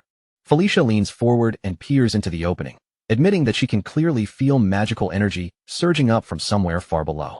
The hole appears extremely deep, and Felicia warns everyone to be careful, because one careless mistake here could easily lead to serious injuries. Sylvan immediately steps forward and declares that his reliable older brother self will safely carry her down into the ruins. Felicia rejects the offer without even giving it a moment's thought. Instead, she activates levitation magic, rises smoothly into the air, and tells the others to follow her carefully. Sylvan simply stares in blank disbelief as Felicia immediately dives down into the glowing shaft without waiting for him. A second later, panic flashes across his face, and he shouts after her, telling her to wait. Already descending into the ruins below, Felicia casually tells him not to worry so much about her and to focus on figuring out how he intends to keep up. The group continues deeper into the cavern, moving along a path softly lit by pale blue crystals set into the surrounding stone walls. The crystals give off a gentle glow that spreads through the cave, filling the passage with enough light for everyone to make out the shape of the area around them. As they move forward, Felicia remarks that she had expected the inside to be swallowed by complete darkness. Sapphira explains that the glowing stones seem to be illuminating the entire passage, but even with that light around them, Felicia remains on guard. She cautioned the entire group not to relax for even a second, her voice low but firm as she reminded them that none of them knew what kind of threat could suddenly crawl out from the deep darkness ahead. Sylvan immediately broke into a confident grin and announced that Felicia had absolutely nothing to worry about, because as long as her reliable older brother was there, he would protect her from anything. Felicia's face tightened with obvious irritation, and she muttered back that she had already turned down that offer. At the front of the expedition, Sapphira continued guiding everyone deeper into the cavern, her eyes scanning the path ahead until she finally stopped and called Felicia over to her side. Sapphira gestured towards something nearby and asked Felicia to come take a closer look, as if whatever she had found needed a more careful eye. Felicia moved forward, but the moment she saw it, her steps came to a sudden halt. In front of her stood a huge stone slab engraved with strange, unfamiliar markings, and her expression quickly shifted into something far more serious. After staring over the carved symbols, Felicia said there was no doubt about it. The writing looked extremely similar to the inscriptions that had once been found in the Kaltine ruins. Felicia remained silent for a while, carefully studying the marks one by one, before quietly saying that maybe the old legend had been true all along. Sapphira looked at her and asked what legend she meant. Instead of answering directly, Felicia asked Sapphira a question in return. She wanted to know how old Sapphira believed the Demon King's castle was. Sapphira answered that the current year was 513, and Felicia calmly confirmed that she was correct. Felicia explained that the castle's history would be roughly 512 years long. In other words, the Demon King's castle had only stood for around 5 centuries, while the era of strife before it had lasted, at most, about 3,000 years. That era of strife had been the wild and chaotic age before the Demon King's castle brought the demon realm together, a brutal time when countless races battled endlessly against one another just to survive. Felicia then asked Sapphira if she had ever thought about what might have existed even before that age. Sapphira admitted it was hard to imagine, reasoning that anything that far back would have come from a time before civilization had truly formed. Felicia nodded, acknowledging that most people would probably come to the same conclusion. But then her gaze sharpened slightly, and she suggested there might be another explanation. She said it was possible that ancient civilizations had once thrived long before anyone began keeping proper records, only to disappear so completely that almost every trace of them had been erased from the world. Felicia explained that certain scholars called this lost people the precursor race, a civilization that may have once burned with extraordinary brilliance before vanishing entirely from the pages of history. Sapphira lowered her voice and repeated the name slowly, as if weighing the meaning of those words for the first time, the precursor race. Then she looked back toward Felicia and asked whether she truly thought the writing carved into these slabs could have belonged to those ancient beings. Felicia replied that the only way to know for certain was to continue investigating. And beyond where they stood, the cavern stretched out with countless stone tablets packed throughout the darkness, like a vast graveyard of slabs, each one covered in the same mysterious writing. Meanwhile, outside the cave, night had already settled over the forest, draping the trees in darkness as Tyrion kept watch near the entrance.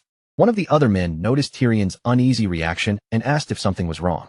Tyrion turned his head, glancing around the shadowy surroundings with a tense look in his eyes.